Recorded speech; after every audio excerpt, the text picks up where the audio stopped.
under some sort of winter weather alert right now. The storm has shuttered major highways in parts of the west, even bringing avalanche warnings. Snow has blanketed mountain areas of drought, parched California with thick snow. This is Soda Springs, which saw 60 inches in just 48 hours. Britley Ritz is in the CNN Weather Center. Wow. How much more can we expect as this storm makes its way eastward? Yeah, we're still getting snow, by the way, Kristen, in the Sierra Mountain Range as of this morning. And it's just going to be a continuing thing over the next 24 hours for the Sierras. And then it pushes into the Rockies. And well, you know what? We've already started picking up snow in the Rockies. It travels all the way up into the northern plains. So 60 inches in Soda Springs. Forecast snowfall totals expected for the central Rockies. Marble and update forecast total. This is over the next 3 days, by the way. Just over a foot at nearly 13 inches. Many of us, you heard Kristen say, 15+ million are under some sort of winter weather alert. We now have winter storm warnings going in to the northern plains where we once had winter storm watches. Blizzard warnings extended now into parts of Colorado where we have 35+ mile-per-hour winds for over a 3-hour period of time, knocking down visibility to a quarter of a mile or less. And I told you there's still snow falling through parts of the Sierra Mountain Range. That it pushes onto parts of the Four Corners into the central Rockies as of this morning and will continue over the next 24 hours. This area of low pressure eventually takes its track farther east, and on the back end of that low, now we're dealing with the threat for ice across the northern plains and upper Midwest. Now, Kristen, a quarter of an inch of ice to a half an inch of ice doesn't seem like much, but it's enough to cause widespread power outages and then wind up with tree limbs down and treacherous travel conditions. Yeah, that sounds like a lot of ice, but hey, at least the folks going out west to go skiing and snowboarding over the holidays are going to get some fresh snow there, so some good news at least. Thank you so much. Yeah, absolutely. So the Libyan man accused of helping build that bomb that destroyed Pan Am Flight 103 is finally going to answer for it in a U.S. court more than 3 decades after the jet was blown out of the sky over Lockerbie, Scotland, killing everyone on board. CNN's Nick Robertson is live in London this morning. Nick, wow, what are officials saying about how they'll prove this decades-old crime and how this suspect came into U.S. hands to begin with? Yeah, it's a huge deal. He's the first suspect in this bombing to be in U.S. custody. The last trial of the last alleged bombers and convicted bomber was back in the late 1999, 2000, and that was held under Scottish jurisdiction in Europe, in the Netherlands. But in this case, this man, the alleged bomb maker, had been a Libyan intelligent agent for about 40 years. Back in 2012, he was questioned by Libyan law enforcement in connection to something else, but it came out in that questioning that he said that he did make the bomb for the Lockerbie bombing.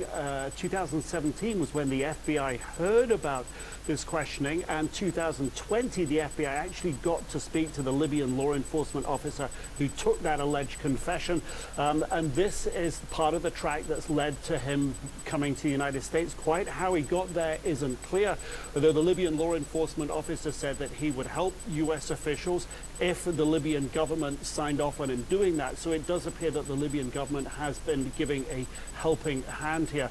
But the whole investigation here into this horrendous terrorist attack has been very long and very painful, but very thorough.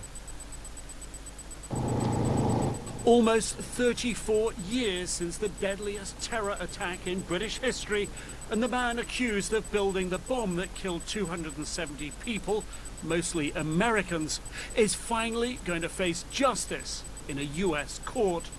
A huge moment for victims' families. It has been the top priority to find the truth and to hold these people accountable. And the fact that this is now going to happen in the US it's monumental. Libyan Abu Aguila Mohammed Masood Hir al-Marimi was arrested for his alleged role in blowing up Pan Am Flight 103 over Lockerbie, Scotland, 38 minutes after it took off for the US from London, killing everyone on board and 11 people on the ground. The US first charged al-Marimi for his involvement in the attack 2 years ago, while he was already in custody in Libya for unrelated crimes. It is alleged in the criminal complaint and the indictment that at that time, all co-conspirators worked together to arm the explosive device in the suitcase. The Justice Department expects al-Marimi to make his first appearance in district court in Washington in the coming days. For years, the only person convicted in the Lockerbie bombing case was Abdul Basit al-Mohammed al-Megrahi. Al-Megrahi, a former Libyan intelligence official, was accused along with another Libyan man who was acquitted for planting the explosive inside a portable cassette player in a suitcase on the plane. Al-Megrahi was sentenced to life in prison. But 8 years after his conviction in 2008, he was released from a Scottish prison with terminal prostate cancer. Arriving home in Libya, he received a hero's welcome. In 2011, following the revolution that toppled Libya's dictator Muammar Gaddafi, I visited al-Megrahi at his home in Tripoli. He was near death, his family, as they always had, protesting his innocence. Has he been able to see a doctor? No, there is no doctor and there's nobody to ask, and we don't have any phone line to call anybody. What's his situation right now? He stopped eating and sometimes he's coming coma. Coma. He goes unconscious. Yes. He died the following year without ever proving his innocence. Al-Marimi's trial will likely revisit part of Megrahi's defense, particularly alleged inconsistencies about how the bomb came to be in the plane. Detail and some of the complexity of the investigation, that debris field scattered over 845 square miles. It was a tiny fragment of the circuit board of the bomb that was discovered and embedded in clothing. Investigators figured out that the clothing was purchased in a store in Malta, and this is what led to the unraveling of the plot and the involvement of these Libyan intelligence agents. Masood now perhaps offering up details previously unknown. Yeah, Nick Robertson, thank you so much. So the top U.S. hostage affairs official says that Brittany Griner spoke about her ordeal as a Russian prisoner during her flight to the United States. But Ambassador Roger Carstens told CNN on Sunday that Griner was healthy, in good spirits, and mainly focused on gratitude towards those who helped get her home. When she finally got onto the U.S. plane, I said, Brittany, you must have been through a lot over the last 10 months. Here's your seat. Please, feel free to decompress. We'll give you your space. And she said, oh no, I've been in prison for 10 months now listening to Russian. I want to talk. But first of all, who are these guys? And she moved right past me and went to every member on that crew, looked them in the eyes, shook their hands, and asked about them, got their names, making a personal connection with them. It was really amazing. Officials say Griner is now recovering and recuperating at an Army medical facility in San Antonio, Texas. National Security Council spokesperson John Kirby says that the U.S. is still negotiating for the release of Paul Whelan, who the Russians convicted of espionage. They hold Mr. Whelan differently because of these espionage charges, and so we're working through that now. We are now more informed. Clearly, having gone through this process over the last few months, we're more informed. We have a better sense of the context here, where the Russians' expectations are, and we're just going to keep working at it.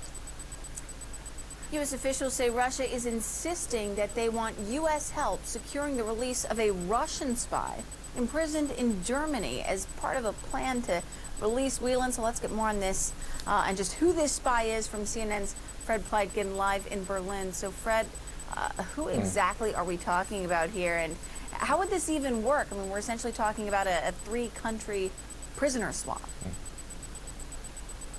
Yeah, we would be talking about that, and that's certainly something that makes it very complicated. The person that we're talking about is called Vadim Krasikov. He's known as the Tiergarten Killer.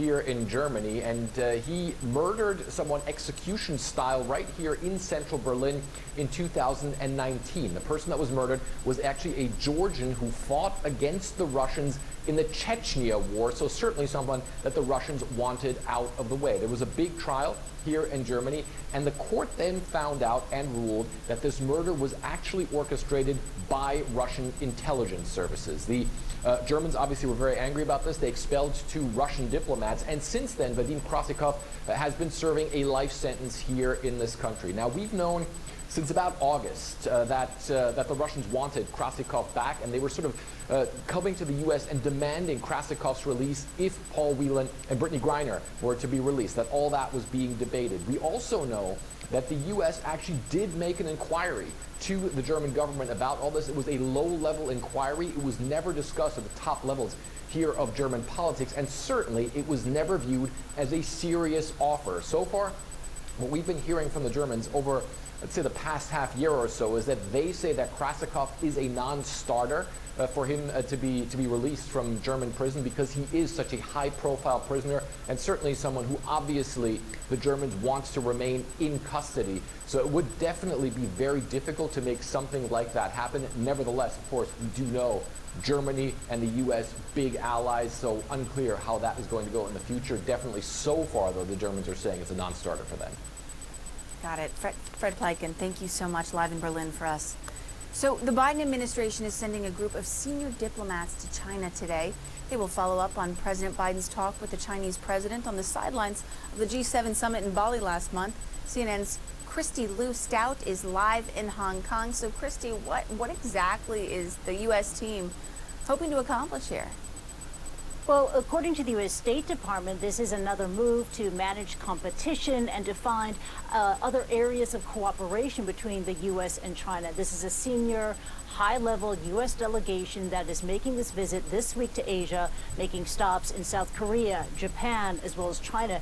And it follows closely on the heels of that high-profile meeting between the U.S. President Joe Biden and the Chinese leader Xi Jinping that took place on the sidelines of the G20 summit in Indonesia last month. Now, this latest meeting between this senior U.S. delegation and their counterparts in China is to set the stage for an upcoming visit by the U.S. Secretary of State Antony Blinken, due to visit China in early 2023. And interestingly, according to China's Ministry of Foreign Affairs, the meeting between both sides has already happened. Let's bring up the statement for you. According to the Ministry of Foreign Affairs, quote, the two sides agreed that the meeting was candid and constructive and agreed to stay in communication, unquote. So that's a rather positive signal there from Beijing, even after the fact that Secretary Blinken quite recently praised the zero COVID protests that took place earlier this month in China, protests that were widely censored in China. Back to you, Kristen. Christy, thank you so much. So NASA is celebrating the success of the Artemis 1 test flight around the moon, a 26-day mission after what officials called a textbook return to Earth on Sunday. Splashdown. From Tranquility Base to Taurus Littrow to the tranquil waters of the Pacific, the latest chapter of NASA's journey. No crew was aboard NASA's Orion spacecraft for this first test flight of the Artemis program. Just mannequins to gather some data and a Snoopy doll. That's him in red right there, a zero-G indicator so that they can see when he's weightless. Now, the ultimate plan someday is to land humans on Mars, hopefully by the end of the 2030s. But until then, NASA's planned quite a few intermediate missions, orbiting the moon and then landing astronauts back on the moon for the first time in about half a century, hopefully by 2025. Some tense moments as security guards rush a legendary singer off the stage right in the middle of the show. Plus, what will Senate Democrats do now that Kristen Sinema has ditched the party? And the latest on another American citizen still held right now in Russia. Are there negotiations with Russia taking place right now for his release? And if so, can you tell us about them?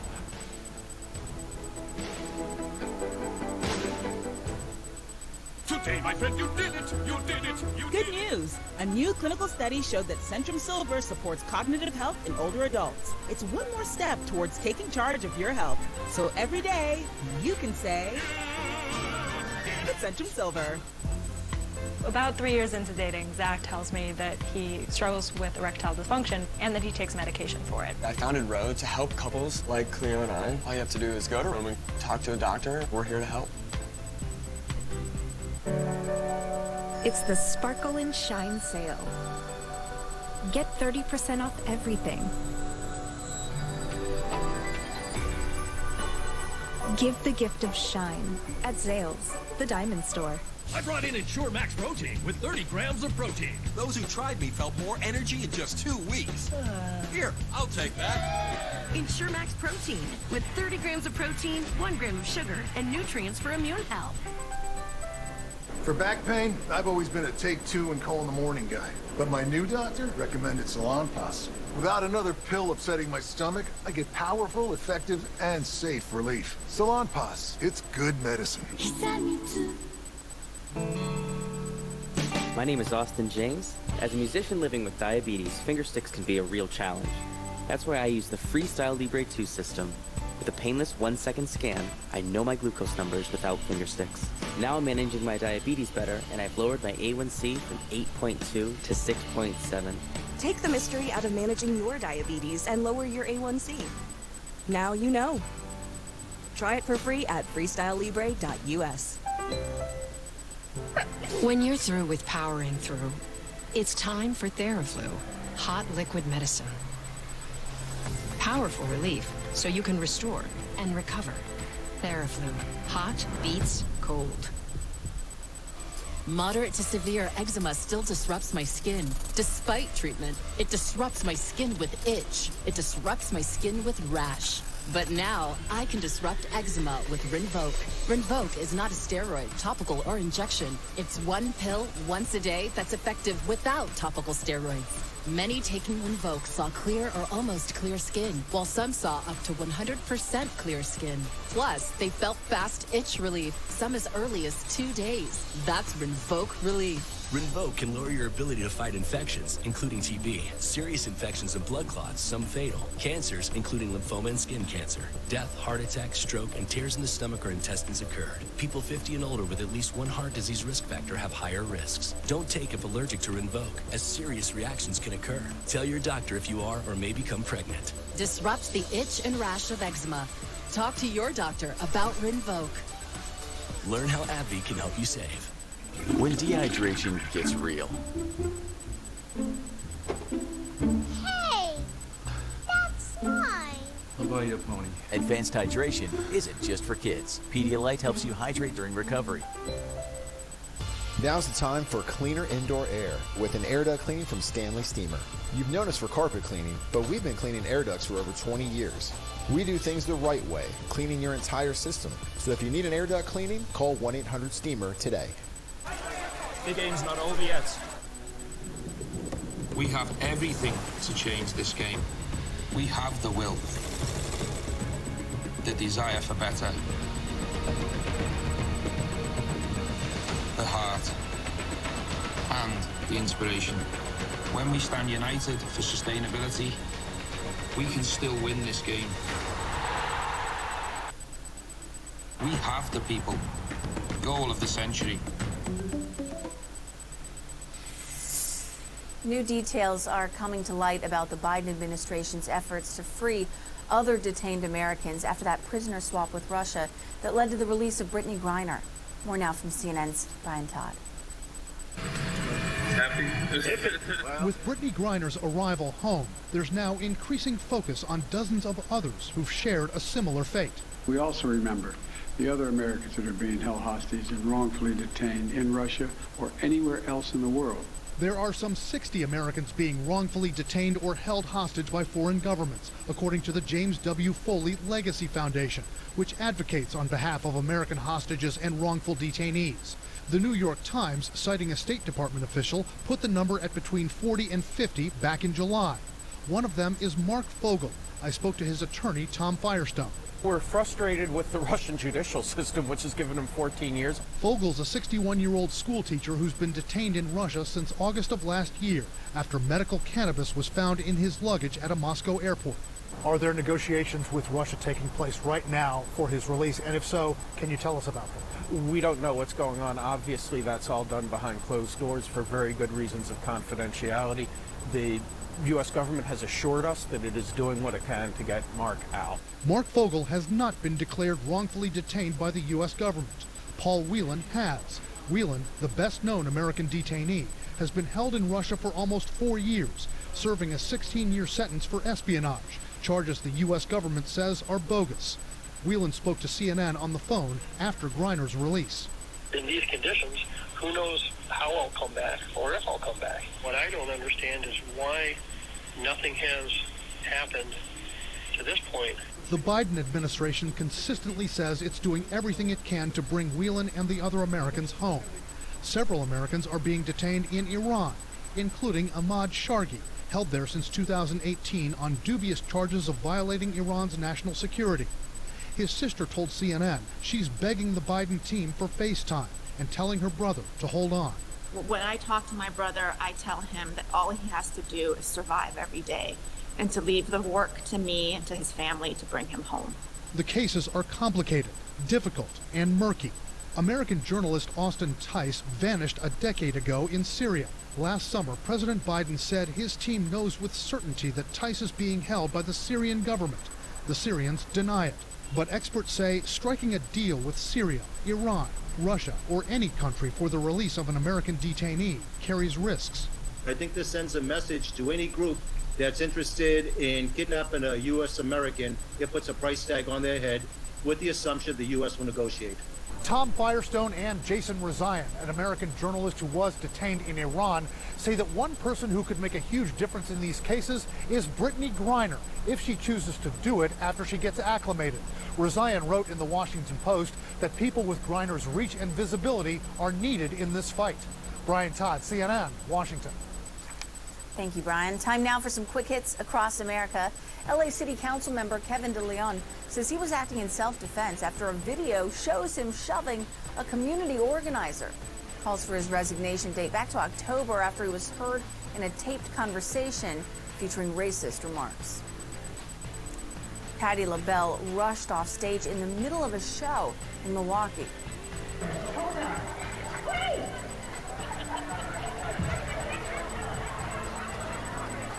The entire audience at the Riverside Theater was also evacuated over a suspected bomb threat. An investigation is now underway. The eruption of Hawaii's Mauna Loa volcano appears to be winding down. Geologists say its lava flows are expected to stop altogether in just a matter of days. It has put on quite a display for us over recent weeks. Coming up, though, more pandemic rules are eased in China and another one died on that harsh weather condition. My colleague died. Another one was beaten and he went missing. Migrant workers sharing their stories of abuse and mistreatment at the World Cup.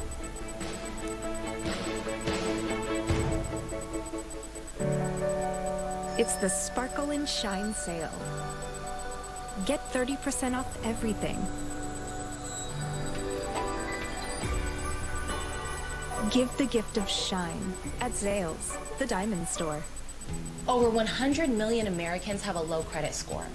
Self is a new way to build credit that doesn't require a credit score. Plus, Self helps you save money every month and reports your payments to all 3 credit bureaus. Download the app today. This irresistible gift, just moments before, was filled with delicious snacks from Nuts.com. Create your own combination of snacking delight or choose from Nuts.com's favorite gift baskets and tins with every flavor of happy. Enjoy free shipping with your first order. You pour your heart into everything you do, which is a lot. So take care of that heart with Lipton. Because sipping on unsweetened Lipton can help support a healthy heart. Lipton. Stop chugging, start sipping.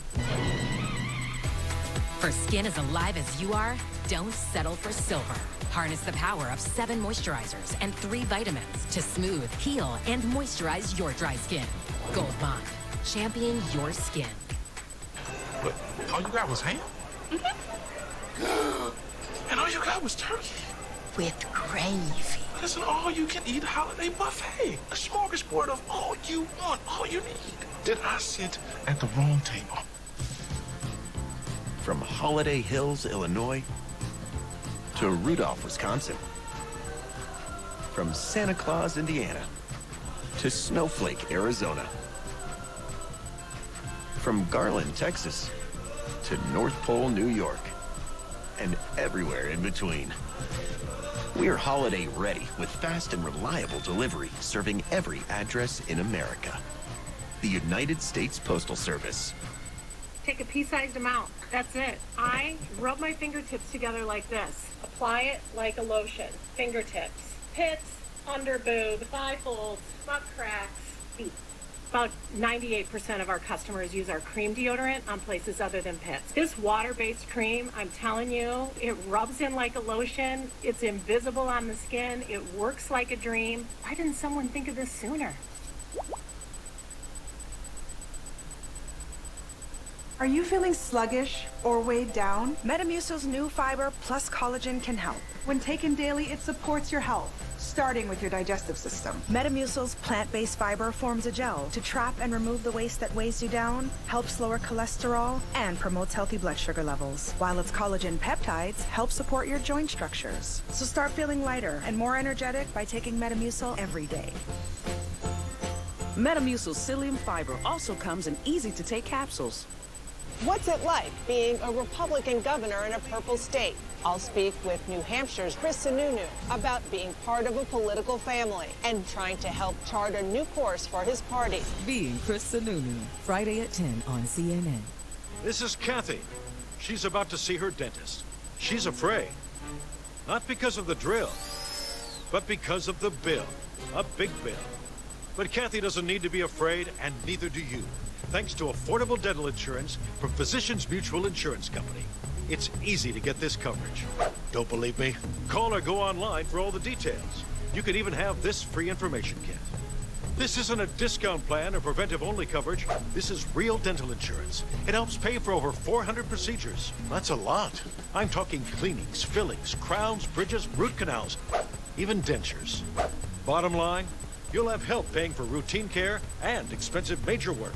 But if you want deductibles, forget it. There aren't any. No annual maximum either. Plus, you can see any dentist you want. Stop fearing the big bill. Start saving at the dentist. Call now or go to sendinfokit.com. Physicians Mutual, Physicians Mutual. CNN This Morning. Today at 6 Eastern. It was another weekend of thrills, chills, even a little history-making at the World Cup in Qatar. Morocco became the first African nation to advance to the semifinals after defeating Portugal on Saturday, and they will take on the defending champions, France, after that team beat out England. Also on Saturday, CNN's Amanda Davies joins us live with the latest. Amanda, set the scene for us. Here we are, the World Cup boiling down to just 4 teams after such an exciting weekend. Yeah, morning, and I have to say a somewhat slower start to Monday here, that feeling of the calm before the semi-final storm, with these 4 sides now within touching distance of the big one. Today is what's known as match day -1 for the first semi-final, Croatia against Argentina. We get the final glimpse of the teams in training, assess the mood in the camp, and then hear from the 2 managers ahead of their clash at the Lusail Stadium. Of course, Croatia back in the semi-final for the 2nd straight World Cup after finishing runners-up 4 years ago in 2018. They've already seen off the threat of Neymar and Brazil. Next up for them, they're hoping to do the same with Lionel Messi and Argentina. Messi, though, has scored 4 goals in 5 games as he looks to lead his side to that first World Cup since 1986. But for all the talk around the 7-time Ballon d'Or champion and what this tournament means for him, the word from the Croatian camp is that they're not just focusing on him, it's more about the collective. We don't have a specific plan or individual idea to stop Messi. We have seen before, when we played against very good teams with very good individual players, that we were playing as a team. We never focused on an individual. So I don't believe we will have a special plan to stop one player, because Argentina has a lot of good players, so we will not focus just on one. Well, Croatia looking to go that step further than 4 years ago when they were beaten in the final by France. France, though, for their part, back in the semi-final once again, the first defending champion since 1998 to make it this far through the competition, and looking to go that step further to become the first back-to-back winners since Brazil in 1962. But they are up against a Moroccan side who have picked up so much support over the last few weeks. An extra load of flights has been put on from Morocco here to Qatar to bring the tens of thousands of fans here. Of course, they're looking to make history. They're the first African side into the semi-final of a World Cup. They're the first Arabian side into the semi-final of a World Cup, and they are enjoying their status as underdogs. Their coach Walid Regraoui likening them to the Rocky of football.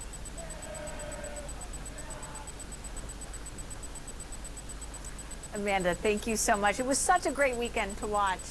You know, Morocco, and now gearing up for next weekend. Thank you so much for bringing us up to speed, Amanda. Appreciate it. So Qatar is facing new scrutiny for migrant worker deaths after the CEO of the 2022 World Cup downplayed a recent migrant's death in the media. But foreign workers have their own stories to tell of exploitation and abuse. Let's go to CNN's Larry Madowo live from Nairobi, Kenya. And you've been speaking with migrant workers as they return home. What can you tell us? Kristen, we've heard harrowing tales of their time in Qatar, and some migrant workers we're speaking to who are still in the country say they're not having it any easy. One African migrant worker was reportedly called repeatedly a lazy black monkey. This $220 billion Qatar World Cup dream was built on the back of black and brown labor from migrant workers from South Asia and here in Africa. And they tell us they endured racist, sometimes physical, verbal abuse, long working hours in sweltering heat, over 100 degrees Fahrenheit, that's over 40 degrees Celsius.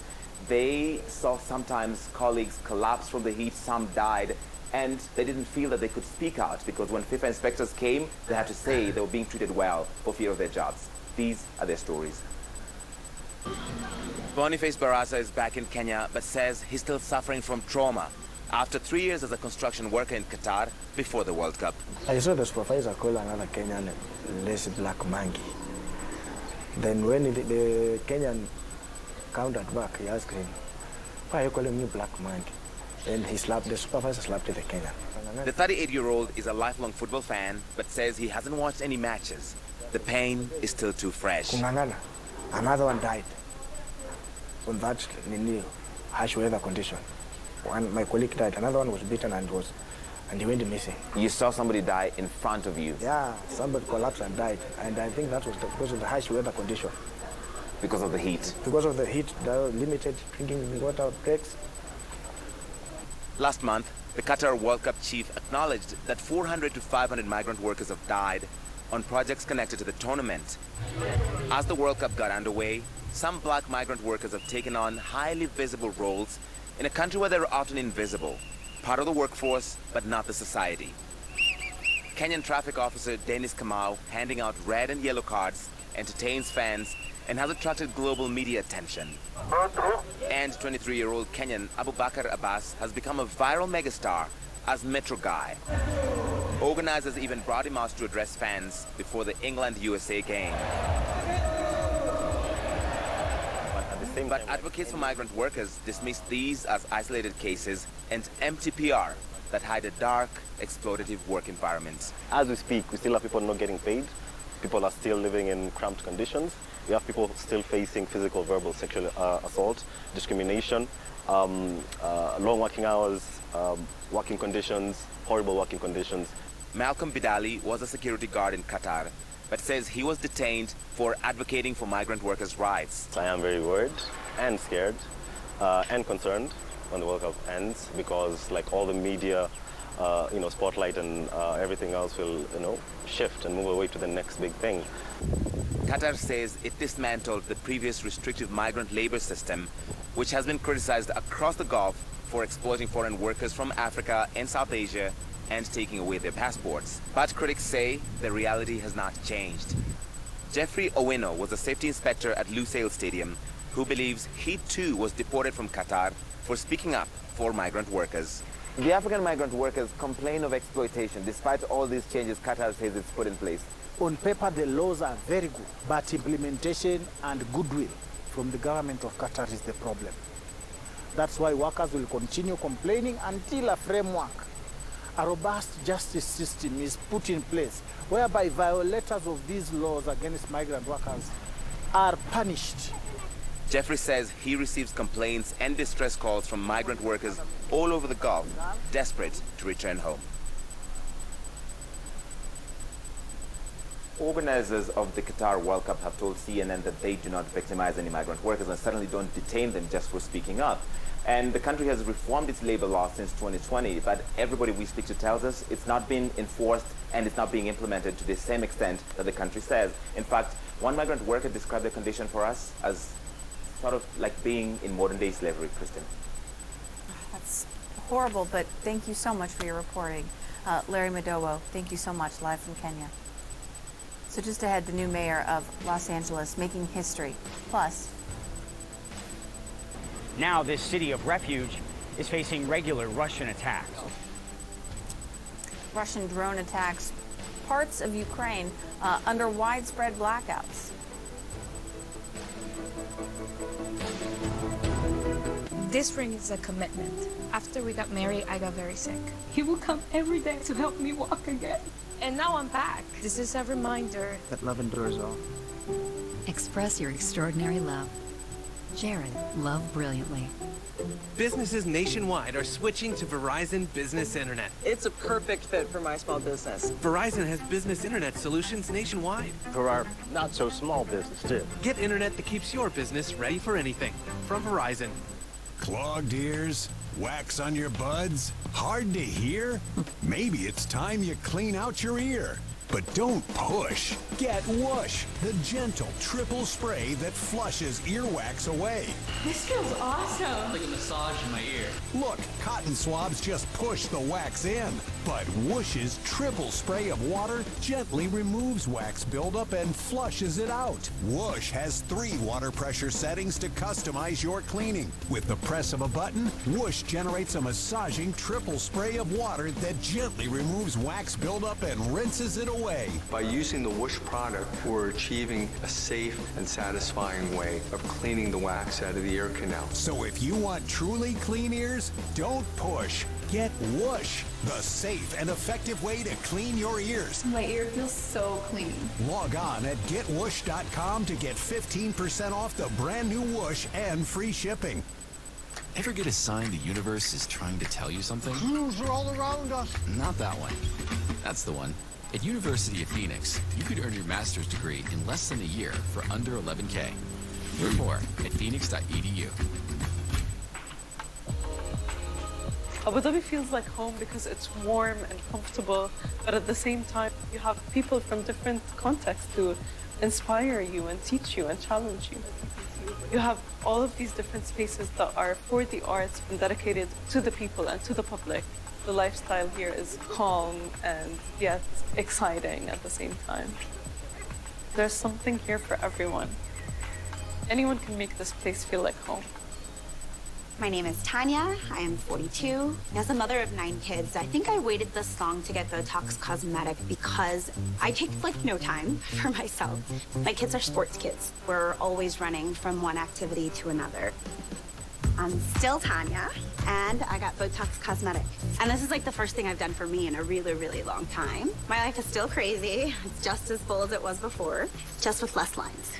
Botox Cosmetic is FDA approved to temporarily make frown lines, crow's feet, and forehead lines look better. The effects of Botox Cosmetic may spread hours to weeks after injection, causing serious symptoms. Alert your doctor right away, as difficulty swallowing, speaking, breathing, eye problems, or muscle weakness may be a sign of a life-threatening condition. Do not receive Botox Cosmetic if you have a skin infection. Side effects may include allergic reactions, injection site pain, headache, eyebrow, eyelid drooping, and eyelid swelling. Tell your doctor about your medical history, muscle or nerve conditions, and medications including botulinum toxins, as these may increase the risk of serious side effects. See for yourself at BotoxCosmetic.com. It takes a village to support society, and businesses have a responsibility to support that village. I am Peter Kwabwa, Chief Operating Officer for Technology, Operations, and Firm Resilience. When you think about diversity, the Employee Network Group is fundamental to any organization to provide a community and a belonging environment for the employees. They provide an avenue to support employees and ultimately leads to retention of the best and brightest. The Employee Network represents the community at large, and it provides a good feedback loop to senior management to make the appropriate decisions, which ultimately contributes towards the bottom line. If you're thinking about growing your business, if you're thinking about driving the business forward, inclusion is a strong part of this. I am Peter Kwabwa, and we are Morgan Stanley. My most important kitchen tool, my brain. So I choose Nariva Plus. Unlike some others, Nariva Plus is a multitasker supporting 6 key indicators of brain health to help keep me sharp. Nariva, think bigger.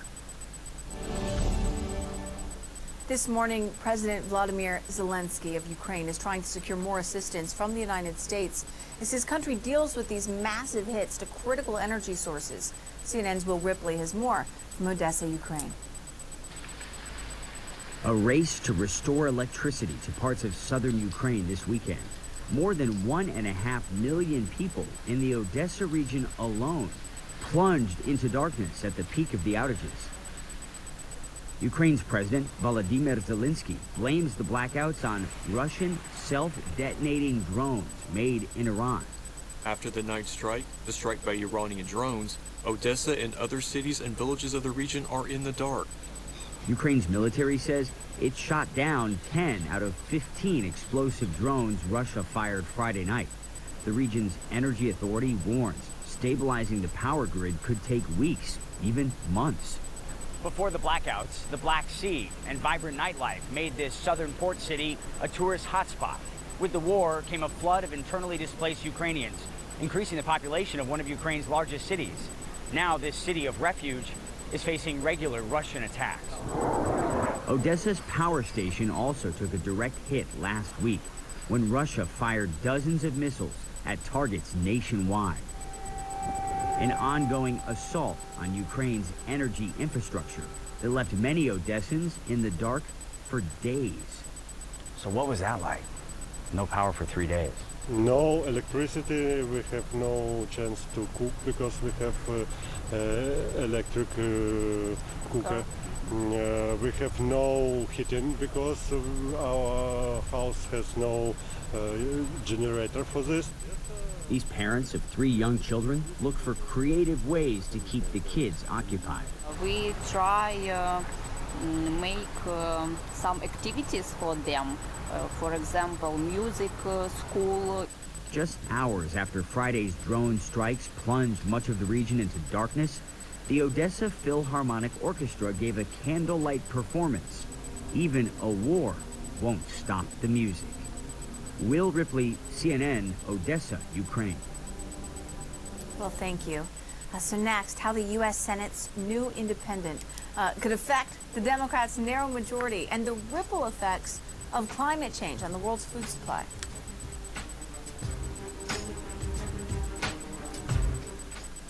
My brother got me this ring when he was stationed overseas. He didn't make it home, but his best friend made sure that I got it and became the love of my life. Express your extraordinary love. Jared, love brilliantly. Meet Clean Boss, the most powerful botanical disinfectant and cleaner in the world. No harsh chemicals and safe around people and pets. Clean Boss kills COVID-19 virus. Clean Boss, replace bleach, cut grease. Get Clean Boss now at these amazing retail stores. So far, I've raised my credit score 39 points. 127 points. Over 100 points using Self. I would recommend Self to everyone. It feels really good. You should try it. Sometimes, you might not feel ready for the moment. With Roman at your side, we got this. You can take care of erectile dysfunction discreetly. So that you're ready. Roman ready.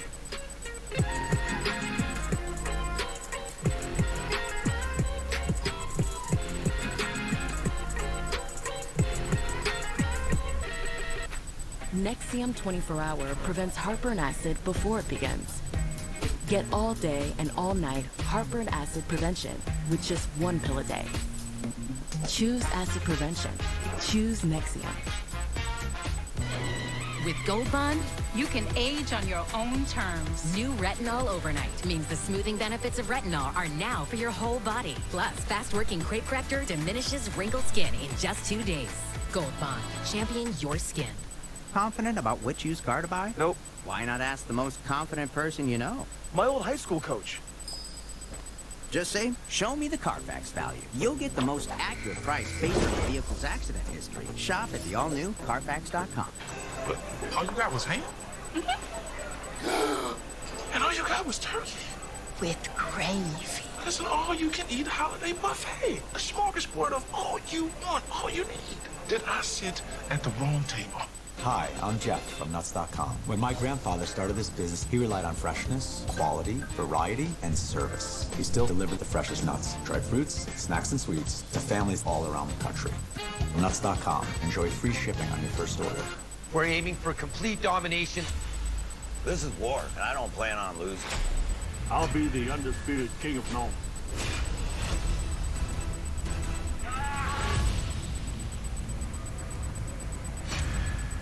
There's a reason big dental bills often come as a shock. Because sometimes you don't realize what's not covered until you get the bill. That's why affordable dental insurance from Physicians Mutual is important. It can give you benefits that go beyond what you get from more limited coverage plans. Because no one likes a big dental bill, especially if you're retired or on a fixed income. For a free information kit, call or go online now. This isn't some discount plan or preventive-only coverage. This is real dental insurance that helps cover over 350 procedures, like cleanings, fillings, crowns, bridges, root canals, even dentures, at any dentist you want. Dental insurance from Physicians Mutual Insurance Company helps cover preventive care, basic work, and major procedures, with no deductibles and no annual maximum. For your free information kit with all the details, call now or visit sendinfokit.com. Physicians Mutual, Physicians Mutual. CNN Special Report, Sandy Hook Forever Remembered, Wednesday at 10. Closed captioning brought to you by Mesobook.com. We proudly help veterans with mesothelioma. Call for a free book, 1-800-822-0400, or go to mesobook.com. Vermont Independent Senator Bernie Sanders is weighing in on the Senate's new independent, Arizona's Kirsten Sinema. I happen to suspect that it's probably a lot to do with politics back in Arizona. I think the Democrats there are not all that enthusiastic about somebody who helps sabotage some of the most important legislation that protects the interests of working families and voting rights and so forth. So if Sinema caucuses with Democrats as expected, the party will have a narrow 51 to 49 majority in the Senate. Let's bring in senior political correspondent at the New Republic, Daniel Strauss. Good morning, Daniel. Over the weekend we saw CNN's Jake Tapper sit down with Senator Sinema and listen to what she told him. Well, I intend to maintain my position on my committees and keep doing the work that I've been doing for Arizona. So I don't think that things will change in terms of how I operate or the work that I do in the United States Senate. She also told Jake that 51 Senate seats is a very D.C. thing to worry about, but majority control of the Senate, I'm pretty sure it's an American thing to worry about that people all over the country worry about. What do you think? Yeah, I mean, look, it's true that I think most Americans probably don't know at any given point in time the exact margin of whichever party controls the Senate, but this is deadly serious. This is a matter of who can control what the Senate passes and really even what they take up on the Senate floor. And the reality of today's politics right now is that despite the fact that you really need a 60-vote majority to pass almost anything in the Senate, a few Senate seats can make the difference in what the party in power can pass. In this situation, that means whether it is a more watered down or less expansive domestic policy bill like the one that Senator Sanders is referencing in the clip he played, or something more robust. And that's the real question, I think, that is behind Sinema's move to become an independent from being a Democrat.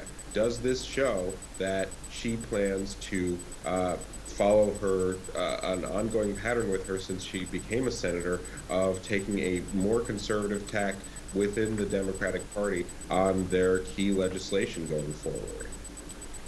Yeah, well, let's also take a look at her poll numbers, because that can obviously, have a factor in here. We've got this poll from Arizona showing 54% of likely voters view Sinema unfavorably. She's not said yet whether or not she's going to run for re-election, but do you think there's a chance that this is a strategy to avoid a primary in 2024? Probably. I mean, my reporting shows that private numbers have shown her approval rating among likely Democratic voters to be even more dire than the poll numbers you just showed. And it's kind of a curious sort of move to make, because her colleague in the Senate, Mark Kelly, the other senator from Arizona, just won by running as a very, very consistent Democratic candidate for Senate. It's just sort of unusual that now that Arizona has a Democratic governor, a Democratic senator, after a few tough cycles, she opts to take a sort of third way here and try and rally Republican voters. I think what that shows, that's a bit of a tell, combined with the poll numbers you just showed, that her personal brand in Arizona is not ideal for a Democratic primary. Yeah, and I think you said it best in your latest article. You said this move, while shocking, is not surprising. So Democrats now having to wake up to that new reality here after this big announcement on Friday. Daniel Strauss of the New Republic, thank you. So right now, winter storms on both U.S. coasts, with the worst yet to come this week. And can lawmakers in Washington stave off a government shutdown? Here we go again.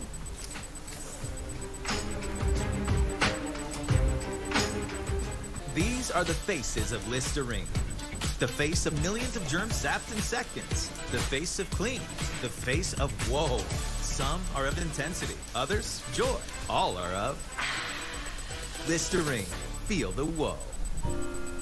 Because your lives are forever entwined. Love entwined. Shop K's last big sale of the year and save on everything. Only at K. Okay, everyone, our mission is complete balanced nutrition. Together, we support immune function, supply fuel for immune cells, and sustain tissue health. Ensure with 25 vitamins and minerals, and Ensure Complete with 30 grams of protein. Bye-bye cough. Later chest congestion. Hello, 12 hours of relief. 12 hours? Not coughing? Hashtag still not coughing? Mucin XDM gives you 12 hours of relief from chest congestion and any type of cough, day or night. Mucin XDM. It's comeback season. If you're living in the darkness of bipolar 1 or bipolar 2 depression, Caplyta can help let in the light. Discover Caplyta.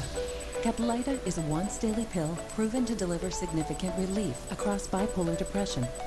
Unlike some medicines that only treat bipolar 1, Caplyta treats both bipolar 1 and bipolar 2 depression. And in clinical trials, movement disorders and weight gain were not common. Call your doctor about sudden mood changes, behaviors, or suicidal thoughts. Antidepressants may increase these risks in young adults. Elderly dementia patients have increased risk of death or stroke. Report fever, confusion, stiff, or uncontrollable muscle movements, which may be life-threatening or permanent. These aren't all the serious side effects. In the darkness of bipolar 1 or 2 depression, Caplyta can help you let in the light. Ask your doctor about Caplyta from Intracellular Therapies. My moderate to severe plaque psoriasis, the burning, itching, the pain. Emerge Tremfiant. With Tremfya, most people saw 90% clear skin at 16 weeks. The majority of people saw 90% clear skin even at 5 years. Serious allergic reactions may occur. Tremfya may increase your risk of infections and lower your ability to fight them. Tell your doctor if you have an infection or symptoms, or if you had a vaccine or plan to. Emerge Tremfiant with Tremfya. Ask your doctor about Tremfya today. All across the country, people are working hard to build a better future. So we're hard at work, helping them achieve financial freedom. We're proud to serve people everywhere in investing for the retirement they envision. From the plains to the coasts, we help Americans invest for their future and help communities thrive. Invested in the future of Americans. BlackRock. Welcome to CNN This Morning. There has been an explosion at the Ukrainian embassy in Madrid. This is about civil rights. It's more than just a soccer match. CNN This Morning, next. Guys, got hair loss? I know what you're thinking. Should I shave my head? Comb it over? Wear a hat? Just stop. This isn't 1970. Keep your hair and your confidence because Bosley, America's #1 hair restoration experts, can give you your real hair back permanently. Check them out because they're giving away an absolutely free information kit and a free gift card to everyone who scans this QR code. Dude, you don't have to look like your dad because this isn't your dad's hair loss treatment. People all over the country trust Bosley because they're ahead of the curve. They use the latest technology to give you your real hair back. And the best part, Bosley's permanent solution is protected by the Bosley Guarantee. Let them show you for free how awesome your hair could look with an absolutely free information kit and a gift card for $250 off. Scan the QR code. Don't wait. Scan the code now and ask about the Bosley Guarantee. I'm Don Riddell at the World Cup in Qatar, and this is CNN. The NFL's Mr. Irrelevant puts on a show against the quarterback that many consider to be the greatest of all time. Carolyn Mano has this morning's Bleacher Report.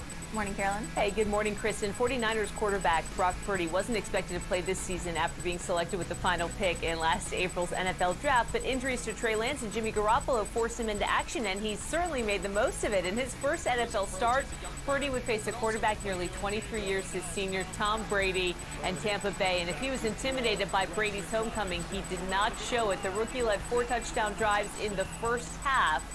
It was a sweet moment when his dad started wiping away tears in the stands after his son put the 49ers up 21-0 with a 27-yard touchdown pass to Christian McCaffrey. San Francisco going on to blow out the Bucs 35-7, making Purdy the first quarterback to beat Tom Brady in his debut as an NFL starter. He played really well.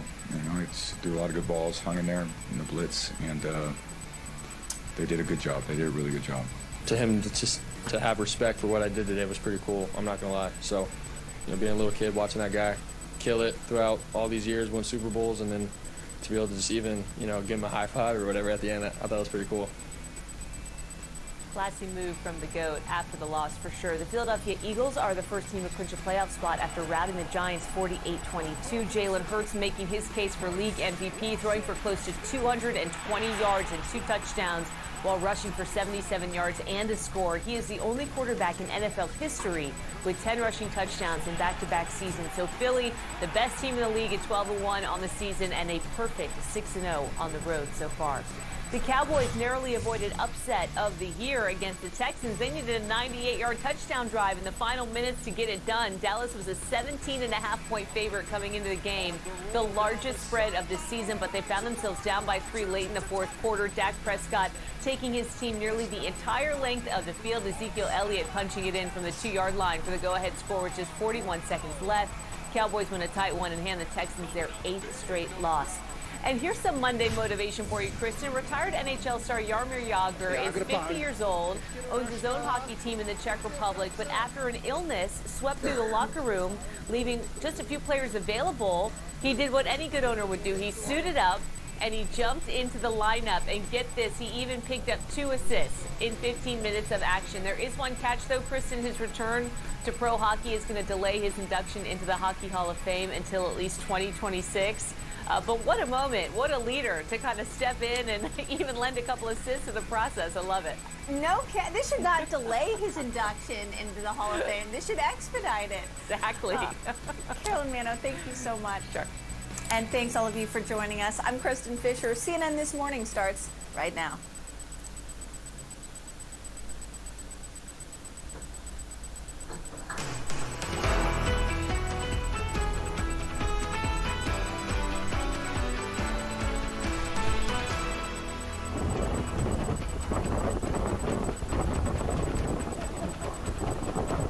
Wow, this is serious stuff here. Good morning, everybody. That video you're looking at, it's coming out of Lake Tahoe. This happened over the weekend. A very powerful storm hits the west. We're going to get to all of that this morning. But did you guys have a great weekend? Well, last night nobody was on that ski lift. Yeah, we're going to... That's true. We're going to get to that. But we had a big night last night. CNN Heroes. Yeah. Always makes you feel better about the world. Yeah. And we have a special guest at the end of the show. Me? We'll find out. My heroes, right here. Thank We'll you, talk. It Boo. was a beautiful, beautiful night. You want to meet the guest that's coming up. We got to get to the news this morning. A major storm is bringing heavy snow and rain to millions and could bring possible tornadoes. Where there are blizzard conditions. Where is it headed next? Chad Myers standing by in the CNN Weather Center. Also, just 5 days left to fund the government. We'll tell you what the sticking points are this morning. And he's only been out of prison in the United States for a matter of days, but now the convicted Russian arms dealer Victor Bout says if he was given the chance, he would volunteer to fight in Putin's war in Ukraine. But right now, we do begin with that massive storm marching across the country right now. More than 15 million people, 14 states are under winter weather alerts this morning. Craziness. It's crazy out there. Be careful. It's slippery. Coming up, definitely be careful. It's slippery. Even in my car, I've slid a few times. They get bad. They get bad, sometimes really bad. You should know that storm has already dumped up to 5 feet of snow, 5 feet in Northern California, and soaked the southern half with up to 7 inches of rain in some places, and is headed east. Depending on what part of the country you're in right now, you could see a blizzard, you could see torrential rain, you could see hail, damaging winds, possible tornadoes within the next few days. We want to get straight now to CNN's meteorologist, Chad Myers. Chad, good morning to you. This is serious stuff. Where are you seeing the biggest threat right now?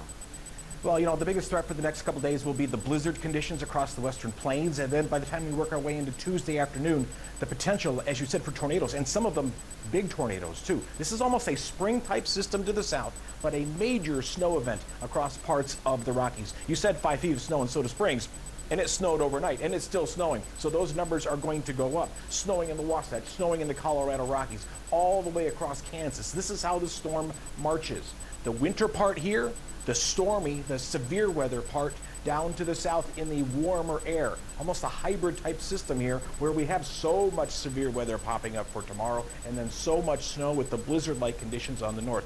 Not unusual, but very, very big in its own way. Wait till you see how much rainfall and snow spreads across the country this week. It is all the way from Georgia and still raining in LA right now. There is the severe weather for today. Here's the severe weather for tomorrow. Here's the accumulating precipitation. From Georgia, then all of a sudden Nebraska, it's changing all to snow, and then snow all west of there in the cold. But look how much precip comes down with this storm, Don. A lot. Chad, we'll continue to check in with you. Thank you very much. We appreciate that. Well, the clock is ticking this morning in Washington as Congress finds itself once again with just days left, 5 days to be exact, to fund the government and avoid the latest Republican threat to shut it down. Democrats are looking to seal the deal on a full-year spending plan, while Republicans, many of them, are trying to buy time until they take over the House in January. Outsiders weighing in, very prominent names on Wall Street who know what a government shutdown means for the economy, like JP Morgan CEO Jamie Dimon, who says Congress should figure out a way to fund the government and iron this all out. Listen to him this weekend. They should, because the catastrophic effects of an actual default, not the debates. I understand both sides how they want to use it. That's catastrophic, or potentially catastrophic. I would never take that risk. So for me, yes, I'd get it done now. Take it off the table. Yeah, Lauren Fox is live on Capitol Hill. I mean, he's absolutely right. If business leaders ran their business the way Congress is deciding to run this right now, they would never remain as CEO. Why should we be on the brink like we were in, 2011? Well, Poppy, this morning after these weekend negotiations, lawmakers moving forward but still not there on any agreement on this government spending deal. And the deadline is Friday. They are still about $25 billion apart. That sounds like a lot of money. It really is just chump change when you're talking about the U.S. government budget, but it is significant because it is where they've been for several weeks. Right now, lawmakers are probably going to have to pass a short-term spending deal just to give themselves a little more time to try to continue these negotiations. But right now, they are really running out of options, Poppy. And like you said, this is not the way most Americans, this is not the way most business leaders do business. Can you explain what happens Friday if nothing happens? I know there's a talk about a continuing resolution or a short-term sort of fill the gap, but what if the sides are two at odds and nothing happens? Well, right now, what we've heard from sources that I'm talking to over the weekend is that they are making some progress. They do feel like they are going to be able to come to some agreement to at least pass that short-term spending bill. But after that, their options really are to try to find an agreement that has been elusive thus far, or to spend the government spending the same way they've done for the last year. And the reason that that could become a problem is A, that's not the White House's preference, because they have all levers of government right now. They want to be able to set these funding levels how Democrats want them. But obviously, Poppy, it is a major question whether they're going to be able to accomplish that before the holidays. Let's hope so. Lauren Fox, thank you. And now this.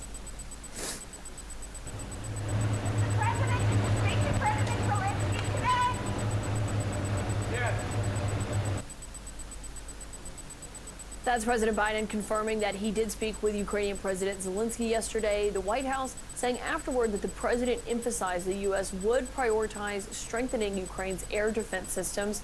This all comes as 4 Ukrainian strikes hit the Russian-occupied city of Melitopol yesterday, killing 2, injuring 10. CNN's Fred Pleitgen is live in Berlin. And Fred, I know there's been a lot of conversations that Zelensky's been having with world leaders yesterday. He spoke with President Biden, obviously the leaders of Turkey and France as well. Now he's getting ready to virtually take part in this G7 meeting today. What's the context of all of this? Because it seems to be coming as there's a focus on what the aid is looking like, but peace talks still appear pretty far off. They do, Caitlin, appear pretty far off, but it's certainly something where at least all sides seem to agree that some sort of peace talks at some point are going to have to happen. But of course, the U.S. and others are saying that, first of all, the Ukrainians need to win as much territory back as possible. And that also seems to be part of what the president talked about yesterday with Volodymyr Zelensky. Zelensky thanking the president for that next installment of the security assistance, $275 million this time. The sort of key items in that were additional ammunition for HIMARS, those very effective multiple rocket launching systems, and then also about 80,000 additional rounds of 155 millimeter artillery shells. So that's also something just to keep Ukraine in that fight and help them to continue to win back some of their territory. One of the other things that the Ukrainians also thanked the U.S. for was humanitarian assistance, but also assistance to try and get their power grid back up and running after those massive Russian strikes that have been continuing for months now. Zelensky telling the U.S. president that so far about 50% of Ukraine's energy infrastructure has been hit. Obviously, the Ukrainians are saying that needs to constantly be repaired. It's a big task. U.S. helping in any way it can, Caitlin. And Fred, as all of this is going on, we're also hearing from Victor Bout. You know, he's back in Russia. We saw him getting off the plane after that swap with Brittany Griner happened. He's been speaking out. He talked about endorsing Russia's invasion of Ukraine. What else is he saying? Yeah, he pretty much said everything that Vladimir Putin wanted to hear. You know, there were so many people who were asking why this guy was so important to Vladimir Putin. Certainly, he has been parroting a lot of the lines that Vladimir Putin was also using. He did say that he wholeheartedly supports the invasion of Ukraine, obviously what the Russians call their special military operation. He also said that he believes that it should have started much sooner, and that's actually exactly what Vladimir Putin said about a week earlier, where he said he believed that the annexation of Donbass should have happened a lot earlier than it actually did. Victor Bout also saying that if he could have, that he would have volunteered for Russia's invasion of Ukraine if he had the skills to do so. So he's basically saying everything that Vladimir Putin would like to hear, Caitlin. Yeah, not surprising. Fred, thank you. It is the second deadliest terror attack for Americans after 9/11. And this morning, one of the men the U.S. says is responsible is finally facing some justice. 34 years after Pan Am Flight 103 exploded over the tiny village of Lockerbie, Scotland, the alleged bomb maker is in U.S. custody now. The attack killed all 259 people on board that flight bound for New York, most of them Americans headed home for Christmas. The U.S. first charged him 2 years ago while he was already in custody in Libya for unrelated crimes. Prosecutors say he traveled to Malta, where he met 2 other Libyan intelligence agents and delivered the suitcase used to carry out the attack, admitting that, quote, he was instructed to set the timer on the device in the suitcase so that the explosion would occur exactly 11 hours later. Let's discuss now. The timing in all of this is interesting. It's the anniversary. CNN's chief law enforcement and intelligence analyst John Miller joins us now. He spent time in Lockerbie after the bombing. So thank you for joining us. We appreciate this. Tell us about the suspect is Abu Aguila Masood, right? So tell us about the suspect, how investigators were able to get him. So he is the missing link in this case. After Megrahi was released, families were very upset. Megrahi was released from prison after his basically life sentence because he had cancer, sent home, and he was said to have 3 months to live. He lingered for another 3 years in a villa surrounded by his family. So the families have been looking for what is the rest of this justice. Masood may be that. He is pretty much the expert bomb maker for the Muammar Gaddafi's Libyan intelligence agency. And when you look at the fact that he traveled to Malta where the bomb was placed, on the process to get on the plane, that he left the day before the Lockerbie bombing, that there's a witness who can describe his role, that his fingerprints are on the boarding card that was recovered. There's a very strong case against him. I was really, 34 years later, as you said, I was really interested because the reporting that I read didn't have any detail on how they were able to get him extradited. Well, Libya, of course, has been a very fragmented country since Gaddafi's fall. He was captured by militia groups. He was held and put on trial by the provisional government after, with really Gaddafi's command staff of his intelligence agencies, which committed all kinds of atrocities during that regime. He was very much a background figure.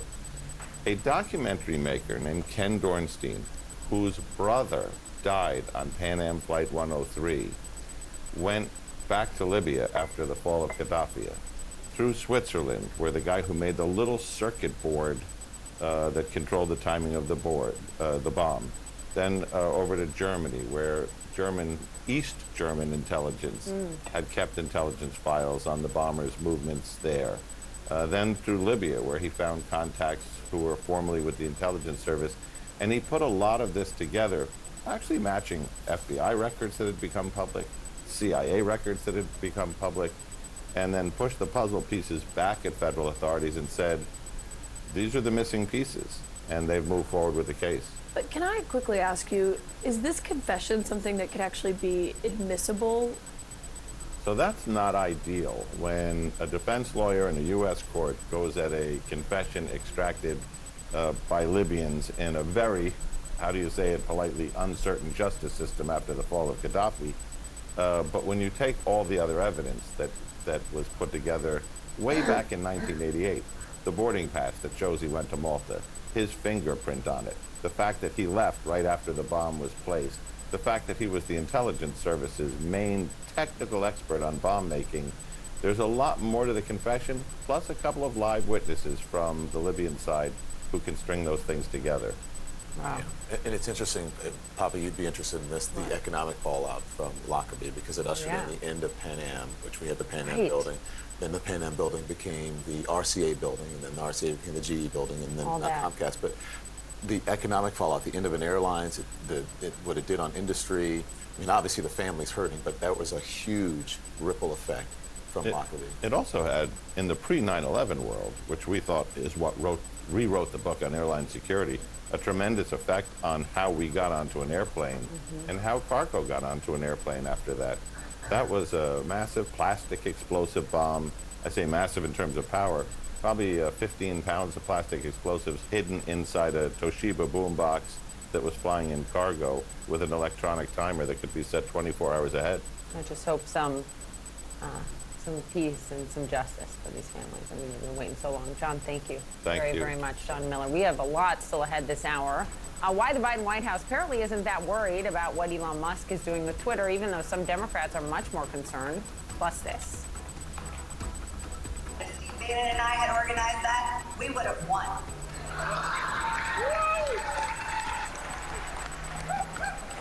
Not to mention, they would have been armed. Sitting Congresswoman Marjorie Taylor Greene, they're suggesting she would have won the insurrection by being armed. We have a lot to talk about. That's next.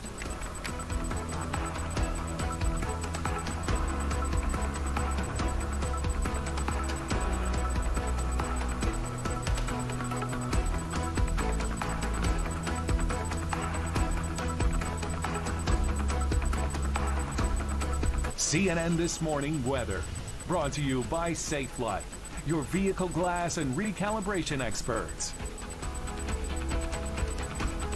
When you get a chip in your windshield, trust SafeLight. This couple was headed to the farmer's market. When they got a chip, they drove to SafeLight for a same-day repair. And with their insurance, it was no cost to them. That's service the way you need it. SafeLight Repair, SafeLight Replace. After years of chasing the big Idaho potato truck, I finally caught it.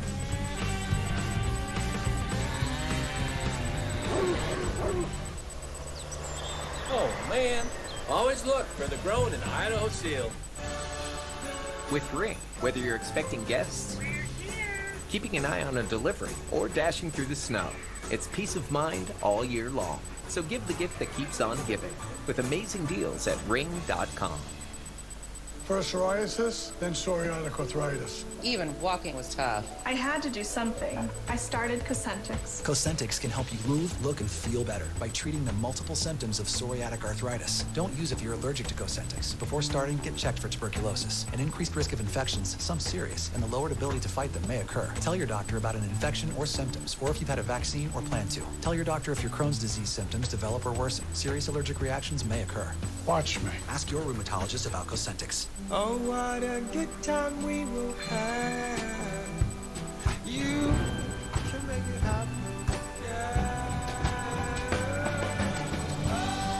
Voltaren, the joy of movement. When it's go time, I don't let constipation stop me. New great-tasting Dulcolax Chewy Fruit Bites work naturally with the water in your body in as little as 30 minutes. So you can go fast, go gently, and go on with life. New Dulcolax Chewy Fruit Bites put you comfortably in control. If your business kept unemployed through the pandemic, GetRefunds.com can see if it may qualify for a payroll tax refund of up to $26,000 per employee. All it takes is 8 minutes to get started. Then, work with professionals to assist your business with its forms and submit the application. Go to GetRefunds.com to learn more.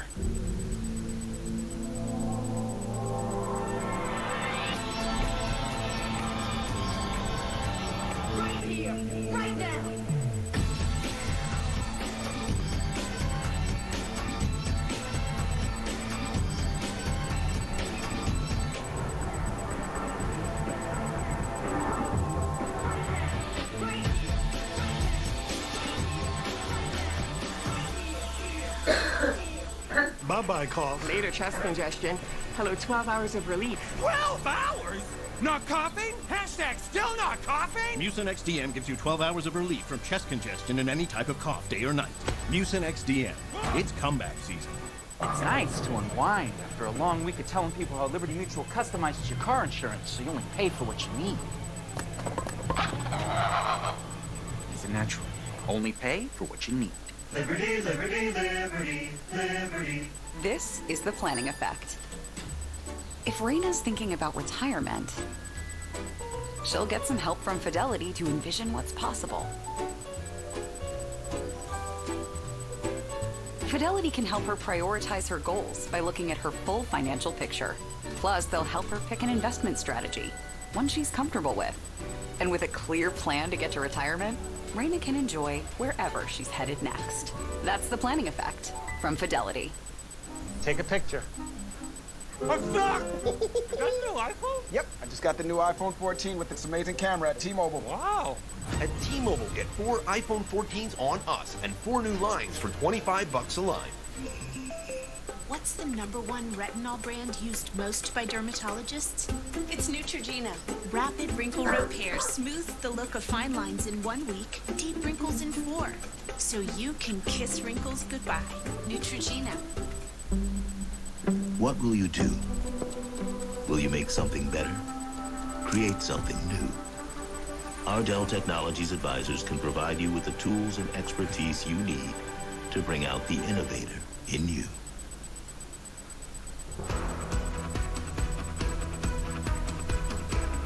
I just want to say something in that last segment. I confused the Rockefeller Center with the Pan Am building. I just realized that. I was out late last night, heroes. Sorry, a little groggy this morning. So let's move on. Let's talk about Marjorie Taylor Greene. In a world of lies, conspiracies, and divisive rhetoric, it is sometimes a tough call on which ones to give oxygen to and which ones to ignore. But this morning, a sitting U.S. Congresswoman suggests that if she had been in charge of the January 6th attack on the Capitol, the crowds would have been armed and they would have, quote, won the insurrection. Speaking at an event hosted by the New York Young Republican Club, Marjorie Taylor Greene said this, watch. I come to Washington. I swear in on January 3rd. I get accused of giving insurrection tours, which I thought was hilarious because I couldn't even find a bathroom at the Capitol. True story. Then January 6th happens, and next thing you know, I organized the whole thing along with Steve Bannon here. And I want to tell you something. If Steve Bannon and I had organized that, we would have won.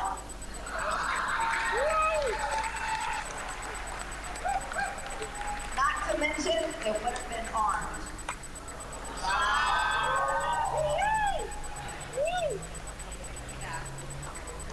See, that's the whole joke, isn't it? They say that whole thing was planned, and I'm like, are you kidding me? A bunch of conservative Second Amendment supporters went in the Capitol without guns, and they think that we organized that? I don't think so. Well, those are interesting comments, to say the least, considering how she felt during the attack. Greene messaged White House Chief of Staff Mark Meadows, and I quote here, "Please tell the president to calm people. This isn't the way to solve anything. Publicly, of course, a different tune."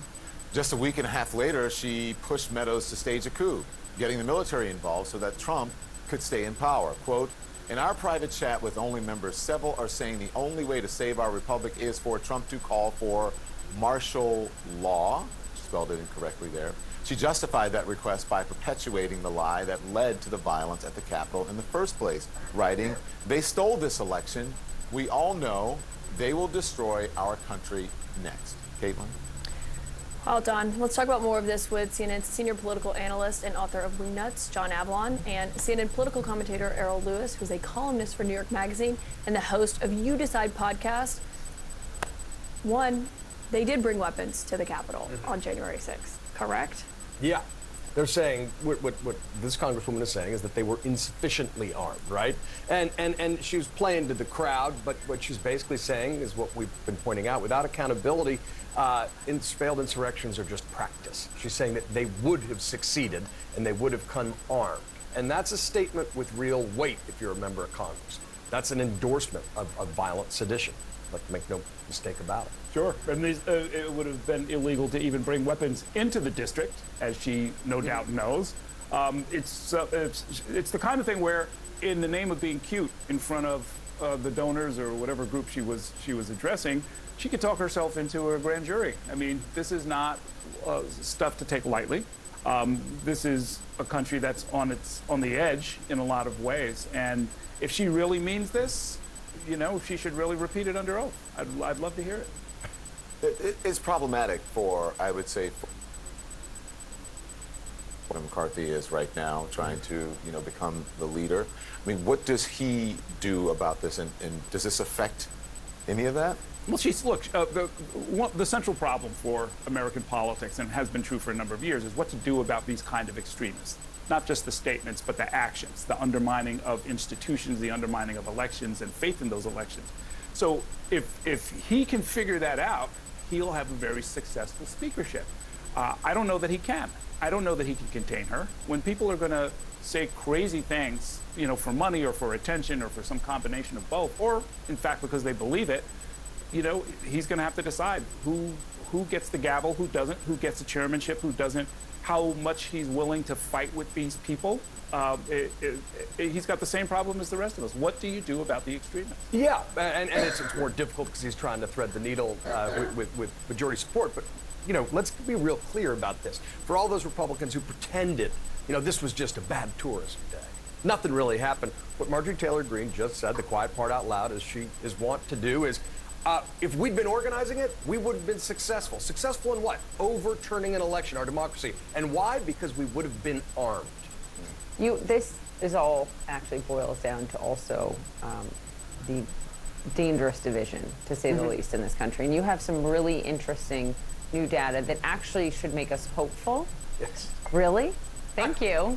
You're welcome. Enlighten us. What? Look, I do think it's important to keep perspective, right? We need to create a sense of context. We've seen how our schools, have become front lines in the culture wars. They're used to divide us. We've seen that be a primary campaign tactic. Well, there's a fascinating new study by a group called More in Common about diffusing the history wars. And what they show is a lot of these divisions are exaggerated. They reflect what they call perception gaps, particularly along partisan lines when it comes to the teaching of American history. Let me show you just one example. For example, the statement, all students should learn about the Declaration of Independence and the Constitution and how it advanced freedom and equality. 92% of Democrats agree with that statement. But only 45% of Republicans think Democrats support that view. On the flip side, by the way, take a look at this statement. It's important that every American student learn about slavery, Jim Crow, and segregation. This is the heart of the issue of so-called CRT panic. Well, critical race theory. Critical race theory, thank you. 83% of Republicans agree with that, but only 51% of Democrats think Republicans do. The takeaway is there's a perception gap in our politics that doesn't necessarily reflect reality. And that's something that we need to focus on. And Errol, you have made this point that I think is so appropriate here, that some people have a vested interest in making sure that Americans don't act on that information. Oh, no, absolutely. I mean, there's a whole range of consultants and donors, and there's a lot of money at stake in trying to make sure that what you just showed is not perceived by people, that people think the other side is evil. It's one, you know, you can raise a little bit of money if somebody's got the same point of view as you. You can raise a lot more if you can convince them that the other side is evil, dangerous, and a threat to the country. That's where the money really starts to roll in. And it's unfortunate because you have media organizations that do it, you have consultants who do it, you have politicians who follow along, Marjorie Taylor Greene, for example, and the next thing you know, we have a truly divided nation, in part because people are being misled. And why is that dangerous? Why is it so important to confront this? Is because, look, America is the only nation in history of the world founded on an idea, not a tribal identity. And that means we are uniquely dependent upon unifying stories about who we are as a nation. That's why we need to be teaching history. We need to be teaching civic education. And what this study shows is that we can do this in a way without letting the extremes determine the agenda. They don't represent us. Go on. I think you hit, but we didn't talk enough about it. What? I think it's media literacy. Because I think people, what you're saying as I'm listening here is that we don't know each other. We don't sit down and actually talk to each other. We don't, go to breakfast or dinner or whatever, that people sort of hang out with the people they know all the time, they're familiar with. That are like us. That are like us. And so we don't, and so people have, I can only, in context of me and probably you and you, people think that I am in the character or the caricature that they see on Fox News. And when they actually meet me, they're like, well, you're not at all that person. Because they're getting their information about other people through the media. And I think that is a problem. And if you want, when politicians come on here or they want to own the libs. So as soon as they finish an interview here, they go to the conservative media and they say, I own that guy on CNN. And then they go and they fundraise on it. That's it. Right? And so, and they are contributing to this. So it's the politicians and, quite frankly, the media that contribute to the partisan divide. It happens on the left, but not nearly as much as it happens on the right. There's more anger on the right and more the big media, the establishment, they are against us. Again, it does happen on both sides, but pretty much it's, am I wrong? Do you guys think I'm wrong about that? I mean, it's interesting. I get inundated, I'm sure all of us do, with all kinds of, sort of partisan fundraising appeals. You sort of have to get into that system just for news gathering purposes. And you never see anything saying, here's me with my arm around somebody of the opposite party. Please send $50, right? I mean, it's just what you're saying. It's like, you should have seen the way I cracked down on them and the horrible things that I said and the extremist statements that I made, and it showed up on television. Remember Charlie, Kristen, Obama? I think the hug was that them. It was Chris Christie. Yeah, and that sorry, was, my Chris. You know, but that's what we got to push against. And I think also reminding folks about all our interesting differences. One of my favorite Don Lemons in The Multiplicity of You is young Reagan Republican, Reagan supporting Don Lemon on a college campus in the South in the 1980s. And then I grew up. And then you grew up. But you know what? But hold on. First of all, not atypical for young college students at the time. Reagan did very well with young voters. And it just speaks to the essential diversity of our experience. We're much more interesting when we take the time to get to know each other. Yeah. I've looked at what happened with me with that was with the whole stance. I need to look this. I don't even. And then I was like, I'm out. I got you. And then it sort of woke me up. But it was kind of fun to be part of something that felt different. And folks probably don't know that about you. Yeah. I think John Avalon just told everybody. Yeah. It's about. He's been public about it. You know. But it's also about you said like. Founded on an idea. But it was Charlie Chris as well. A hug. I'm just when a trying hug to becomes a kiss I'm of trying joy. to prove myself. I'm like, I know it's early, but I really think this happened. But anyways, my more serious point, the American experiment. That's it. Talk to each other. I'm not going to promote my book, but that's what my book said, John. We've got to get. This is the fire? What I say to my friends about racism. So good. Even like Republican friends, everyone. We are a little loopy guys because we were up for Heroes. So Speak for yourself. Yeah, I'm a little loopy, and I also took an Ambien, by the way. What? Not before the show last night. Should we go, Caitlin? Should we go to commercial? Yeah. What's some coffee? I think the audience is begging us to. John Avalon, Errol Lewis, a really good conversation. Bye, guys. And Billy and thank you. So thank you both. All right, this morning, the effects of Hurricane Ian delivering a crushing blow to Florida's bee population. Of course, remember that storm. We covered it here closely. We'll also take a closer look at these bees and their fight for survival and actually what it means for you in the global food chain. Yeah, you'll want to see this. Also, new warnings this morning from Idaho police following the murder of 4 college students, why they are now telling everyone to travel in groups. We'll have a live report from Moscow in just a few minutes. It's a story everyone. It's so sad. We need answers. Yeah. That's not good. Traveling in groups. Happy New Year, everyone. You know what I like about this? You're all together. Cheers to you guys. Oh, boy. New Year's Eve Live with Anderson Cooper and Andy Cohen. Live coverage starts at 8 on CNN. At Booking.com, finding perfect isn't rocket science. Kitchen? Sorted. Hot tub? Why not? And of course, puppy friendly. We don't like to say perfect, but it's pretty perfect. Booking.com. Yeah. Dude, you coming? Alka-Seltzer Plus Power Max Gels with more concentrated power. Because the only thing dripping should be your style. Plop Plop is fizz with Alka-Seltzer Plus. Also tried for fast sinus and pain relief. Even when things seem quieter, the urge to protect means staying on the lookout to help keep others from harm. At Pfizer, we're driven by this impulse. We've reached hundreds of millions of lives with our COVID-19 response, and we keep innovating. Whatever comes next, we will respond fiercely, like family.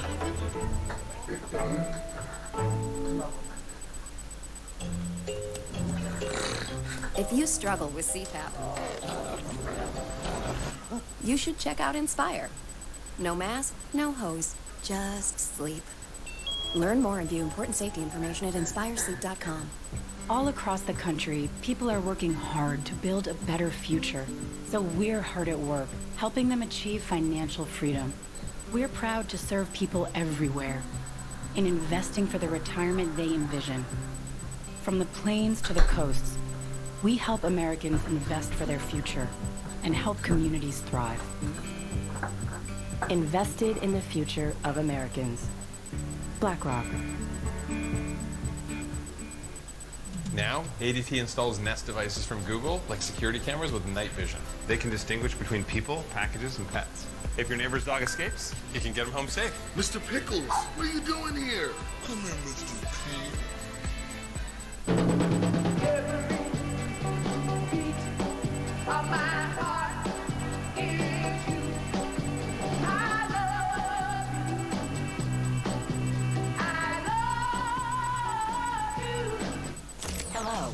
Adult Swim's automated animation AI. Wow! Here to warn, tell you about Adult Swim's weeknight programming. Adult Swim's automated animation nights. Weeknights starting at 9. What? I've always wanted to play piano. But life got in the way. Now that I have time, I'm using the Simply Piano app. The app hears my playing And corrects me when I'm wrong. And I can play the songs I love whenever I want. Simply Piano. Now it's our time to do what we love. Simply Piano. Find it now on the App Store and Google Play. You deserve a better credit score. Whoa. Chime can help no matter where you're at. Whoa. Because with everyday purchases and on-time payments, Whoa. things can happen a lot easier. Whoa.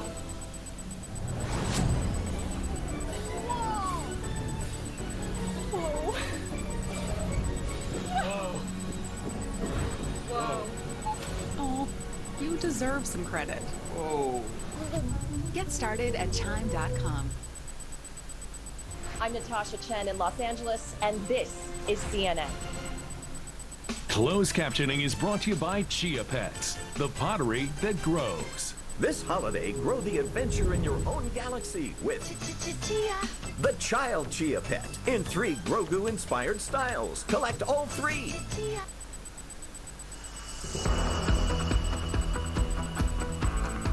Look at that, New York City this morning. Welcome back to CNN This Morning, everyone. Here's what's coming up.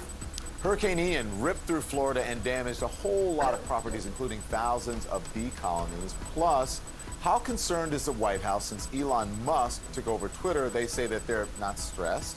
But how are other Democrats reacting? We'll talk about that. And remembering soccer journalist and friend Grant Wall. Grant Wall died at the World Cup. How colleagues are honoring him this morning. We reported out, of course, on Hurricane Ian, but here's something you didn't really hear about. When the storm smashed into central Florida, it took out hundreds of thousands of bee colonies and wiped out a vital link in our food chain. Well, now beekeepers are still struggling from these losses. Our Bill Weir met with some of them, and he joins us now. I never thought about this. Me neither. However, I know bees are very important to the whole ecosystem. More than ever. When we talk, when we have the birds and the bees talk, it takes on a whole new importance now, because 1 out of every 3 bites of food is courtesy of a pollinator, like a bee or a butterfly. And they're in deep trouble as a result of sort of colliding climate crises. I went down to Arcadia, Florida to get a state of things. These guys know the state of agriculture better than ever. Anyone really? And few are sadder and more worried. Take a look. Now you got to get a handful of bees. Really? Yeah. Okay. I'm not usually in the habit of accepting a handful of stinging insects, but Keith Council has a 40-year professional relationship with honeybees. And you rarely wear a veil or gloves or anything. Don't really need to. And these days, they need all the love they can get. Hurricane Ian arrived at the worst possible time for this business, just as beekeepers from around the country were set up to catch the autumn bloom of the Brazilian pepper tree. Whole yard went under.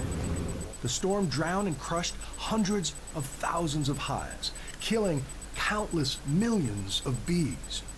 It's gone. We're gonna have to come back. There ain't nothing left. You could actually see a water line where it came up to here. And because Ian blew away so much vegetation, those that survived are starving. Some of these bees have gotten 3 shots of feed, and that's a gallon. So you're talking about 36 pounds of feed already, and you can still go back after they suck the feed down, and it looks like they never were fed at all. They're just starving. They're just starving. Yeah, it's nonstop. So it's just an added cost, and you're just trying to do the best. You have to make that tough decision of, really, is it worth the money? Food, yep. At Man Lake Bee and Ag Supply, they're mixing sugar water as fast as they can. And while some bee farmers file for federal relief, the Greater Good Charity is giving away a 1/4 ton of pollen substitute.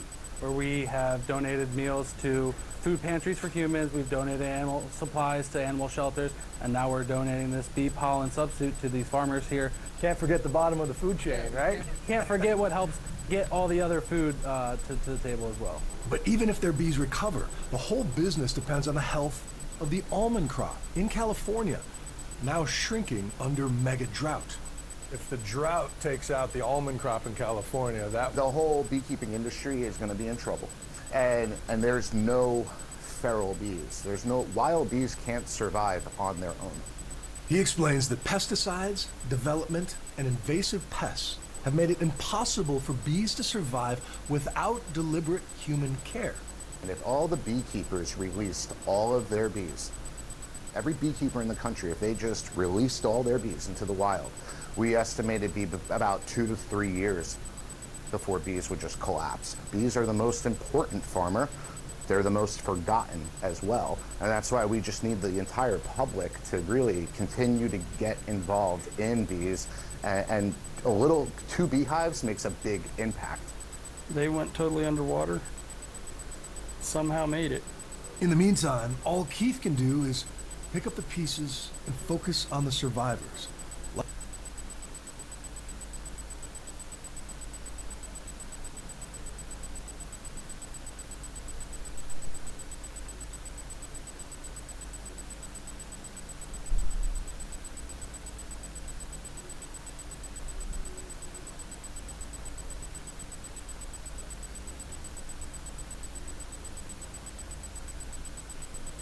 Development and invasive pests have made it impossible for bees to survive without deliberate human care. And if all the beekeepers released all of their bees, every beekeeper in the country, if they just released all their bees into the wild, we estimate it'd be about 2 to 3 years before bees would just collapse. Bees are the most important farmer.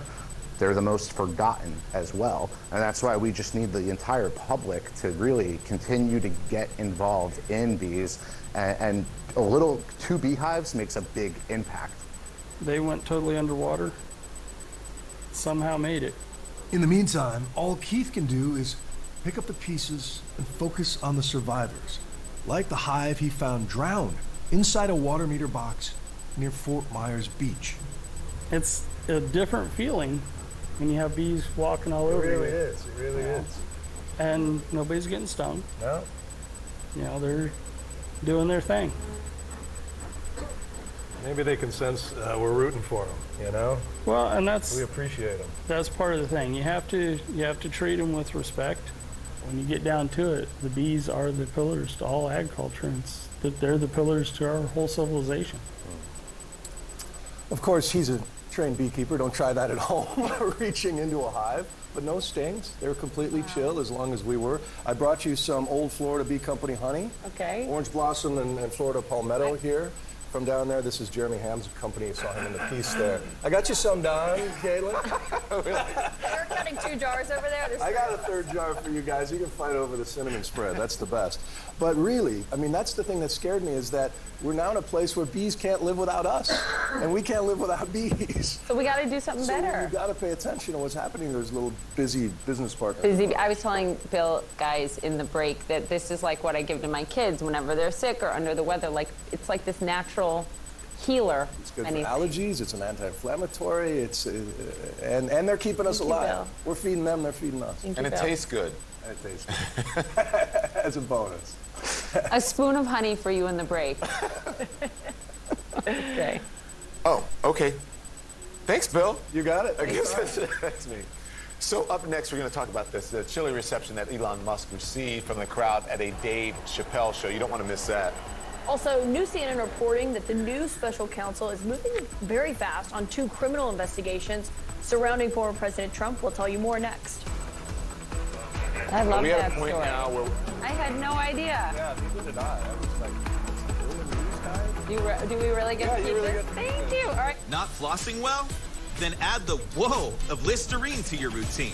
New science shows it gets in between teeth to destroy 5 times more plaque above the gum line than floss for a cleaner, healthier mouth. Listerine, feel the whoa.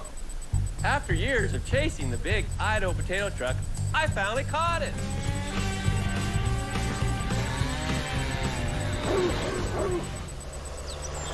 Oh man, always look for the grown in Idaho seal. There's something going around the Gordon home. It went from Gabe to Greta to Gabby to Grandma. Then Gertrude found something for it, Delsum. And now what's going around is 12-hour cough relief. And the giggles, and the Great Dane pup, and Grandma's gluten-free gooseberry pie, which is actually pretty great. The family that takes Delsum together feels better together. And try new Delsum No Mess Vapor Roll-On for cough. The first time your sales reached 100K was also the first time you hit this note. Save 20% with the lowest transaction fees and keep more of what you make with a partner that always puts you first. GoDaddy, tools and support for every small business first. Every moment in life is a bet. Like betting if Grandpa's in a food coma or a real coma. But life doesn't offer you up to $1,000 back in free bets if you don't win. So bet on America's #1 sportsbook, FanDuel, and make every moment more. Hey, Peloton, step into your power. Let's go. Ah, you didn't come to work out. You came to outwork. Let's get it. Yo. Boom. Come on, you got this. Everyday man for the Hey, no challenge, no change. The ting goes. Let's go.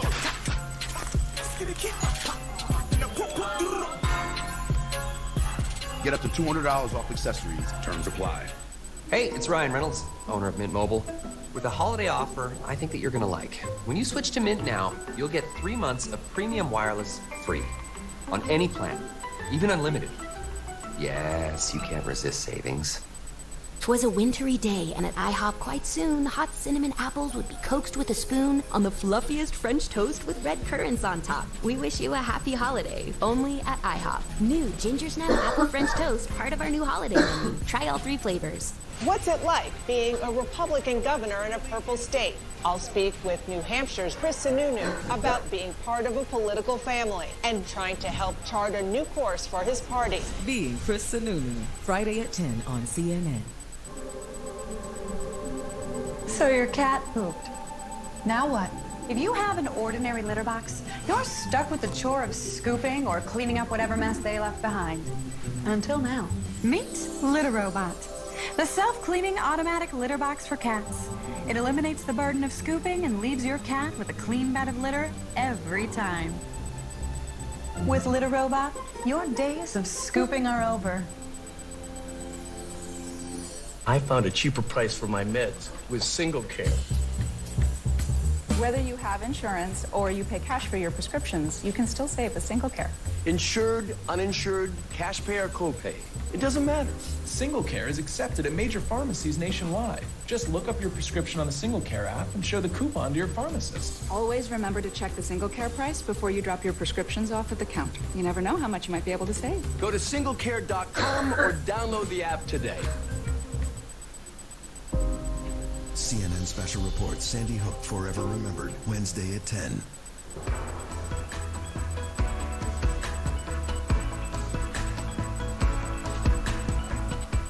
New reporting this morning that President Biden and his White House don't seem to have the same concerns about Elon Musk's takeover of Twitter as many in the Democratic Party do. It comes from Semaphore, the new digital media startup. And so joining us now is Ben Smith, the site's editor-in-chief, who is formerly of BuzzFeed, Politico, and the influential media column at the New York Times. Now that we've made it through your resume, this reporting is really interesting because this is something that is constantly being talked about on Capitol Hill. Lawmakers are asked about it almost every day. We've talked to many of them about it here on the show. But it seems to fit with the Biden campaign ethos, which was basically in 2 words, ignore Twitter. And now they seem to be ignoring Twitter's new owner.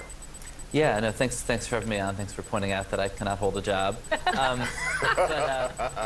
Yeah, I mean, I think what's so interesting is right now I think a lot of Democrats are very freaked out that Elon Musk, richest man in the world, buys this powerful platform for speech, and just he's immediately tweeting all sorts of just kind of far-right jokes and in-jokes theories. And the White House just isn't that focused on it. I mean, Biden became president in part by telling his staff, ignore Twitter. Twitter represents not the right, but Twitter represents the left of his party. Alexandria Ocasio-Cortez gets all the retweets, Joe Biden doesn't. And I think one of the reasons he won his primary was by realizing that there were many, many voters who were, less online, older, less educated, more diverse than the group of people on Twitter, and that those were the people who would vote for him. And so I think he's just as happy to have Twitter turn into something else, and for Democrats to ignore it. Go ahead. Were you going to say something? No, it's just fascinating because it does have real world implications. And the danger of the spreading of misinformation and that can lead to real violence. But it makes me think of what you always say. I always say that Twitter is not real life, and we sort of over-index that. And I think the smartest thing that the Biden administration did, or when he was running, not the administration, the Biden campaign did, was ignored the fringes of their party, as you pointed out, because I always say it's the ladies in church hats who actually go to the polls, right? And it's the guys who, with the lunchbox, who actually go to the polls and vote, not necessarily the people on Twitter. So he ignored it. Trump did the opposite and leaned into the extremes of his party and the people on Twitter, and he lost. Biden won. I think it's a smart strategy. I think they're right on. Yeah, and what they told us is that, in their internal meetings, they think about television, they think about Facebook, and that those are the places where, as you say, a lot of working people are getting their news.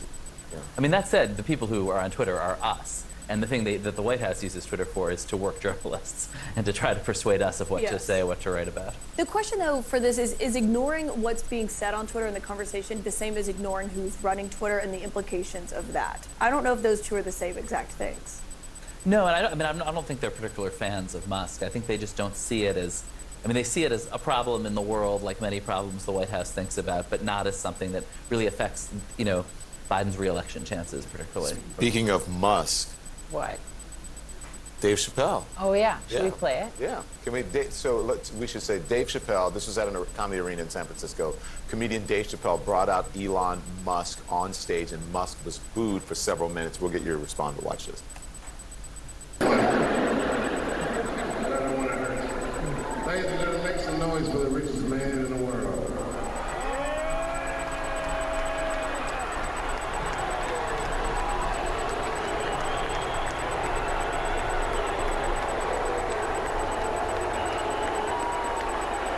Elon.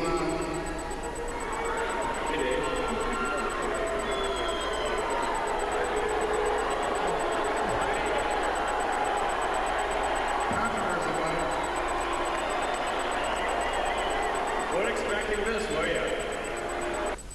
I couldn't hear Dave there. Okay, but why?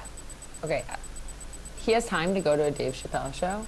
He's like running Twitter. Tesla's mad he's not there enough, but sorry, I digress. Yeah. What do you make? And we were, is it booze? I'm sure some people were happy, but did it sound like mostly booze to you? And that was in Silicon Valley. That's his hometown. Yeah, I think, in a way, it's like the power. We're talking about, Joe Biden not caring that much about Twitter. That actually is the power of Twitter to change how Elon Musk is seen very, very rapidly. And I think, he's been tweeting essentially a lot of right-wing politics. And so when he shows up in San Francisco at a comedy show, tough reception. Well, not even just right-wing politics, what he tweeted over the weekend, which is the latest thing that he's been under fire for, which, when you talk to some of the people around him, they think this is distracting when he tweets the things that we've been talking about for weeks on the show. But the thing about Fauci saying his pronouns were prosecute Fauci. And now all these lawmakers have been criticizing that as well. And Mark Kelly calling him out. Yeah. Well, that's what you were saying, Scott the Kelly, dangers of misinformation and the dangers of what Twitter can do is it can incite people towards violence, and it can also incite people towards to do good things, right? It can encourage people to do good things, but it can incite people to violence, and it can give out misinformation. But that is a public sentiment. That's not just people tweeting. That's people voting with their mouths, going boo. Yeah, it can definitely incite people toward booing, apparently, in this case. And I think more broadly, it's, I think you had people managing the platform who were very worried about the things that you just talked about, particularly after January 6th, ban Donald Trump from the platform, ban a sort of a spectrum of people on the right, because I think of their concerns about violence. And Musk is saying, you went too far, trying to pull it back.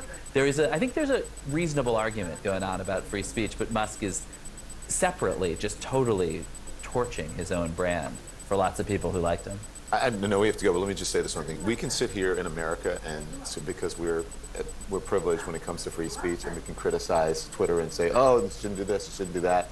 But if it goes away, it does have real-world consequences for people who are in countries without free speech and who use that, so especially glad you said Iran, who use it to get the word out about the mistreatment of women and LGBTQ community and so on. So it's important for us. But as Americans, we're like, free speech, what do we do? Take it off, because we have other outlets, but some countries don't. Come back for that free speech debate. Anytime. I'm here for it. I think people misunderstand how it applies to a company like Twitter. Thanks for the donuts and the coffee on the first day of the show. That's what we supply. By the way, thank you, Ben. It's a good friend. Have you. Very much. We appreciate that. Also, inflation still very much here, driving the price of many of your Christmas gifts for your kids higher. How folks are able to stretch their dollar this season. Our reporting next. Have you bought any presents? Did you? Were you? You were. There's always a fresh deal on the Subway app. Like this one. 50% off? That deal's so good, we don't even need an 8-time offer to tell you about it. Wait, what? Get it before it's gone on the Subway app. From Academy Award winner Sam Mendes comes a tribute to the power of human connection. No one's gonna give you the life you want. You have to go out and get it. Empire of Light is an achingly lovely film. Amazing to be able to fly. Olivia Colman is brilliant, I'm the only one who knows the truth. Do you understand me? I'm the only one. and Michael Ward lights up the screen. Here's the good music. To getting back up. And coming home. Empire of Light, rated R. Discover the Movado SE Automatic. Engineered to perfection. Powered by you. More than a watch, it's automatic. Movado. Discover what moves you. Okay, season 6. No, this'll take forever. Or not. Do I just focus on when things don't work and not appreciate when they do? I love it when work actually works. I just booked this parking spot, this desk, and this conference room. I'm filing status reports on an app that I made. I'm not even a coder, and it works. I like your bag. When your digital solutions work, the world works. That's why the world works with ServiceNow. I brought in Ensure Max Protein with 30 grams of protein. Those who tried me felt more energy in just 2 weeks. Here, I'll take that. Ensure Max Protein with 30 grams of protein, 1 gram of sugar, and nutrients for immune health. I'd like to thank our sponsor, Liberty Mutual. They customize your car insurance so you only pay for what you need. Contestants ready? Go! Only pay for what you need. Liberty, liberty, liberty, liberty. What's it like to hear from the people actually living the headlines? I'm Audie Cornish. My new CNN podcast will talk to the people behind the trending stories. I've got a lot of questions. The Assignment with Audie Cornish. Listen on Spotify.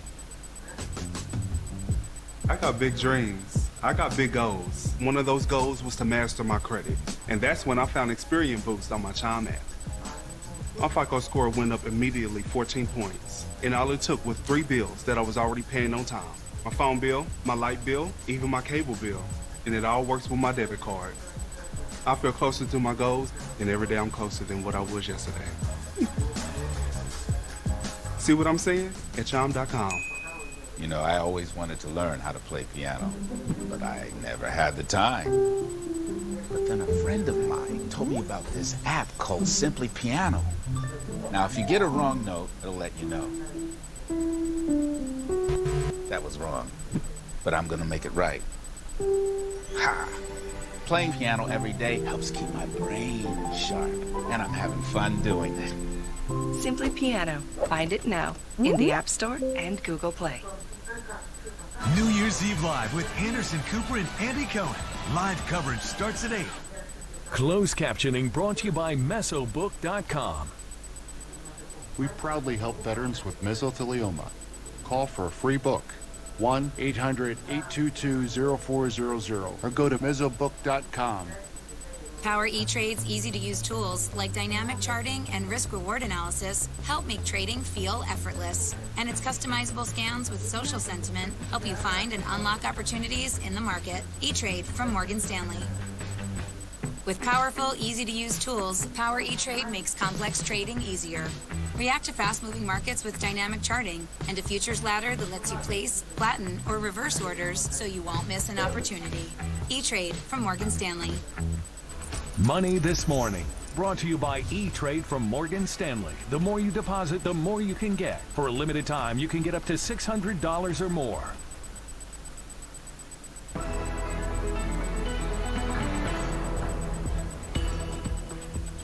Well, inflation is hitting middle-class families really hard just ahead of the holidays, and even though numbers cooled a bit in November with gas prices coming, parents are feeling the pressure to provide their kids with a memorable experience this Christmas. CNN's Gabe Cohen has more now. In Hyattsville, Maryland, Anya Remy, an HR professional, is Christmas shopping for her children on a stricter budget than ever before. It's a few items for the kids this year as opposed to getting them all of the things on their list. High inflation has made holiday budgeting a more complicated equation for middle-class families. A November poll found 47% of Americans have less savings than a year ago, and 42% plan to spend less on gifts this season. Only 8% plan to spend more. But up to now, the National Retail Federation says overall holiday spending hasn't slowed. Families are just making sacrifices. Jeanette Duval, a school bus driver, is relying on coupons for the first time. Probably not everybody will have the same quality of gift they used to have. It's a little pinch. Joe Parker says he won't limit spending for his family, just for himself. They're good kids. They do what they're supposed to do, so I'm supposed to fulfill my part. In a new poll, 55% of Americans say rising prices have caused financial hardship for their household. Doesn't take much. Lindsay Cook is one of them. She's a teacher, her husband a school security officer. Higher prices have forced them to dip into savings the past few months. I'm living paycheck to paycheck, so there's no sort of wiggle room, and it's kind of scary. How has your holiday budget changed? How do you create a budget when you don't have any sort of extra income? She decided to spend no more than $100 for each of her two children. I sense the stress in your voice. I don't want to disappoint my kids. I don't want them to be upset. So it's just kind of sad. Then there are parents like Carissa Warren. We met her back in March when she could barely afford gas with surging fuel prices. Because if we were to fill our tanks, we wouldn't have enough cash for the rest of the week to cover the rest of our bills for that week. With gas prices down and a raise at work, she felt more secure heading into the holidays. Then came the news. Like many Americans, she's getting laid off from her job. What did that do to your budget? What budget? It just kind of blew everything up. Now it's like anything extra is out of the question. She's already purchased a few gifts for 3-year-old Layla and says that's the end of her holiday shopping. And Layla seems just fine with that. You're still going to have a great Christmas. Right, yeah. I mean, that's at the end of the day, as long as she's happy, we're all happy. We won't have gifts under the tree this year, but she will. And so that's all that really matters. Gabe Cohen, CNN.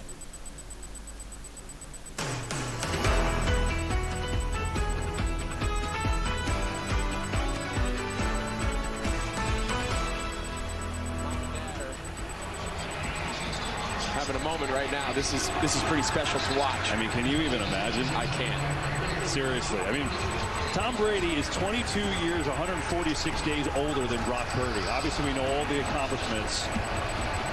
And he looks like he's been playing the league for 10 years. He's just so poised. Oh my gosh. Did you guys, I couldn't stop talking about it. You walked in last night. Remember, the hero was on his phone watching the end of the game. It was amazing. Yeah, any parent would cry if their son was performing like that in a game against Tom Brady. It was amazing to watch. I mean, this guy he was a third string. He's a rookie. What do they call it?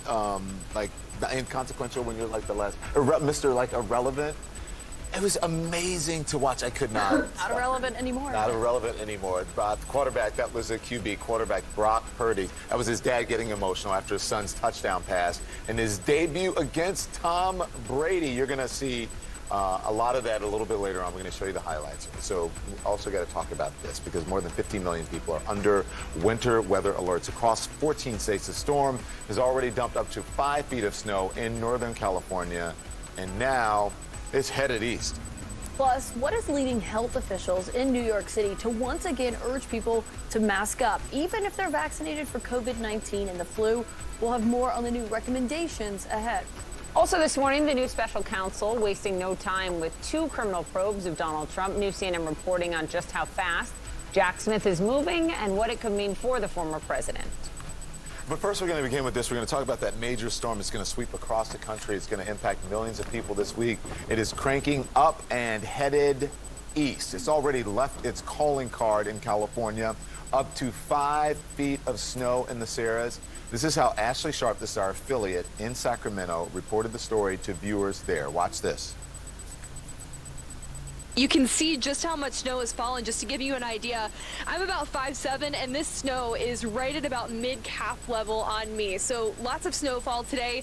We have talked to people out here in Pollock Pines who have said it has caused some issues on the roadways. Our GoPro captured the mess on the roads in Pollock Pines, snow-covered streets impacting the foothills Sunday. Coming up, definitely be careful. It's slippery. Even in my car, I've slid a few times. Chain controls active Sunday in Pollock Pines and higher in the Sierra, further down Highway 50 and on Interstate 82, where snow dumped over the weekend.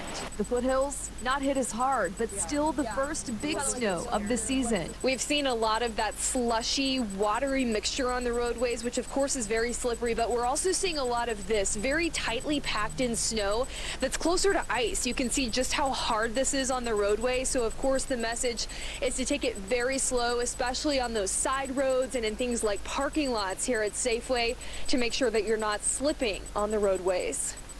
So more than 15 million people in 14 states are under winter weather alerts this morning. Over the next couple of days, this system could bring a major snowstorm from Colorado to Minnesota and hail, strong winds, and possible tornadoes to parts of the South.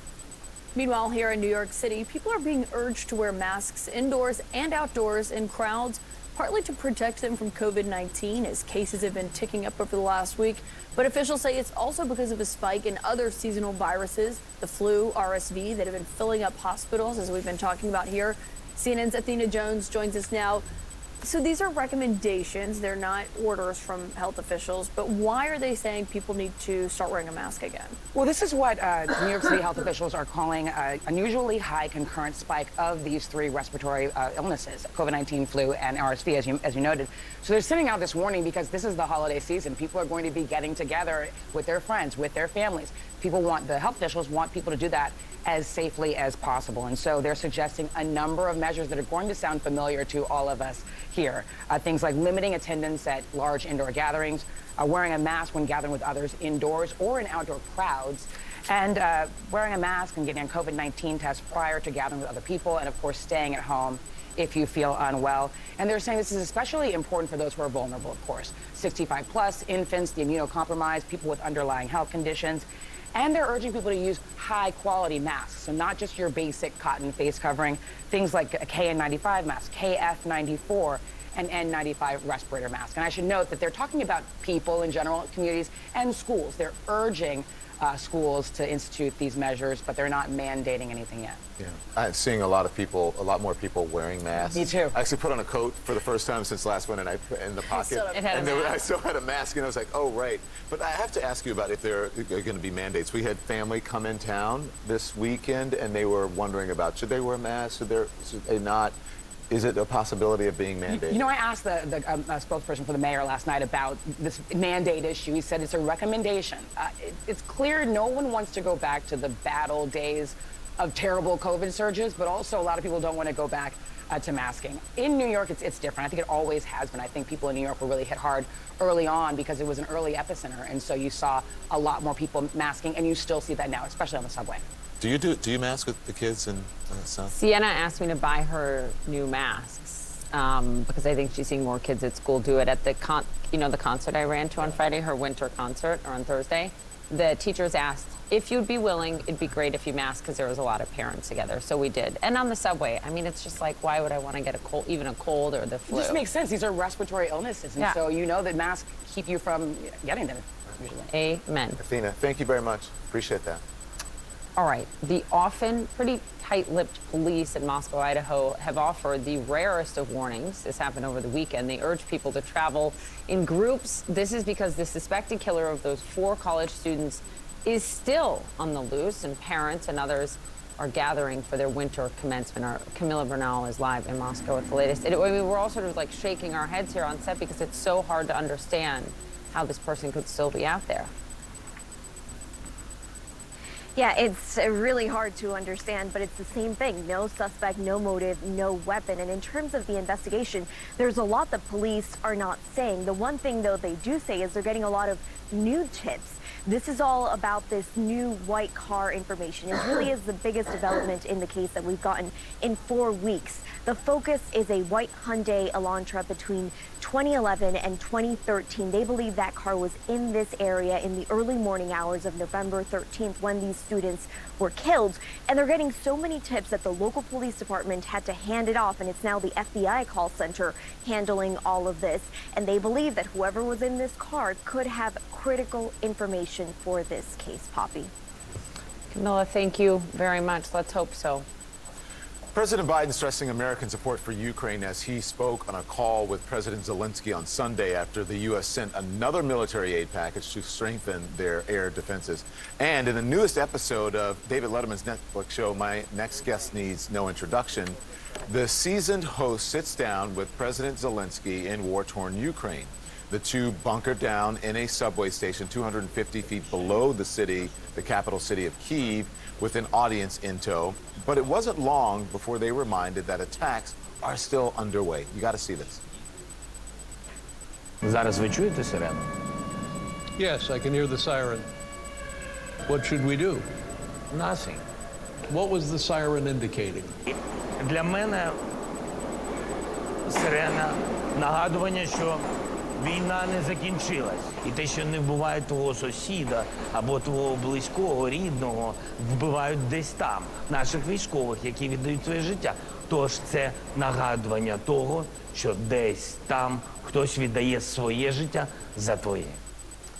That is a surreal moment there, and one Ukrainians live under so often. Ukraine appears also this morning to be putting its newly acquired firepower to the test, launching a missile attack on a Russian-occupied community in Zaporizhia that's in southeastern Ukraine. Let's get straight to Will Ripley. He is live in Kyiv. And Will, I understand you just spoke to the Ukrainian defense minister. Is that right? Yeah, and you know, Poppy, it is amazing how quickly you can get used to the air raid sirens. As I was going to bed last night, I heard the sirens go off in Odessa in southern Ukraine, and it's one of those things where you look at your phone, and if it doesn't say incoming missiles headed your way, you put the phone down and try to get some badly needed sleep, which is in short supply for so many Ukrainians who have been dealing with around-the-clock attacks by the Russians. In fact, we were in Odessa. That entire region of more than 1.5 million people was essentially plunged into darkness over the weekend because Russia fired Iranian-made drones at the power grid, and it caused widespread blackouts. And so I started our interview with the Ukrainian Defense Minister, Oleksiy Reznikov, talking about just that.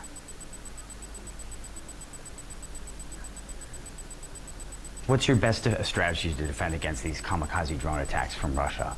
Every day, we're trying to find the best solution. They targeting our infrastructure. They trying to ruin our energy supply, water supply, heat supply systems, because they cannot to have a success against armed forces of Ukraine. They trying to fighting with the civilian population. That's why they trying to stop the energy or water to the houses, especially during this winter time. Have you been given an explanation why the Patriot missile defense systems have not arrived yet?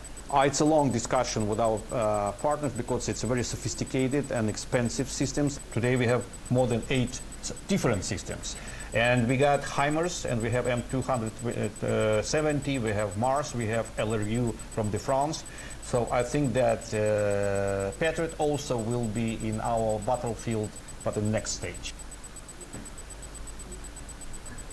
Very interesting that he says he's confident that they will have Patriots in what he calls the next stage, a stage that in the coming weeks could likely include Ukrainian counteroffensives. They say because the ground is starting to freeze over, it's going to be easier to move equipment, and so they're ready to start trying to retake territory that has been taken by the Russians, Poppy. Will Ripley, what a great interview. Thank you for being there live from Kyiv this morning. All right, the new special counsel who is in charge of the 2 criminal probes involving former President Trump is barreling ahead in his new role. Jack Smith might still be in Europe recovering from a bike accident, but 1 month into his new high-profile position, he has already brought in several people close to Trump before a grand jury. He's also issued a flurry of subpoenas. CNN's Caitlin Polantz joins us live from Washington. Caitlin, what I was struck by in your reporting is that Jack Smith's staff is already nearly twice the size of Bob Mueller's staff, the team, of course, that worked on that Russia probe. Right, Caitlin. So we were trying to get a sense of what this office looks like a few weeks after Smith's appointment. Has the investigation changed? Is it growing? And actually, what we found was Smith is stepping in to become a manager of a very, very large team. There's already 20 prosecutors that had been ramped up and were working on the January 6th side of the case. Many of the prosecutors who are on the Mar-a-Lago case, so those would be a separate team.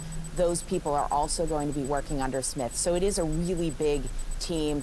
And they're also not starting from scratch. They're doing a lot. And one of the things that we found is that there's a financial investigation going on that is largely under the radar. It's showed itself a little bit in subpoenas asking questions about money, but there is a financial investigation that's pretty robust right now. And then the other thing, Caitlin, that was quite surprising and maybe obvious just following some of this, but we really wanted to nail down whether it was happening. There are questions being asked. Prosecutors are asking witnesses, what is Donald Trump's knowledge? Was there an exact plan to steal the election and keep him as the president? What was the intent around that? So that focus on Trump really did come out in our reporting. And what happened on Friday with, the Justice Department, we know, as we reported and talked about, wanted to hold Trump or the office of Trump in contempt of court when it comes to the documents investigation, but they got pushback from the judge inside that courtroom. Right. So this was a proceeding that happened entirely behind closed doors. But what we understand from sources is that on Friday, this judge in D.C. did not hold Donald Trump in contempt of court for failing to comply with the subpoena. The Justice Department is clearly unhappy with how things have gone there in that Mar-a-Lago case. But this is just another point in a series of things that have happened in the Mar-a-Lago investigation, and a sign, Caitlin, that this investigation by Special Counsel Jack Smith is very, very aggressive, and the Justice Department is trying to do a lot here. Yeah, it seemed like a rare good day for Trump's legal team. Caitlin Polantz, thank you for that update. I'm sure you guys are tired of hearing me talk about this story. You're tired of watching me watch it on my phone. The 49ers? Oh my God, it's an amazing story out of the sports world. If you did not see it, it was fantastic. John Berman's probably tired of you talking about it. He loves Tom Brady. He's a Patriots guy. He's like... It was a problem for Brady. Oh, yeah. It was a problem, and it was in his hometown, his home team, and it was... Anyway, someone texted me and said, he needs Giselle. I knew you were going to say that. I was like, don't say what you texted us. This is about Purdy. All right, so he was the very last pick in the 2022 NFL draft, getting the nickname Mr. Irrelevant. But with the 49ers starting quarterback out with an injury, Brock Purdy got his first NFL start on Sunday. It was extraordinary. He torched Tom Brady's Tampa Bay Buccaneers, running for 1 touchdown, throwing for 2 more, blowing out the Bucs 35-7, spoiling Brady's homecoming. He is from the area, requested 100 tickets for his friends and family. You think Josh Purdy's dad was proud? As Caitlin said, anybody's parent would be crying. I mean, look at this guy. Of course he was. Looks like he's wiping away a tear, getting pretty emotional after his son's first touchdown pass. Here's what Brock Purdy said about that moment. The emotions on their face and just the way they looked down at me from up on the railing. Man, it just means a lot. They believed in me even though I was the last draft pick and all that kind of stuff. Like they've always been telling me like you're good enough and we know that you can do it. And so to see them after that performance meant a lot to me. And so very blessed to have them as my family. He played really well. He threw a lot of good balls, hung in there in the blitz, and they did a good job. They did a really good job. Yeah, well, kudos and a handshake from the GOAT right there, Tom Brady. I don't think anybody can call Brock Purdy irrelevant anymore. No more. If you're watching this and you're not someone who watches football closely, it's absurd that he played that well. It's crazy. It's amazing. It's so impressive, but it's just not something you typically see. Like, it's really out of the... There's a reason his dad was so emotional watching his son succeed like that. No, look, I'm not a fan of any... Like, I'm the New Orleans Saints guy because I'm from Louisiana, but then just sitting there, I was just watching the game, getting dressed to go to Heroes last night, and I'm like, oh my... I cannot believe this is happening. Like, one touchdown after another, after another, after another, and I kept waiting for, like... I'm like, well, when is Brady going to score? He almost got shut out. I mean, it was Why did they call him Mr. Irrelevant? Because he was the last pick of the draft. Right, but this always happens. It's like someone who doesn't do well, and then they always come back, and it's like the best comeback stories ever. I don't know. I love short stories like that. Let's hope it's The repeatable. underdog. Yeah. Okay, I think Mom. it is. Mom's like, Looking out for everybody the doesn't kid. get a trophy. Thanks, Poppy. Okay, so up next, new details this morning about Brittany Griner and what she is doing days after she was freed from a Russian prison. Also this morning, CNN is hearing from migrant workers in Qatar. They are revealing the mistreatment and abuse, all in the shadows of the World Cup.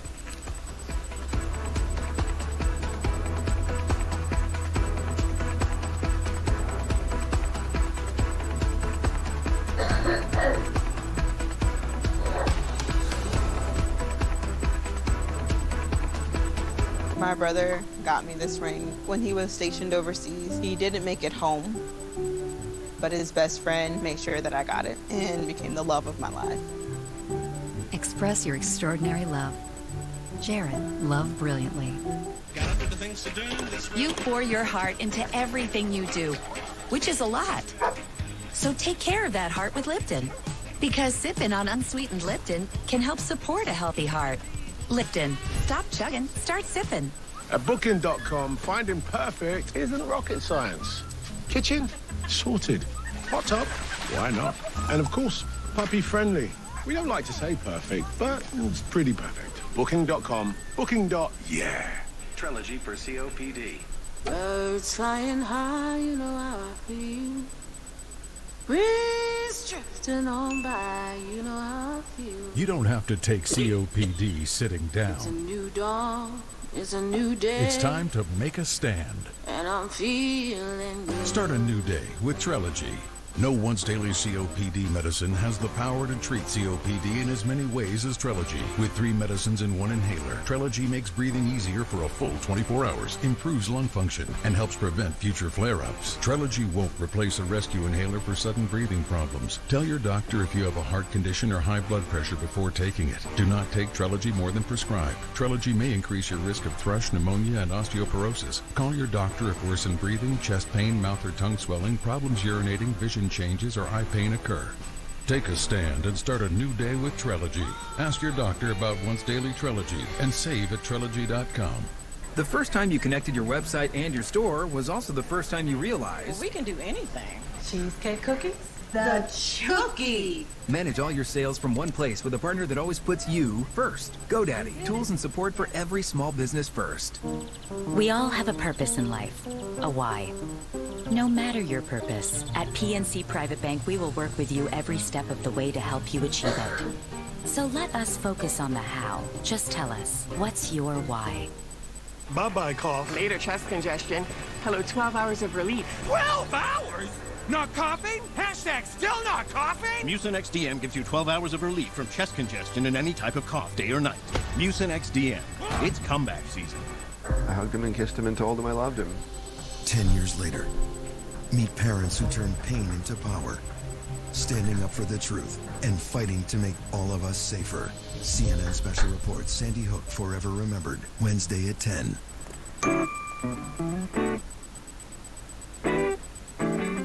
Easy credit building, early payday, fee-free overdrafts. Thank you. It's banking the way it should be. Chime, the #1 most loved banking app. HR shouldn't be hard. It shouldn't be hard to hire the best people, or get them paid, or enable them to work how they want to work. And with Paychecks, it's not. Our integrated HR technology gets you up and running fast, so you can start simplifying and automating everything from recruiting to payroll, benefits to insurance, all while keeping your team connected, productive, and safe. It shouldn't be hard to switch to a better HR solution. And now, it's not. Paychecks makes it simple. You know, I always wanted to learn how to play piano, but I never had the time. But then a friend of mine told me about this app called Simply Piano. Playing piano every day helps keep my brain sharp, and I'm having fun doing it. Simply Piano in the App Store and Google Play. New Year's Eve Live with Anderson Cooper and Andy Cohen. Live coverage starts at 8.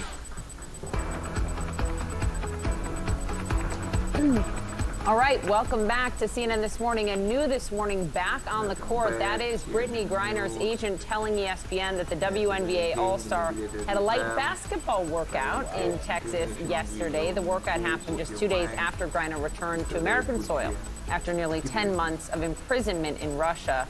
Griner's first move, appropriately, a dunk. All right, so big picture here. The WNBA fought for Griner's release from Russian detention since last winter. And this is just the latest effort from the league. In recent years, WNBA members have helped flip a Senate seat in Georgia by supporting Reverend Raphael Warnock, a Democrat, when Republican Senator Kelly Loeffler, who owned the Atlanta Dream, spoke out against the Black Lives Matter movement. In the summer of 2020, the WNBA dedicated their season, the whole season, to Breonna Taylor, the 26-year-old killed by police in that raid of her home. Players wore Breonna Taylor's name on their jerseys in an effort to raise awareness for Black female victims of police violence. And then you'll remember this, 1 month later, when Jacob Blake, an unarmed Black man in Wisconsin, was shot 7 times in the back by a white police officer and partly paralyzed. Well, the players once again stood up, postponed several of their games. Some wore shirts that spelled out Blake's name, each with 7 bullet holes represented. WNBA Commissioner Kathy Engelbert, who you heard from on the show Friday, told me about a year ago when we sat down why these players consistently speak up and stand up. What became very clear is that these players, it was bigger than basketball for them. Yeah. And unless you walk in their shoes, you don't know the heavy burden they took on.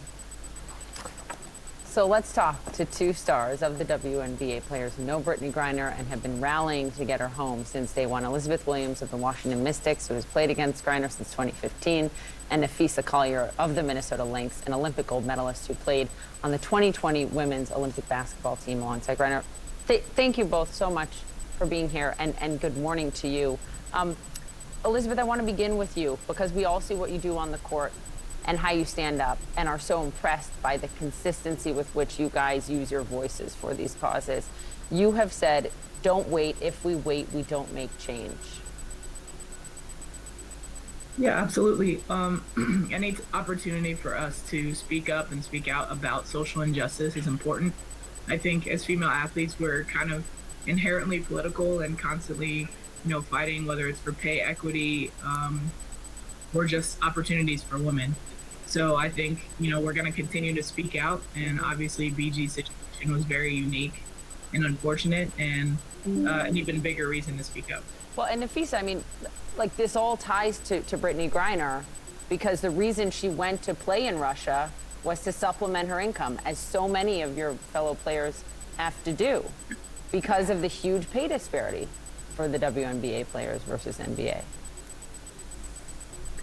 Yes, and that's something that we've been working for and fighting against for a long time.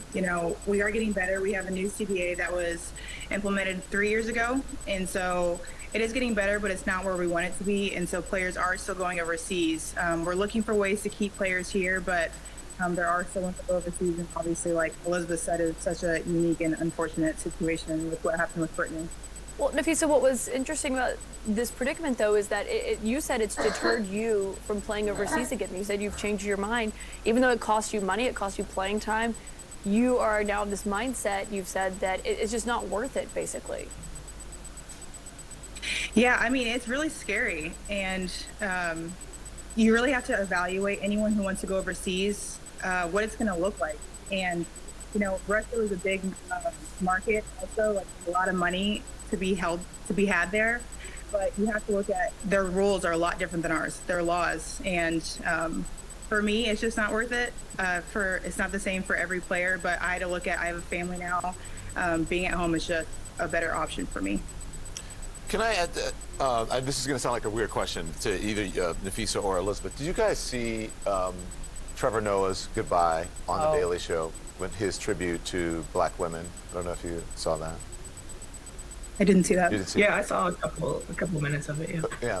And so there's a method to my madness here. The reason I'm asking is because during George Floyd, I had this, I did this podcast called Silence is Not an Option, and I highlighted the NBA and how you guys were leading on social issues during George Floyd, what you did with the jerseys and so on, even before the NBA, before the guys did it.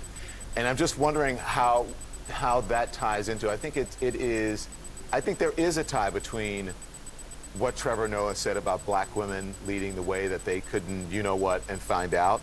And so and how much he had learned from black women in his life, and what gives you the courage to lead on these issues and put your careers on the line for standing up for what you believe is right?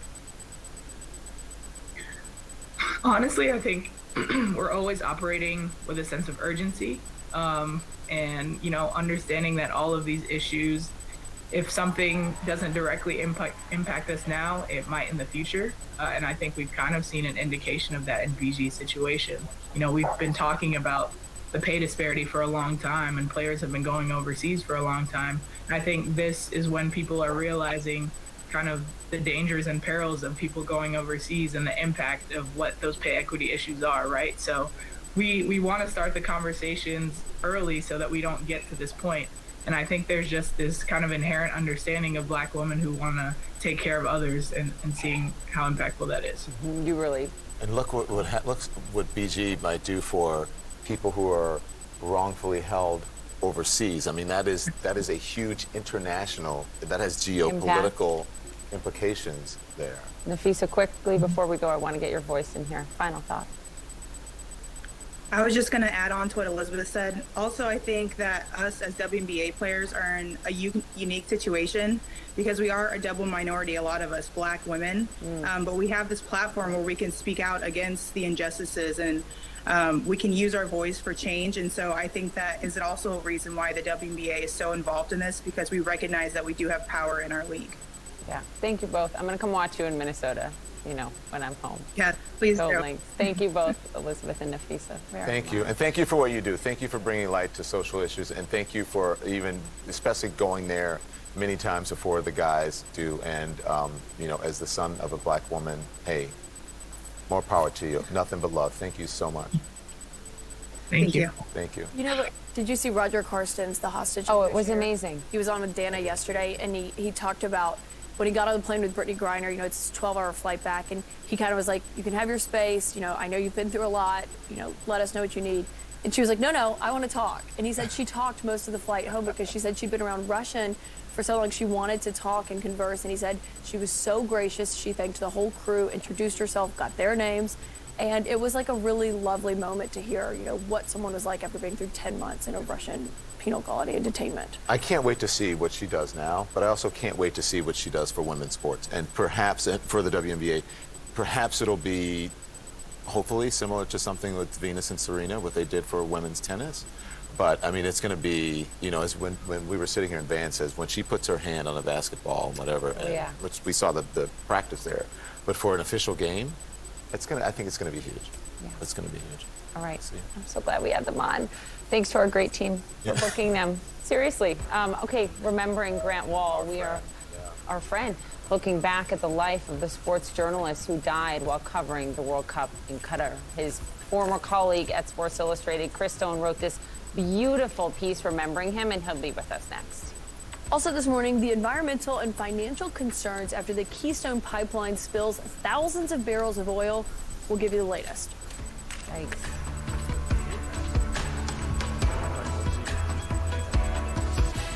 It's the Subway Series menu. 12 irresistible subs. The most epic sandwich roster ever created. It's Subway's biggest refresh yet. When you're a small business owner, there's no such thing as 9 to 5. Days are longer, and business hours, well, they're anything but predictable, especially when you have clients like ours. When I considered payroll providers for my business, I looked for a solution that fit into my busy schedule. Sure Payroll makes running payroll fast and easy, so I can spend extra time with these guys. Visit SurePayroll.com for a 3-month free trial and find out what makes us different, because small business is our business. Now ADT installs Google Nest devices like the Nest Learning Thermostat, so you can enjoy the perfect temperature with your morning matcha. Your thermostat learns your favorite temp and creates a schedule for your home. I love saving money before breakfast. Moderate to severe eczema still disrupts my skin. Despite treatment, it disrupts my skin with itch. It disrupts my skin with rash. But now, I can disrupt eczema with Rinvoq. Rinvoq is not a steroid, topical, or injection. It's one pill once a day that's effective without topical steroids. Many taking Rinvoq saw clear or almost clear skin, while some saw up to 100% clear skin. Plus, they felt fast itch relief, some as early as 2 days. That's Rinvoq relief. Rinvoq can lower your ability to fight infections, including TB, serious infections and blood clots, some fatal, cancers, including lymphoma and skin cancer. Death, heart attack, stroke, and tears in the stomach or intestines occurred. People 50 and older with at least one heart disease risk factor have higher risks. Don't take if allergic to Rinvoq, as serious reactions can occur. Tell your doctor if you are or may become pregnant. Disrupt the itch and rash of eczema. Talk to your doctor about Rinvoq. Learn how AbbVie can help you save. Researchers believe the first person to live to 150 has already been born. It could be you. Wow, really? Of course, you'll have to eat your greens, watch your stress, wear sunscreen. But to live to 150, we're developing solutions that help doctors listen to your heartbeat while they're miles away. Or AI that knows what your body will do before you do. Cool. Introducing Elevance Health, where health can go. HGTV wants you to live the good life. Place is so lit. With the Lux for Less 5K giveaway. Yes! Just watch and look for the special code and you can glam it up with sass and class. That's what we're here for. Lux for Less. All new Thursday night at 9 on HGTV. If you're over 50, imagine you could turn back the clock on your stiff, achy joints 10, even 20 years. Imagine you could do this without products that just temporarily hide the symptoms and may have side effects. Imagine no more. Introducing Instaflex Advanced. Get a complimentary sample just by texting FEET to 321321. Instaflex Advanced is different because it targets the root cause of joint soreness and stiffness. It doesn't just cover up symptoms. Instead, it bathes your joints in its unique combination of 5 key natural ingredients found in no other product. Key ingredients backed by 5 clinical studies. Instaflex Advanced is so powerful, you could have better knees in just 1 week. Maybe that's why it's the #1 selling joint brand at GNC. But you can only get your complimentary sample by texting FEET to 321321. Plus, text now and we'll include a tube of Instaflex pain cream with its exclusive oxygenated oil for fast-acting relief from the pain of arthritis, backaches, and sore muscles. Absolutely free. Text FEET to 321321. I'm Will Ripley in Kyiv, Ukraine, and this is CNN. I knew you should have called a pro. I got this. Are you a contractor? No, but I watch a lot of home improvement shows on Sling TV. I'm gonna need a forklift, a laser thingy, 5 tons of concrete, and a stud finder. Don't worry about a permit. The mayor owes me a favor. With Sling, choose your channel lineup of live sports, news, and entertainment. Be confident it's the TV you love for a price you'll love. We're gonna need lots of duct tape. The sticky kind. Maybe too confident. Sling. Try us today. Sports This Morning. Brought to you by Sling. The TV you love for a price you'll love.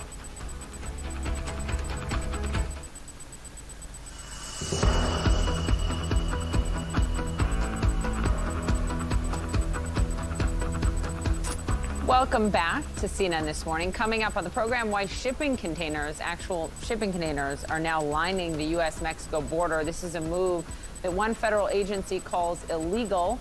Also, a New York college student who is currently studying abroad in France is now being reported missing. We'll tell you about that. And a winter storm pummeling the West Coast, how the South will be impacted ahead. But first this morning, we are remembering a pioneer of soccer journalism here in the United States and around the world, and also a friend of this show, Grant Wahl, who passed away at the World Cup in Qatar on Friday. He had just turned 49 years old. He covered 8 men's World Cups as a reporter, and he reported from Qatar for CNN This Morning. You remember he talked to us in recent weeks after he was detained by officials there on the ground when he was trying to enter the stadium for wearing a rainbow shirt. I was thinking the entire time, like, if I'm being treated this way during the World Cup when the attention of the world is on Qatar, and I'm an American who has a pretty prominent media following, imagine how gay people in Qatar outside of World Cups must feel, or what they must endure. And I've got family members who are gay. I've got friends who are gay. I've got journalist friends who are gay who are here in Qatar. But you don't need that to be supportive, to be an ally. Joining us now is Chris Stone, the former editor-in-chief of Sports Illustrated, where he worked with Grant for 23 years. He's now the deputy managing editor and vice president of LA Times Studios.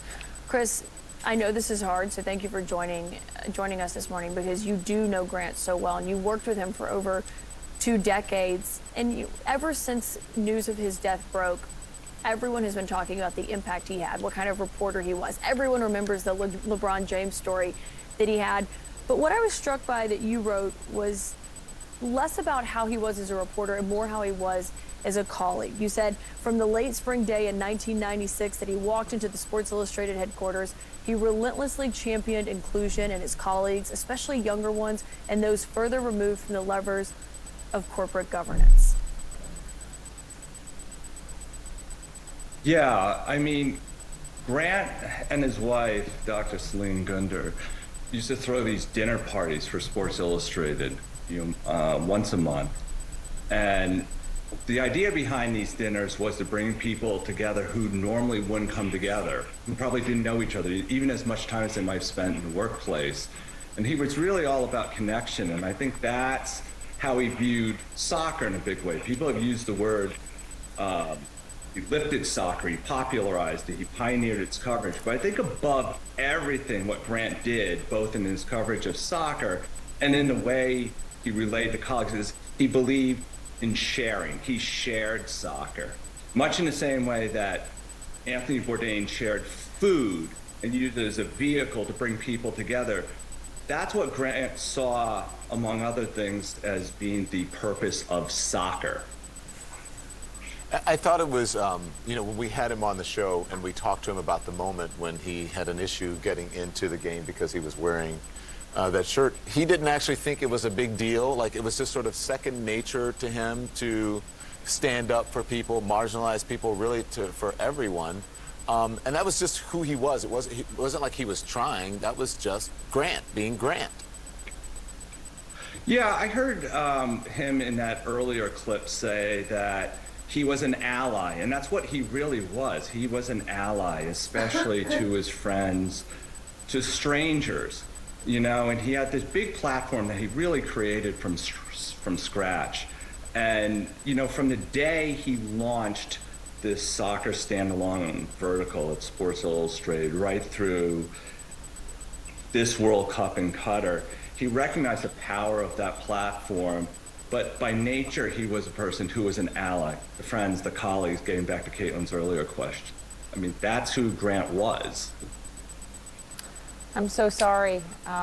Reading your piece just tugged at sort of every single heartstring, because you clearly loved him and admired him so much. And you talked about Bourdain earlier, our former colleague Anthony Bourdain, and you write, like Bourdain, he had the gift of converting the incurious, or at least getting them to sit up and take respectful notice. He helped us see things that we were missing. Yeah, I think he viewed it as kind of his obligation, almost as a sort of benign penance for this great, adventurous life he had. How could he not share it? Everybody wanted, he would come back from these trips, across the ocean in different hemispheres in the farthest, most remote corners of the world. And we wanted to hear about the experiences. And he was all too eager to share that, not only with us, but with his readers. I think it was really important to him to acknowledge, I have this big, wonderful life, but I want to share this big, wonderful life with you. It's going to be so missed. Yeah. Chris, I know this is difficult, but thank you for joining us to talk about him, because it's important to talk about him.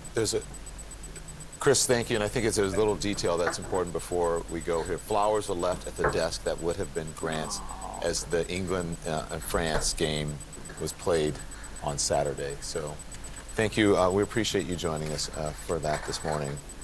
Chris, it's amazing. And listen, just there are those flowers. We just have to be transparent, because we just had Grant on. We love Chris and that he's sharing about his friend. We know Celine. She's a member of our family. She helped us get through COVID, Dr. Celine Gounder. His wife. And I've been texting with her. His body's coming home soon. She's got to deal with that. Eventually she'll come out and speak. And I would love for her to come and speak on this show just to honor her husband. And because he was an extraordinary man as she is an extraordinary woman. And we are all thinking about you, Dr. Gounder. So we are. We're with you and we love you. Okay, so as this morning, migrant workers who built the stadiums that we were just talking about, right, in Qatar, leading up to the World Cup, they are sharing their stories of abuse and mistreatment now. So CNN's Larry Madoa is hearing some of these first-person accounts, and he joins us now live from Nairobi, Kenya. Hello to you, good morning or good afternoon to you there. Larry, what have you been learning about this? Don, we've heard harrowing stories so painful that several migrant workers have told us it was similar to modern-day slavery. Let me just walk you through some of these accusations. They spent years building the World Cups that the world has now seen during the FIFA World Cup, and they said they worked long hours, sometimes 14, 16-hour days with very few breaks. They were not paid overtime, and whenever FIFA inspectors came to look around, they were told to behave, to say they were being treated well. They endured verbal and physical abuse. They endured long hours. They were not paid. It's just a litany of accusations. And I want you to listen to this one worker who's just returned to Kenya after 3 years in Qatar. I saw the supervisor call another Kenyan less black monkey. Then when the Kenyan countered back, he asked him, why are you calling me black monkey? Then the supervisor slapped the Kenyan. Another one died on that harsh weather condition. One, my colleague died. Another one was beaten and he went missing. You saw somebody die in front of you? Yeah, somebody collapsed and died. And I think that was because of the harsh weather condition. Because of the heat? Because of the heat, the limited drinking water breaks. That man is a football fan, as you can see, but he says he's too traumatized to watch the World Cup. He doesn't even want to watch Qatar on television. And there are stories all around Africa and South Asia, the bulk of whom form the migrant workers that built this World Cup. And Larry, what I was struck by was how the World Cup officials were responding, one saying that death is a natural part of life. You know, there are going to be questions about accountability and what people want to see here. Yeah.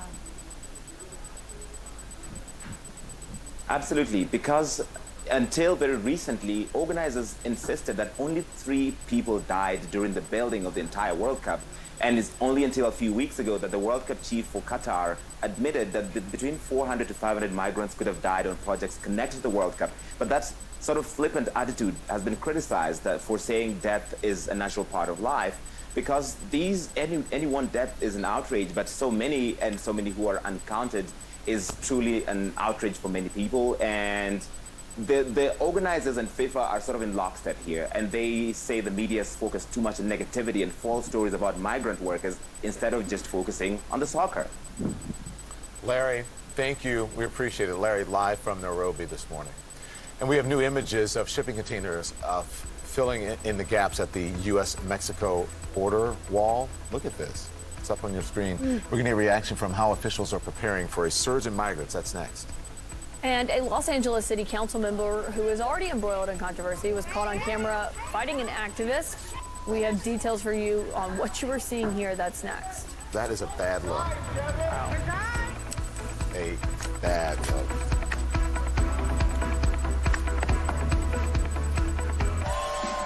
Happy New Year, everyone. You know what I like about this? You're all together. Cheers to you guys. Oh, boy. New Year's Eve Live with Anderson Cooper and Andy Cohen. Live coverage starts at 8 on CNN. At ADP, we use data-driven insights to design HR solutions to provide flexible pay options and greater workforce visibility today, so you can have more success tomorrow. So small, so smart. Hearing aids that I can personalize to each ear right from here. Brilliant. This holiday season, save $400 on Eargo 6. Call or go online now. Even when things seem quieter, the urge to protect means staying on the lookout to help keep others from harm. At Pfizer, we're driven by this impulse. We've reached hundreds of millions of lives with our COVID-19 response, and we keep innovating. Whatever comes next, we will respond fiercely, like family.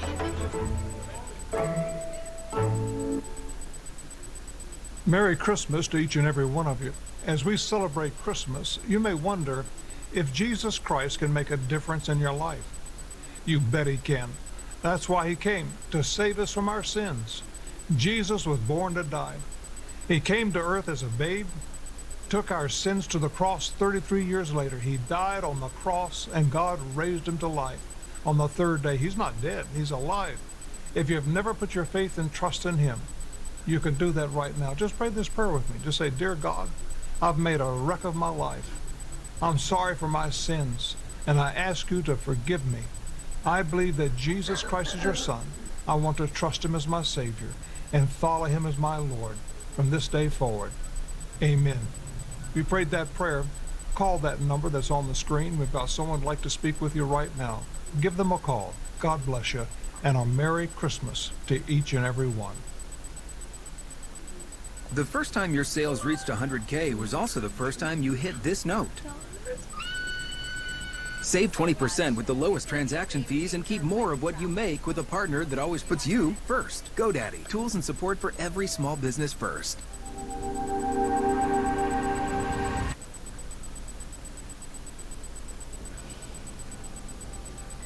I can do this. Luxury that lets you feel infinitely you. CNN_'d holiday gift reviews are unconventional, This device lets you connect your AirPods to the airplane TV. unwavering, Does this viral portable blender actually work? unmatched. After it cut a raw potato, we decided it can do anything. See all our recommendations at underscore.com. So stressed out. I am so stressed out. I just got this bonus and I got this influx of cash. I gotta get this 401k. Emily's going to college in 9 years. My neighbor Lisa said, Bill, we got you. At Facet Wealth, we help with every financial decision, from investing that work bonus to saving for Emily's college fund. Our dedicated CFP professionals work with you one-on-one to provide personalized financial planning for your entire life. Financial planning, as it should be. Learn more at facet.com. Since using Chime, this is what we do full-time now, is renovate RVs. To help build our credit, we use Chime's Secured Credit Builder card. By making everyday purchases with on-time payments. I Chime because building our future has never been easier. I've always wanted to play piano. Now that I have time, I'm using the Simply Piano app. And I can play the songs I love whenever I want. Simply Piano. Find it now on the App Store and Google Play. Join Dana Bash for Being for Sununu. Friday at 10 on CNN.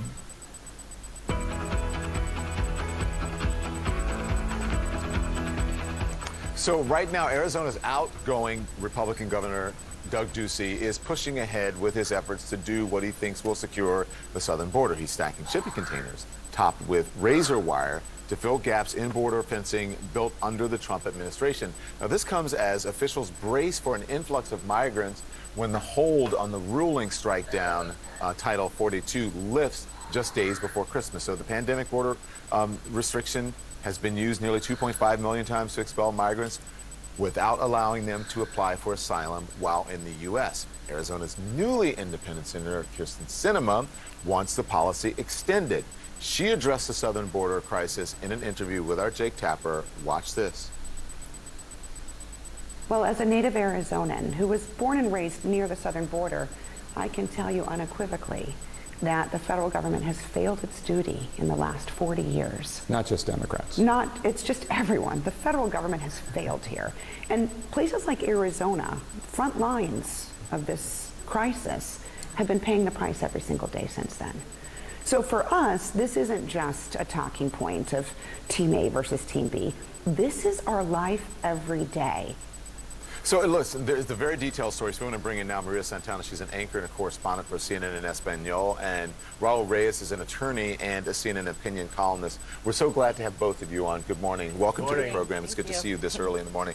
Maria, can you please break down this border situation? Because it's complicated. People at home may not know all the nuance and all the details and the politics particularly surrounding this. Yeah, so Title 42 is a Trump-era policy which was enacted early on in the pandemic to send migrants crossing the southern border back either to Mexico or to their home countries without allowing them to apply for asylum, as our laws indicate. And part of the reasoning behind that, the Trump administration said, was to stop the spread of COVID-19 in the detention centers and immigration detention centers, even though the CDC had said at the time that migrants weren't a huge cause of spread of COVID-19. So it was seen as a political move by critics, just to use immigration again as this divisive issue and expeditiously expel immigrants from the country. Now, when Biden came in, he said that he was going to end the policy right away. And what we have seen is that the Biden administration has sent mixed messages about it. They've come to rely on it more and more, especially as we got closer to the midterm elections, when immigration became, again, a very polarizing hot topic, and they wanted to change the conversation because what DHS officials are projecting is that once Title 42 is lifted, anywhere between 9,000 and 14,000 migrants would try to cross the border, with a worst case scenario of about 18,000 a day, and that's more than double. And that's the rub right now. That's where we are. Yeah. Yes, and one of the major problems with this idea of stacking these containers is that the governor is doing it on what is federal land and tribal Native American land. So he really does not have, number one, legal authority to just erect these containers there. And he admits that because he filed a lawsuit with the government to say that he recognizes that, but he feels that he has to take the situation into his own hands. So that's a problem. And just to clarify, they're putting these shipping containers and they're putting barbed wire to right. They're just kind of lining them up along I think it's about a 10-mile stretch. The other thing is that even looking at the pictures, they are wildly ineffective because people can climb up on them. If people want to climb up on them and go over them, it's very easily done. It's a dangerous construction effort because in August, Univision reported that 2 of them toppled over. And so it holds the potential to harm Border Patrol agents and firefighters there. It's completely ineffective. And then to me, what is, in a sense, a conservative argument against these containers, the state of Arizona, the taxpayers are paying up to $95 million for this. That's the governor's estimate. And in about 3 weeks, when there's a new governor, the taxpayers of Arizona are going to be paying millions more just to undo all these containers and get rid of them with the new governor. So it doesn't solve anything. It doesn't reform our immigration system or increase the effectiveness of our asylum system. It is just sort of a stunt, like a border publicity type of effort. But the thing, and maybe it's not the solution, and there obviously is debate over whether or not it's legal, the environmental issues as well. Right. But it is talking about a real issue, which is the border, and that is something that Republicans and Democrats alike in Arizona agree on. You heard Senator Sinema there. Katie Hobbs told us that she thinks that the federal government, including Democrats, have not addressed it in a real way. They are now bracing if Title 42 does end as it's scheduled, I believe, December 21st. There is going to be an influx of apprehensions at the border. We've already seen that. For sure, yeah. Well, what will happen with, when Title 42 ends, I mean, no one disputes, as you mentioned, that we're going to see a very high influx of migrants at the border. I think what gets lost in this picture is that ending Title 42 will basically amount to a restoration of law. That's U.S. law, that migrants have the right to apply for asylum pursuant to U.S. law and also our international treaties. Whether or not there's more than we can handle, that's the responsibility of the U.S. government, which has never set limits on asylum seekers. For example, legal immigration, there are caps and limits for each country. The diversity visa, refugees, Congress has set limits. With asylum seekers, our country, Congress, has not. So there's really no productive way to say X number of thousand or this number of asylum seekers is too many. Well, it's on the government to make an effective and humane asylum system. Let's see if this sort of framework that's being worked on by Kirsten Sinema, now an independent, and Tom Tillis, a Republican, can come to... Democrats in swing states, moderate Democrats who are more in danger politically, they tend to side a little more with the Republican side, which is why you see Arizona and New Hampshire and Montana. To see people from different parties coming together. Right. Can they actually do it this time? How many times have they tried and failed? Let's hope so. Thank you. That's created a humanitarian crisis as well, Title 42, with kids, families in Mexico maybe persecuted in dangerous conditions, living in tents for like 2 years, when our laws specifically say that they can come in and ask for it. So yeah, I'm glad you guys pointed to be a reversion back to the law, which is you can go before a judge and seek asylum. Thank you both very Come back much. early and often. We love having you guys here. Thank you so much. Thank you, Raul. New this morning, scientists are set to announce a major breakthrough in the so-called holy grail of clean energy. What is that? It's fusion. Do you think it's actually going to end? What's the #1 retinol brand used most by dermatologists? It's Neutrogena. Rapid wrinkle repair smooths the look of fine lines in 1 week, deep wrinkles in 4. So you can kiss wrinkles goodbye. Neutrogena.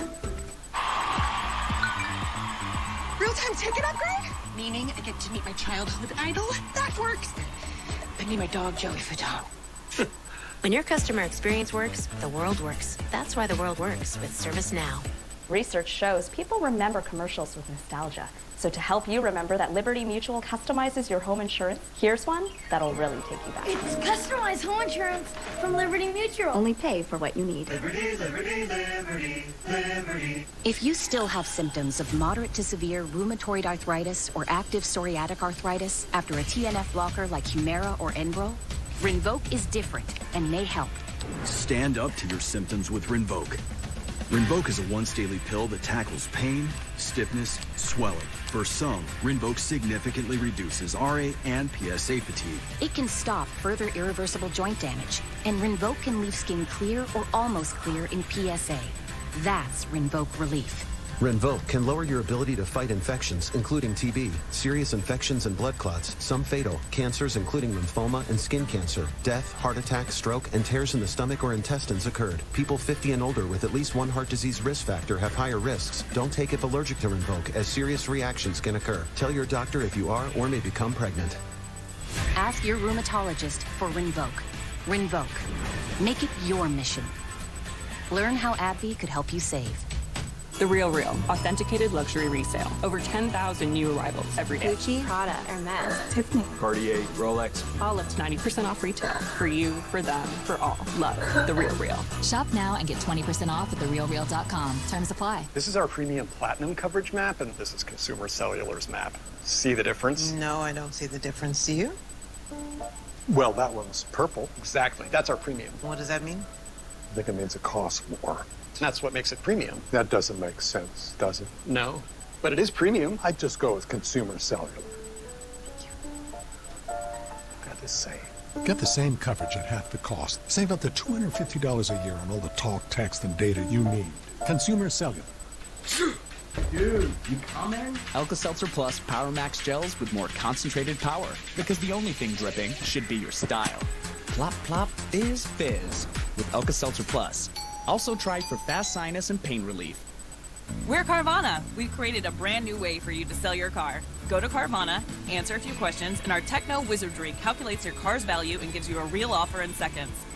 We'll come to you, pay you on the spot, then pick up your car. That's it. At Carvana. 5 Things is brought to you by Carvana. We'll drive you happy.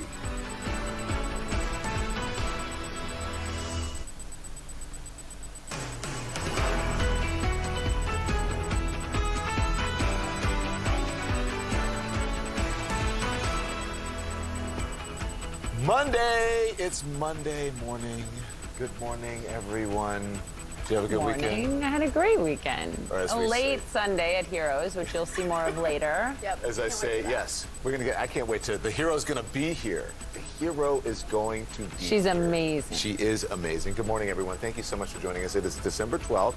We're gonna catch you up on the 5 big stories on CNN this morning. More than 15 million people in 14 states are under winter weather alerts this morning as a storm system that dumped feet of snow in Northern California. It heads east. The central part of the U.S. and the South are facing a multi-day severe storm threat. Also this morning, Congress is facing a looming government shutdown deadline as lawmakers are racing to try to seal a deal on a full-year spending plan by Friday. Republicans and Democrats are still clashing, though, over the spending priorities and what those numbers are going to look like, including on social programs and the need to raise the government's borrowing limit next year. Plus, President Biden and President Zelensky spoke yesterday on the phone. That conversation coming as Biden, the other G7 leaders, and Zelensky are going to have a virtual meeting this morning as the latest round of Russian airstrikes have targeted and damaged critical infrastructure in Ukraine, leaving many without power and heat as winter is setting in. Well, this morning, Brittany Griner is at a military facility in Texas after 10 months of Russian imprisonment. But we have learned the basketball star will spend some time there before she returns home. Her agent told ESPN that she had a light basketball workout in Texas on Sunday. No word yet on when she will officially, though, go home. And a college student who is currently studying abroad in France is now being reported missing. The family of Kenny DeLand Jr. says they have not heard from him in more than 2 weeks. He is a senior at St. John Fisher University in Rochester, New York. Bank records show he last made a purchase at a store on December 3rd, but no one has seen him since.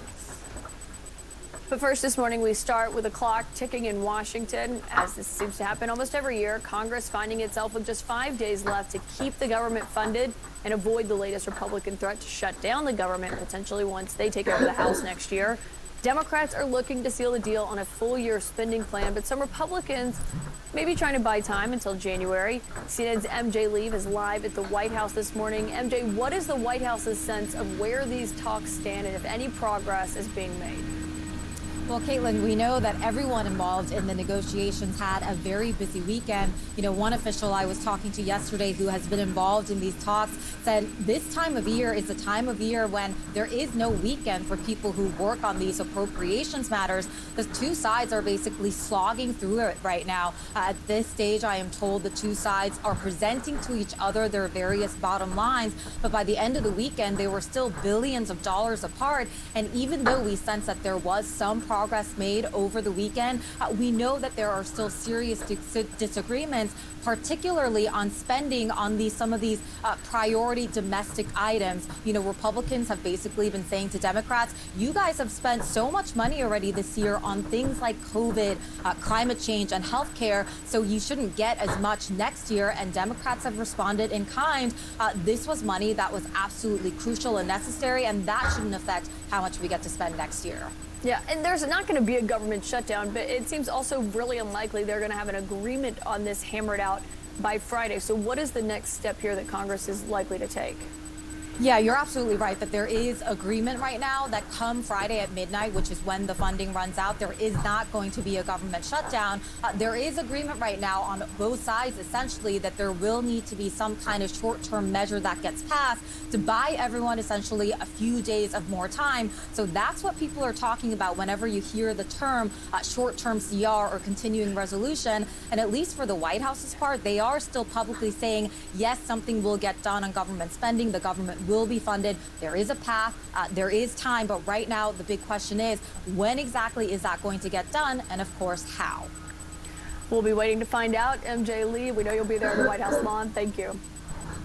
Well, this morning, use of the Keystone Pipeline has been paused after a huge leak. An estimated 14,000 barrels of crude oil spilled into a creek in northeastern Kansas. This happened last week. Homeowners along that creek are obviously devastated. Huge environmental concerns. And this woman who says the oil has spilled onto her longtime family farm.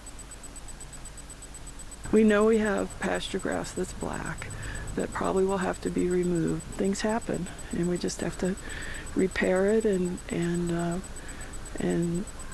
move forward. So crews have been dispatched to work on the repairs and the cleanup. It is not clear when, though, the pipeline will be back up and running, and that means the 600,000 barrels of oil that flow through it every day are now also on hold. So we want to get now to a possible milestone in the pursuit of clean energy. Here's what the Washington Post is reporting, and Financial Times as well, that scientists have made a major breakthrough using nuclear fusion, with the Energy Department set to make a big announcement tomorrow. And for that, CNN's chief climate correspondent, Mr. Bill, is doing his own. Hi, Don. Sound effects here. Drum roll. He's here with us. So you deserve it. Good morning to you. I guess so. Well, let's see how he gets through this. See how he next does. story. But this, I mean, it's fascinating. Look, this fusion thing that people have been, it's been so hard to achieve, and how it could change the game for the climate crisis. Yes. This is the holy grail of energy. Imagine a glass of water fueling your house for hundreds of years with no waste, cheaply, renewably. This is what they've said is just a decade away, and always will be, is the joke about nuclear fusion. Fission that we are familiar with splits atoms and creates all the nuclear waste that we know about. Fusion jams them together by basically creating a star in a box. You're creating the power of the sun, and you're using hydrogen atoms, water, H2O, right? And smashing them together. And up until now, the conventional way to do this was to use these massive magnets that are big enough literally to lift an aircraft carrier. Wow. But the Lawrence Livermore laboratory, they decided to use lasers. And so they're heating up this hydrogen plasma, making it so hot that the reaction creates more energy than you put in. And so this could be a major breakthrough, Secretary Granholm expected to announce tomorrow. The question is commercial use, though, right? Yeah. When is it going to be something that's It could be decades you can actually see it light? away. It could be decades away. But, you know, it's one of those things where you think nothing's going to happen, and then something happens, and then it's all at once, right? And you're going past. Decades isn't that long. It's not that long, and we're on the cusp For of this. And there's other pathways to this that could have even bigger breakthroughs. But I think the bigger sense is the lead into this story was another pipeline. That's leak. just what I was thinking. Right? Like, this doesn't have spills like that. Right, exactly. But And there the are idea is- implications too. Of course, there's trade-offs for everything, Right. for wind and solar and all of those, but you're looking for the least horrible options. And it's obvious that depending on the fuels that leak and burn is what got us into this climate crisis. And the closer we can get this to a better future, the faster, the better. You were saying that you were looking at water powering your home, and what? It's the hydrogen atoms that's in a glass of water is the fuel source for this. I kept thinking from a family who grew up with two parents who worked for Exxon, Yeah. oil and chemical plants, that they must be saying, wait, what the heck is this all about? Are they happy about it? They're not. Well, I mean, anything that challenges the status quo business models, that's the most profitable industry ever. But the smart ones will probably get behind these new transitions, right? And this is just one factor of a whole new, I'm working on a special on this now, these ideas of things that are, everything you can see in your physical world will have to be reinvented in some way or another. Energy sources, how you clothe and feed and shelter your children, everything is changing in the most dramatic ways coming forward. This could be major. This could be like a Wright brothers moment for energy tomorrow if they confirm this happen. Yeah, we'll see what Secretary Granholm says in her announcement. Bill Weir, thank you, as always. The future is now. Look, we looked at all those movies from like in the future, right, when we were kids, and now we're living in that. Is it here? Yeah. Good to see you. Thanks, Bill. All right, Orange County, California, once a solid Republican stronghold, has now officially declared racism a public health crisis. The resolution was unanimously adopted by the board. It's more than symbolic, though, because it calls for a review of county government policies and operations by an ad hoc committee tasked with identifying potential practices of concern. Areas of review will be county social services facilities, homeless shelters, hospitals, to ensure that underrepresented communities are not being inadvertently denied access. The resolution was sponsored by the Republican member of the Orange County, California Board of Supervisors, Andrew Joe, and was met with some contempt by some in the audience. One heard yelling an ethnic slur. Thank you for passing this resolution. Can I please speak? Can I speak? We need to have this resolution in this county. So with that, I thank you for your work. Thank you. Really? Go back to China and you think racism is dead? Really? Okay, all right. So irony is a concept that's foreign to some of us. For those of you who care enough to follow, I am far from the left. Okay? I've been attacked more for being of my party affiliation than anybody on this board for the last 8 years. So don't get on your soapbox and preach to me. I don't don't know what to say. What'd you say? I said he pushed back against, as they were talking about, what this is actually going to look like when it comes to these reviews of the systems. And obviously that was a moment there. But it gets us directly into what we're going to talk about now, and we can react to that one as well, because this one is out of Los Angeles. The city council in the throes of more controversy, with council member Kevin DeLeon facing fresh scrutiny after dramatic video showing him in a physical fight with a community activist. That is not a good look, right?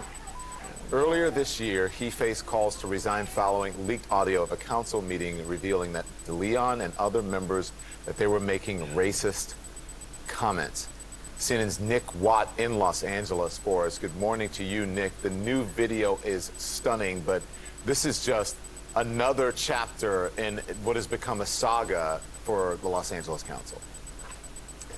That's right, Don. Listen, that audio leaked a couple of months ago. It was secretly recorded during a meeting on redistricting. A lot of very unpleasant things were said. Now, Kevin DeLeon, the Democratic City Council member, clearly hoped that that had all blown over by now.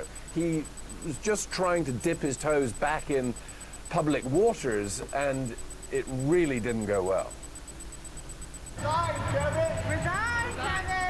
Kevin DeLeon is wearing the Santa hat, a wounded lion of LA politics. Green jacket, that's Jason Reedy, community activist. You're a racist! No, you're a racist! Then a quick descent into foul-mouthed face-off.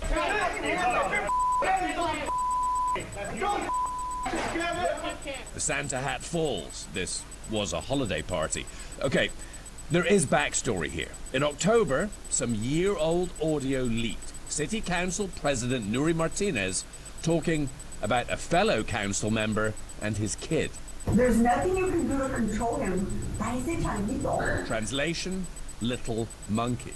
This kid is a beat down. She apologized and later resigned. On that tape, she also said Councilman Mike Bonin uses his son like an accessory. DeLeon appeared to agree, made a joke.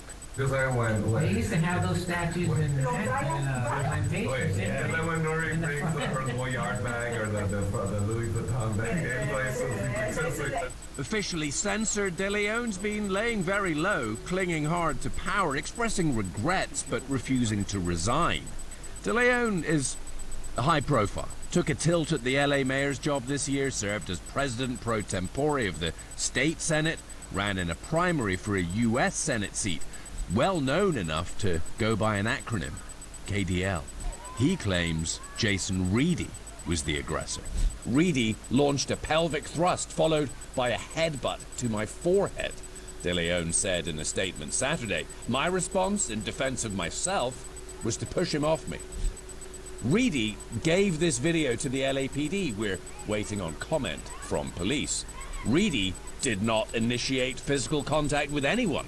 His lawyer told CNN, not only has Kevin DeLeon lost all political legitimacy, his claims he was the one attacked here simply underscores how he's lost touch with reality, while appearing to grab hold of a constituent.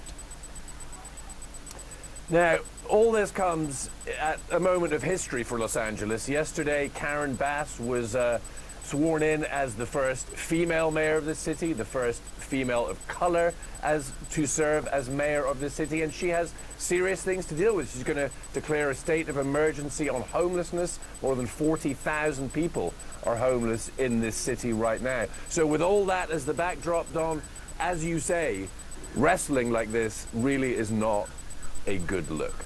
No, not a good look, especially from our leaders, or from anyone, really. Nick Watt, thank you very much.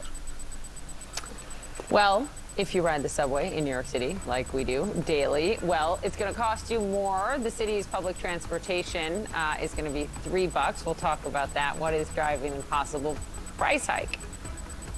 And reaction across Washington and the nation after Senator Kyrsten Sinema announced that she was leaving the Democratic Party. Independent Senator Angus King, who made the same move in 1993, who's also an independent, is going to join us to discuss. There he is. He's over at the coffee at the breakfast At the breakfast nook.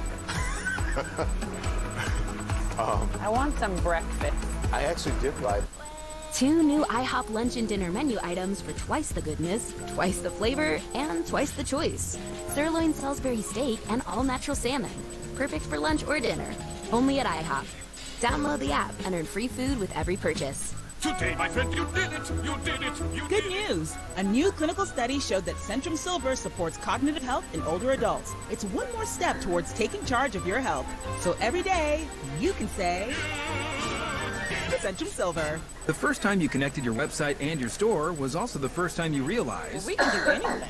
Cheesecake cookies? The Chookie! Manage all your sales from one place with a partner that always puts you first. GoDaddy, tools and support for every small business first. Real-time ticket upgrade? Meaning I get to meet my childhood idol? That works! I named my dog Joey Fatone. When your customer experience works, the world works. That's why the world works with ServiceNow. When it's go time, I don't let constipation stop me. New great-tasting Dulcolax Chewy Fruit Bites work naturally with the water in your body in as little as 30 minutes. So you can go fast, go gently, and go on with life. New Dulcolax Chewy Fruit Bites put you comfortably in control. Oh, what a good time we will have. You can make it happen. Voltaren, the joy of movement. Energy demands are rising, and the effects are being felt everywhere. That's why at Chevron, we're increasing production in the Permian Basin by 15%, and we're projected to reach 1 million barrels of oil per day by 2025, all while staying on track to reduce our carbon emissions intensity in the area. Because it's only human to tackle the challenges of today, to help ensure a brighter tomorrow. With Ring, whether you're expecting guests, keeping an eye on a delivery, or dashing through the snow, it's peace of mind all year long. So give the gift that keeps on giving with amazing deals at ring.com. I got into debt in college, and no matter how much I paid, it followed me everywhere. So I consolidated it into a low-rate personal loan from SoFi. Get a personal loan with no fees, low fixed rates, and borrow up to $100K. SoFi, get your money right. The Eat Fresh Refresh just won't stop. Now Subway's refreshing their catering with easy order platters and lunch boxes perfect for any party. Pool parties, tailgates, holiday parties, even retirement parties. Man, I love parties. Subway keeps refreshing and refreshing. Discover the Movado SE Automatic. Engineered to perfection, powered by you. More than a watch, it's automatic. Movado, discover what moves you. What will you do? Will you make something better? Create something new? Our Dell Technologies advisors can provide you with the tools and expertise you need to bring out the innovator in you. At Booking.com, finding perfect isn't all that difficult. Beachfront property, no problem. Kitchen, how are you guys? Got it. And EV charging. Find your perfect place to stay. Booking.com, booking.yeah.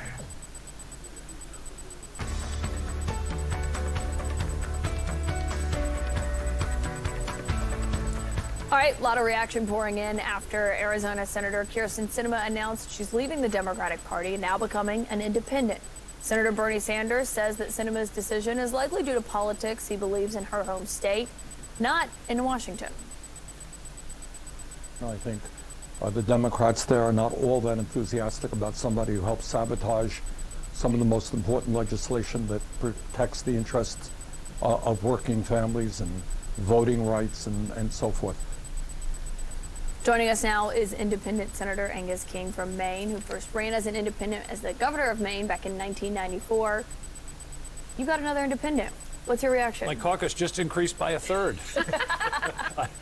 I don't know who's going to be chair. I mean, but when you have Sinema, King, and Bernie, that's a pretty broad section.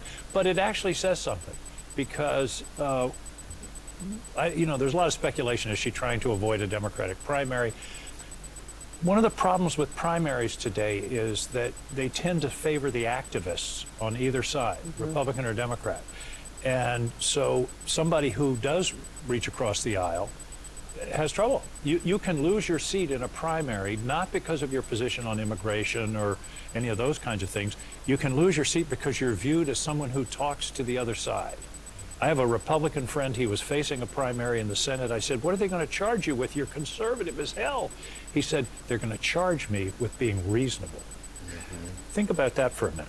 And a question of Arizona, though, we talked about the makeup of the Senate, the structure, but in Arizona, if she does run for re-election, which she hasn't said she'll do yet, but if there is a three-way race between a Republican, a strong Democratic candidate, and Senator Sinema, does that complicate things for Democrats come 2024? Of course it does. It'll be a complicated race, because if you run as an independent, you either have to win or you're a spoiler. Get handed to Republicans. And that's the danger. That's the situation. But go back. Lisa Murkowski would not be reelected to the Senate. She's one of the best senators in my view. But it was ranked choice voting and this kind of jungle primary idea where everybody can run. It doesn't matter about party, because there used to be something like 100 balanced competitive House districts. Now they're like 10, where it's all Republican or all Democratic. And that's not good for the country. If people come to Washington afraid to talk about solving the problems, we'll never get there. Well, can we, because you mentioned the whole spoiler thing, right? Do we have somebody, Kristen Sinema, actually talking about that, criticizing someone for doing the exact same thing, Joe Lieberman, that she's doing? Watch this. So what does that mean? Well, in the Senate, we no longer have 60 votes. Some would argue that we never had 60 because one of those was Joseph Lieberman. But that's whatever. Yeah, and Nelson too, but really Lieberman. So now there's, I think as the president so eloquently said on Wednesday, there's none of this pressure, this false pressure to get to 60. So what that means is that the Democrats can stop kowtowing to Joe Lieberman and instead seek other avenues to move forward with health reform. And so it's likely that the Senate will move forward with a process called reconciliation, which takes only 51 votes. So that's the whole point of having to appeal to,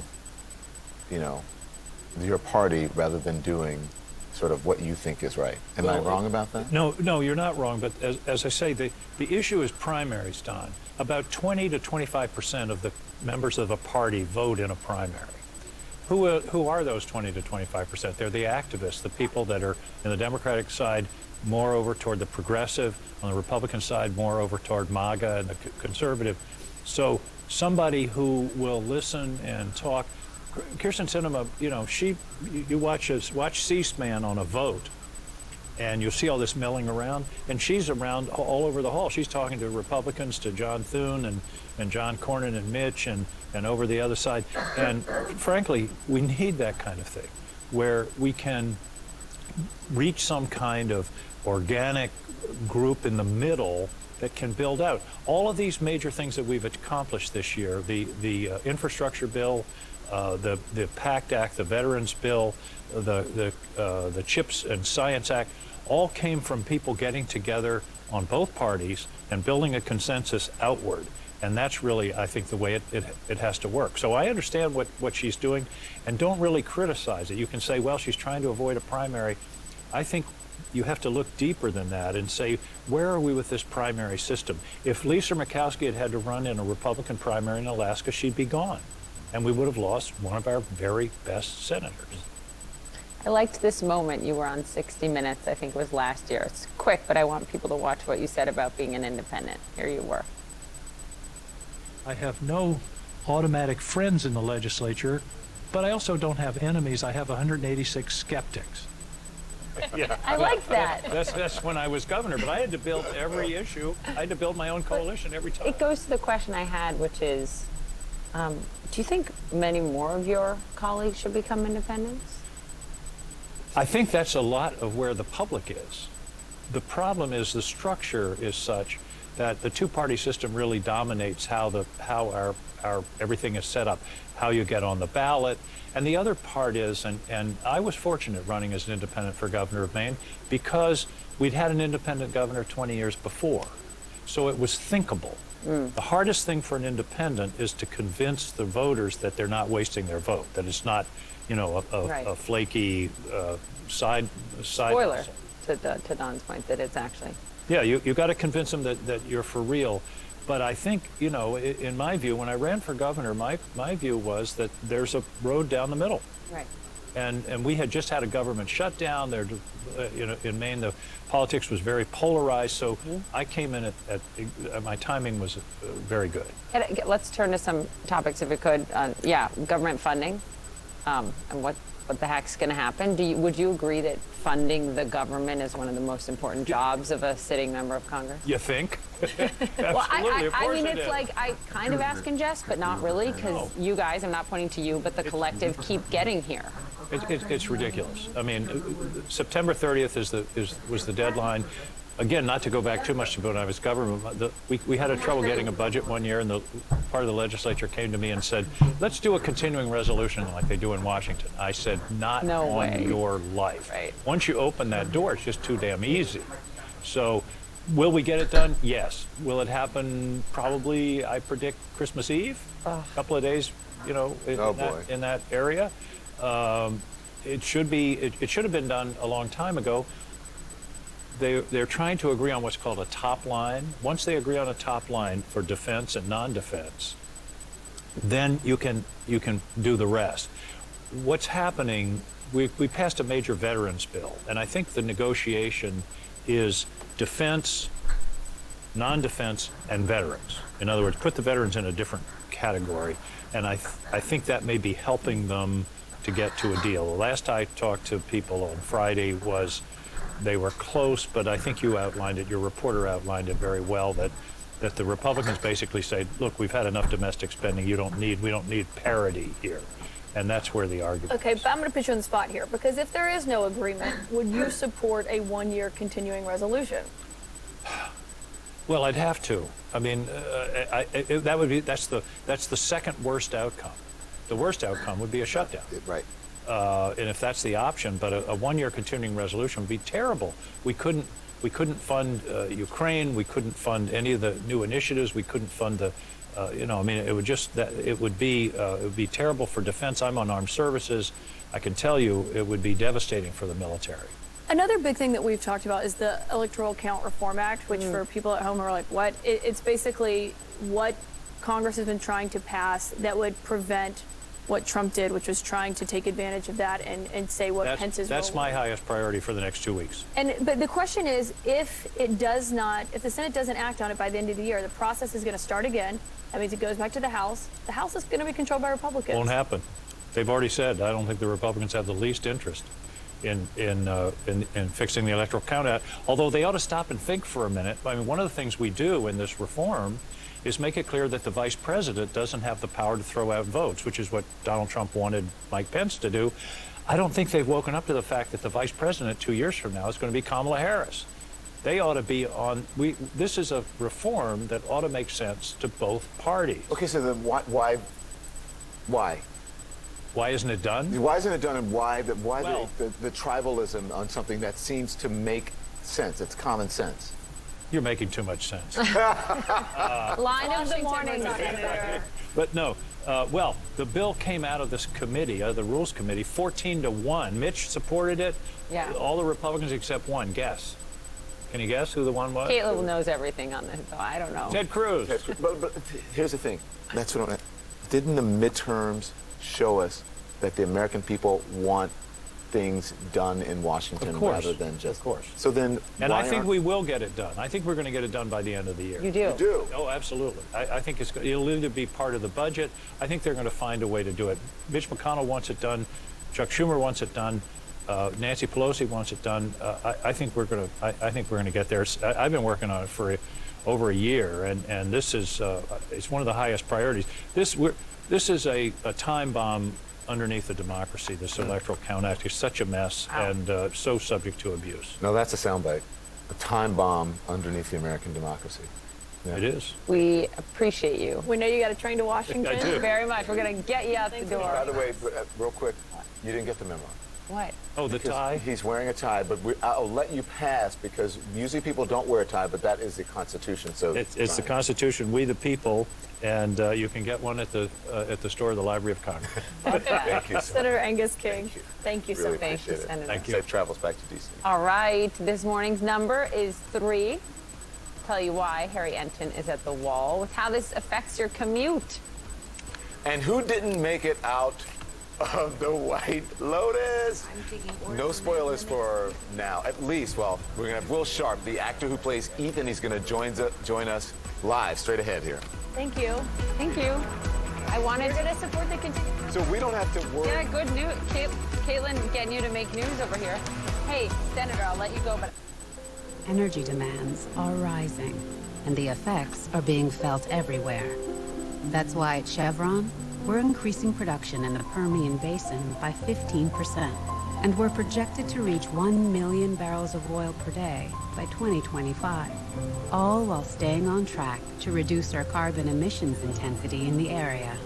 Because it's only human to tackle the challenges of today, to help ensure a brighter tomorrow.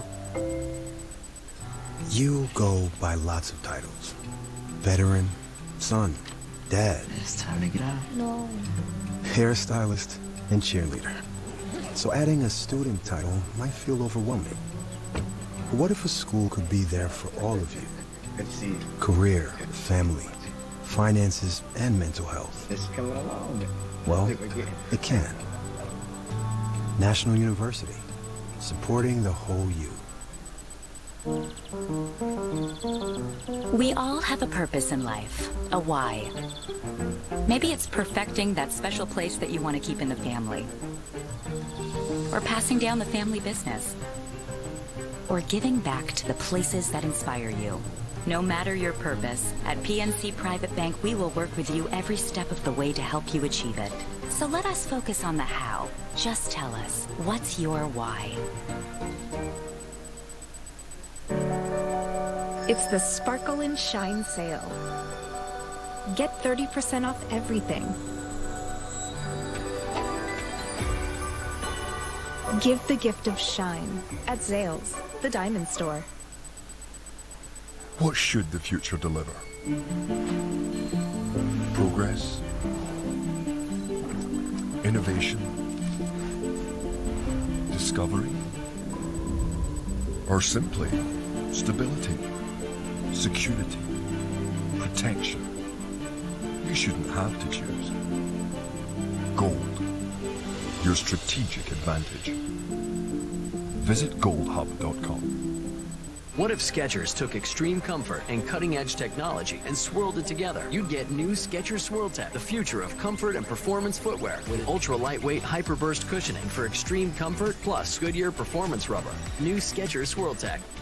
What's it like to hear from the people actually living the headlines? I'm Audie Cornish. My new CNN podcast will talk to the people behind the trending stories. I got a lot of questions. The Assignment with Audie Cornish. Listen on Apple Podcasts. I'm not a doctor. I'm not even in a doctor's office. I'm standing on the streets talking to real people about their heart. How's your heart? My heart's pretty good. You sure? I think so. How do you know? You're driving a car, you have the check engine light, but the heart doesn't have a hey, check heart sign. I want to show you something. Put both fingers right on those pads. There you go. In 30 seconds, we're going to have a medical grade EKG reading. There it is. That is you. Look at that. With KardioMobile, the FDA-cleared personal EKG device, you can take a medical-grade EKG in just 30 seconds from anywhere. KardioMobile is proven to detect atrial fibrillation, one of the leading causes of stroke, and it's the only personal EKG that can also detect normal heart rhythm, bradycardia, and tachycardia. How much do you think this device costs? Probably $1,000. $99. Wow, that's impressive. For a limited time only, KardioMobile is just $79. Don't wait. Order today on Amazon or KardioMobile.com. I'm Rahel Solomon in New York, and this is CNN.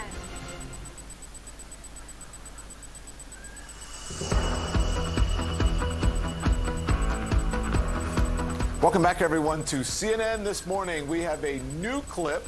It's from the Harry and Meghan documentary, what we can expect from part 2 of their series release. Russian President Putin cancels his annual end-of-the-year news conference, why he is shying away from the public for the first time in a decade.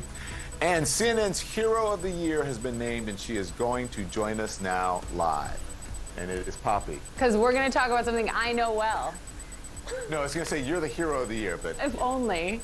We're going to talk about the subway. Hi, Harry. Okay, I'm reading this camera. Riding the subway in New York City could soon cost you even more, and it is thanks to, no surprise here, COVID. CNN senior data reporter Harry Anton joins us with the morning this month with the number this morning, because a bunch of people didn't ride the subway during COVID, and the MTA is consistently underfunded.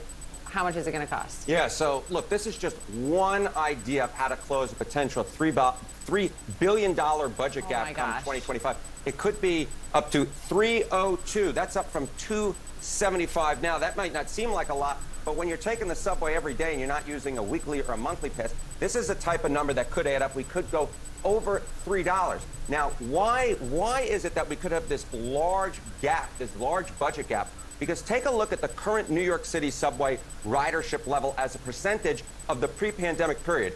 We're only at about 65%, and of course, we're already well past the time of which we've gotten these vaccines that we could get into our arms, and yet folks are not returning to the subway in New York City to the levels they were at least before the pandemic. Yeah, because a bunch of people are working at home, not us, but... Yeah, there are a lot of people, and this is something that we have seen throughout the country, right? This is not just a New York City thing, right? If it was New York City, it'd be fun because we could have the conversation, but most of the folks in the audience would be like, why are we talking about this? Right. But take a look here at the current rapid transit ridership level as a percentage of the pre-pandemic period. In San Francisco, it's only at about 40%. In Washington, D.C., it's only about 45%. Boston, only about 50%. In Chicago, only at about 55%. And these are pretty used mass transit systems, and yet we're not seeing the folks coming back. Why? You said, why is it? Right? So why are fewer people using mass transit? Well, there's more remote work. Upwards of 50% of folks, depending on which city you're in, are still working from home. It's a fear of crime. Some of that is real. Some of that is just what's being portrayed in the media, but it is a real thing.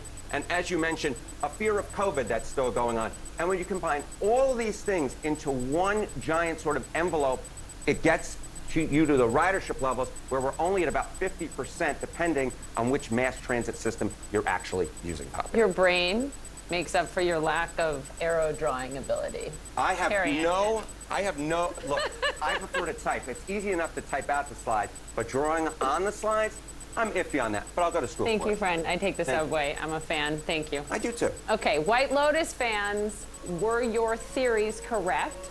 Spoiler alert, I'm serious. I don't know, turn down the volume or something. Don't turn off the TV. But we're going to break down the surprising finale with Will Sharp, who played Ethan. He is here for CNN This Morning Live. He's still alive. I was wrong, that Will. means he wasn't killed. He's still alive. I know. That music is so scary. I actually... What's it like being a Republican governor in a purple state? I'll talk to New Hampshire's GOP Governor Chris Sununu about being a leader. You gotta keep it real. Being part of a political family. Being unscripted. And being a Republican trying to help chart a new course for his party. I love redesigning systems. I love taking new ideas. Would you like to redesign America? Join Dana Bash for Being Chris Sununu, Friday at 10 on CNN. The holidays were awkward for Romeo and Juliet. Thankfully, Amazon had just the gift to bring the families together. Shop legendary deals.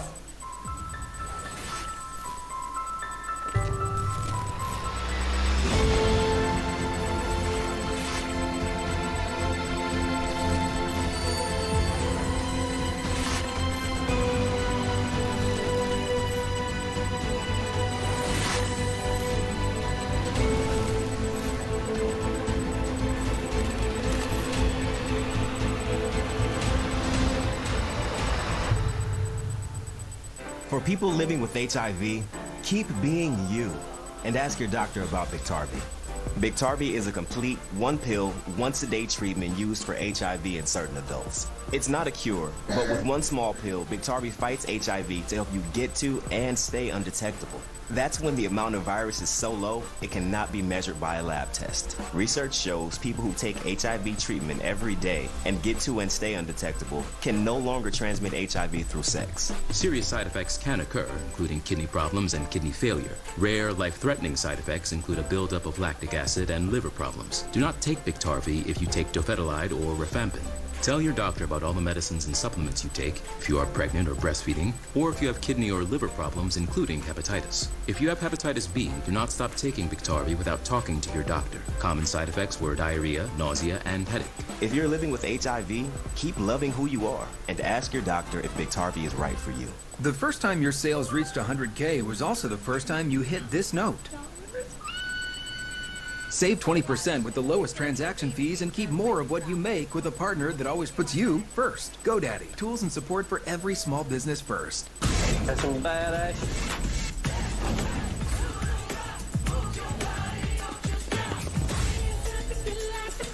I'll clear out your sinuses. New Moonshiners, Wednesdays at 8 on Discovery.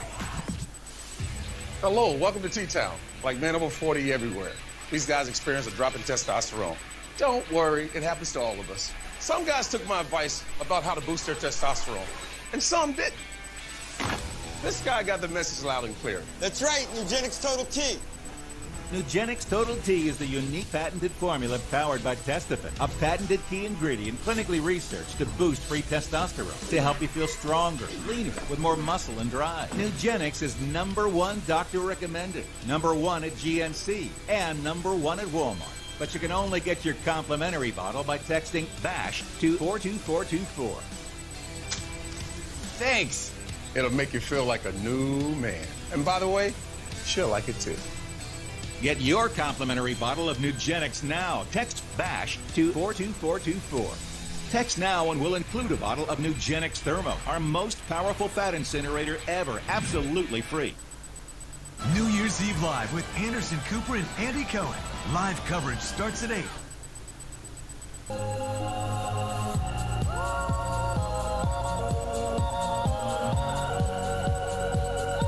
I know. So It's like in my brain now forever. the music like takes you right there, right? It's like Pavlov's dog. It's like White Lotus. Yeah. Okay, so listen, obviously, Caitlin and I are super fans. The second season of HBO's hit show, The White Lotus. Sorry.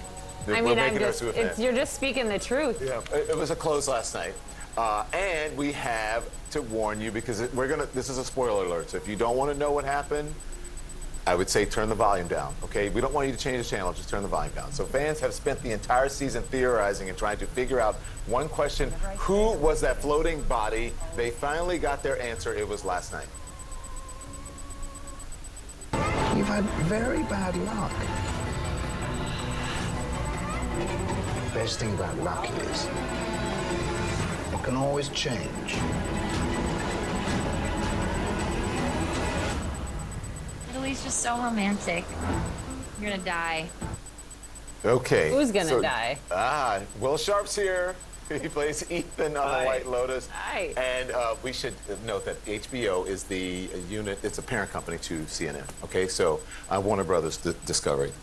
Wait a minute. Warner Brothers Discovery, we're in the same company. Let's get that We're distant straight. cousins. Yes. So thank you for joining us. So you said, I know that you thought that you predicted, you've been telling everybody that things are going to get messy. You said fans should expect fireworks, and there were fireworks. I have to say, I was wrong. This is a spoiler alert. I'm going to close your ears.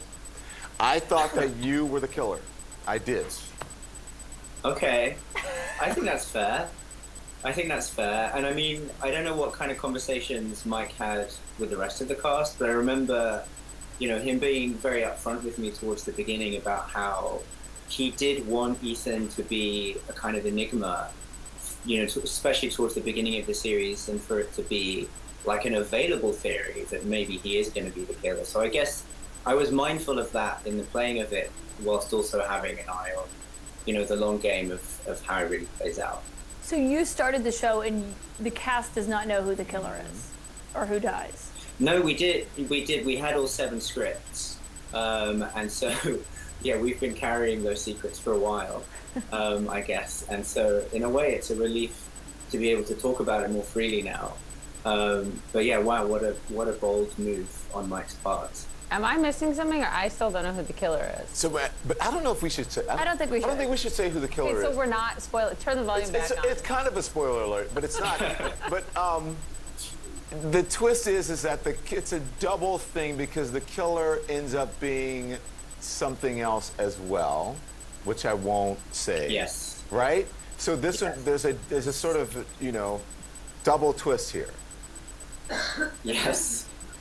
Yes, and I think, that's part of the beauty of it, is that it plays out in a kind of complicated, tragicomic way, and it's kind of playful and bombastic, but also, sad and poignant as well. And I think, yeah, as I say, I just think it's a very courageous move on Mike's part to go there, and it's one of the things I really admire about him. Sorry, yes.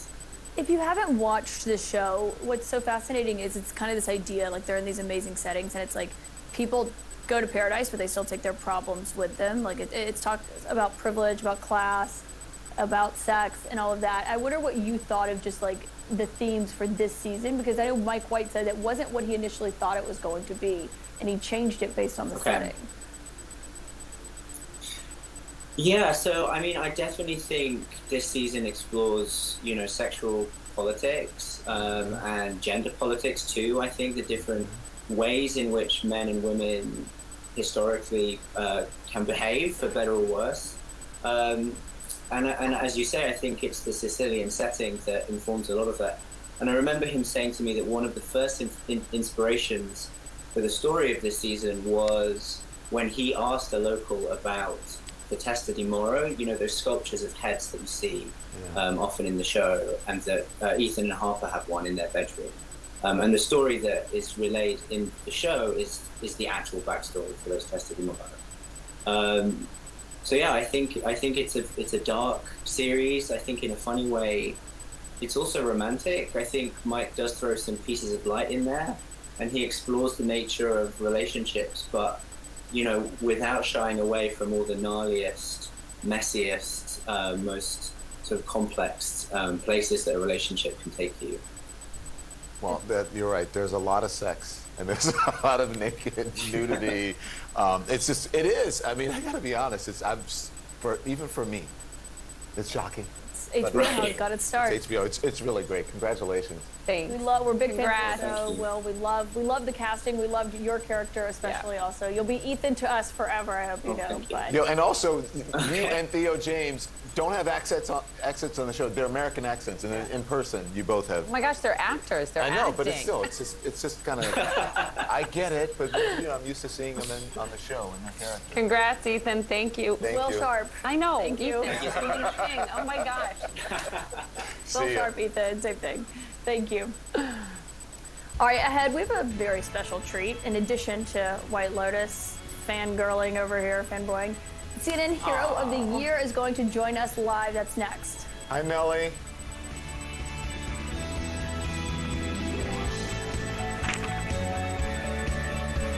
These are the faces of Listerine. The face of millions of germs zapped in seconds. The face of clean. The face of woe. Some are of intensity. Others, joy. All are of Listerine. Feel the woe. When it's go time, I don't let constipation stop me. New great-tasting Dulcolax Chewy Fruit Bites work naturally with the water in your body in as little as 30 minutes. So you can go fast, go gently, and go on with life. New Dulcolax Chewy Fruit Bites put you comfortably in control. How do you feel?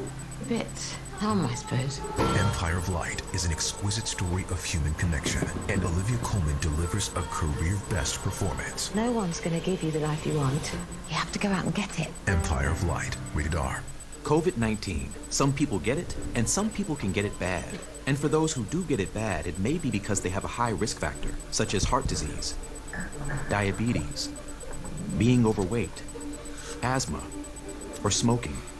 Even if symptoms feel mild, these factors can increase your risk of COVID-19 turning severe.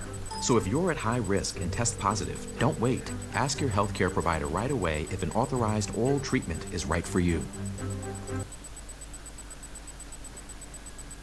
is right for you. With Prime Video, find your perfect match. Binge hit shows and top movies. And even add on other streamers like Discovery Plus. See where it takes you. Prime Video. The NBA is back, and with FanDuel, this season's looking better than ever. New customers get a no-sweat first bet and get up to $1,000 back in free bets if you don't win. Plus, all customers get 3 months of NBA League Pass with a $5 bet.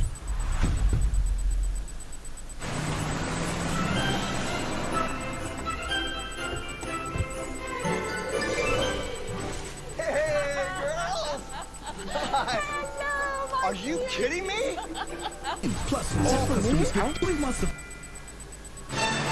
NBA League Pass with a $5 bet. You got your mother. The BMW Road Home Sales Event. On now. Receive a credit of up to $3,250 on select models now through January 3rd. For just a little bit more, I can get you unlimited minutes, data, and text, 6 hotspots, concert coupons, cable subscription, dental cleanings. We need all that? Do we need all that? I wouldn't think so. You should use consumer selling. You have everything you need, nothing you don't. I'll throw in this tiny little fan. Car wash voucher. Light up soap dispenser. Think you lost.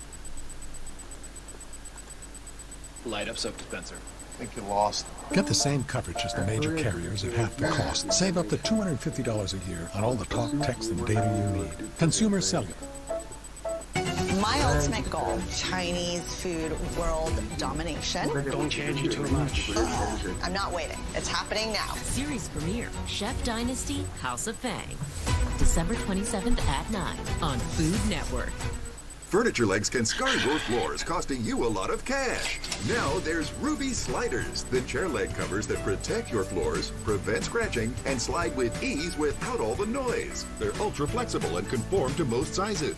Regular felt gets worn and easily falls off, but Ruby Sliders feature an ultra-tight nano-weave material attached with an industrial strength adhesive to the cover, so they'll protect any kind of floor. Now you can move even your largest furniture with no effort at all. Order now and get your Ruby Sliders for only 99 cents each. But wait, there's breaking news. Ruby Sliders may be discontinued. Due to supply chain shortages, Ruby Sliders is stopping manufacturing immediately. There is a strict limit of 48 Ruby Sliders per order while supplies last. Don't wait, go now. Call 1-800-592-7507 or visit rubysliders.com. So call 1-800-592-7507 now.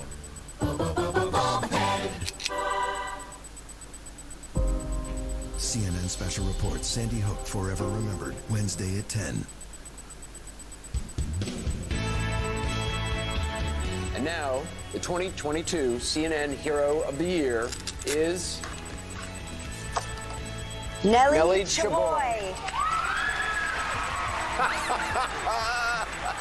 It was the best moment. It was truly amazing. CNN's Hero of the Year named last night. Nelly Chaboy's nonprofit Techlit Africa has provided thousands of students across rural Kenya with access to computers. And in a very special moment, she brought her mom up on stage and sang with her. And now, in front of the whole world, I want to sing you this song one more time. Mkono wangu mdogo we haiwezi kufanya kazi, nikikuwa mkubwa we nitakusaidia, utapumzika Billy. And Nelly and her mother join us now. That moment, I'm so glad it was captured. You told us last night what the song meant. Can you share with our audience why that song is so special to the two of you? Because I saw how hard she was working. I saw like she was working really hard. And so I could not do anything. I could not do anything about it. I was only 4, maybe I was only 5. And so, but then she'll come home, sometimes even at midnight, like just, and so I'll sing her the song, Mkono wangu mdogo we, and then she will light up. She will light up. She's exhausted, she's stressed, but she will just light up. And that moment, I realized that that became a tradition. She comes home, we go to bed hungry sometimes, I sing her the song, she lights up. We live. Boy, so this is for me. And I share everything with my mom. Why are you crying? Why Did am you I not crying? seen that moment? No, I am crying because she did not believe me. I kept singing it to her and she did not believe me. And to be able to sing to her on such a global stage, and right now, even here at CNN this morning, is like, I told her that I'm going to show her the world, and she did not believe me. And she did not understand. She didn't understand what was going on at the event. She was just like, oh, that's you, that's it. She didn't understand. So when I sang to her, she was like, wait, what? Like, she kind of like, it dawned to her. It's like she got out to experience the whole moment. Yeah. And so, yeah. She doesn't speak English, right? That's what we have. Yeah, she speaks Swahili, yeah. So, yeah. Can you just ask her what that moment meant to her? Sasa vile uliniona kwa TV ulisikia jana vile nilikuimbia. Hata siongee nisikia furaha sana mbona ni reality. Yeah. Ukaamini, yeah. Ukaamini hata sasa. Naambia Mungu asante. Yale ulisema ndio inaiona huko. Yeah. Yeah, she says that she just felt so warm. She feels so warm and she believes me now. That when I said like I was gonna show her the world, she believes me now. I know. For a mother to see their child grow into what you are is beyond any mother's wildest dreams. I hope you know that. Right? All we want for our children, I think, is just to be kind and happy. And not only are you those things, you have used your power to change this world. And then also, I think for her to be here with me, I think like so many people have lost their mothers, and when they make it, their parents are not there. So I feel so lucky that she's here and she's able to share the moment with me. And we're so glad that you won and you have this $100,000 now to expand your work even further than you already have and the imprint that you've had. Oh yeah, thank you so much. That's great. Aww. Dawn. Thank you. Well, your mom. You are amazing. I can't really. That's amazing. Congratulations. You know amazing mothers, don't you? I do. This is for you. Did it for her, and this is her moment as well. Yeah. She's my hero. Thank you, Nellie. Yeah, Thanks, Mom. Christina, thank you so much. Thank you. We'll be right back. Oh, so great. Okay, yes. CNN Heroes is brought to you by Subaru. Love, it's what makes Subaru, Subaru. Go to cnnheroes.com and donate now to any of this year's heroes. I've had customers that I've had for the whole 50 years I've been in business, still there. And I've had a lot of customers that have gone somewhere else and come back and say, it's just not the same. It always struck me that Don was much more interested in talking about his customers, the process, taking care of the employees, doing things in the community. He really started us down the path towards many of the organizations that we support. We serve single moms and dads who are seeking a post-secondary education. The scholarship fund had a huge impact on my life. We've been able to provide at least 57 scholarships. Really seeing how my mom overcome all she has. It really shows me that I can too. Apple or something called Nutrien. Apple Seeds is a teaching farm in Northwest Arkansas. Without the support of Adventure Subaru, we would not have been able to grow 19 tons of food and reach 64,000 kids. Don is an environmentalist. He's given a number of incredible gifts to the rivers and the Buffalo River, and it's made a real meaningful impact. And that is an incredible gift. Adventure Subaru takes such good care of its people, and that translates into the people taking very good care of their customers and the community around them. I was diagnosed with lymphoma when I didn't have a vehicle. We were able to find a trade-in that we had recently acquired, and we gave it to her. It changed my mind about humanity. When you believe in what you do, it's easy. It's not a job. I feel like I make a small difference in the community. It feels good. I never was much at gardening, but I hope my legacy is that I planted a lot of seeds and they're still growing. You can be a really good guy. You can do business the right way, and you can still be really successful doing so.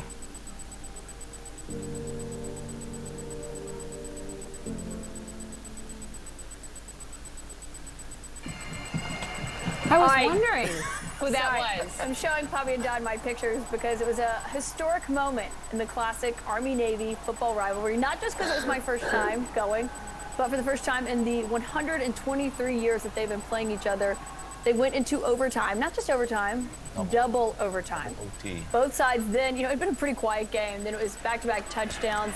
Navy had a chance to win, but they fumbled just shy of the goal line, if you see there. Oh, no. Everyone, it went nuts. Army, they got the ball back. They kicked a field goal for the victory. It was truly the game. The camaraderie there is amazing. It's the best experience ever. I think everyone should Can I go. bring the kids next year, or is it too insane? Your kids would love it. All right, we're they going. would love it. We're going. Okay. See you tomorrow morning. Newsroom is now. We're still on TV, by the way.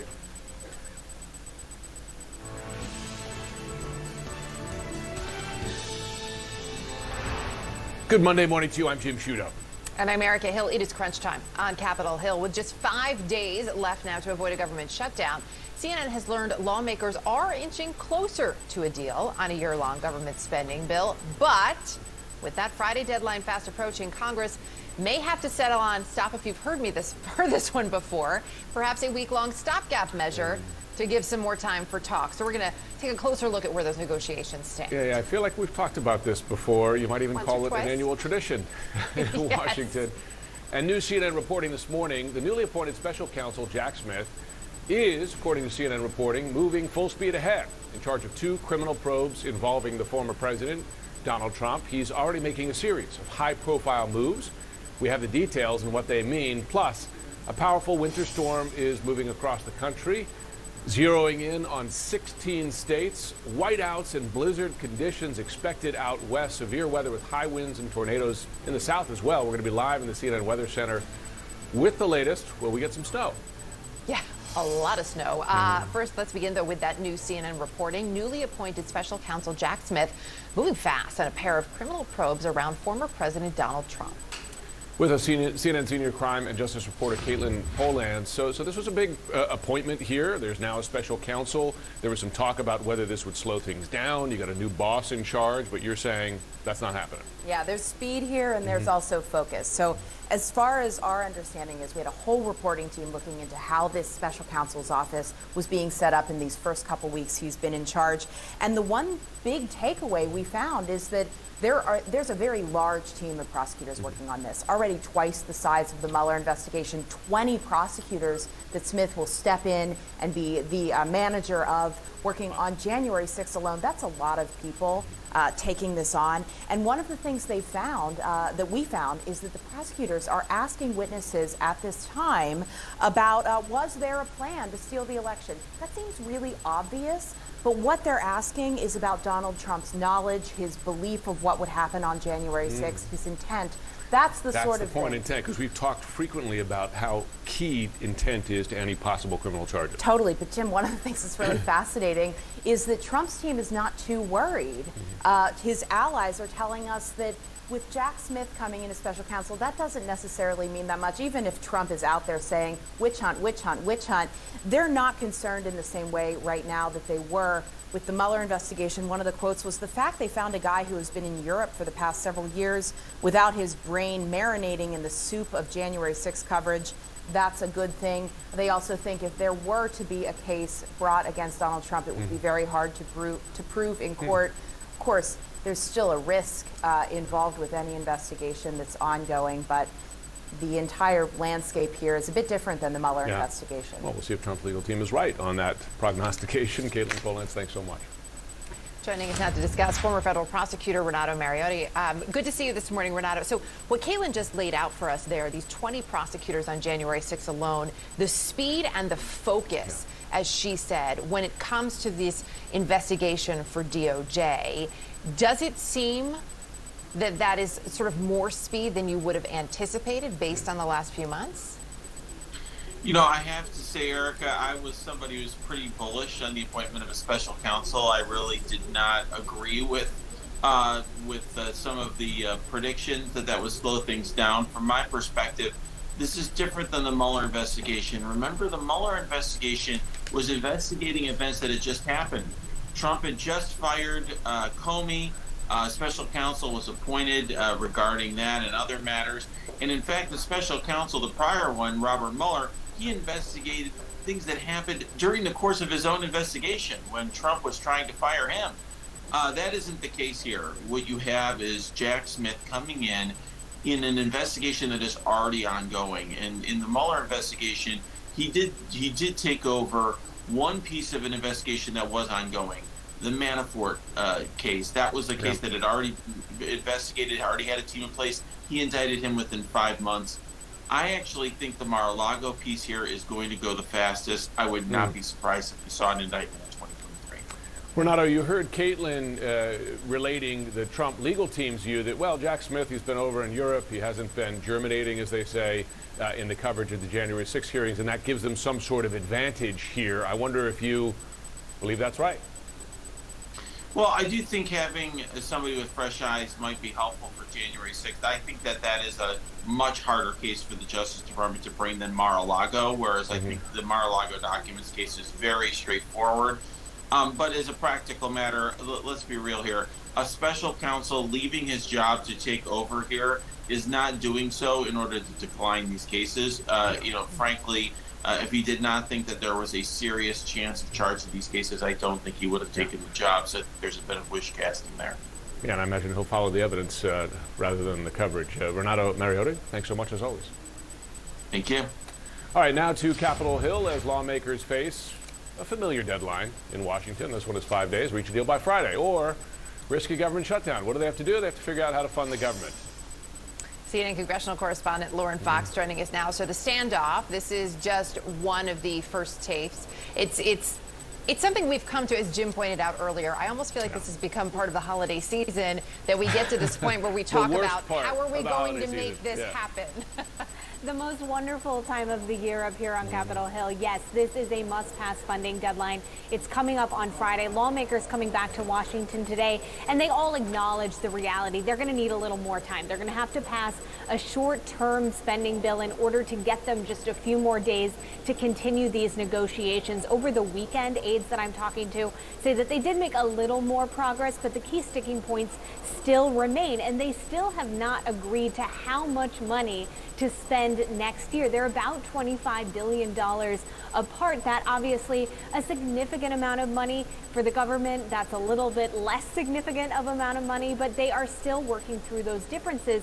That leaves them really with two choices at the end of the day. Once they get past Friday, they have about another week to negotiate if they pass that short-term spending bill. Then they can either keep funding levels at what they were last year.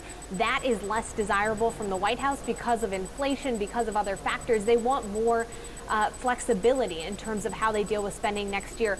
They're going to continue to try and pass an omnibus. That, of course, would set new funding levels for the next year. But there is a long, long way to go. And the fact they still can't even agree on how much money to spend tells you that this is a difficult task ahead. Jim and Erica.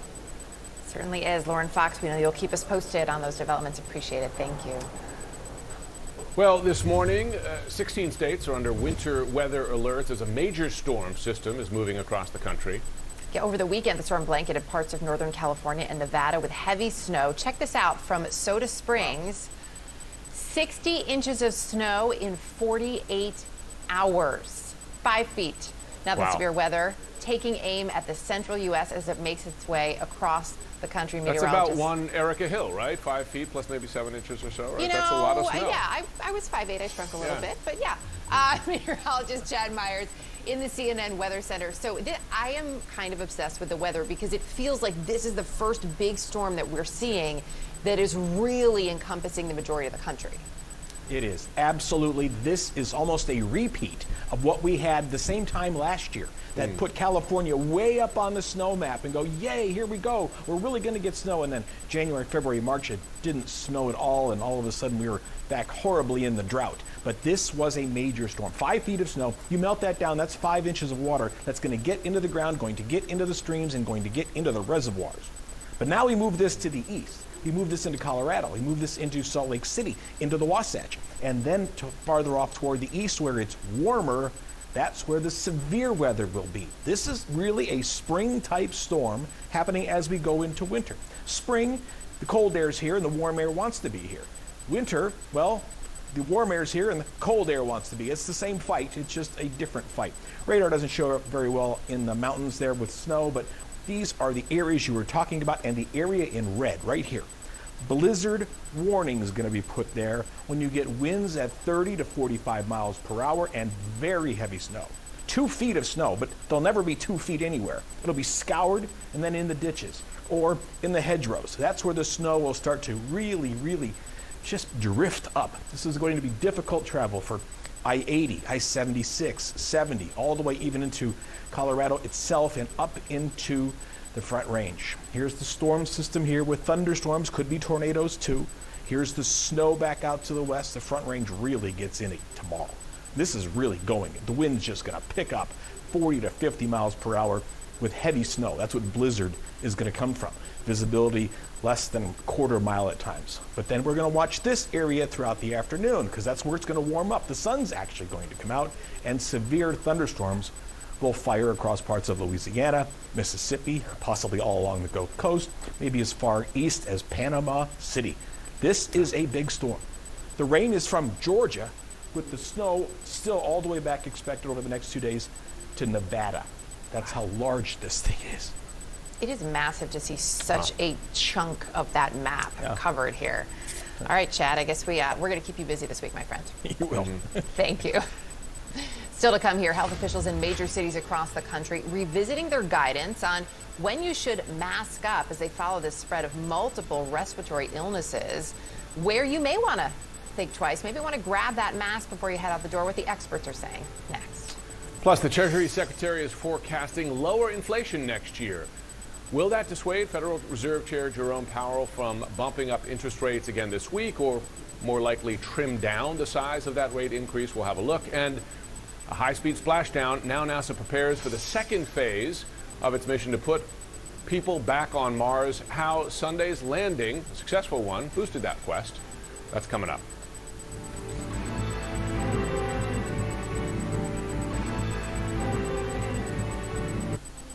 Energy demands are rising, and the effects are being felt everywhere. That's why at Chevron, we're increasing production in the Permian Basin by 15%, and we're projected to reach 1 million barrels of oil per day by 2025, all while staying on track to reduce our carbon emissions intensity in the area. Because it's only human to tackle the challenges of today, to help ensure a brighter tomorrow. Power E-Trade's easy-to-use tools like dynamic charting and risk-reward analysis help make trading feel effortless. And its customizable scans with social sentiment help you find and unlock opportunities in the market. E-Trade from Morgan Stanley. With powerful, easy-to-use tools, Power E-Trade makes complex trading easier. React to fast-moving markets with dynamic charting and a futures ladder that lets you place, flatten, or reverse orders so you won't miss an opportunity. E-Trade from Morgan Stanley. With United Healthcare, my sister has a whole team to help her get the most out of her Medicare plan. Wow. Advantage me. Can't wait till I turn 65. Take advantage with an AARP Medicare Advantage plan, only from United Healthcare. Trilogy for COPD. Birds flying high, you know how I feel. Breeze drifting on by, you know. If you're tired of staring down your COPD, It's a new dawn, it's a new day, stop settling. and I'm feeling good. Start a new day with Trilogy. No once-daily COPD medicine has the power to treat COPD in as many ways as Trilogy. With 3 medicines in 1 inhaler, Trilogy makes breathing easier for a full 24 hours, improves lung function, and helps prevent future flare-ups. Trilogy won't replace a rescue inhaler for sudden breathing problems. Tell your doctor if you have a heart condition or high blood pressure before taking it. Do not take Trilogy more than prescribed. Trilogy may increase your risk of thrush, pneumonia, and osteoporosis. Call your doctor if worsened breathing, chest pain, mouth or tongue swelling, problems urinating, vision changes, or eye pain occur. Take a stand and start a new day with Trilogy. Ask your doctor about once daily Trilogy and save at Trilogy.com.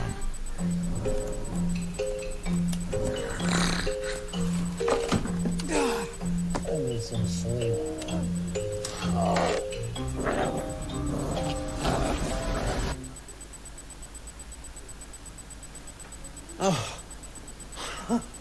If you struggle with CPAP, you should check out Inspire. Inspire, sleep apnea innovation. Learn more and view important safety information at inspiresleep.com. You said close your eyes, don't look down.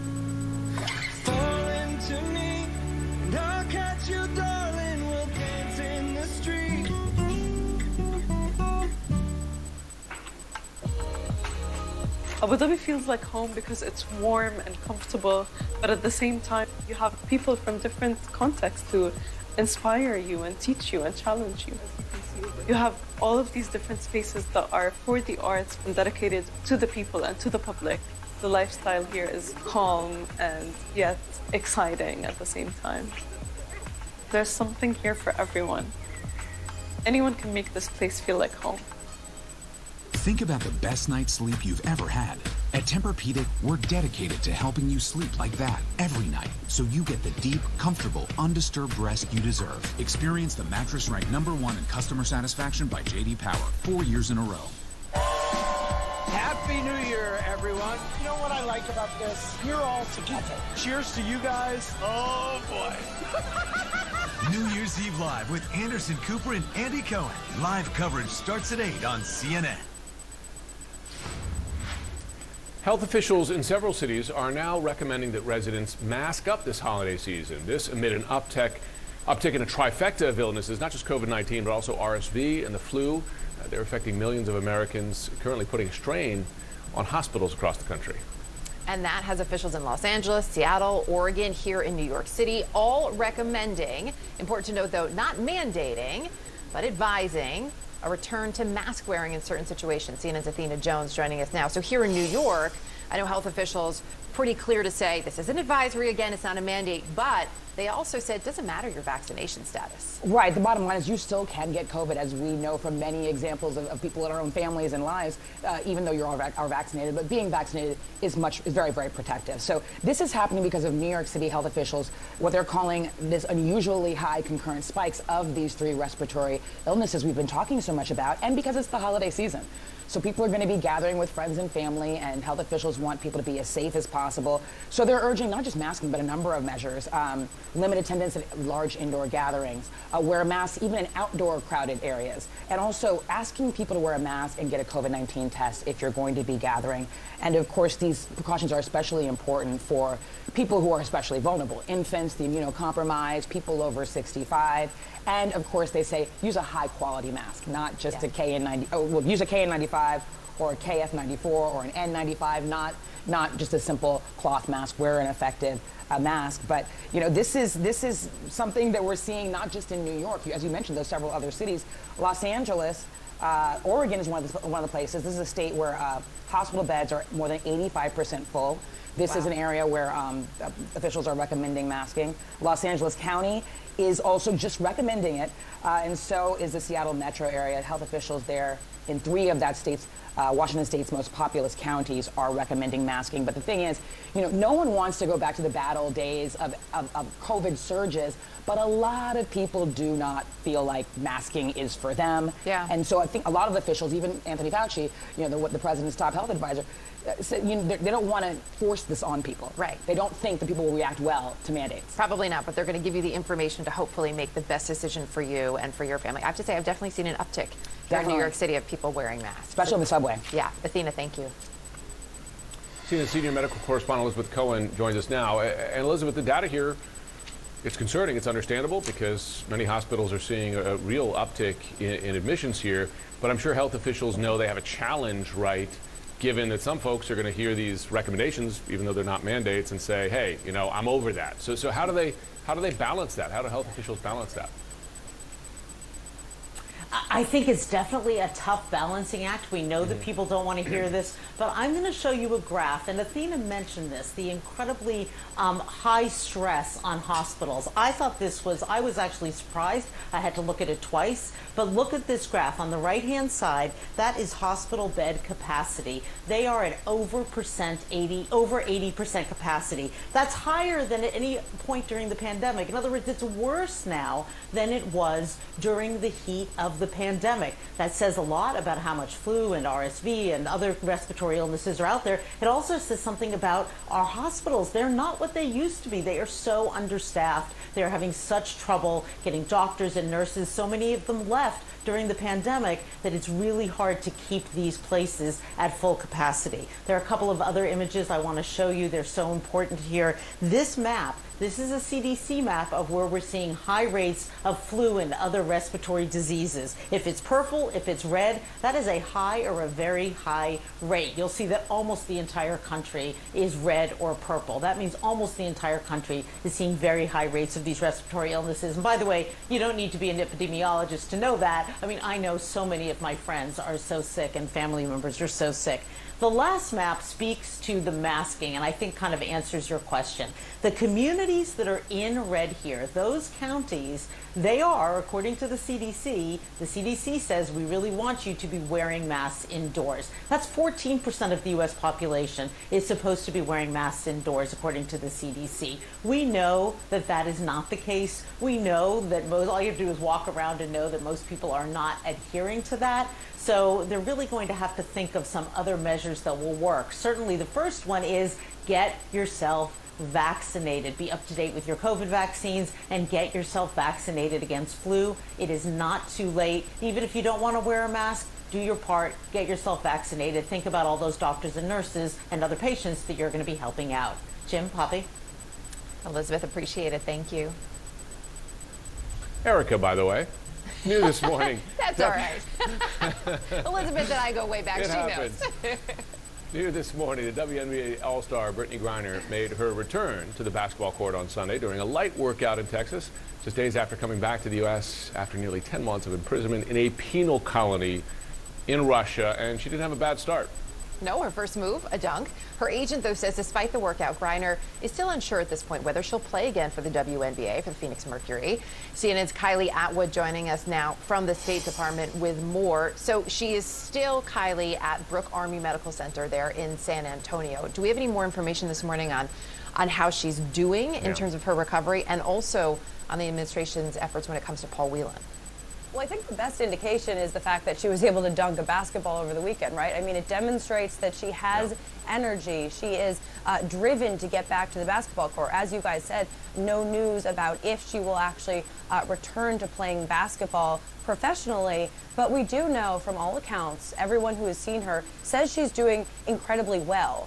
Roger Carstens, who is the special envoy for hostage affairs here at the State Department, he traveled with her back to the United States, and when she got on the plane, he described her as incredibly energetic. He said, hey, you can sit over there, take your time. And she immediately said, no, I've been, talking to no one in Russia. I want to talk to people. She introduced herself to everyone in the crew on that plane, and he said that she spoke for about 12 of the 16 hours on the flight home. So she is still undergoing these medical checks. We don't have a definitive estimation as to how long that will check, but by all accounts, she's doing incredibly well. And then the other thing that we should note is that we are continuing to ask questions of the Biden administration in terms of how they're going to get home Paul Whelan. That's that other American who's still wrongfully detained in Russia going on 4 years now. And we just heard from Roger Carstens this morning on ABC, who said that the Biden administration is meeting today, U.S. officials meeting today to discuss next steps in the strategy to bring home Whelan.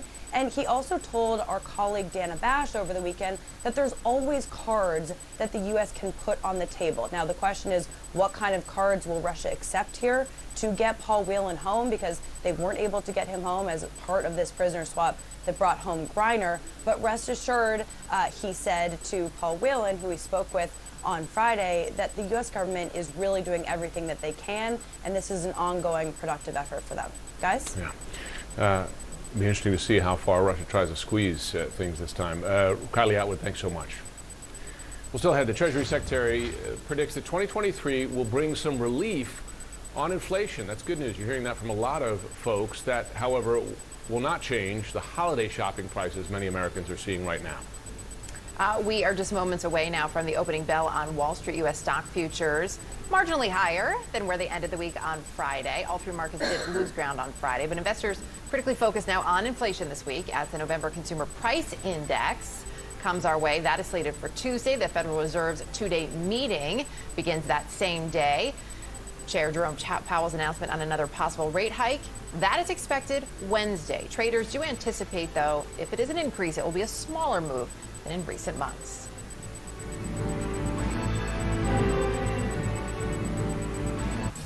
Before the Bell is brought to you by TD Ameritrade, where smart investors get smarter. If you think Thinkorswim isn't for you, think again. It's a dynamic suite of trading platforms designed for every kind of trader. Whether you're a minimalist, a maximalist, the addicted to the details type, the dip in and dip out type, a seasoned pro, or just getting your feet wet. No matter what kind of trader you are or how you like to trade, there's a Thinkorswim platform for you. Hello! After years of chasing the big Idaho potato truck, I finally caught it. And now that I got a 4-ton tater, I did what anyone would do. I made a mashed potato hot tub. I made it rain. Waffle fries. And just as I found the perfect pat of butter... What is it, boy? Always look for the grown in Idaho seal. Today, my friend, you did it! You did it! You Good news! A new clinical study showed that Centrum Silver supports cognitive health in older adults. It's one more step towards taking charge of your health. So every day, you can say, it's Centrum Silver. My relationship with my credit cards wasn't good. I got into debt in college, and no matter how much I paid, it followed me everywhere. Between the high interest, the fees, I felt trapped. So I broke up with my credit card debt and consolidated it into a low-rate personal loan from SoFi. I finally feel like a grown-up. Break up with bad credit card debt. Get a personal loan with no fees, low fixed rates, and borrow up to $100K. Go to SoFi.com to view your rate. SoFi, get your money right. 'Twas a wintry day, and at IHOP quite soon, hot cinnamon apples would be coaxed with a spoon on the fluffiest French toast with red currants on top. We wish you a happy holiday, only at IHOP. New Ginger Snap Apple French Toast, part of our new holiday menu. Try all 3 flavors. There's always a fresh deal on the Subway app, like this one. 50% off? That deal's so good, we don't even need an 8-time offer to tell you about it. Wait, what? Get it before it's gone on the Subway app. How can today's resources fuel our shared tomorrow? As communities and economies continue to grow, so does our energy demand, but our resources aren't limitless. To address this challenge, we use best-in-class exploration practices, 3D modeling techniques, and computational science to maximize reservoir yield. Discover how we're meeting growing global demand while planning for the future. Aramco, powered by How. Got the rings? Hello. You guys don't look that bad. Yeah, thank you. Thanks, man. Luxury that lets you feel infinitely you.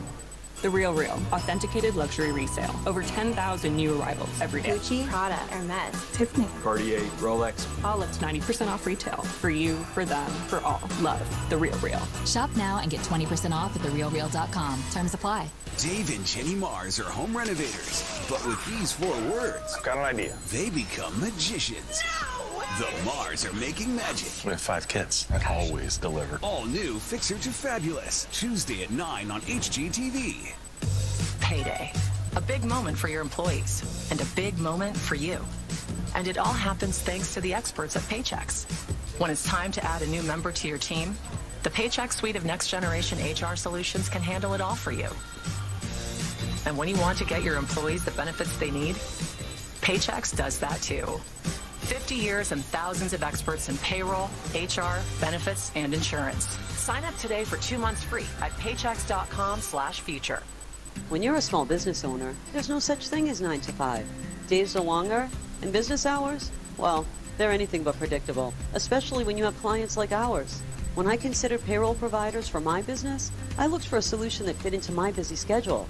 Sure Payroll makes running payroll easy, and its U.S.-based customer service is there for me when I have questions, after hours, and even Saturdays. Visit SurePayroll.com for a 3-month free trial, because small business is our business. I'm John Riddell at the World Cup in Qatar, and this is CNN. The Treasury Secretary, Janet Yellen, says she is doing everything possible to avert a recession and had some positive news for the new year. So I believe inflation will be lower.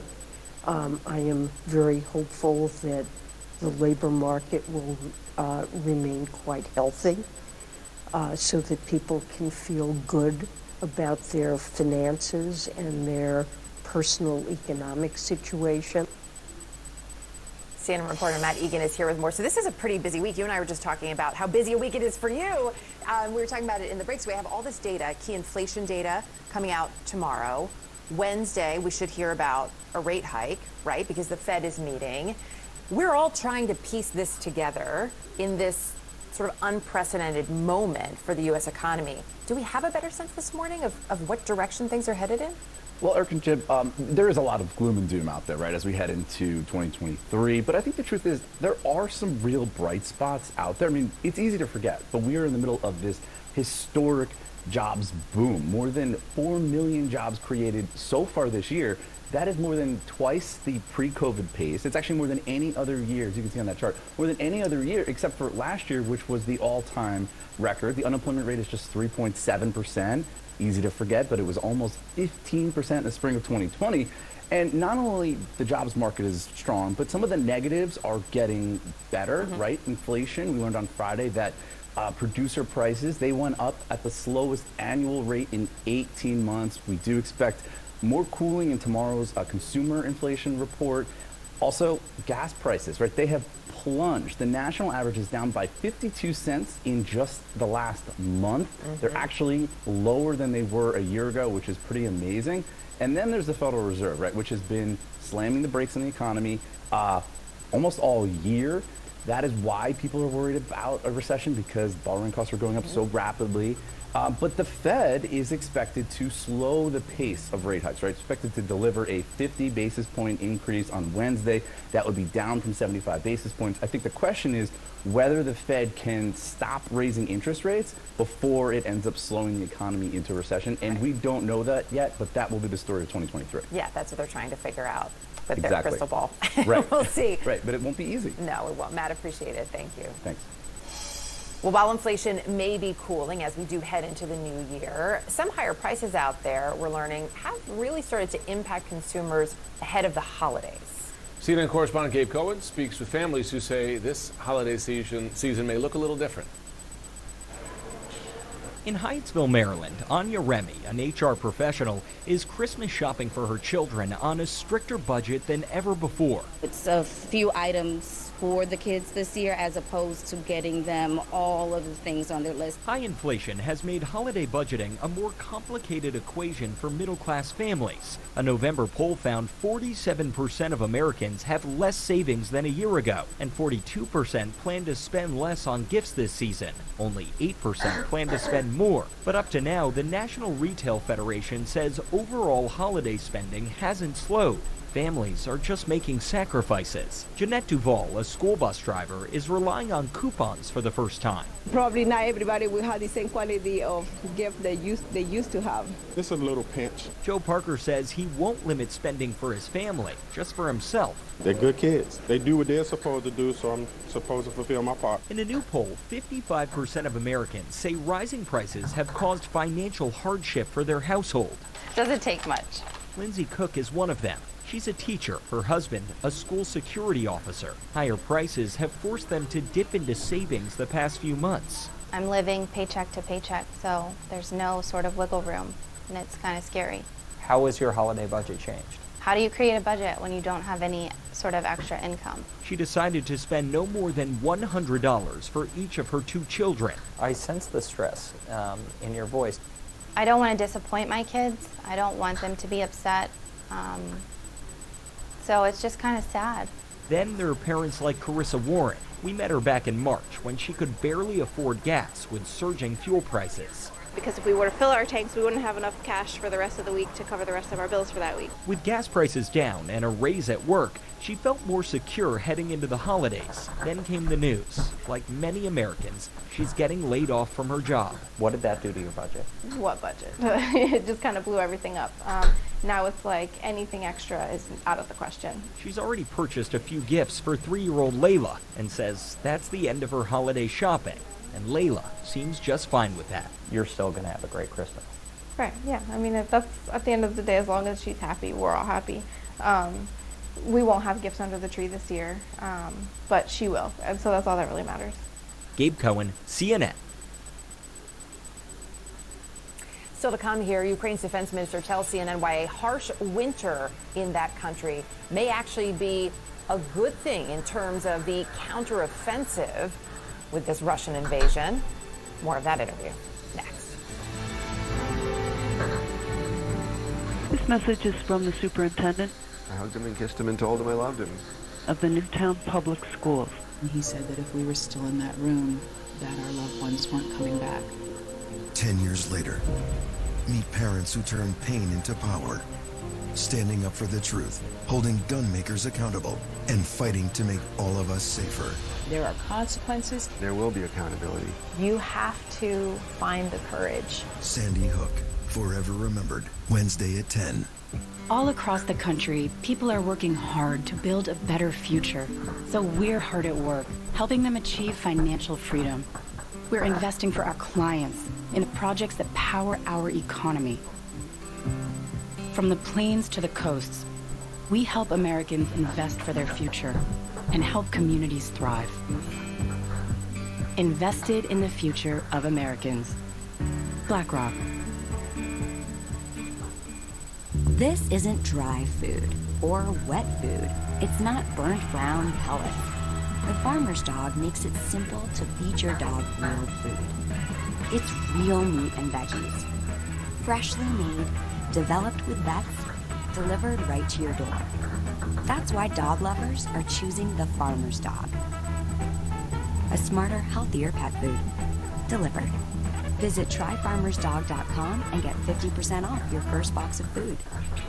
I've been telling everyone, the secret to great teeth is having healthy gums. Crest Advanced Gum Restore detoxifies below the gum line and restores by helping heal gums in as little as 7 days. Crest, the #1 toothpaste brand in America. Oh, what a good time we will have. You can make it happen. Voltaren, the joy of movement. How can we deliver one of the fuels of the future? Hydrogen could play a pivotal role in tomorrow's energy mix, but it's very expensive to transport. To ship it cost-effectively, we transformed blue hydrogen into blue ammonia. Discover how we delivered 40 tons of blue ammonia to Japan, catalyzing new pathways to cleaner fuels. Aramco, powered by How.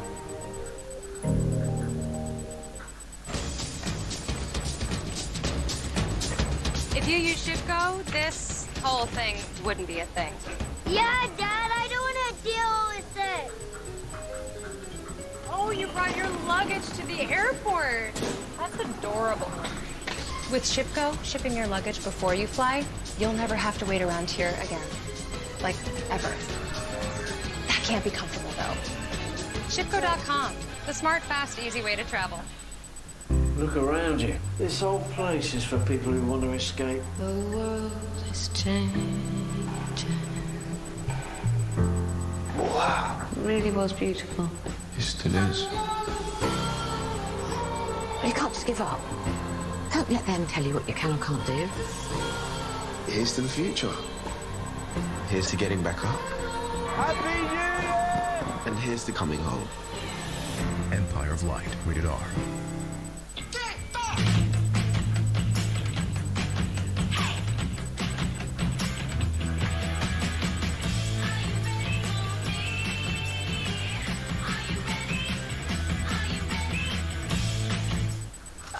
These bills are crazy.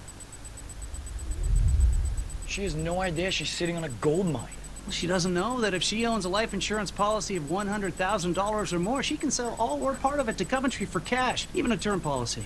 Even a term policy? Even a term! Find out if you're sitting on a gold mine. Call Coventry Direct today at 800-461-8800 or visit coventrydirect.com. What will you do? Will you make something better? Create something new? Our Dell Technologies advisors can provide you with the tools and expertise you need to bring out the innovator in you. Ukrainian President Volodymyr Zelensky set to join a virtual meeting of G7 leaders today. Zelensky also held a call with President Biden overnight. The two discussed the impact of ongoing Russian strikes, and there have been a lot of them, and they've been getting more intense, on Ukraine's energy infrastructure designed to punish the Ukrainian people. Zelensky also tried to shore up more assistance as his country enters the cold winter months. CNN's Will Ripley is live in Kyiv. And Will, I know you spoke with Ukraine's defense minister about those attacks on infrastructure. Also, the next phase is the war. I wonder, why does he say winter could be to Ukrainian forces' advantage? Yeah, it's really interesting because the United States, as you know, Jim, has been saying that they expect the fighting to slow down, but that's not the message that we got from the defense minister, Alexei Reznikov, who we spoke with in the southern city of Odessa, which was just hit yet again over the weekend by these kamikaze drones that explode on impact. They're made in Iran, but Russia's been firing them. They fired 15 of them. Ukraine shot down 10, but 5 of them were able to hit the power grid in Odessa, which, by the way, had just been repaired after the missile strikes last week on Monday that left the city in the dark for 3 days. This weekend, more than 1.5 million people, almost the entire Odessa region, once again plunged into darkness on Saturday by these drone attacks. And so that was the first thing that I asked the defense minister about. But I will say, in terms of the winter months, the ground freezing over is actually advantageous, he says, for these counteroffensives because they can roll heavy equipment much more easily. So he expects to see the fighting actually increase in the coming weeks once the ground has frozen. But what about these attacks from the air? What's your best strategy to defend against these kamikaze drone attacks from Russia? Every day, we're trying to find the best solution. They targeting our infrastructure. They trying to ruin our energy supply, water supply, heat supply systems, because they cannot to have a success against armed forces of Ukraine. They trying to fighting with the civilian population. That's why they trying to stop the energy or water to the houses, especially during this winter time. Another interesting thing he mentioned, Jim and Erica, is that he is confident that U.S.-made Patriot missile defense systems, which are #1 on their Christmas weapons list, he does believe that they will be on the battlefield here in Ukraine, but he said it's a very complex discussion. They're obviously expensive systems, and it would, also potentially, analysts say, implicate the United States and NATO if they were to provide this kind of system in the eyes of the Russians in escalating the conflict. But they say these systems are badly needed. They also asked for controversial cluster munition warheads that are made by the U.S., but there's no indication. By the way, CNN first reported this last week, but no indication that they're going to be getting those cluster warheads. Jim and Erica. Will Ripley, appreciate it. Thank you. After more than 3 decades, the Libyan man accused of making the bomb that brought down Pan Am Flight 103 is now in U.S. custody and expected to make his initial court appearance in D.C. federal court later today. 34 years ago, December 21st, 1988, 270 people were killed when the 747 jet exploded over the small village of Lockerbie, Scotland. It remains the deadliest terror strike in British history. Sometimes justice takes time. CNN's Nick Robertson, he joins us now from London. And Nick, this is a long time coming, right? It's nearly 4 decades. What happens next as he heads to court there? He goes to court, and what we've seen in the court documents, he's accused of being the bomb maker, that he was working for Libyan intelligence under the directions of the then dictator Muammar Gaddafi for about 40 years. And he was the guy that took the bomb from Libya to Malta. This is the supposition, this is what the FBI believe is correct. And he said, when he was being interviewed by a Libyan law enforcement official back in 2012, and this is to your point, Jim, about how slow justice can be to come about and bring those in front of a judge, he said that he was told to set the timer of that bomb to 11 hours, meaning it would come down, it would bring the plane down out of the skies over Lockerbie, Scotland. Now, the sequence of events from giving that statement, the FBI didn't know about it until 2017, and it took them another 3 years before they could actually sit down with that Libyan law enforcement officer. He said that he would come and give testimony in the United States in a trial if the Libyan government said that he was okay to do that. And here we are today, this suspect, Masood, is now going to be appearing in court pretty soon, and we'll begin to hear the very beginning of those charges and details laid out against him, that he was involved centrally to kill 270 people. Well, remarkable. Nick Robertson, thanks so much for covering. Well, this morning, also overseas, 3 people are dead, at least 21 hospitalized after an attack on a hotel in Kabul, Afghanistan. The Taliban spokesman says 3 suspected attackers are also dead. So all of this happened this morning. Kabul's police say security forces are on the scene, working to clear the area. Officials say all remaining hotel guests have now been evacuated safely. All right, some good news now. Splashdown success. How NASA will use critical data from the successful landing there in the water to move on to phase 2 in its Artemis mission to send people back to the moon. GetRefunds.com, powered by Innovation Refunds, can help your business get a payroll tax refund even if you got PPP. And it only takes 8 minutes to qualify. I went on their website, uploaded everything, and I was blown away what they could do.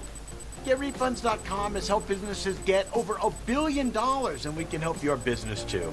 Qualify your business for a big refund in 8 minutes. Go to GetRefunds.com to get started. Powered by Innovation Refunds. Hello! After years of chasing the big Idaho potato truck, I finally caught it. And now that I got a 4-ton tater, I did what anyone would do. I made a mashed potato hot tub. I made it rain. Waffle fries. And just as I found the perfect pat of butter... What is it, boy? Always look for the grown in Idaho seal.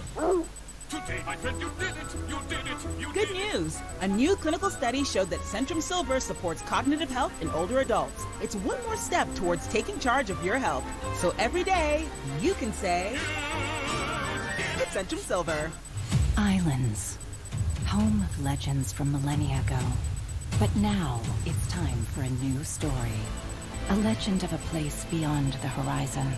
An island in the pristine waters of the Red Sea, where luxury is a tribute to nature, and a new world is unveiled. An island where you can be the hero of your own story. Be part of the legend. Sindala.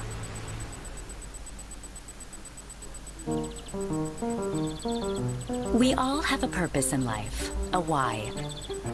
Maybe it's perfecting that special place that you want to keep in the family, or passing down the family business, or giving back to the places that inspire you. No matter your purpose, at PNC Private Bank, we will work with you every step of the way to help you achieve it. So let us focus on the how. Just tell us, what's your why? The game's not over yet. We have everything to change this game. We have the will, the desire for better, the heart, and the inspiration. When we stand united for sustainability, we can still win this game. We have the people. Goal of the century. 2 new IHOP lunch and dinner menu items for twice the goodness, twice the flavor, and twice the choice. Sirloin Salisbury steak and all-natural salmon. Perfect for lunch or dinner. Only at IHOP. Download the app and earn free food with every purchase. I'm Shorty. My specialty is paint and body. Each build that we do is like the labor of love. This is where your automotive dreams come true. Oh.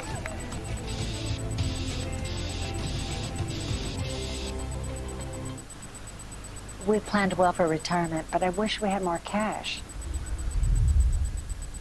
You think those two have any idea that they can sell their life insurance policy for cash, so they're basically sitting on a gold mine? I don't think they have a clue. That's crazy. Well, not everyone knows Coventry has helped thousands of people sell their policies for cash, even term policies. I can't believe they're just sitting up there. Sitting on all this cash. If you own a life insurance policy of $100,000 or more, you can sell all or part of it to Coventry, even a term policy, for cash or a combination of cash and coverage with no future premiums. Someone needs to tell them. They're sitting on a gold mine, and you have no idea. Hey, guys! You're sitting on a gold mine! Do you hear that? I don't hear anything anymore. Find out if you're sitting on a gold mine. Call Coventry Direct today at 800-392-7600 or visit coventrydirect.com. New Year's Eve Live with Anderson Cooper and Andy Cohen. Live coverage starts at 8. Happening right now, crews working to clean what has become the largest onshore crude pipeline spill in 9 years. Part of the Keystone pipeline near the state line of Kansas and Nebraska has leaked some 14,000 barrels of oil so far. And according to U.S. officials, that makes it the largest breach also of that pipeline ever recorded. Yeah. There were some concerns about these in the battle over the approval. The line was shut down on Wednesday night. Officials unsure when it will be back in service. The operator, Canada-based TC Energy, is now working with the EPA on cleanup, as well as the Pipeline and Hazardous Materials Safety Association and Kansas officials trying to clean it all up. We'll keep an eye on that one. Well, right now, the Orion mooncraft headed back to the Kennedy Space Center. This is after, of course, completing this major milestone in the mission to get astronauts back to the moon and ultimately to Mars. NASA sharing images of the Orion on its way to San Diego. You see it there aboard the USS Portland. I mean, listen, memories of Apollo, right? I mean, it looks exactly like that capsule from the late 60s and 70s. The craft made a record-breaking re-entry into Earth's atmosphere. Successful splashdown. You see it there on Sunday. Data from the craft will now be analyzed in preparation for Phase 2, which is sending astronauts to orbit the moon. I want to bring in Jonathan McDowell for his expertise. He's an astrophysicist at the Harvard-Smithsonian Center for Astrophysics. Jonathan, listen, as you know from our conversations, I'm all covering it. I think we should, hey, let's go as far as we can. This is a very expensive way to do it, using a lot of old technology to do so. By the way, it's going to the moon. We've been there, 50 some odd years ago. Is it all worth it as a stepping stone onto Mars as it's described? I think it's important to regain the ability to go back and work on the moon. It's been 50 years since we did it last time, right? And the reason is that the moon's so close to Earth that if something goes wrong there, you can get home quickly, right? In just a few days. And so with the technology that they're developing for the Artemis program, that's designed to not just do these little vacations on the moon for a few days, but to support the infrastructure to have a permanent presence in the vicinity of the moon and to use the same technology to go further out to the asteroids, to Mars, to wherever we want. And so I think that it is worth doing. It is a bit of a technology hodgepodge right now. We don't have the ability to land on the moon with the Orion spacecraft, so NASA is paying SpaceX to develop a lander version of its Starship to match with the Orion. One of the things in terms of the technology that's getting a lot of attention is this. So it's this skip entry technique. Can you put that in layman's terms for us? What does that change in terms of the reentry? Why is it so important moving forward? Right. Well, if you're just coming back from the neighborhood from the International Space Station, you're re-entering the atmosphere at a mere 17,000 miles an hour. But coming back from the moon, you're coming in at 25,000 miles an hour. It's really sporty. And so you want to make that entry as gentle as possible.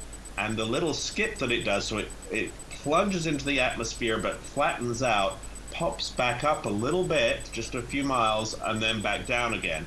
And that gives you a bunch of things. It gives you a gentler ride, fewer G-forces on the astronauts. Also, by just slightly changing the angle of that skip re-entry, you can move where you land by hundreds of miles, and so you don't have to have quite as much of the U.S. Navy covering the Pacific. You can target a bit more accurately, and you can avoid the weather, as they had to do on this mission. They were already plunging back to Earth when they decided to shift the landing spot from off San Diego to south of Baja. I asked Bill Nelson this question last week about whether the success of this mission at all moves up the timeline, which has already been delayed a number of times, we should note, for manned mission to orbit Mars and then to land on Mars. Do you see any possibility of that? I think that's still a long way away. I think the assembly of future Artemis missions is more likely to slip than to get sooner. Artemis 2, which is just let's send a few people around the back of the moon and home, is officially, I think, still scheduled for May of 24. But most of us think it'll be late that year, if not the following year. So this, they want to be really safe, right, and make sure they don't skip corners. But at the same time, the pace of this program is not dizzying. Yeah. They need the pace like we're seeing on that speed with reentry. Jonathan McDowell, great to have you with us as always. Thank you. Still ahead here, a, quote, successful meeting for the January 6th House Committee as it weighs criminal referrals for former President Trump and his key allies. What one committee member is now revealing. That's next. 'Twas a wintry day, and at IHOP quite soon, hot cinnamon apples would be coaxed with a spoon on the fluffiest French toast with red currants on top. We wish you a happy holiday, only at IHOP. New Ginger Snap Apple French Toast, part of our new holiday menu. Try all 3 flavors.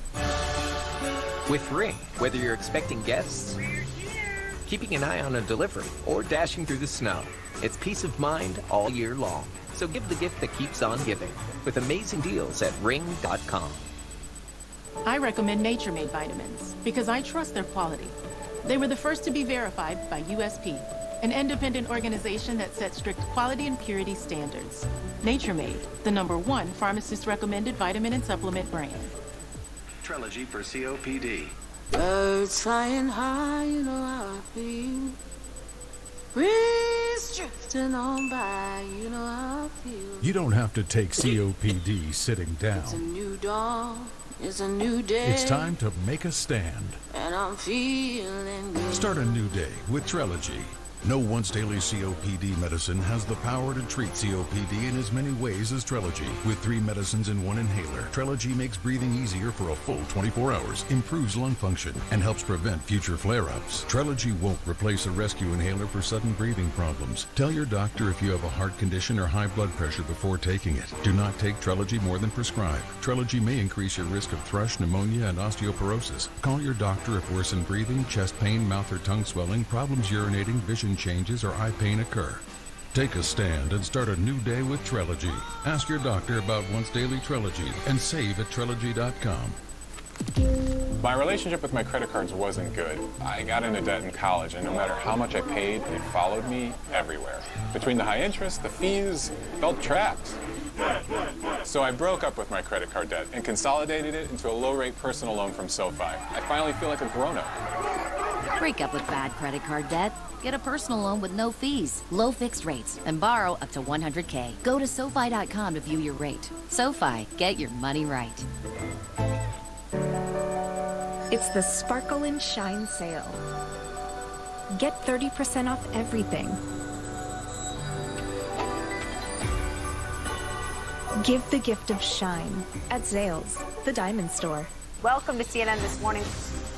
You're going to want to see this. What is the lesson? There are post-traumatic stress responses people have talked about when it comes to racial stress. There has been an explosion at the Ukrainian embassy in Madrid. An experimental drug appears to slow progression of Alzheimer's. This is about civil rights. It's more than just a soccer. How rare it is to have someone speak to CNN maskless in public. It shows just how determined they are for their voices to be heard. CNN This Morning, tomorrow at 6 Eastern. Hi, I'm John Fiorentino, inventor of the Moon Pod, a breakthrough in therapeutic relaxation that's changing the way the world sits. Moon Pod's zero-gravity technology helps to eliminate back pain, stress, and anxiety by responding to every inch of your body. And now, with the crescent backrest and lunar leg lift, Moon Pod will take you to relaxation levels that you've never felt before. Experience the difference at moonpod.co.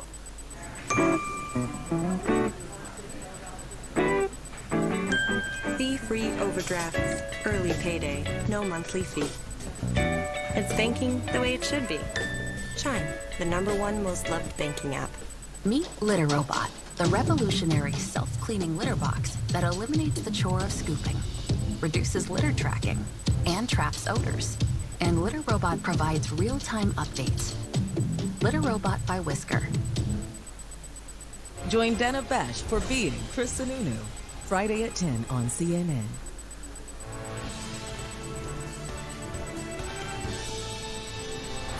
Top of the hour here. Thanks for joining us. I'm Erica Hill.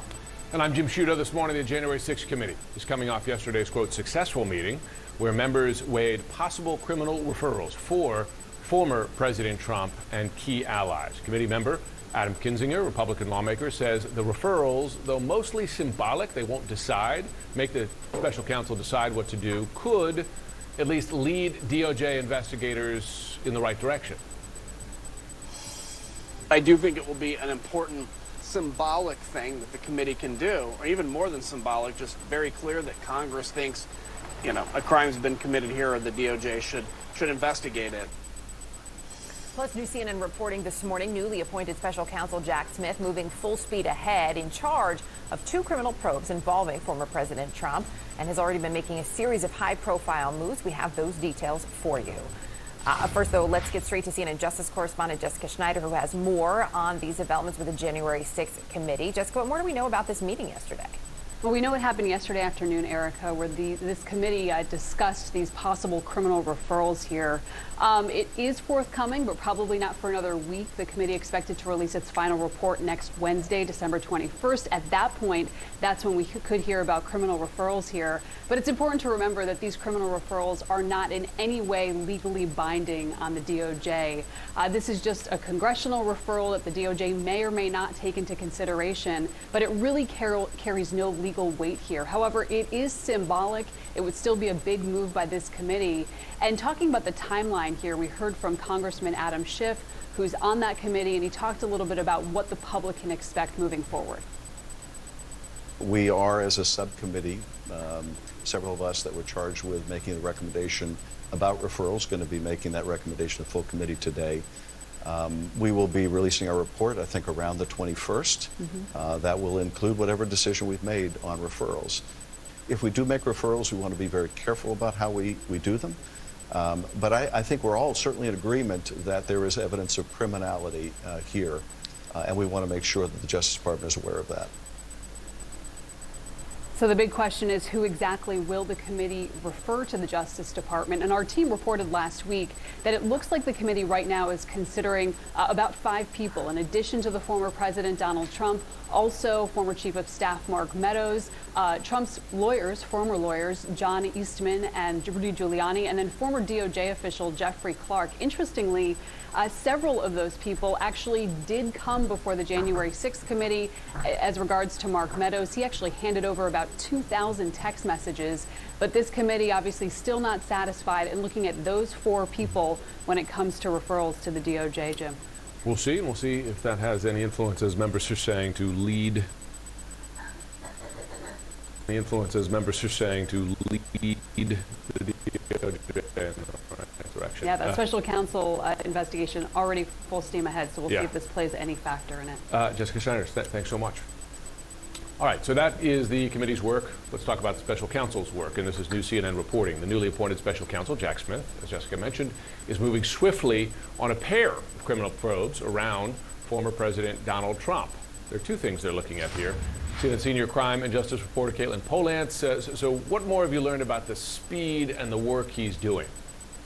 Well, Jim and Erica, there is a lot of speed and there is quite a bit of focus that the special counsel's office has already, even just 3 weeks after the appointment of Jack Smith.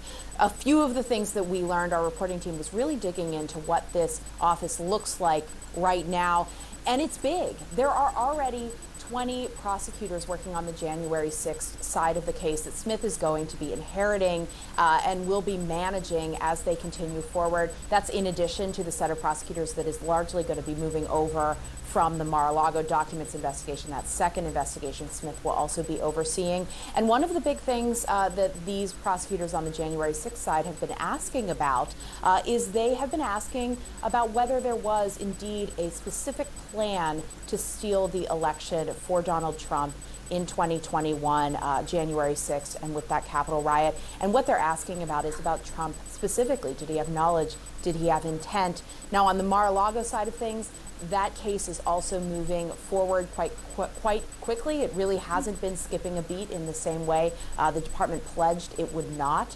And one of the things that just happened this morning is Judge Eileen Cannon, that judge in Florida that Donald Trump went to try and slow down the evidence collection and get a special master to be reviewing documents with his team and with the Justice Department for whether that could be used by prosecutors.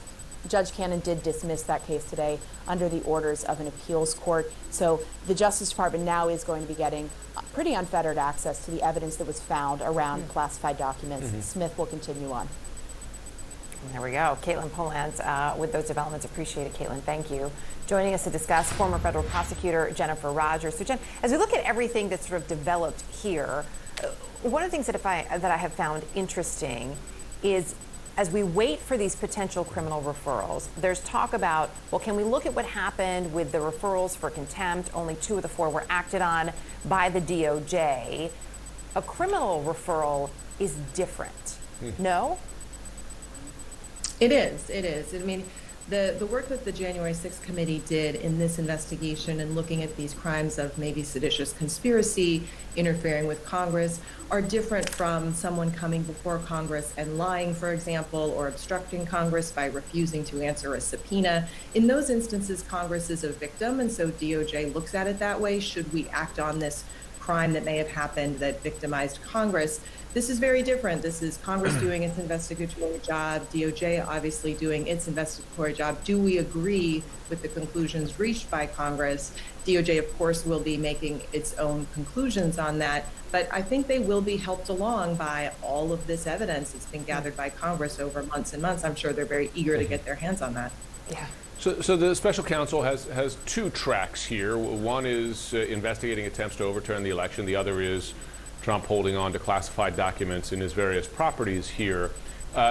Is it possible or even likely that the special counsel moves on potential indictments for the Mar-a-Lago classified documents investigation, given it's fundamentally less complicated, before he makes a decision on whether he indicts on January 6th related charges? I think it is, and I think he likely will, Jim. I mean, as you said, it's much less complicated. We're now coming up against a time frame in which it's going to be a challenge to finish either case if it's brought to finish it before the election. So I think they will bring a case on the documents side if they can, as soon as they can. I don't think they would wait for that other investigation to wrap up. And that January 6th investigation, while it's moving swiftly, it sounds like is certainly going to take longer. As Caitlin pointed out, there is speed, there is focus here. Since the special counsel has come on board, there's also been for a long time this public push from people that the DOJ needs to act faster, that the Attorney General needs to do something. What are the chances, in your view, that some of this information, this testimony that the DOJ has been asking for, that the committee has withheld for a time, do you think that that has in any way hindered the DOJ's investigation or slowed it down?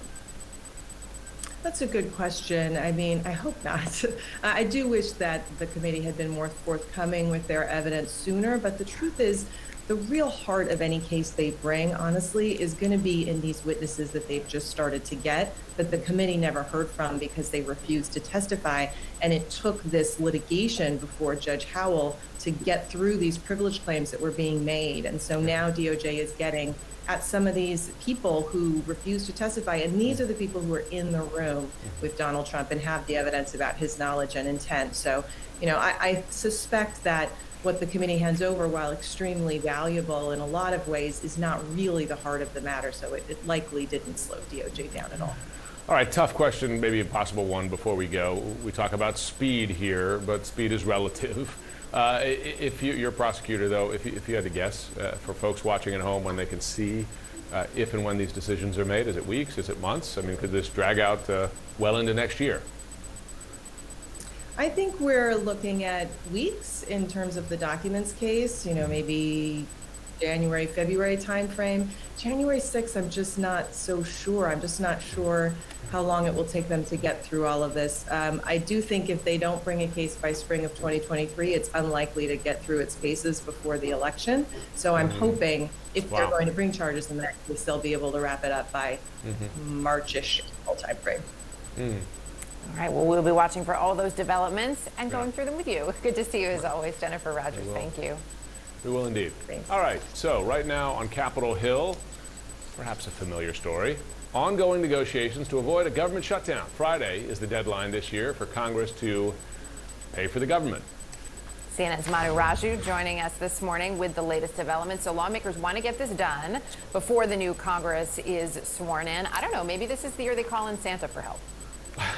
Well, I tell you, this is a familiar story, and this will be a huge challenge in the new Congress if they decide to kick the can down the road, punt it to next year, the divided Congress, the narrowly divided Republican House, the narrowly divided Democratic Senate, getting a deal next year, which is why they're trying to get this done this week. But this is why they have gotten to this point. Congress continues to blow past the deadlines to fund the entire federal government. They were supposed to do this on September 30th, passing each of the 12 annual appropriations bills to fund the entire government. They couldn't do that, so then they punted it until December 16th, this Friday, to get a deadline. They still don't have a deal, and they're trying to put all the bills together in one gigantic bill called an omnibus spending bill to try to push it through Congress in a matter of days. But they still don't have an agreement about how much to fund the government. There are billions of dollars apart between the Democrats and the Republicans. Democrats want more money for the Pentagon. Democrats want more money for domestic spending. They're about $26 billion apart or so. We're talking about a total of roughly $1.75 trillion or so to fund the government. They still haven't figured out that exact dollar amount. But if they can't get a deal by this Friday, expect them to try to kick the can down the road again for one more week. Try to get them, push it right before Christmas, December 23rd, to get that deal on the larger spending bill. And if they can't get it then, that's when they will kick this issue into the new Congress, presenting a huge challenge for a potential Speaker McCarthy to try to get Republicans on board behind this idea, and also getting Democratic buy-in, getting Joe Biden to sign it, which is why they are trying to resolve this right now, because if they don't, just add it to the major issues a new Congress will have to deal with, not just this, such as raising the debt limit to another major fiscal issue coming down the pipe. All key questions for this Congress, but have huge implications for the next one as well. Yeah, Guys. absolutely. Manu, appreciate it. Thank you. Thank you.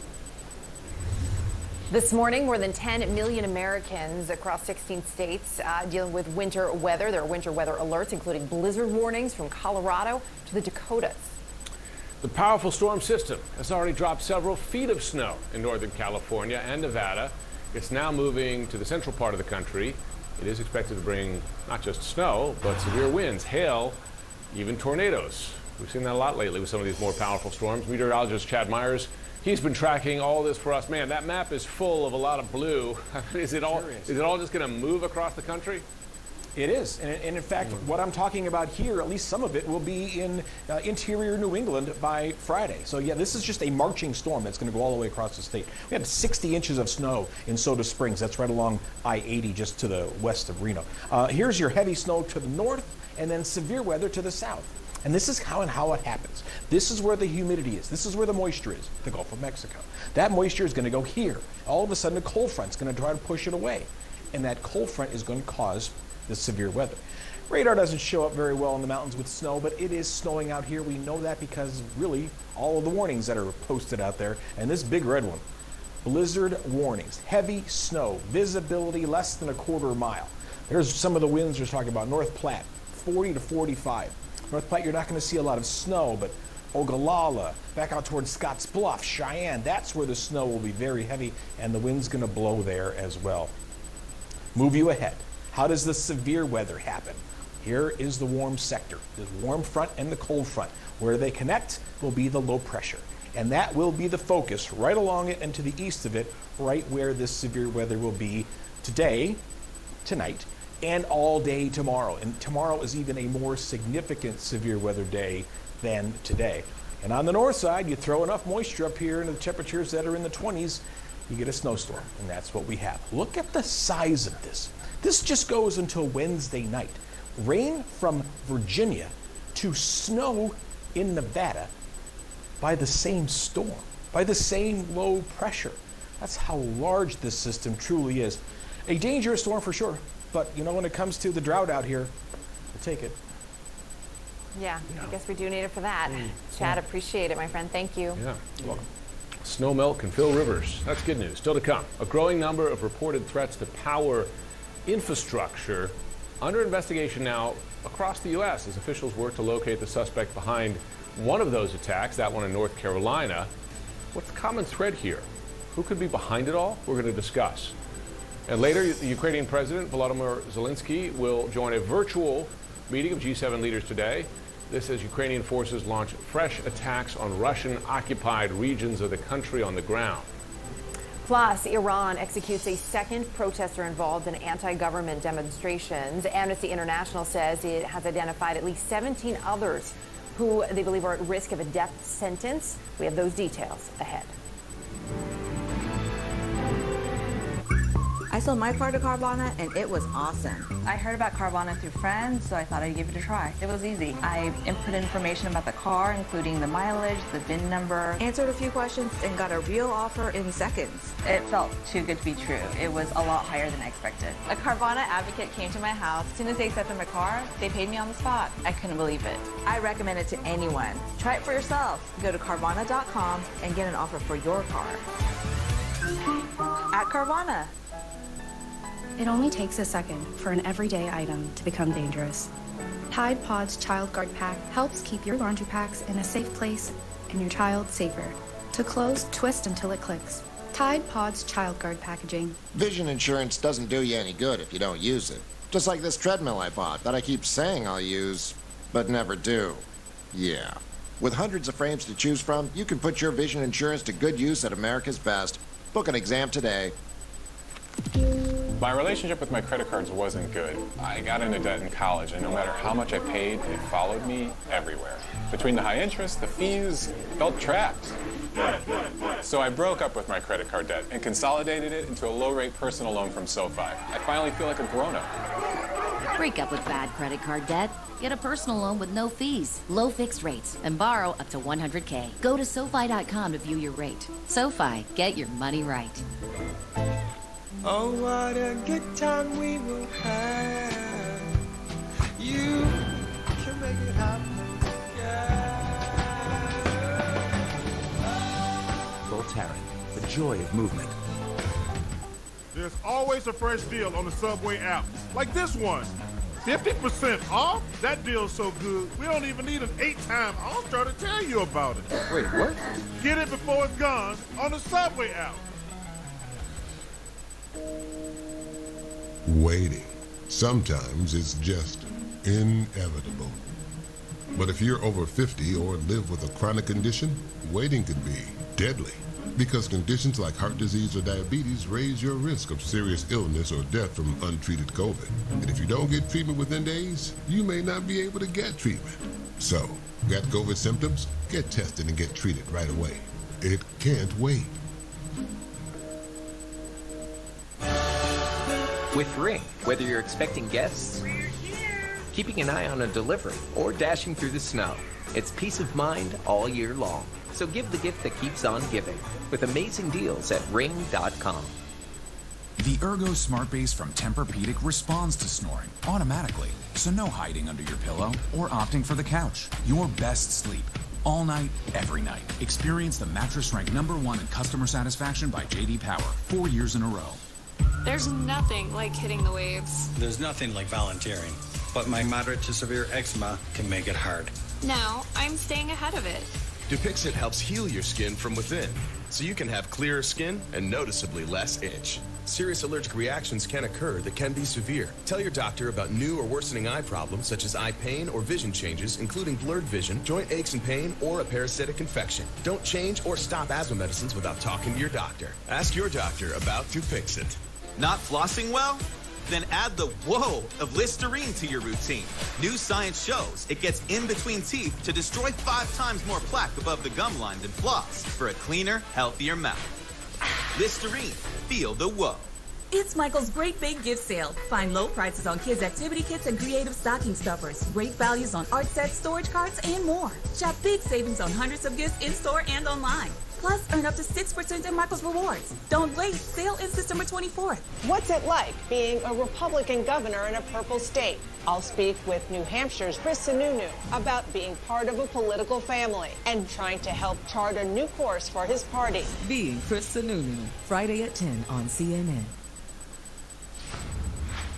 Happening right now, officials are looking into a growing number of reported threats to power infrastructure across the United States. Now, this is investigators have so far failed to determine a motive or suspect behind the attacks in North Carolina. We are learning, however, that prior to those assaults, at least 5 electricity substations in Oregon and Washington were attacked. Is this a pattern?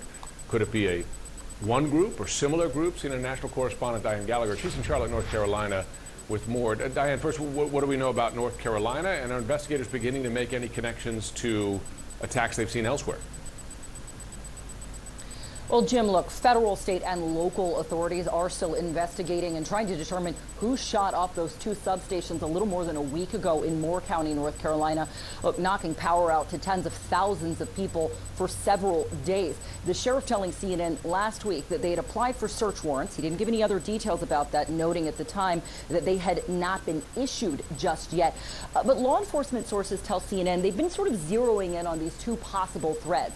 One of them being the increase in disruptions and confrontations, sometimes armed, outside LGBTQ events across the country. Remember, there was a drag show happening at the time the power went out in Moore County. There's also the increase they've seen in online chatter among extremists about the electric grid. It's something that's been going on for years, but there has been an uptick. Look, just last month, before what happened here in North Carolina, there were 5 power substations that were attacked in the Pacific Northwest, in Washington State and in Oregon. Now look, around that same time last month, on November 22nd, a bulletin was issued by the FBI to the private industry, and it warned of reports of threats to electric infrastructure by people who have racially and ethnically motivated extremist ideology, quote, to create civil discord and inspire further violence. And look, that memo also said that any kind of attack like this could be seen by those extremists as, quote, causing societal collapse and a subsequent race war in the United States. Of course, again, this chatter has been going on for years. Even that FBI bulletin mentioned a potential plot that happened over the course of a couple years focused on substations in the Pacific Northwest. But look, Jim, Erica, the concern also is the additional attention on this right now and any sort of chatter as we approach winter months when things like heat and electricity so much more powerful and so much more necessary for people's survival. Diane Gallagher, thanks so much. All right, to discuss, joining me now, CNN senior law enforcement analyst Andrew McCabe. He's a former deputy director of the FBI. Andy, good to have you on this morning. Good to be here.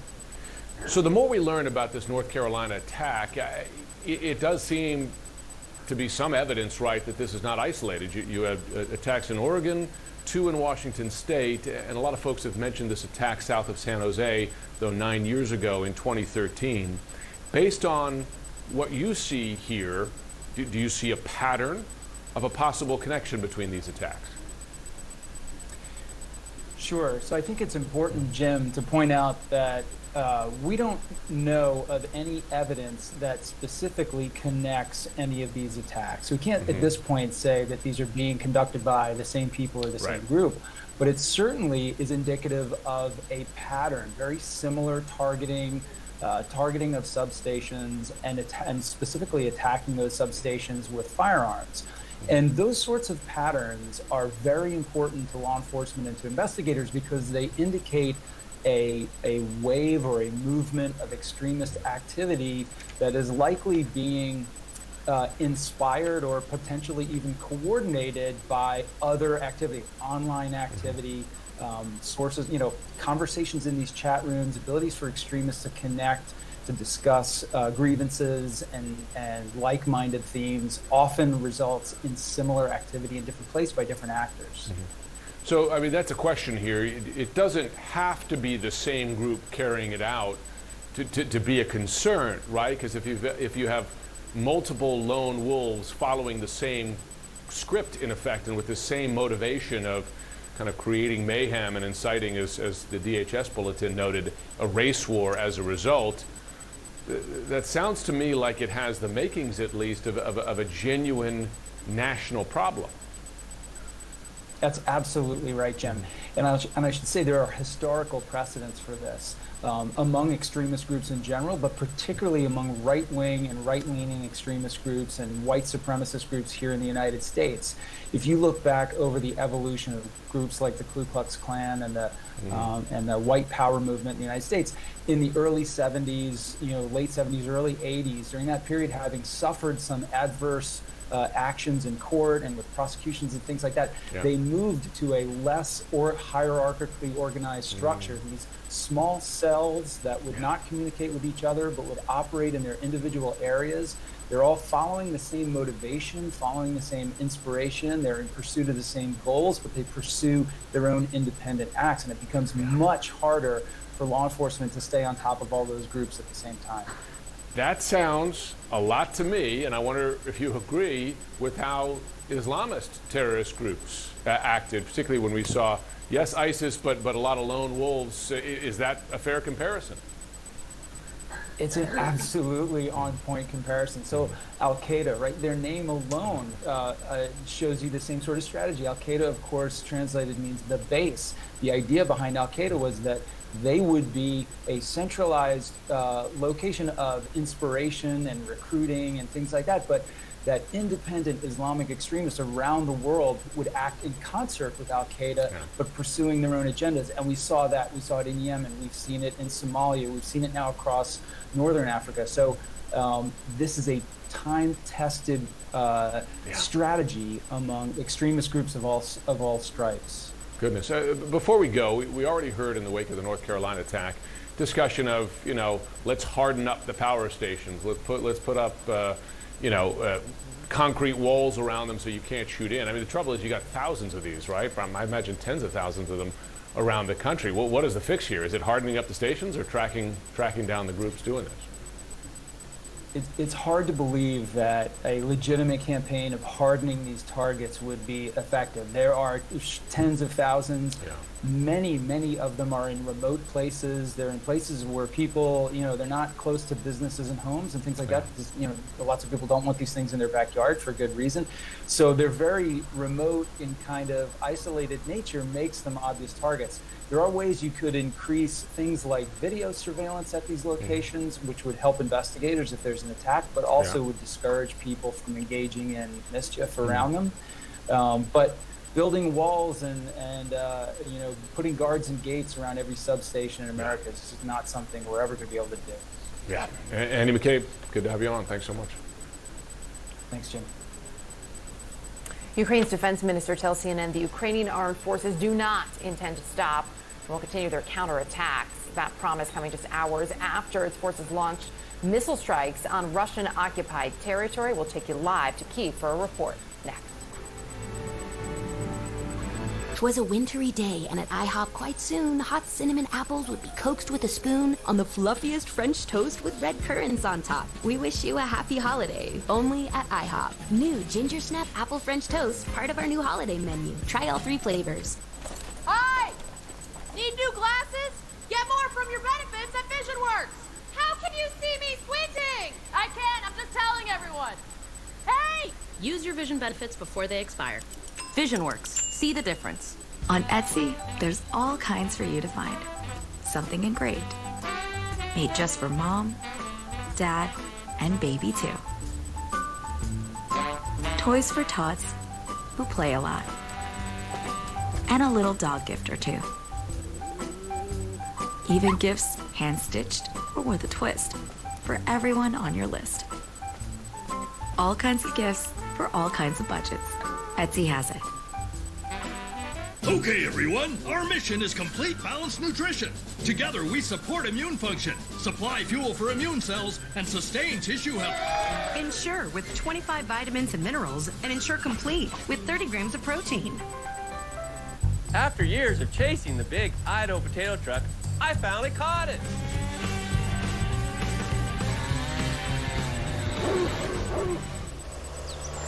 Oh, man.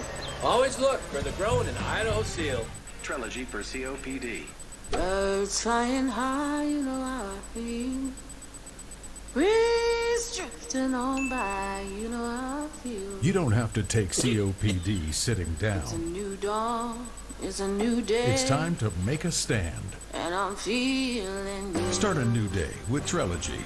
No once-daily COPD medicine has the power to treat COPD in as many ways as Trilogy. With 3 medicines in 1 inhaler, Trilogy makes breathing easier for a full 24 hours, improves lung function, and helps prevent future flare-ups. Trilogy won't replace a rescue inhaler for sudden breathing problems. Tell your doctor if you have a heart condition or high blood pressure before taking it. Do not take Trilogy more than prescribed. Trilogy may increase your risk of thrush, pneumonia, and osteoporosis. Call your doctor if worsened breathing, chest pain, mouth or tongue swelling, problems urinating, vision changes, or eye pain occur.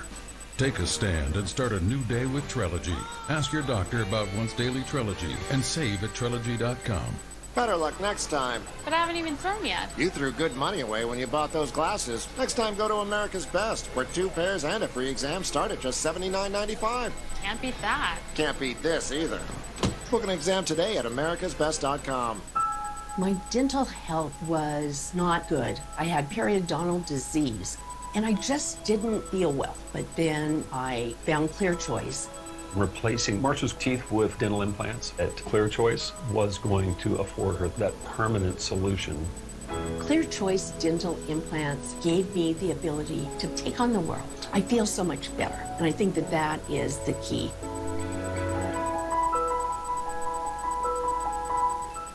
We're aiming for complete domination. This is war, and I don't plan on losing.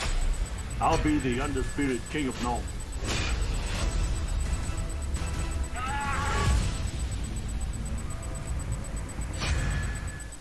Hi, I'm John Fiorentino, inventor of the Moon Pod, a breakthrough in therapeutic relaxation that's changing the way the world sits. Dude, I love it, man. My Moon Pod, ridiculously comfortable. The way it just forms around my body, it's weightless. My buddies, when they come over for game days, the Moon Pod is the #1 seat in the house. Get your Moon Pod today. I promise, it really is the most comfortable place in the universe. Experience the difference at moonpod.co. I have a structured settlement and I need cash now. Call J.G. Wentworth, 877 cash now. I am an annuity, but I need cash now. Call J.G. Wentworth, 877 cash now. It's your money. Use it when you need it. Call J.G. Wentworth, 877 cash now. CNN This Morning, tomorrow at 6 Eastern. This morning, Ukrainian President Volodymyr Zelensky is set to join G7 leaders for a virtual meeting where the European Union's energy concerns and immediate assistance for Ukraine will be key topics. The meeting comes after Zelensky and President Biden spoke by phone overnight to discuss Russia's ongoing attacks, particularly on Ukrainian infrastructure, and recent ongoing U.S. efforts to further strengthen Ukraine's air defenses. CNN's Will Ripley is live in Kyiv. Will, you spoke with Ukraine's defense minister about these recent attacks. I wonder, and we will ask them frequently, do they feel they're getting enough help? Is there enough urgency on the side of the West in response to their requests? And the response from Defense Minister Oleksiy Reznikov, probably pretty predictable. He said, look, when you're having a war, we never have enough. We always need more. But he said they're grateful for the tens of billions of dollars in assistance from the United States, which has been by far the largest contributor to Ukraine's war effort. And when I was on the front lines up in the north, where they're reinforcing ahead of a Russian buildup once again in Belarus, they said to me point blank that, yes, Ukrainian soldiers are bravely fighting, but without these weapons from the United States primarily and NATO, it would not be possible to fend off the much larger Russian army. That said, they have a list of items that they say they pretty desperately need. And at the very top of that list are more advanced missile defense systems because of these ongoing attacks, this systematic Russian assault on Ukraine's civilian infrastructure, the power, the water, essentially making life miserable and potentially very dangerous for millions of people as temperatures plunge. It's wintertime here, And there are people right now who don't have power. A lot of people right now who don't have power. I was in Odessa over the weekend. 1.5 million people were plunged into darkness after a strike from Iranian combat drones. But it was 3 days that they were without power last week when Russia lobbed all of those missiles. So I asked the defense minister, is he being told anything about the Patriots? Is there any update on if and when they may get those systems? Have you been given an explanation why the Patriot missile defense systems have not arrived yet? It's a long discussion with our partners because it's a very sophisticated and expensive systems. Today we have more than 8 different systems. And we got HIMARS, and we have M270, we have Mars, we have LRU from the France. So I think that Patriot also will be in our battlefield, but in the next stage. The front lines to the east and the south are holding, and it's really remarkable when I talk to people in Ukraine. The majority of people say they're not worried about the war coming to them. They're not worried about a Russian occupation anymore. Their number one concern right now is power. So that says something in and of itself about how well the Ukrainian army is fending off the Russians, that people, while they are facing very legitimate concerns, still, they're not afraid, at least for Russians to be taking over their homes like they did earlier this year. Good point, and yet lots of suffering in the interim. Will Ripley, thanks so much. Another story we're following closely, Iran has now executed a second protester in connection with demonstrations that have shaken that country. You'll remember, inspired by the death of a woman taken into custody just for not wearing her hijab. Government-affiliated news agencies say the man was publicly hanged overnight, convicted, says state TV, of, quote, waging war against God. CNN's Salma Abdelaziz joining us now with more. So Salma, this latest execution this morning, what more do we know and about further concerns as well for other folks inside Iran? Absolutely. Iran's demonstrators today repeating the name of this man executed this morning, Majid Reza Rahnavard. I want to point out this was a public execution. Iran's authorities hanged him in the early hours of this morning in the city of Mashhad. I bring up the public part because that means residents could have potentially seen his body hanging on the streets this morning. He was convicted of waging war against God. The allegation from Iran's authorities is that he stabbed 2 members of the security forces, killing them and wounding several others. Now, there's a very important detail here, Jim and Erica, that I want to point out. The authorities allege this took place on November 17th.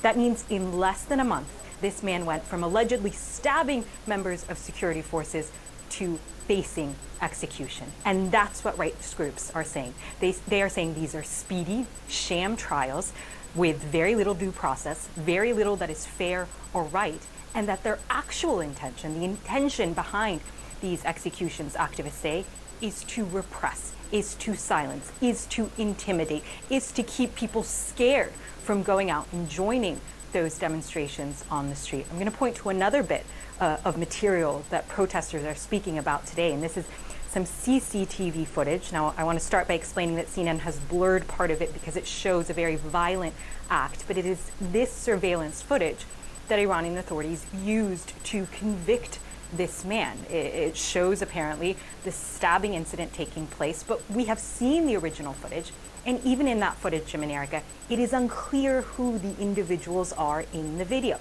And again, that's what protesters are saying. That's what rights groups are saying. They're saying these are not trials. These are kangaroo courts that are just meant to give Iran yet another tool of repression to silence dissent. There is so much in there that is so important. So I really appreciate the reporting, and I'm glad we're staying on top of this. Thank you. Well, back home in Florida, hundreds of thousands of bee colonies destroyed by Hurricane Ian, how beekeepers are fighting to recover, and the impact it could have on the nation's agriculture. You need bees. Pollinate. That's coming up. We all have a purpose in life, a why. No matter your purpose, at PNC Private Bank, we will work with you every step of the way to help you achieve it. So let us focus on the how. Just tell us, what's your why? With Gold Bond, you can age on your own terms. New Retinol Overnight means the smoothing benefits of retinol are now for your whole body. Plus, fast-working crepe corrector diminishes wrinkled skin in just 2 days. Gold Bond, champion your skin. Abu Dhabi Investment Office has demonstrated a commitment to ag tech technologies. So if you have ideas and innovations, Abu Dhabi is a wonderful place to expand and grow your ideas, working with people in the same field that share your vision for the future. With the support that the Abu Dhabi Investment Office has provided, I think the possibilities are limitless. The holidays were awkward for Romeo and Juliet. Thankfully, Amazon had just the gift to bring the families together. Shop legendary deals. It's important to surround yourself with the right people. I've got my workout squad, my brunch squad, and my favorite, my savings squad. They find me the best deals, so I'm not stuck paying for anything that I don't have to. That's why I'm all about CarShield. If your car is out of warranty, you gotta call CarShield today. Because when your car breaks down, you're the one left holding the bill. CarShield administrators help get those repairs paid. That's straight up savings on car repairs. So pick up the phone and call CarShield before your car breaks down. Darlings, this is very important. Call before your car breaks down. Let's keep it real. We rely on mechanics with extensive knowledge and experience to fix our cars. I trust CarShield with my baby, and you should too. CarShield has plans that include protection on major parts and systems like the engine, transmission, entertainment system, air conditioning, electronics, and more. CarShield administrators go the extra mile by including car rental options. You also get emergency services for flat or damaged tires, lockouts, dead batteries, and courtesy towing. All at no additional cost to you. That means the price you pay today is the price you'll pay for as long as you cover your car. Darlings, saving on expensive car repairs is just a phone call away. For me, it's a no-brainer. CarShield is America's best value. Join my savings squad and call CarShield so a real protection expert can help you save on car repairs. You need to call CarShield. Matter of fact, you need to call right now. Protect yourself from the unprecedented rise in cost for parts and repairs. Call now to save money with your price lock guarantees at 800-941-9999. 800-941-9999. 800-941-9999. There's something going around the Gordon home. It went from Gabe to Greta to Gabby to Grandma. Then Gertrude found something for it, Delsum. And now what's going around is 12-hour cough relief. And the giggles, and the Great Dane pup, and Grandma's gluten-free gooseberry pie, which is actually pretty great. The family that takes Delsum together feels better together. And try new Delsum No Mess Vapor Roll-On for cough. Bath Fitter is a better way to remodel your tub. Precise measuring means the perfect fit. The Bath Fitter tub-over-tub process means no mess or stress. A custom-made tub and seamless wall mean a watertight fit. Premium acrylic means it lasts a lifetime. And all this together means a great value. Bath Fitter, it just fits. Visit bathfitter.com to book your free consultation. Closed captioning brought to you by mesobook.com. We offer a free book on mesothelioma. Call for the free book and receive so much more.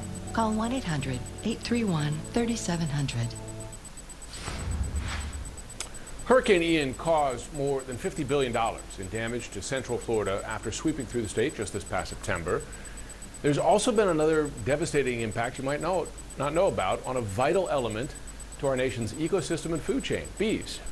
That's right. Hundreds of thousands of bee colonies, which are used to pollinate agriculture across the United States, were destroyed, and beekeepers are now desperate for supplies and equipment to help those surviving bees recuperate. CNN's Bill Weir spoke with some of the beekeepers.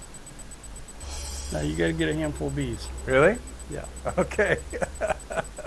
I'm not usually in the habit of accepting a handful of stinging insects, but Keith Council has a 40-year professional relationship with honeybees. And you rarely wear a veil or gloves or anything. Don't really need to. And these days, they need all the love they can get. Hurricane Ian arrived at the worst possible time for this business, just as beekeepers from around the country were set up to catch the autumn bloom of the Brazilian pepper tree. Whole yard went under. The storm drowned and crushed hundreds of thousands of hives, killing countless millions of bees. It's gone. We have to come back. There ain't nothing left. You could actually see a water line where it came up to here. And because Ian blew away so much vegetation, those that survived are starving. Some of these bees have gotten 3 shots of feed, and that's a gallon. So you're talking about 36 pounds of feed already, and you can still go back after they suck the feed down, and it looks like they never were fed at all. They're just starving. They're just starving. Yeah, it's nonstop. So it's just an added cost, and you're just trying to do the best. You have to make that tough decision of, really, is it worth the money, the financial cost to try to save it, or do you just have to walk away and take your medicine? This is all bee food. This will be used for liquid bee food, yep. At Man Lake Bee and Ag Supply, they're mixing sugar water as fast as they can. And while some bee farmers file for federal relief, the Greater Good Charity is giving away a 1/4 ton of pollen substitute. Where we have donated meals to food pantries for humans, we've donated animal supplies to animal shelters, and now we're donating this bee pollen substitute to these farmers here.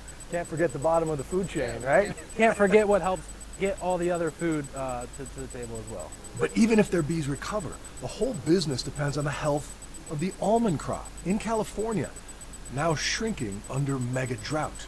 If the drought takes out the almond crop in California, the whole beekeeping industry is going to be in trouble.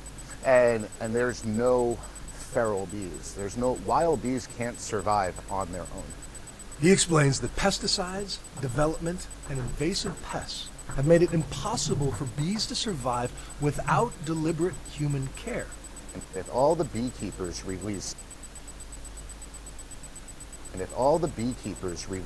all of their bees, every beekeeper in the country, if they just released all their bees into the wild, we estimate it'd be about 2 to 3 years before bees would just collapse. Bees are the most important farmer. They're the most forgotten as well. And that's why we just need the entire public to really continue to get involved in bees and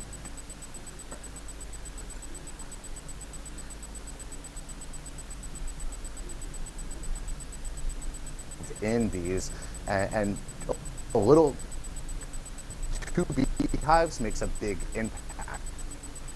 They went totally underwater, somehow made it. In the meantime, all Keith can do is pick up the pieces and focus on the survivors, like the hive he found drowned inside a water meter box near Fort Myers Beach. It's a different feeling when you have bees walking all over you. It really is. And nobody's getting stung. No. You know, they're doing their thing. Maybe they can sense we're rooting for them, you know? Well, and we appreciate them. That's part of the thing. You have to treat them with respect.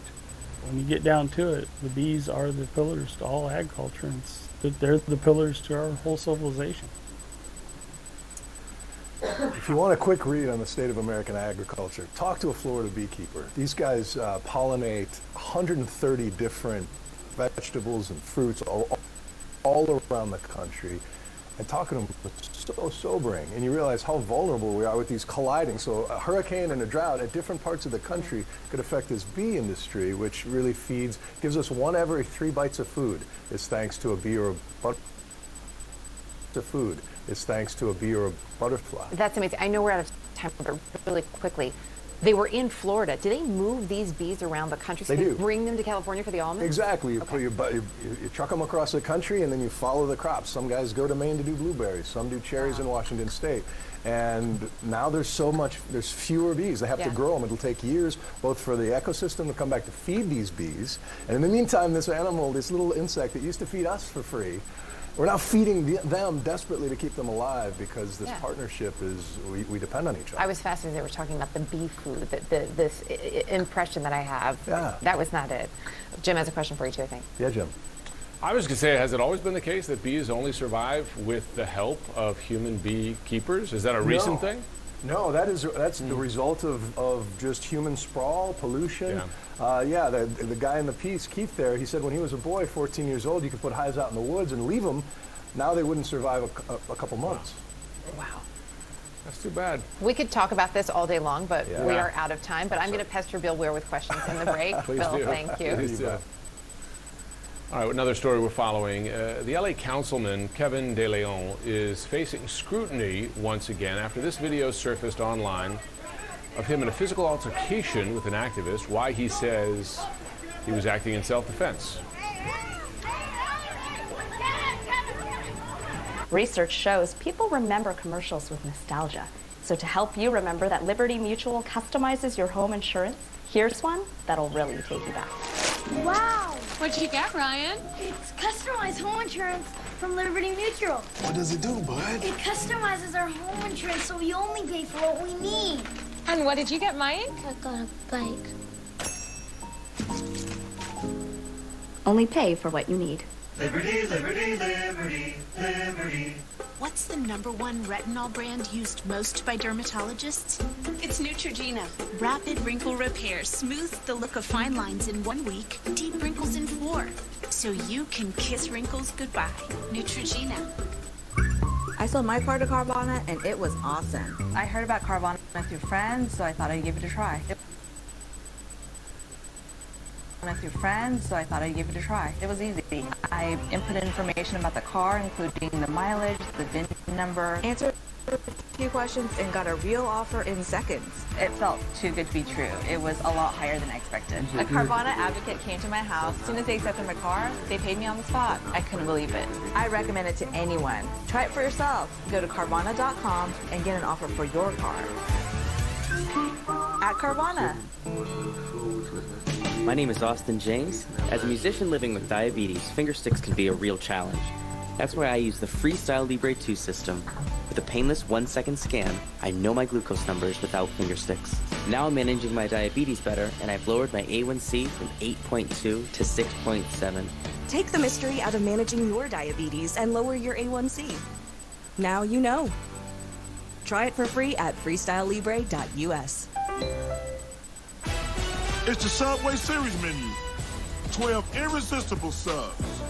The most epic sandwich roster ever created. It's Subway's biggest refresh yet. Can a button work wonders in the bedroom? No, not the fun button. The other button. Sorry. Marcia has sleep apnea, and her struggles with CPAP had me sleeping in the guest room. Now she's got Inspire. It's a sleep apnea treatment that works inside her body with the click of a remote. No mask, no hose, just sleep. Now I'm back. And we're back. Come on, let's get it on. Inspire, sleep apnea innovation. Learn more and view important safety information at inspiresleep.com. These bills are crazy. She has no idea she's sitting on a gold mine. Well, she doesn't know that if she owns a life insurance policy of $100,000 or more, she can sell all or part of it to Coventry for cash, even a term policy. Even a term policy? Even a term Find out if you're sitting on a gold mine. Call Coventry Direct today at 800-461-8800 or visit coventrydirect.com. My father didn't know his dad with Ancestry. I dug and dug until I found some information. Certificate. Wow. And then you add it to the tree. It's like you discover a new family member. It's the greatest gift.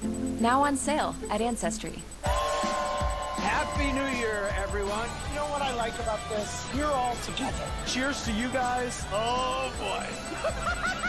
New Year's Eve Live with Anderson Cooper and Andy Cohen. Live coverage starts at 8 on CNN. The future.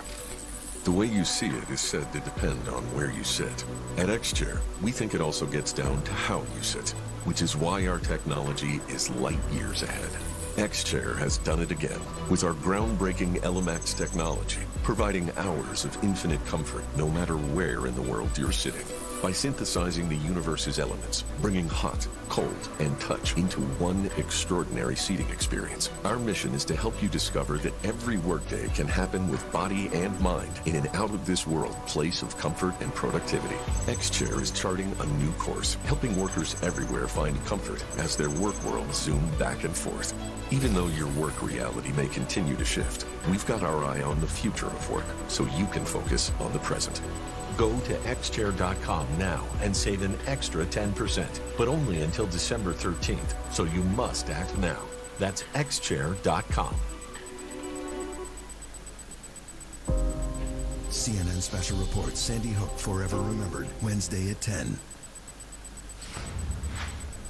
A member of the Los Angeles City Council facing renewed scrutiny after video surfaced that reportedly shows the council member in a physical altercation with a community activist. This happened during a holiday event.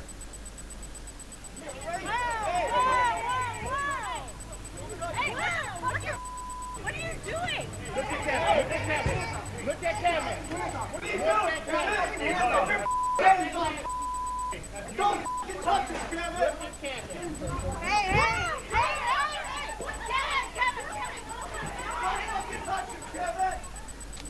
Lord, not really in the holiday spirit. CNN's Nick Watt joins us now. So Nick, the activist was part of a crowd already calling for De Leon to resign, and it's not the first run-in we've had with De Leon. Tell us what we know. Well, first thing to know, Jim, is Kevin De Leon is a pretty big deal here in Los Angeles. He is a major mover and shaker in the local Democratic Party, ran for mayor this year, contested a primary for a U.S. Senate seat. So, to see him wearing a Santa hat, apparently wrestling with a constituent, is pretty shocking for the people of L.A. And many say just one more indication of how low politics in Los Angeles have gotten. Now, Jason Reedy is the activist seen grappling with De Leon. Reedy has given this video to the LAPD. Each side is saying that the other is the aggressor. So Kevin De Leon says that Reedy came at him with a pelvic thrust and a headbutt. De Leon says that he was just acting in self-defense, trying to push Reedy off him. Now, Reedy's lawyers say that he did not initiate anything, that it was De Leon's supporters who started shoving and that De Leon then got involved. Now, there is background to all this. A couple of months ago, year-old audio leaked. It was secretly recorded at a meeting about redistricting, and in that meeting, a number of council members were saying some pretty terrible things about a fellow council member and his son. So Nuri Martinez, who is the president of the council, she apologized and resigned. De Leon expressed regrets but refused to resign. He was dipping his toes back into public waters, and this is what happened. Didn't go well, guys. Well, we could safely say not people behaving at their best. Nick Watt, thanks so much for bringing us the story. Thank you. Thanks all of you for joining us today. I'm Erica Hill. And I'm Jim Sciutto at this hour with Kate Baldwin. We'll start right after a short break. Not flossing well? Then add the whoa of Listerine to your routine. New science shows it gets in between teeth to destroy 5 times more plaque above the gum line than floss for a cleaner, healthier mouth. Listerine, feel the whoa.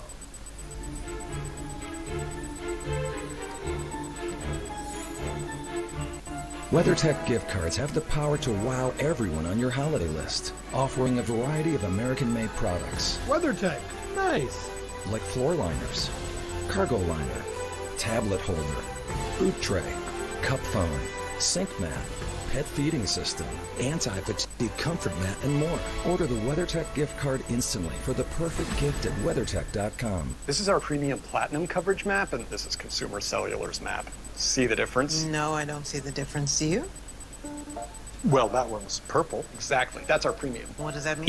EA Sports. It's in the game. That's what makes it premium. That doesn't make sense, does it? No, but it is premium. I'd just go with Consumer Cellular.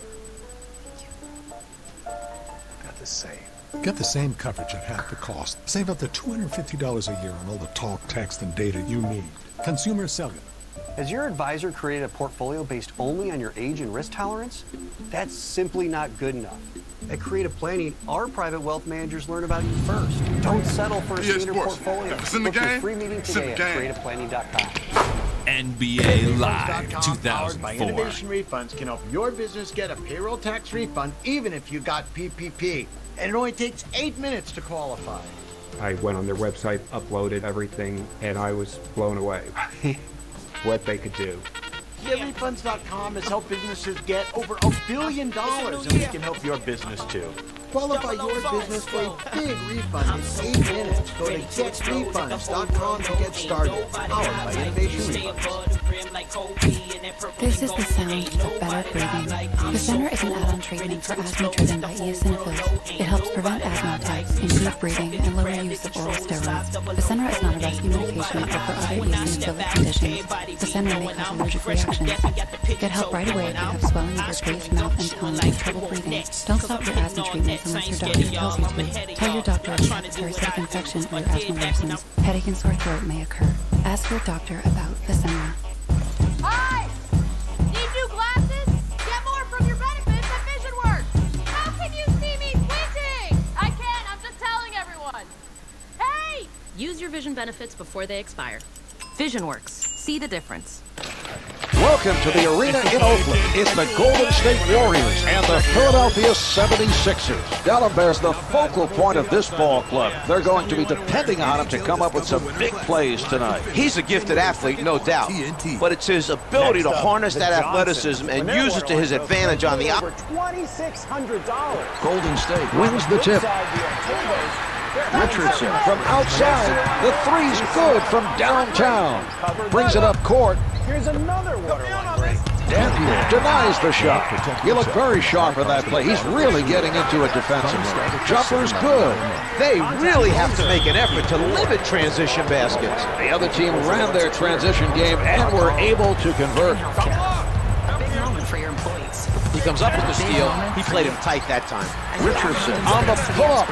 The two's no good. Red didn't get the block, but Barton Richardson is met by Red. Misfires from three. They're able to run. Petrus on the rejection. And that was a terrific defensive play. He timed it perfectly to deny him the shot. Paychex.com/feature. I'm Caitlin Polance in Washington, and this is CNN. Richardson swipes it. He pressures the ball and caused the turnover. Well, the other team should have been better prepared. Iverson with the ball. Loose ball, out of bounds. Plus, the alleged bomb maker that took down Pan Am Flight 103 is now in U.S. custody. 34 years. Swatted by Robinson. That was an inspiring defensive play, Mark. He's showing a lot of energy on defense. The 76ers with the man advantage. No good from inside. Dampier with his first board of the game. Woods gets it off. Can't find the hole. Thank you so much for being here, everybody. I'm Kate Baldwin. Let's start with that big play there by Petrus. Tomahawks it through.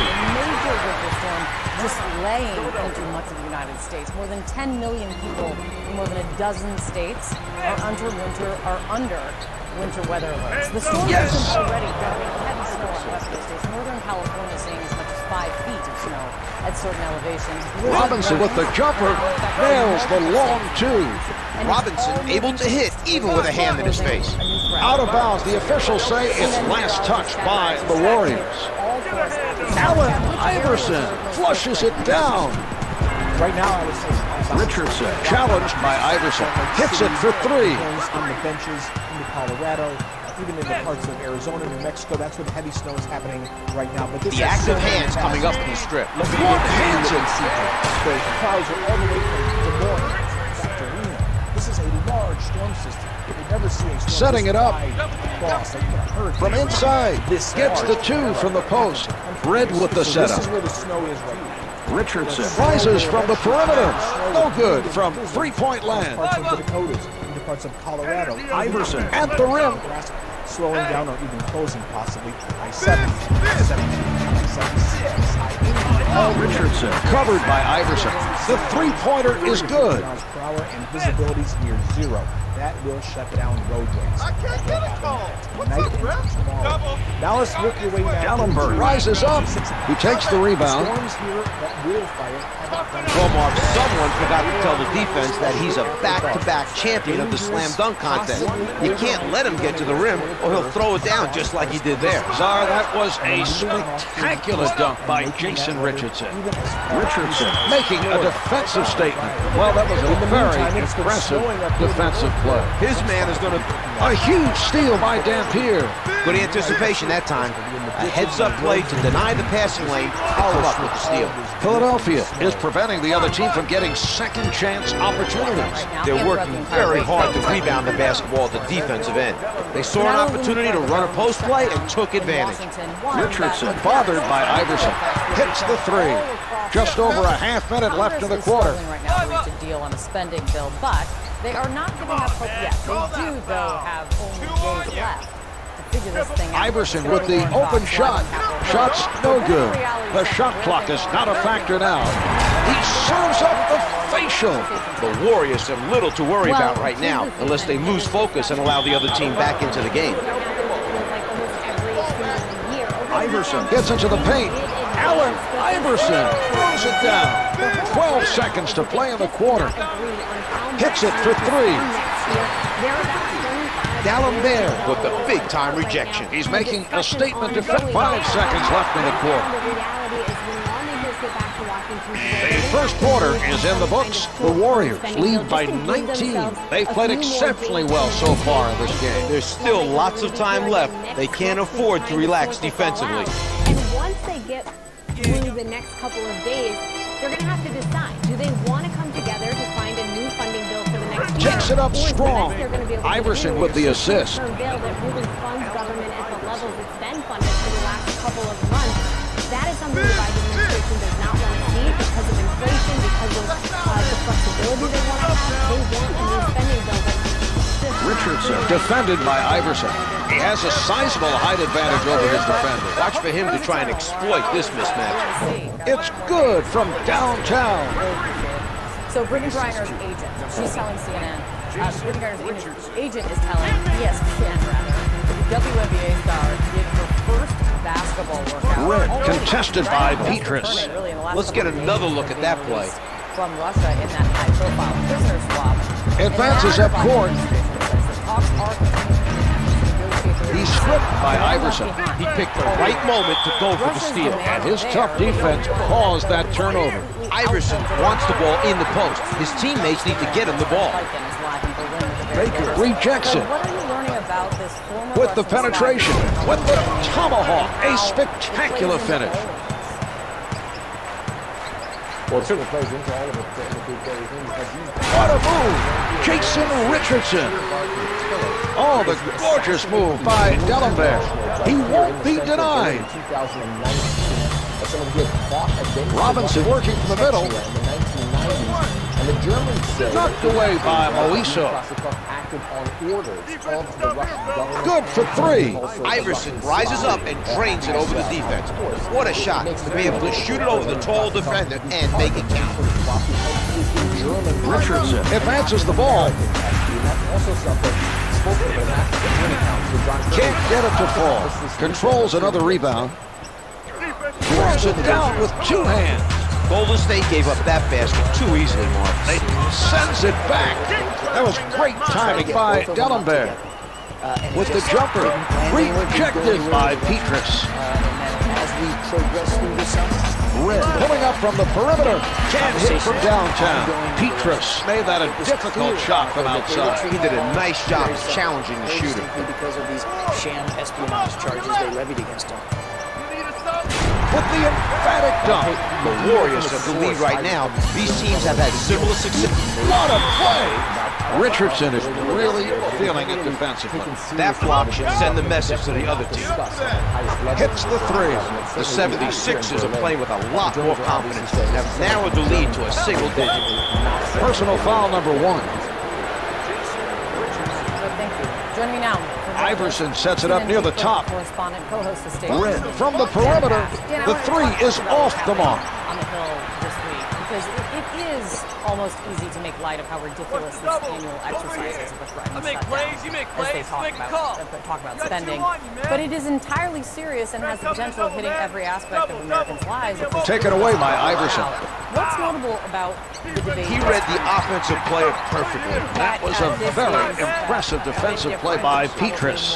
The 76ers are starting to feel it. It's a close game. Both teams have had their ups and downs in the early going.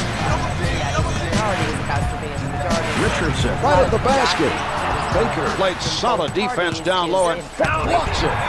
Petrus with the big-time rejection. He's making a statement defensively, Zon. It was quite a block. You talk to people quietly, privately say they Red just want from the outside.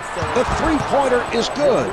Get a long-term spending bill done so that the Republicans can blame Democrats for high spending, but not have to actually deal with it for a little while.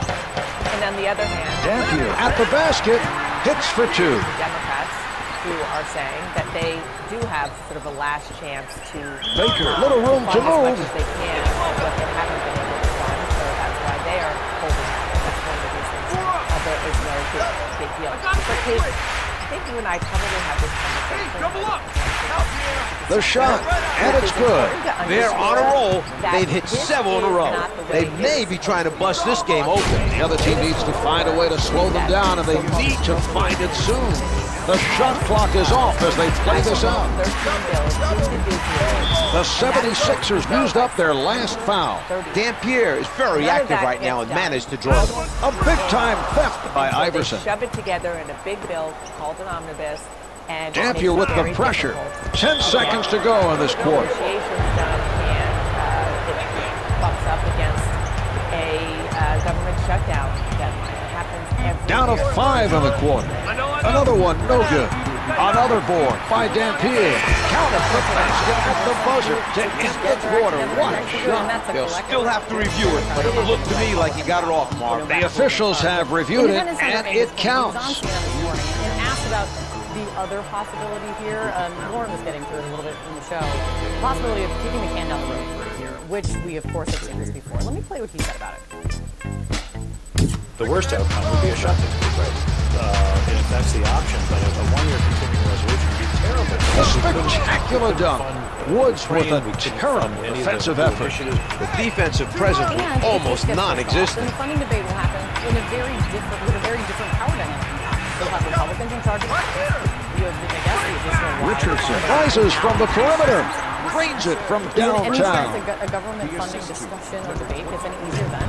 Misfires from downtown. They're going in transition. Alley-oop, what a spectacular thing. Petrus saw an opening, cut to the basket, and made a spectacular play to complete the alley-oop. Congress has the power of the purse. This is Red arguably picked their up by most Petrus. important issue. Red tries to answer at the other end. Jobs that they do. And so the answer is no, it's not getting one of the Richardson saves the loose ball. This deadline is different than it has. He takes it inside. Richardson from close range. From Russia after Griner's release. You had the special presidential envoy for hostage affairs on your Dampier with the steal. Really interesting discussion. He was really candid. He almost like Good move by Robinson. He commits his first. Their efforts to get Petrus up on the shooter. Comes up with 2. Iverson with the helper. I would love to Richardson tell you handling. that. Very exciting and interesting, but we have to these negotiations because they're ongoing. Usually have to keep our facts straight. Petrus recovers the loose ball. There's always the options are always being evaluated. 10 to put it up. A nice steal by Iverson. The Warriors have played a smart game today. They've avoided turnovers and have taken advantage when the other team coughs it up. How, but Richardson with the rejection. That there are cards, that there are options, was noteworthy, and he was more candid, frankly, than I thought he was going to be on that. Richardson lets it go from the perimeter. Richardson is 7 for 9 from three-point territory. Oh, it's denied. From the Russian prison late last week. Allenbear with the notion to fire. Counted for 2. Baker with a nice assist that time. The recognition of the defense coming and getting it to his teammate at the last second. A spectacular play. Nice defensive play. He challenged the shooter and made it difficult to score. Red is 3 for 6 from beyond the arc. They're playing with good energy and have knocked down several shots in a row. This hot shooting is what it will take to come back and take the lead. Richardson had to change his shot to get it off with all the contact, and it results in a miss. The 76ers still have not found a way to slow them down offensively. Credit the other team for attacking the defense each time down the floor. Dampier from in close comes up empty. They just aren't dropping right now from inside. They're going to have a tough time protecting the lead if this continues. The 76ers are back in sync and getting good looks at the basket each time down the floor. Pick them, quick hands, able to strip it away. That turnover was a result of the pressure defense being applied by Moiso. Decades ago, he lived here in a Washington orphanage, the widow of one of the big Brings it up court. What a move by Wood. And one thing I learned being a firefighter is plan ahead. You don't know what you're getting into, but at the end of the day, you know you have a team. Richardson blocks it. He stayed with his man and read the play perfectly. Great Not block. having to worry about the future makes it possible. Iverson pulling up from the perimeter. It's no good. Another miss from downtown. Rebounded by Moiso. Iverson with the penetration. Hits it for 3. What a beautiful sequence. He saw the defender coming and got rid of it at the last second for the assist.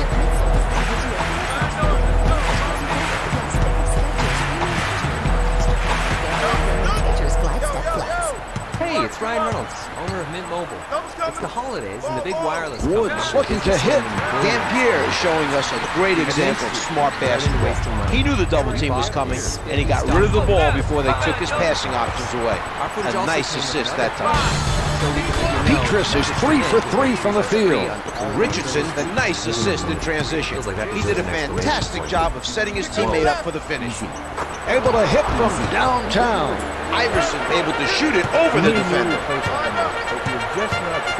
5 left on the clock. I'm Brian Gary here with Ted Coons from Renewable Anderson, and he's here to talk 3 quarters through this game, the 76ers lead by 1. This team is finally playing with confidence, and the score shows it. A tremendous effort to come back and take the lead. They've got the momentum with 1 quarter to go. Sliding window instead of a casement. We have a lot of ways to make window projects really important.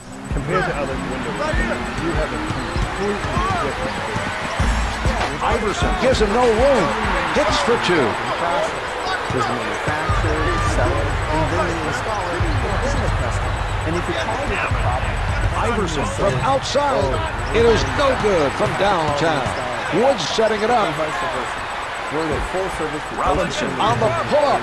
Another miss. Ellenberg getting after the missed shot. Iverson at the rim. Gets 2 from in close. So if there's ever an issue, we take full responsibility. Finishes strong with 2 hands. Well, a lot of vinyl products just don't hold up well in the house. Like a vinyl fence. When it's first installed, it looks great, but with expansion and contraction, it discolors and cracks. Moiso with a lot of room. No good from 3-point land. Petrus has done an outstanding job on the defensive board. He's been very active so far in this game. It's strong and it's beautiful like wood, but it's surprising upkeep. For December 31st, save 20% on windows and save 20% on doors. Plus, save Red from extra up $100 close. on your Red guarded by Petrus. Our financing can help make this project more affordable. With no money down, no monthly payments, no interest. Ellenberg with the jump shot. Misses from inside. Well, that was an example of outstanding interior defense by Dampier. Good for 3. They continue to have the hot hand from 3-point territory. They've done a very nice job of protecting the lead and knocking down big shots. Robinson with the ball. Robinson being played by Iverson. The 76ers are working hard defensively, but the other team is red hot from the field. Google Nest devices, which can mean more peace of mind on your next date. Knowing the babysitter's arrived with familiar can't find the hole. They've done a better job today on the glass. They are hustling and trying to chase down every rebound. They've had more success shooting the ball so far. They've done a better job at executing at the offensive end. Now everyone can get peace of mind from ADT with the helpfulness of Google. Closed captioning is brought to you by Page Publishing. Good pressure D to force that turnover. Advances up court. Robinson rises from the perimeter. He misses another three. World to make it easy for you. Call 800-563-0741. Libyan intelligence operative accused of comes up with two. Red showing some nice passing on that play. He gave it to him right where he needed it to score. He makes another. 2 hours he will appear in a federal courtroom in Washington to face charges for the attack that killed 270 people on board and on the ground. Baker out of the crowd, dunks it with both hands. Brings it up court. Nick, what does Richardson lets it go from the perimeter. Drops the long two. Advances up court. Gallenberg takes it inside.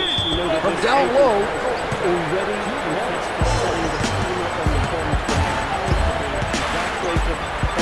He shoots. Played by Gallenberg. Congratulated by the Libyan dictator Muammar Gaddafi. So there is an opportunity here for a lot more. Moiso in traffic, sent back by Wood. Almost 34. Robinson from the perimeter can't get the three from downtown. Accused of building the bomb that killed 270 people, mostly Americans. The delivery by Moiso. Richardson advances the ball. Gallenberg gets to the shot from behind. Setting it up. Robinson sends it away. Richardson closely guarded.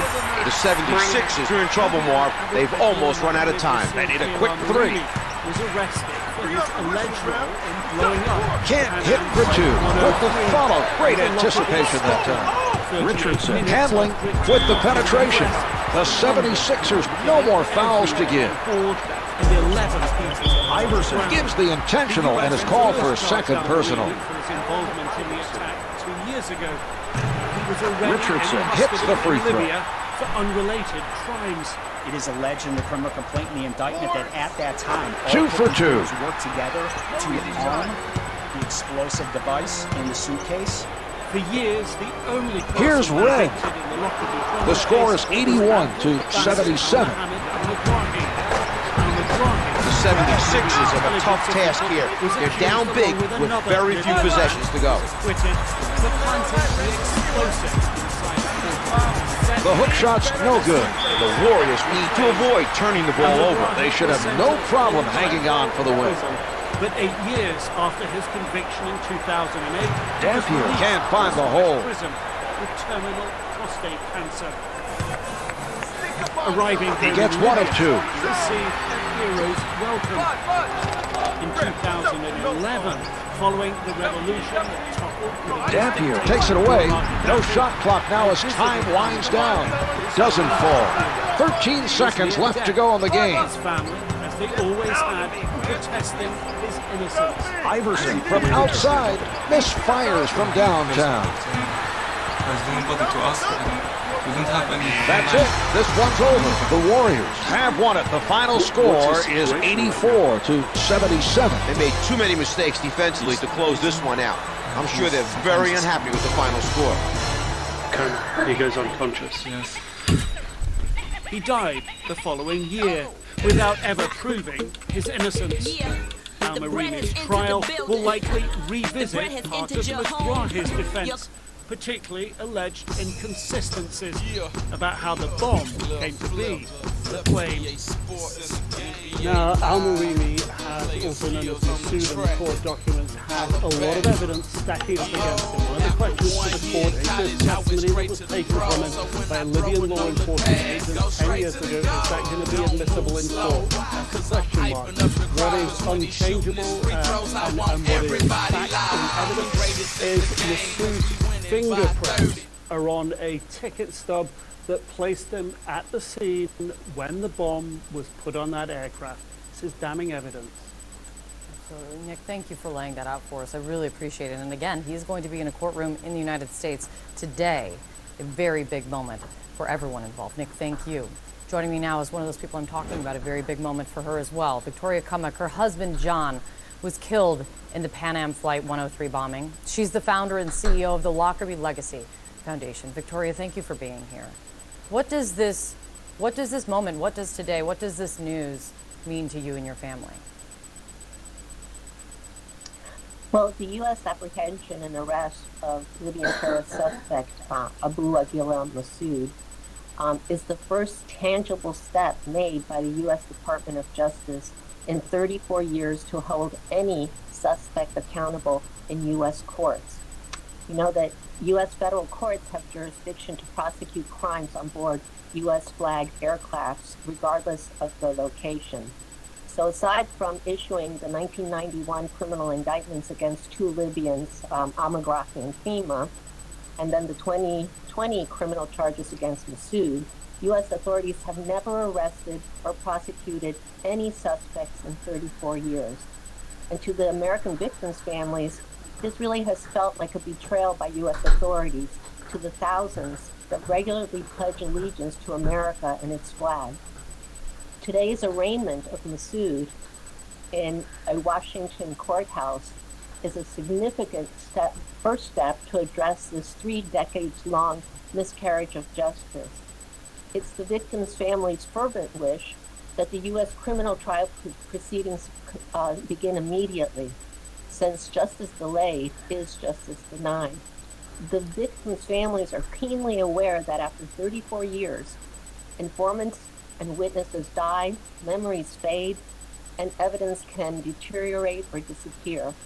So really, on behalf of my family and the Pan Am 103 Lockerbie family members, I want to express our gratitude to President Biden, who he himself is a Syracuse University alumnus, and there were 35 Syracuse University victims on the flight. And we also want to express our gratitude to the U.S. authorities for today putting actions behind their 34 years of pledges. And the time for Victoria, justice really for us is now.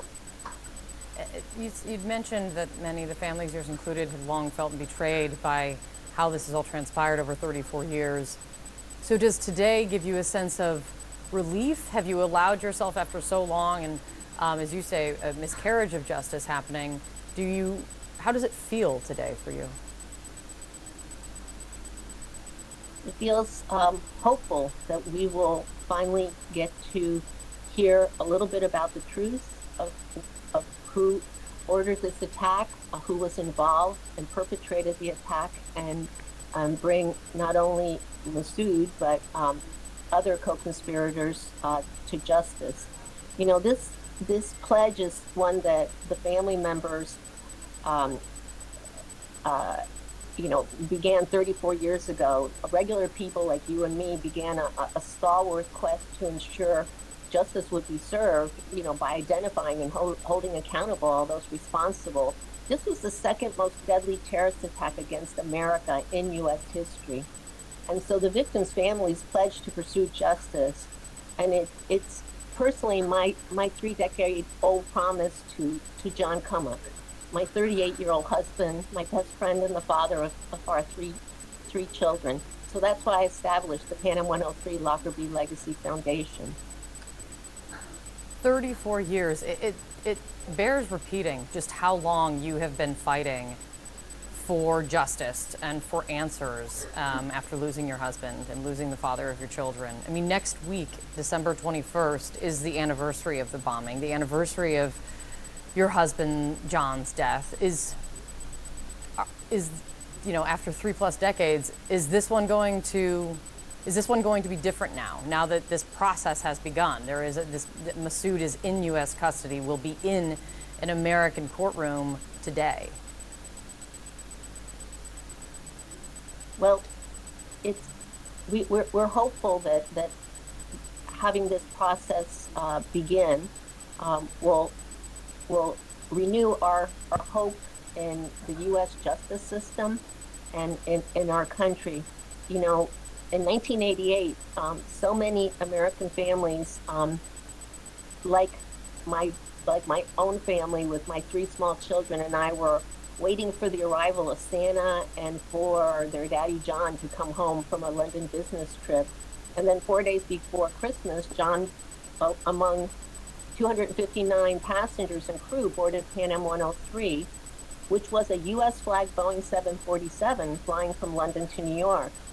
And like you said, 38 minutes into the flight at 31,000 feet, the terrorist bomb exploded, scattering the 259 souls, the airplane content and debris over a 845 square mile area on the serene countryside and town of Lockerbie, Scotland. So at that moment, 270 lives were shattered and thousands of victims' loved ones from 21 nations were left to pick up the pieces. We really want to make sure that justice is served in order to avoid further attacks on the flying public and on the American people. Victoria, thank you so much for coming on. A very important step towards the justice that you're seeking, but it's still a long road ahead for sure. But I really appreciate you coming on. Thank you so much. We will be right back. Thank you for your interest. Very grateful.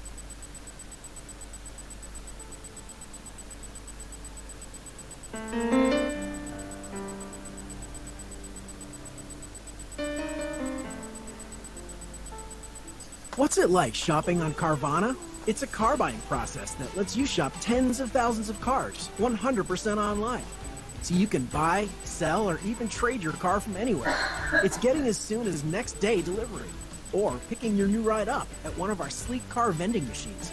And it's the comfort of a 7-day return policy to make sure it fits your life. Because at Carvana, we take joy in making every customer, well, happy. Carvana. We'll drive you happy. It's the Subway Series menu. 12 irresistible subs. The most epic sandwich roster ever created. It's Subway's biggest refresh yet. I'll be home for Christmas. You can plan on me.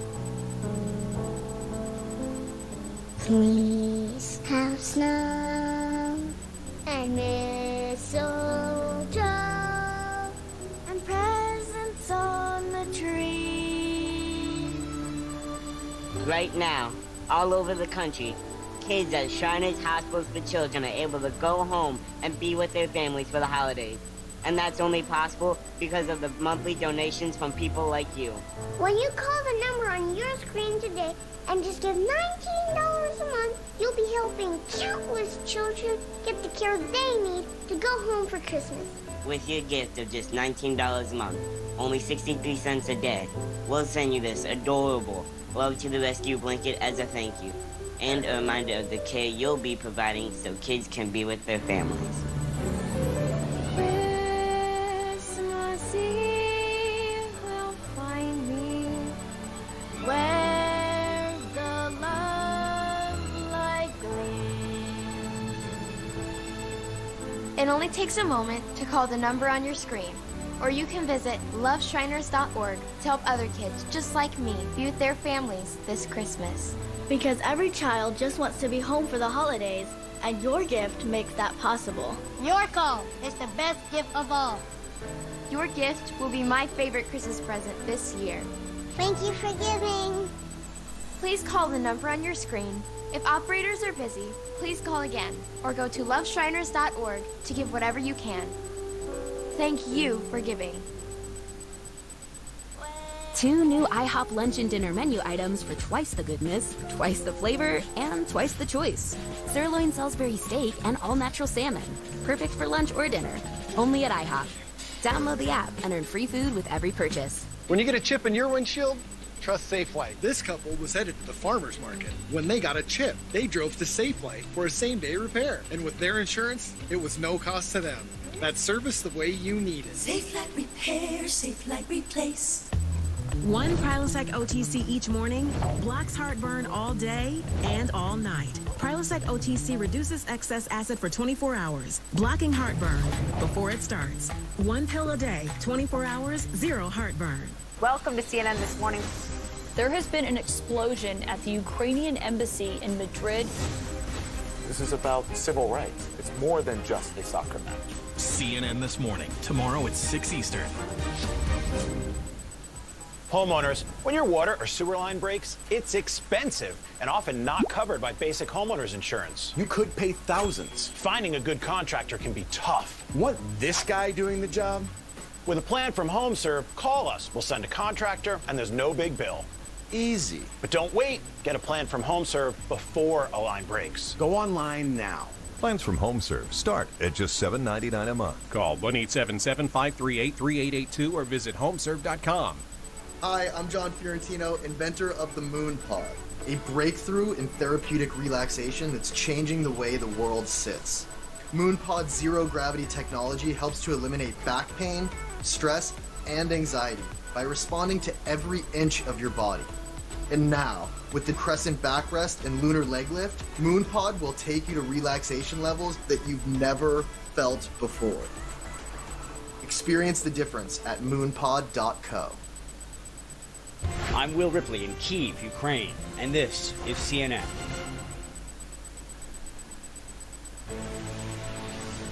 Now, what is being described as a major breakthrough in the quest for clean energy? U.S. government scientists reached a milestone in the research of nuclear fusion, achieving a net energy gain from an experimental fusion reaction. The Financial Times was first to report this story. Our chief climate correspondent, Bill Weir, though, is here to explain it all. So the quest for unlimited, cheap, clean power. It sounds like the stuff of snake oil, right? Exactly. You know, it sounds too good to be true.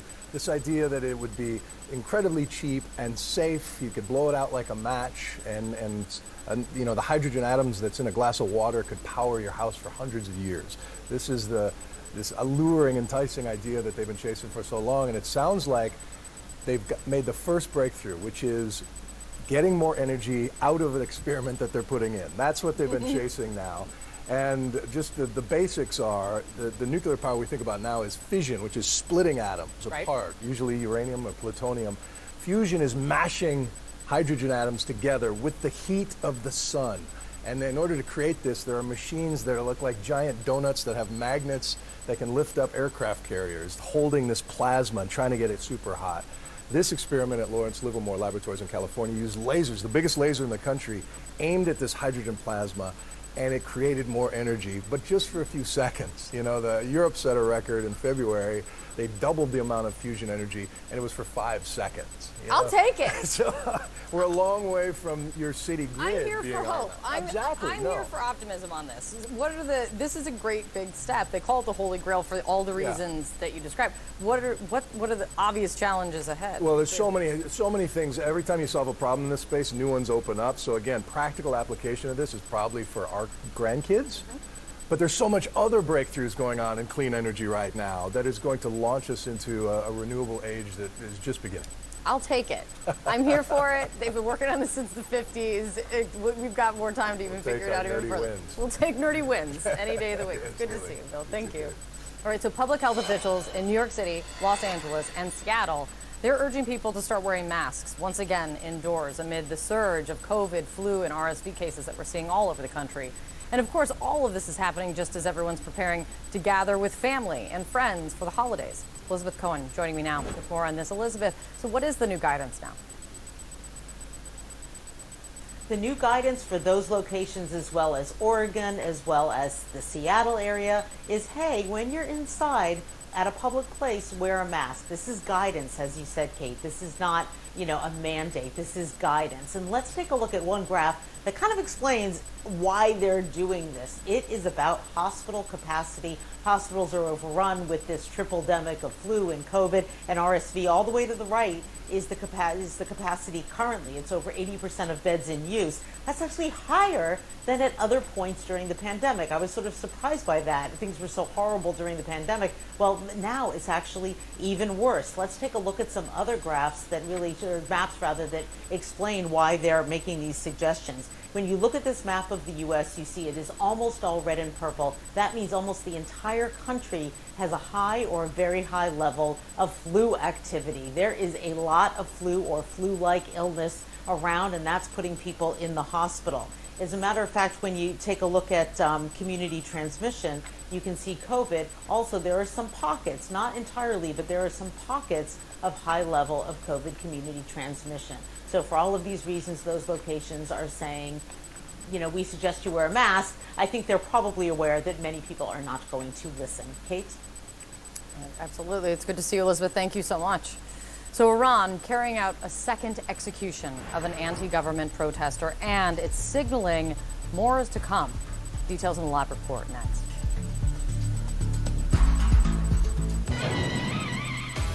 For skin as alive as you are, don't settle for silver. Harness the power of 7 moisturizers and 3 vitamins to smooth, heal, and moisturize your dry skin. Gold Bond. Champion your skin. We all have a purpose in life, a why. No matter your purpose, at PNC Private Bank, we will work with you every step of the way to help you achieve it. So let us focus on the how. Just tell us, what's your why? There's something going around the Gordon home. It went from Gabe to Greta to Gabby to Grandma. Then Gertrude found something for it, Delsum. And now what's going around is 12-hour cough relief. And the giggles, and the Great Dane pup, and Grandma's gluten-free gooseberry pie, which is actually pretty great. The family that takes Delsum together feels better together. And try new Delsum No Mess Vapor Roll-On for cough. The first time you connected your website and your store was also the first time you realized We can do anything. Cheesecake cookies?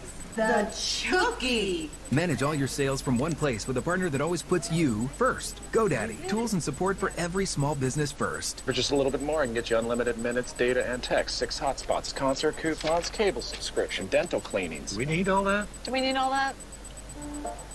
I wouldn't think so. You should use Consumer Cellular. We have everything you need, nothing you don't. I'll throw in this tiny little fan. Car wash voucher? Ha! Light up soap dispenser.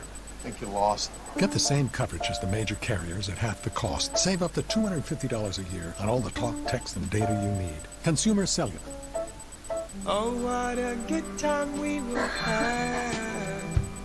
You can make it happen. Voltaren, the joy of movement. Abu Dhabi feels like home because it's warm and comfortable, but at the same time, you have people from different contexts to inspire you and teach you and challenge you. You have all of these different spaces that are for the arts and dedicated to the people and to the public.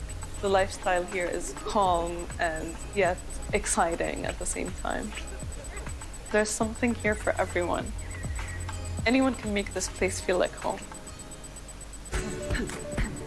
This is how it feels to do more with less asthma, thanks to Dupixent. Dupixent is not for sudden breathing problems. It's an add-on treatment for specific types of moderate to severe asthma and can help improve lung function for better breathing in as little as 2 weeks. Dupixent helps prevent asthma attacks and can even reduce or eliminate oral steroids.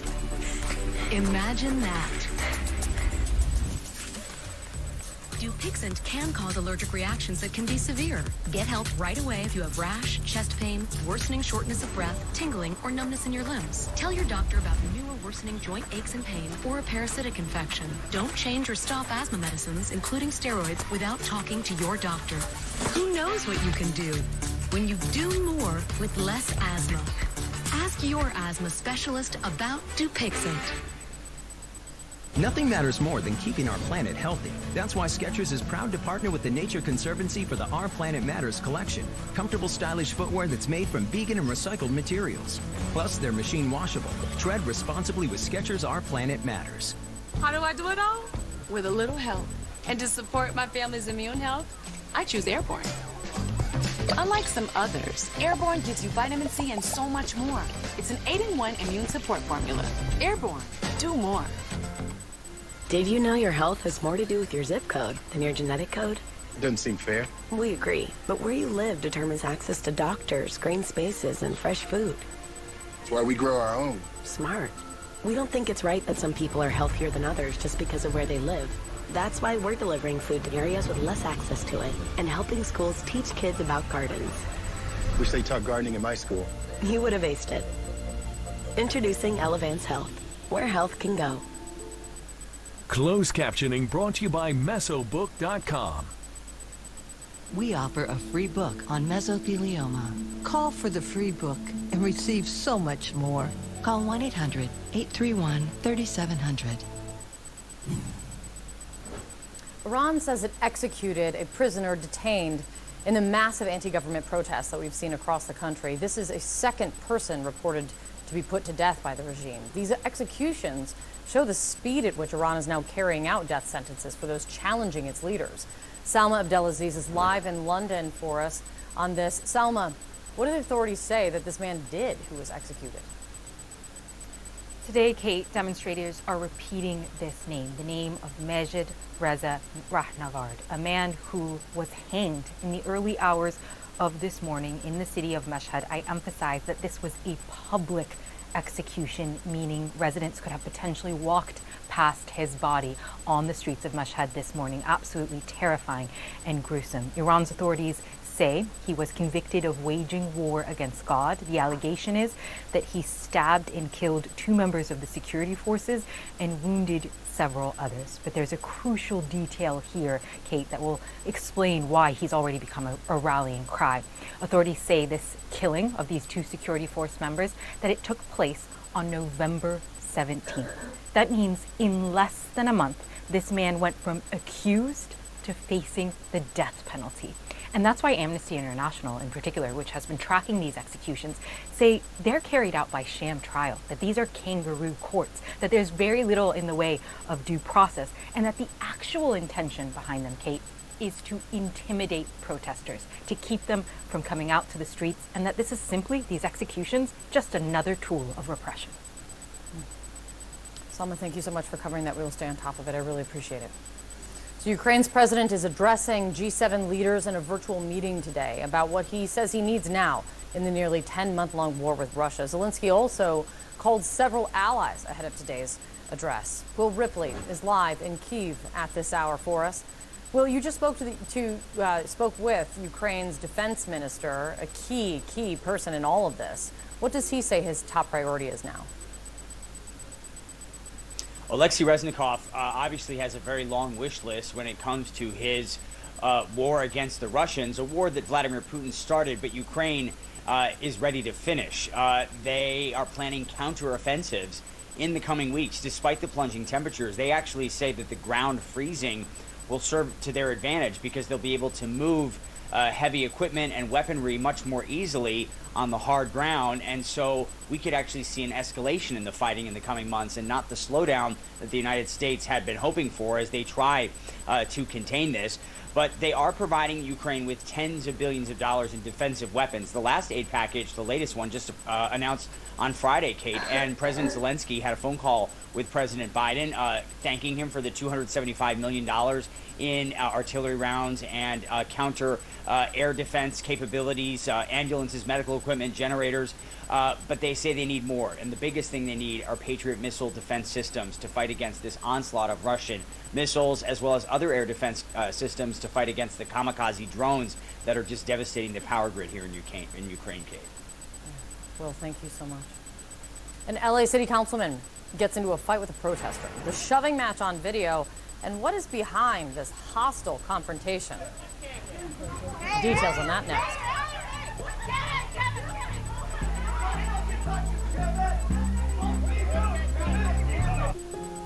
Ugh, this rental car is so boring to drive. Let's be honest. The rent-a-car industry is the definition of boring, and the reason can be found in the name itself. Rent a car? You don't want a friend. You want the friend. You don't want a job. You want the job. The is always over a. That's why we don't offer a car. We offer the car. 6. Rent the car. All across the country, people are working hard to build a better future. So we're hard at work, helping them achieve financial freedom. We're proud to serve people everywhere in investing for the retirement they envision. From the plains to the coasts, we help Americans invest for their future and help communities thrive. Invested in the future of Americans.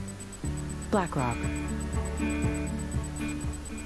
Before we begin, I'd like to thank our sponsor, Liberty Mutual.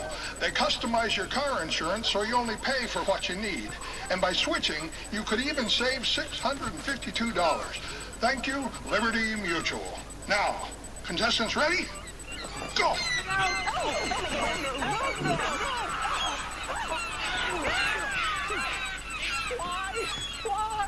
Only pay for what you need. Liberty, liberty, liberty, liberty.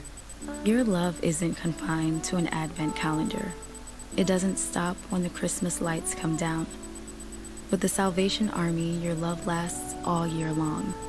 It puts a present under someone's tree today and a roof over someone's head tomorrow.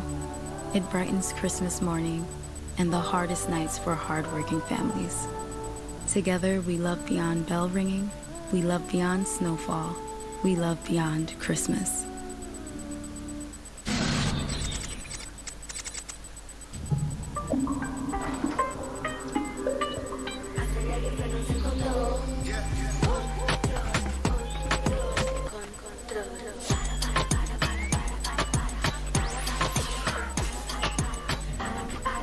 A cyber attack can grind everything to a halt. Cisco Security keeps your company moving forward. Because if it's connected, it's protected. Cisco.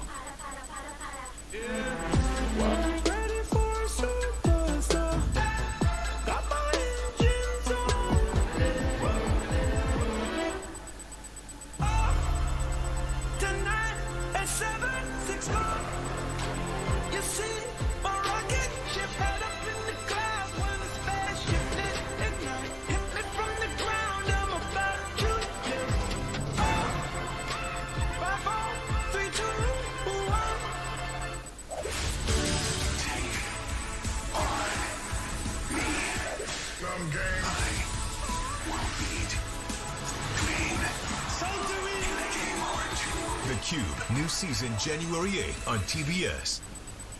We planned well for retirement, but I wish we had more cash.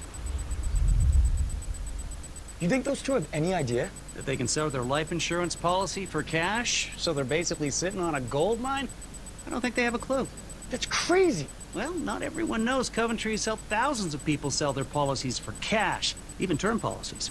I can't believe they're just sitting up there, sitting on all this cash. If you own a life insurance policy of $100,000 or more, you can sell all or part of it to Coventry, even a term policy, for cash or a combination of cash and coverage with no future premiums. Someone needs to tell them. They're sitting on a gold mine, and you have no idea. Hey, guys! You're sitting on a gold mine! Do you hear that? I don't hear anything anymore. Find out if you're sitting on a gold mine. Call Coventry Direct today at 800-392-7600 or visit coventrydirect.com. New Year's Eve Live with Anderson Cooper and Andy Cohen. Live coverage starts at 8.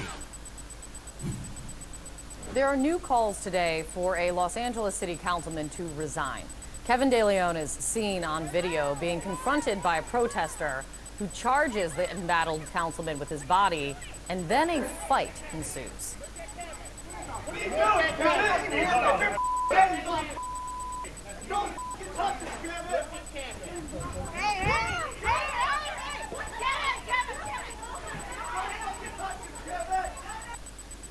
That's the city councilman there who had the Santa hat on, and then, yep, there he is right there. This all happened at a holiday event. The activist and others were demanding De Leon's resignation, and you'll remember likely why. This is for the racist comments that he and other council members made, were caught on tape, hearing made earlier this year about a fellow council member's black child.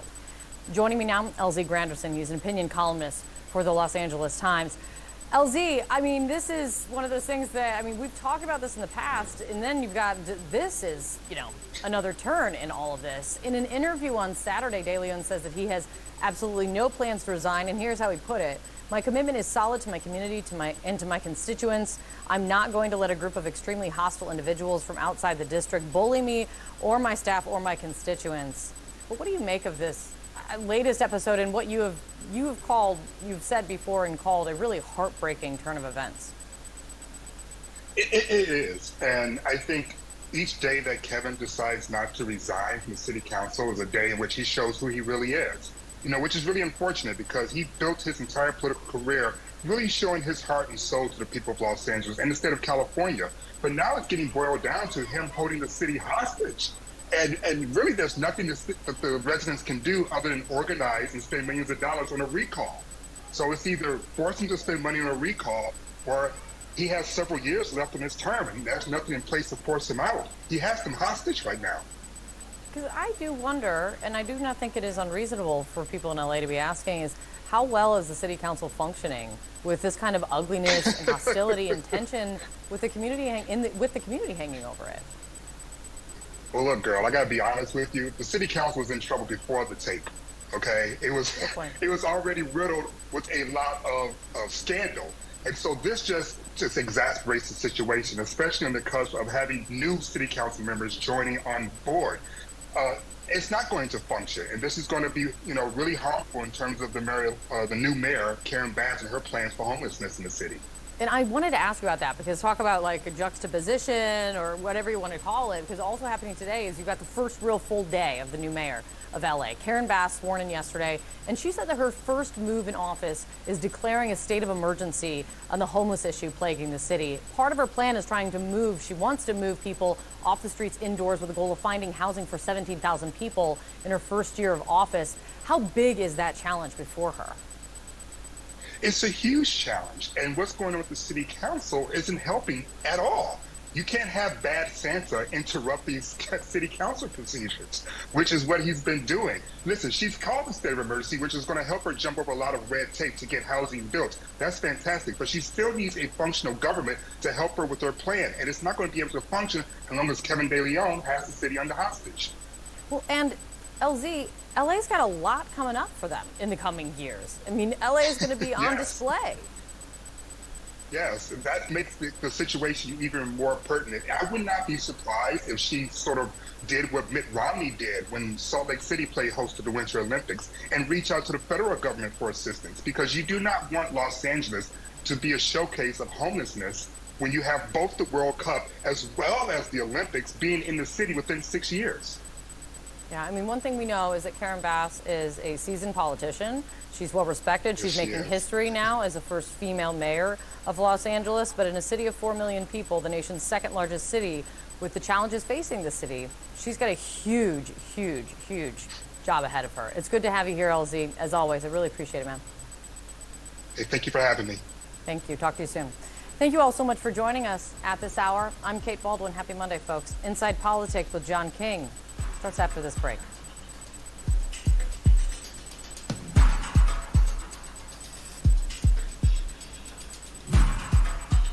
The Eat Fresh Refresh just won't stop. Now Subway's refreshing their catering with easy order platters and lunch boxes perfect for any party. Pool parties, tailgates, holiday parties, even retirement parties.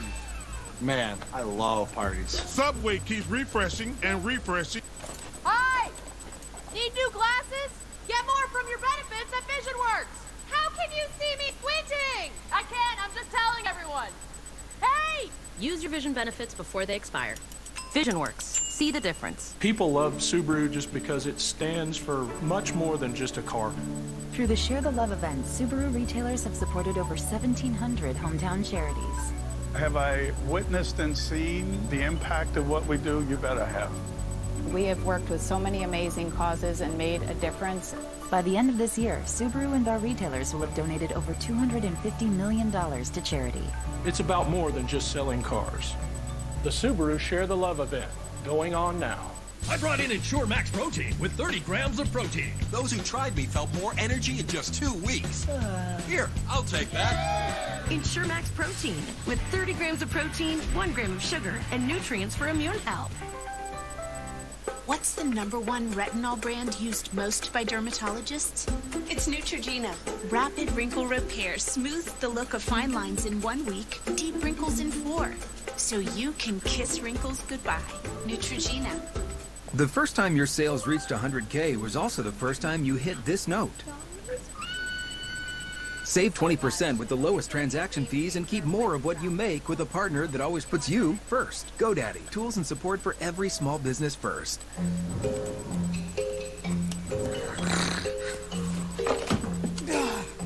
need some sleep.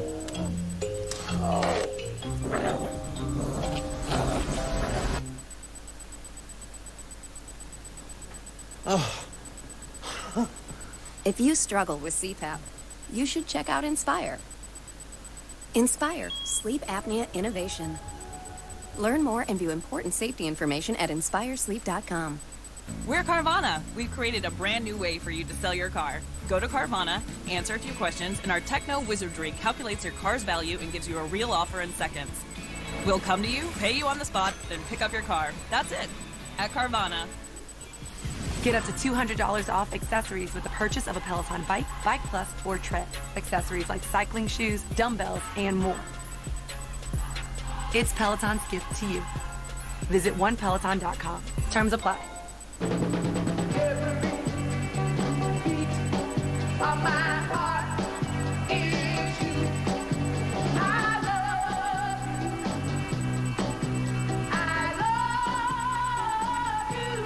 This message is from the superintendent. I hugged him and kissed him and told him I loved him. Of the Newtown Public Schools. And he said that if we were still in that room, that our loved ones weren't coming back. 10 years later, meet parents who turn pain into power, standing up for the truth, holding gun makers accountable, and fighting to make all of us safer. There are consequences. There will be accountability. You have to find the courage. Sandy Hook, forever remembered, Wednesday at 10. Next up, the Johnsons. When their water line broke, they paid over $2,600. On the flip side, the Ortegas, they're HomeServe customers. When their sewer line broke, we sent out a contractor and covered the bill. Here's another water line break. Call or go online now to help protect yourself from the high cost of a water or sewer line repair. Plans start at just $7.99 a month. Contact HomeServe before there's a problem. Call 1-800-324-0163 or visit homeserve.com. Money is the #1 cause of stress and the #2 cause of divorce. But not for me. I found Facet Wealth. Facet helps with every financial decision, not just retirement planning, buying a home, investing, or even how to spend my work bonus. And the best part, it's all virtual. Do I still need to be here? Financial planning, as it should be. Learn more at facet.com. Inside Politics with John King, next on CNN.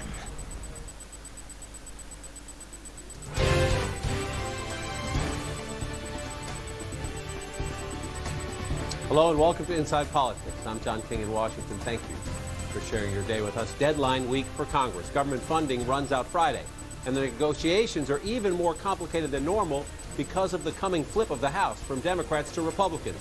Your take?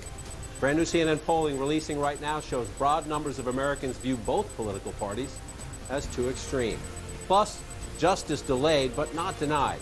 The alleged bomb maker suspected of blowing Pan Am Flight 103 out of the sky is in custody and due in court next hour, 34 years after that terror attack killed nearly 200 Americans.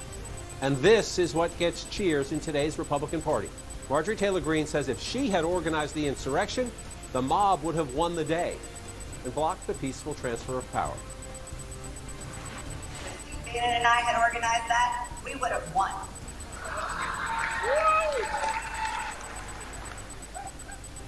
Up first for us, a looming deadline and a familiar struggle. The government needs money to pay its bills by Friday. Right now, a spending deal is MIA. The top line gap, according to Senator Richard Shelby, roughly $26 billion. The divides between Republicans and Democrats are many, including over COVID money, climate, social programs, and money for Ukraine.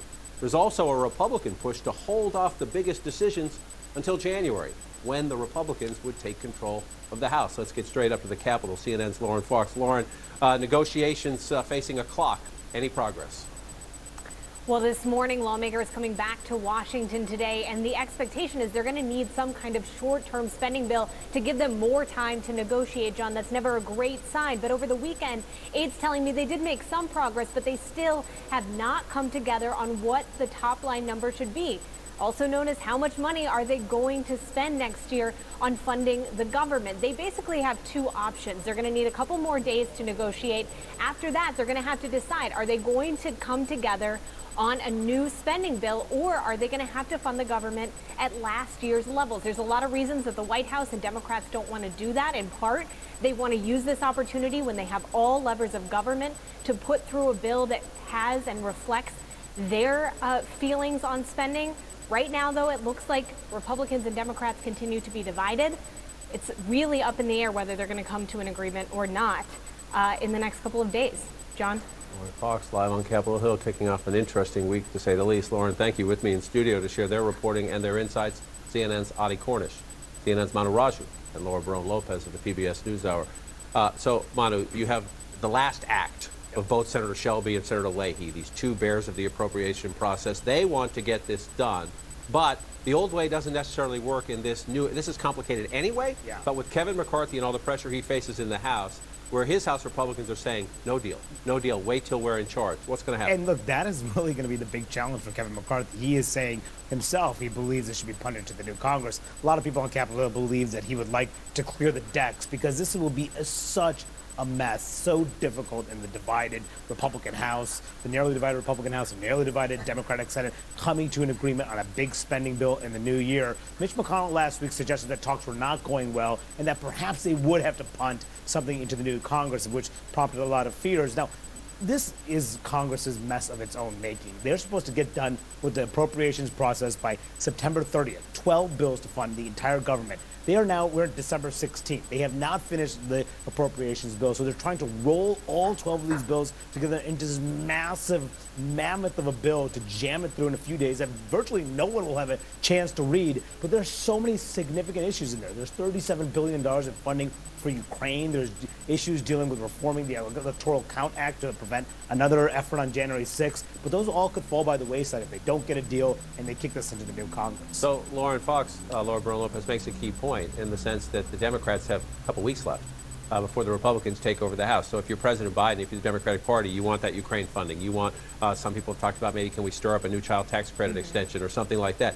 Is that what the White House wants, sort of find a way to get this through? Or there are some at the White House who say, they see political gain in the House Republicans blowing things up. So let them blow it up, and we blame them.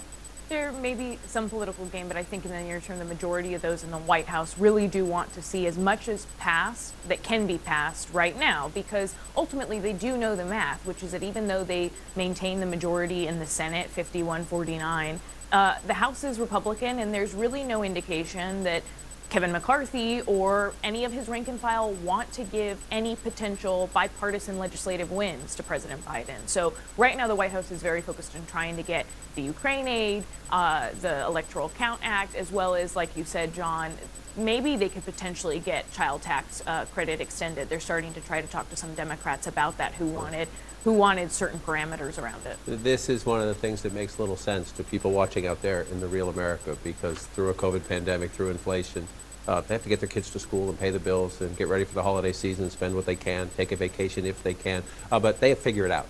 And Washington seems to do this. We've had 3 government shutdowns in recent years, 2 in the Trump administration, 1 in the Obama administration. And in our new poll, Audie, it's interesting. What do you think of the political parties? Well, 44% of Americans think the Democrats are too extreme. 50% think the Republicans are too extreme. After this midterm election year where we got a Republican House, but just barely, Democrats gain a little bit in the Senate, the American people are watching this town what? What is their expectation? Can Washington do anything? Well, both of those graphs were helpful that you put up because I think what people see is dysfunction. I think that decade of shutdowns here and there, going for X amount of days, this brinkmanship in our reporting about what could happen, worst case scenarios, it did not endear people to Congress and how it operates. And this omnibus scenario is not that unusual.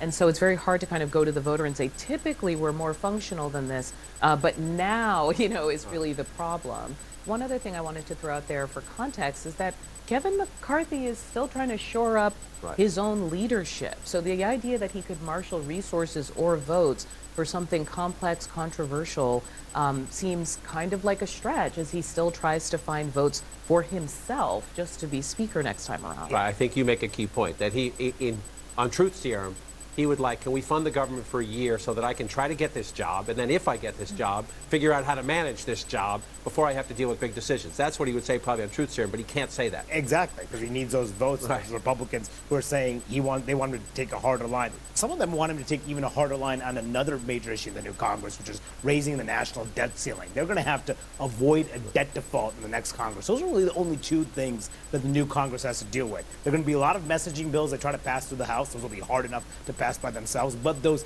key fiscal issues, keeping the government funded, raising the debt ceiling, and a lot of Republicans in the rank and file say they want Kevin McCarthy to take a firm line and say what he will and will not demand to raise the debt ceiling. So all these issues are going to be huge challenges for Kevin McCarthy. You have if he can deja get vu. this vote. I feel like we were reporting together on the Hill at the Tea 2011. Party time, and it was just like, what are we doing today? Yes. Not funding the government. And it was so much of our reporting time spent on what the government was not doing. There is a lot of deja vu to the dysfunction. Yeah, back if to the you future. will. So we're waiting. The House Republican dynamics are interesting. In the Senate, you also have the dynamic. How will it play out? Will it make any difference?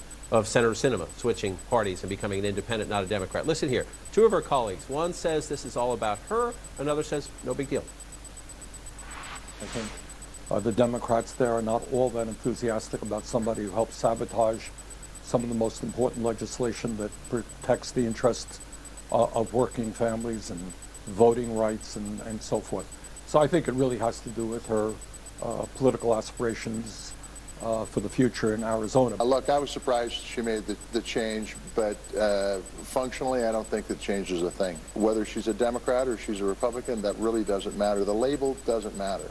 What matters is you got to have somebody in Washington, D.C. that wants to get things done and move things forward.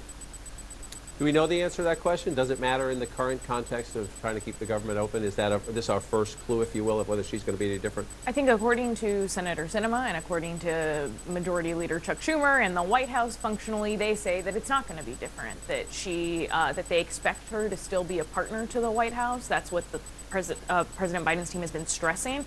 But, Senator Sanders isn't the only Democrat who has been pretty vocal about the fact that they're upset that Sinema did this, but they also aren't surprised. Congressman Greg Stanton from Arizona tweeted out right after she announced this that she did it purely for political reasons, saying that if he had primaried her in a Senate primary, he would have beaten her 58 to 17%. It's a 2024 calculation for Sinema. Right. And for the Democratic leaders, do they get behind her or do they get behind a Democratic candidate in the primary? Those are complicated decisions ahead. That will be a fascinating decision. Once we get through this period of deja vu and dysfunction, the 2024 stuff starts. Up next hour, prosecution more than 3 decades. Get that, 3 decades in the making. A court hearing for a just arrested suspect in a 1988 terror attack that killed 270 people. 'Twas a wintry day, and at IHOP quite soon, hot cinnamon apples would be coaxed with a spoon on the fluffiest French toast with red currants on top. We wish you a happy holiday, only at IHOP. New Ginger Snap Apple French Toast, part of our new holiday menu. Try all 3 flavors. All across the country, people are working hard to build a better future. So we're hard at work, helping them achieve financial freedom. We're providing greater access to investing, with low-cost options to help maximize savings. From the plains to the coasts, we help Americans invest for their future and help communities thrive. Invested in the future of Americans. BlackRock. When you really need to sleep, you reach for the really good stuff.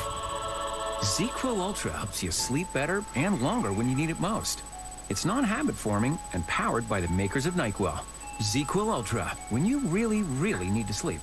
Stay tuned to learn more about this limited time offer from Renewal by Andersen.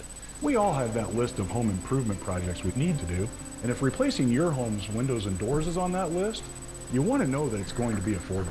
I'm from Renewal by Andersen, and we've helped thousands of customers who are on a budget get our windows and doors for their home. How do we do it? Well, here's something you don't expect to hear from a window company. You don't have to upgrade all your windows and doors at the same time. We're really good at identifying the bad windows and those you can wait on replacing. And here's something we offer that you don't find with a lot of window companies or contractors: great financing options. With Renewal by Andersen, you can have monthly payments that'll probably be lower than your cable bill. With another program, you can get windows and doors now and not pay anything for an entire year. It's almost like free money. No wonder half of our customers finance. Before we talk about the warranty, think about other things you've bought. Did it sometimes feel like you had to buy the expensive extended warranty to get the good coverage? That's never the case with us. Our windows are so durable and our installers are so talented. Unlike some other companies, our warranties cover the windows, patio doors, and the installation. It's really impressive that they sell the product, they manufacture the product, they install the product, because then you're dealing with one company, and you're dealing with one company that has a long-standing and solid reputation. Let Renewal by Andersen help put great windows and doors in your budget this year. Before December 31st, save 20% on windows and save 20% on doors. Plus, save an extra $100 on your entire project. And our financing can help make this project more affordable. Get no money down, no monthly payments, and no interest for 1 year. This offer ends December 31st. Call Renewal by Andersen for a free appointment. 1-800-501-1400. That's 1-800-501-1400. GetRefunds.com, powered by Innovation Refunds, can help your business get a payroll tax refund even if you got PPP. And it only takes 8 minutes to qualify. I went on their website, uploaded everything, and I was blown away what they could do. GetRefunds.com has helped businesses get over $1 billion, and we can help your business too. Qualify your business for a big refund in 8 minutes. Go to GetRefunds.com to get started. Powered by Innovation Refunds. Why is Aaron happy? Well, Carvana has tens of thousands of cars under $20,000. So Aaron's folks could help hook him up with a new ride. We'll drive you happy at Carvana. It's nothing. Sounds like something. When you have nausea, heartburn, indigestion, unsystematic diarrhea. Pepto-Bismol coats and soothes for fast relief when you need it most. The man who allegedly made the bomb used to down Pan Am Flight 103 34 years ago is due in court here in Washington next hour. The Boeing 747 was en route from London to New York when it exploded over Lockerbie, Scotland, falling to the ground with debris scattered across hundreds of miles. That explosion killed 270 people, including 190 Americans. At the time, it was the deadliest terror attack in U.S. history, and is still the deadliest terrorist attack in the history of the UK. The suspect, Abu Aguila Mohammed Masoud Kir al-Marimi, is a former Libyan intelligence officer. 2 other Libyan intelligence operatives were also charged previously, but they were never brought to trial in the United States. Charges against Masoud were announced back in 2020. It is not clear just how he was taken into custody and brought to the United States. A woman whose husband was killed in the Lockerbie bombing telling CNN last hour what this moment means for her family.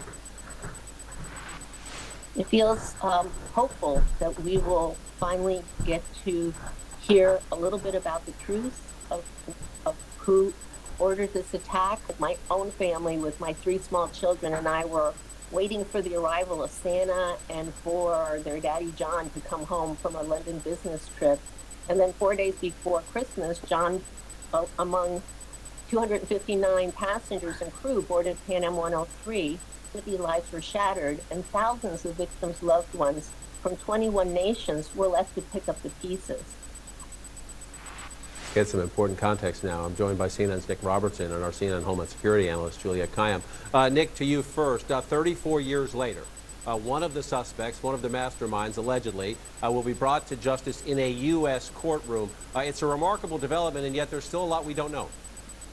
It is remarkable, and it's been painstaking to gather the evidence on the ground in Scotland all those years ago, to get to the trials in a Scottish court in the Netherlands, which was a convoluted way of bringing the last two Libyan intelligence agents to justice, partly because this particular intelligence agent was questioned in Libya when he was being held on unrelated issues back in 2012, and it was 5 years before the FBI knew about the details of what he said, and then could get access 3 years later to the Libyan law enforcement official who questioned Masood about his actions.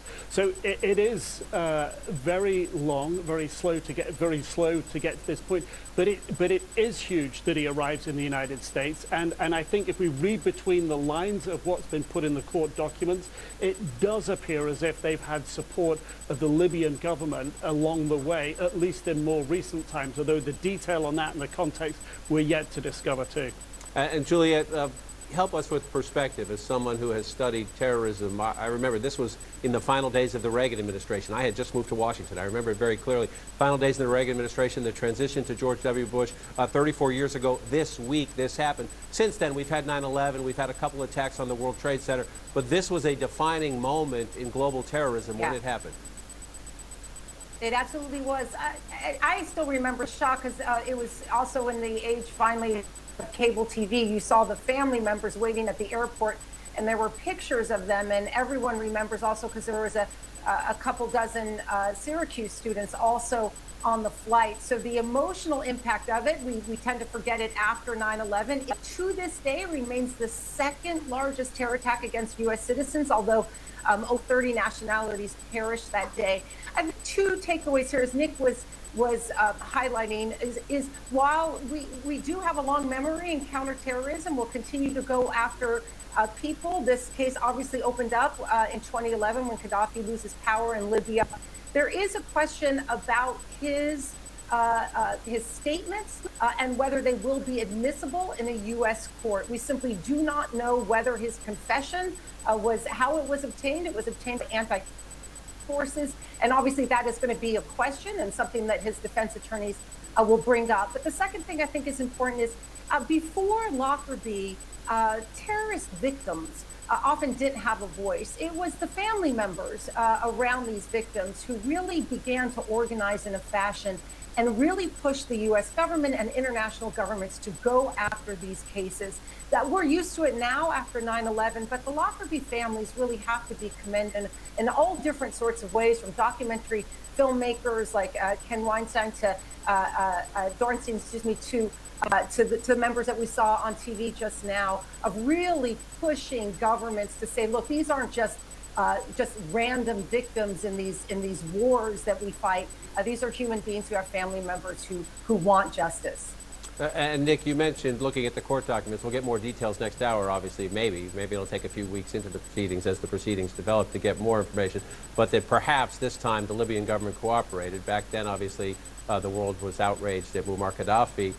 If you just think about the track of time here, Bill Barr was George H.W. Bush's Attorney General at the end of the Reagan administration into the Bush administration. You see him there early in this investigation. And then when Masood was charged, Bill Barr was Donald Trump's Attorney General in 2020. And here in 2022, finally, we will at least hear some of this case laid out in the courtroom. We will, and that will perhaps bring some solace to the families. Abdel Basset al-Megrahi, who was the Libyan intelligence agent who was convicted in that court in the Netherlands, put in jail in Scotland for 8 years, released after that amount of time because he had cancer. I caught up with him in his house in Tripoli, Libya, right after Gaddafi was overthrown, and tried to speak to him. He was virtually in a coma, but his family was still professing his innocence, still saying that there were inconsistencies in the evidence. For the families who've lost loved ones here, all of that is unimaginably painful for the likes of us who cover this as professional reporters trying to bring out the information. For family members, this is information about why this happened, about precisely how it happened, and precisely who was responsible, and then seeing them face justice. So, I sort of come at it with that perspective. We're all sitting here. We all remember when it happened. I remember being here in the UK when it happened and covering it over the many years subsequently. So, I always try and put myself in the place of the families, and I think this is very important. This is potentially very important and useful for them. Right. They are still desperate to understand more about why and how all of this played out. Nick Roberts and Julia Kai, I'm grateful for your time today. We'll continue to track this case. Ahead for us, some brand new CNN reporting. The newly appointed special counsel now moving full speed ahead in 2 criminal probes involving Donald Trump. These used cars look the same, but Carfax can show how damage history affects the value. Your damage has always been visible. We're twins. Stop overpaying. Shop at the all-new Carfax.com. Identical twins. A mystery. Jesse loves playing detective. But the real mystery was your irritated skin. So we switched to Tide Pods Free and Gentle. It cleans better and doesn't leave behind irritating residues. And it's gentle on her skin. Case closed. It's gotta be Tide. Researchers believe the first person to live to 150 has already been born. It could be you. Wow, really? Of course, you'll have to eat your greens, watch your stress, wear sunscreen. But to live to 150, we're developing solutions that help doctors listen to your heartbeat while they're miles away. Or AI that knows what your body will do before you do. Cool. Introducing Elevance Health, where health can go. The first time you connected your website and your store was also the first time you realized we can do anything. Cheesecake cookies? The Chookie! Manage all your sales from one place with a partner that always puts you first. GoDaddy, tools and support for every small business first. When you get a chip in your windshield, trust Safeway. This couple was headed to the farmer's market. When they got a chip, they drove to Safeway for a same-day repair. And with their insurance, it was no cost to them. That's service the way you need it. Safe like repair, safe like replace. There's nothing like volunteering at the fire department. There's nothing like hitting the waves. But with my moderate to severe eczema, it hasn't always been easy. Since my skin was so irritated and itchy. And even worse with all my gear on. Now, I'm staying ahead of my eczema.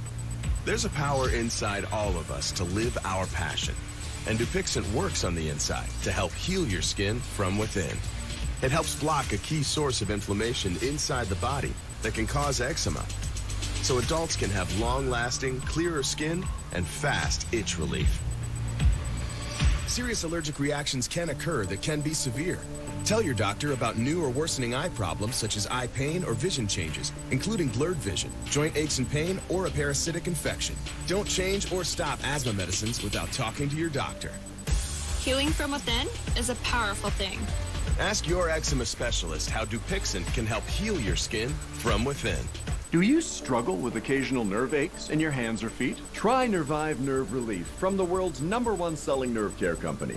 Nervive contains alpha-lipoic acid to relieve occasional nerve aches, weakness, and discomfort. Try Nervive Nerve Relief. The Eat Fresh Refresh just won't stop. Now Subway's refreshing their catering with easy order platters and lunch boxes perfect for any party. Pool parties, tailgates, holiday parties, even retirement parties. Man, I love parties. Subway keeps refreshing and refreshing. What's it like being a Republican governor in a purple state? I'll speak with New Hampshire's Chris Sununu about being part of a political family and trying to help chart a new course for his party. Being Chris Sununu, Friday at 10 on CNN. What's that? Litter robot. It's a smart litter box that does the scooping for us. Smart, huh? Hey, litter robot, stop the holiday music. Hey, litter robot, turn on the lights. Are you talking to the litter box? Hey, litter robot, stop music. Hey, sweetie. Stop asking the litter box to do stuff. Say hey to litter robot and goodbye to scooping. The smart appliance that helps without asking. I love my parents. So as they've gotten older, we've had to have some not so fun conversations about their wishes if something were to happen to them. As an estate planning attorney, most people that would come to my office were looking to create a will for their family, but many couldn't afford the fees. That's why we started Trust and Will, a modern and affordable approach to estate planning. Attorney-designed documents, customized by you, all through an easy-to-use website. The way a will should be. Find the plan that's right for you at trustandwill.com. I'm Natasha Chen in Los Angeles, and this is CNN. Closed captioning brought to you by Feel Away Optimum. Enhanced calming for cats. I used to scratch up this sofa. Oh, and you see the swell? I would have probably peed right on it. But now, I feel less stressed, thanks to Feel Away Optimum. Some new details now on the fast-moving criminal probes focusing on the former president, Donald Trump. CNN has learned that the newly appointed special counsel, Jack Smith, ramping up dual investigations into the former president's attempt to overturn the 2020 election and his handling of classified documents after leaving office. Smith has taken over a staff that's already nearly twice the size of Robert Mueller's team of lawyers. The investigations have already established more evidence than what Mueller started with, including from a year-long financial probe that's largely flown under the radar. That from CNN's new reporting. Joining me now to share their insights and their reporting, CNN's Caitlin Polantz, CNN's Sarah Murray, and our legal analyst, former federal prosecutor Elliot Williams. Walk us through the biggest new items in this reporting, including that last part about financial investigation. What are we talking about? Right. Well, so what we're talking about is a series of investigations that have existed for some time. They're just under new management now, basically. In this report that we were doing, there were a lot of us trying to understand what this special counsel's office looks like now that Smith is stepping in to oversee. On the January 6th side of things, there has been a financial investigation that has existed for some time.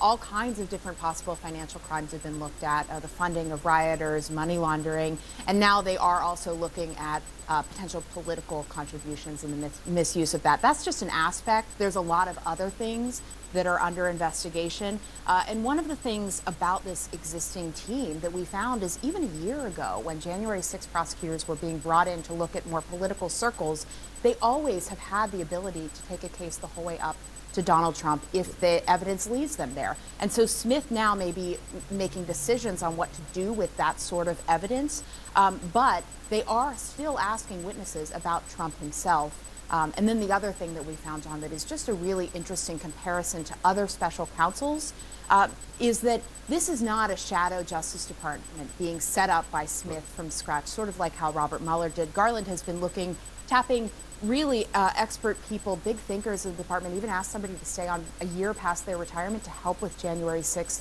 appellate law. And so in a lot of ways, the last segment, you were talking about Bill Barr and the Oklahoma City case that had, the Lockerbie bombing that had stuck with him. Garland, the Oklahoma City case, and how you run that sort of prosecution, that sticks through this, and you can see hints of it here. So you make a key point that this investigation was already broad in scope, already moving pretty aggressively. Now it has the new management. From someone with inside Justice Department experience, how does that change things, for the better or the worse? Yeah, not a ton. And I think the under new management point that Caitlin made is actually a really good way to think about this, because if you imagine that this was a team of many prosecutors from across the Justice Department, from a few different offices around the country, actually, that came together, and it's as if swapping out the boss. Now, the work and the work product and everything they've been working on doesn't really change, and the work moves forward. A lot of these steps, these subpoenas and actions that we're seeing today might have been being cooked up weeks, if not months ago, under the prior management. And it's a sign of the continuity of government that when senior people come in and out, the work that they're working on continues. But you see the movement now more rapid. Part of that is because we're in an election season, and so some things that it's a pause on anything you might see publicly, right, because they don't want to be seen to be putting their thumb on the scale in an election season. But asked the judge to hold Trump in contempt. The judge declined to do that and said try to work it out. The special counsel brought Trump allies before the grand jury, subpoenaed election officials across the state. And Sarah, I just want to read a little bit more from this reporting. In interviews with people in Trump's orbit over the past several months, some of the DOJ focus has been on the timeline leading up to January 6th, Trump's involvement and knowledge of potential events that day. So it is centered around Trump, and then the other circles come from there.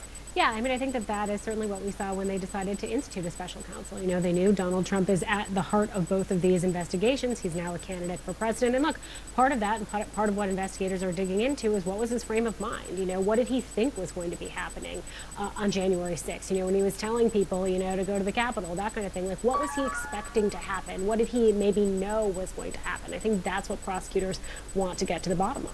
And so this is happening, the acceleration from the special counsel, again, whether it's just the new management, whether it's post-election, whether it's a combination of those things, at the time the January 6th committee is trying to finish its work. And it has a calendar, too, because the Republicans take the House in just a few weeks. Potential criminal referrals, including Donald Trump, Mark Meadows, the former chief of staff, John Eastman, one of Trump's lawyers, Jeffrey Clark, former top Justice Department official who tried to help Trump steal the election, Rudy Giuliani and other of Trump's lawyers. In your sense, will the special counsel and the justice team welcome new information from Congress, or do they think, we got this, we don't need your help? Well, we know that they got this because they were working on it even prior to Congress taking all these steps. So all these investigative actions the Justice Department was doing was happening independently of Congress. The job for Congress here is deciding not just do they think something wrong happened, but do they think that it's provable by the Justice Department? And they've just got to decide amongst themselves how much they want to provide. Because I'm sure that they uncovered a lot of conduct that might be illegal but shady, and the Justice Department probably wouldn't take it up as a crime. But the committee, the committee, depending on where your point of reference is, has thought the Justice Department was moving too slowly. Maybe some of them now would concede, okay, they were just doing it privately and we see more of it. But the committee believes it has significant material that the Justice Department should take some time to look at. The committee does believe it has significant material, and beyond that, it also, they don't know what the Justice Department is doing. They don't know what the Justice Department has. So they're saying, look, if we believe that we have uncovered evidence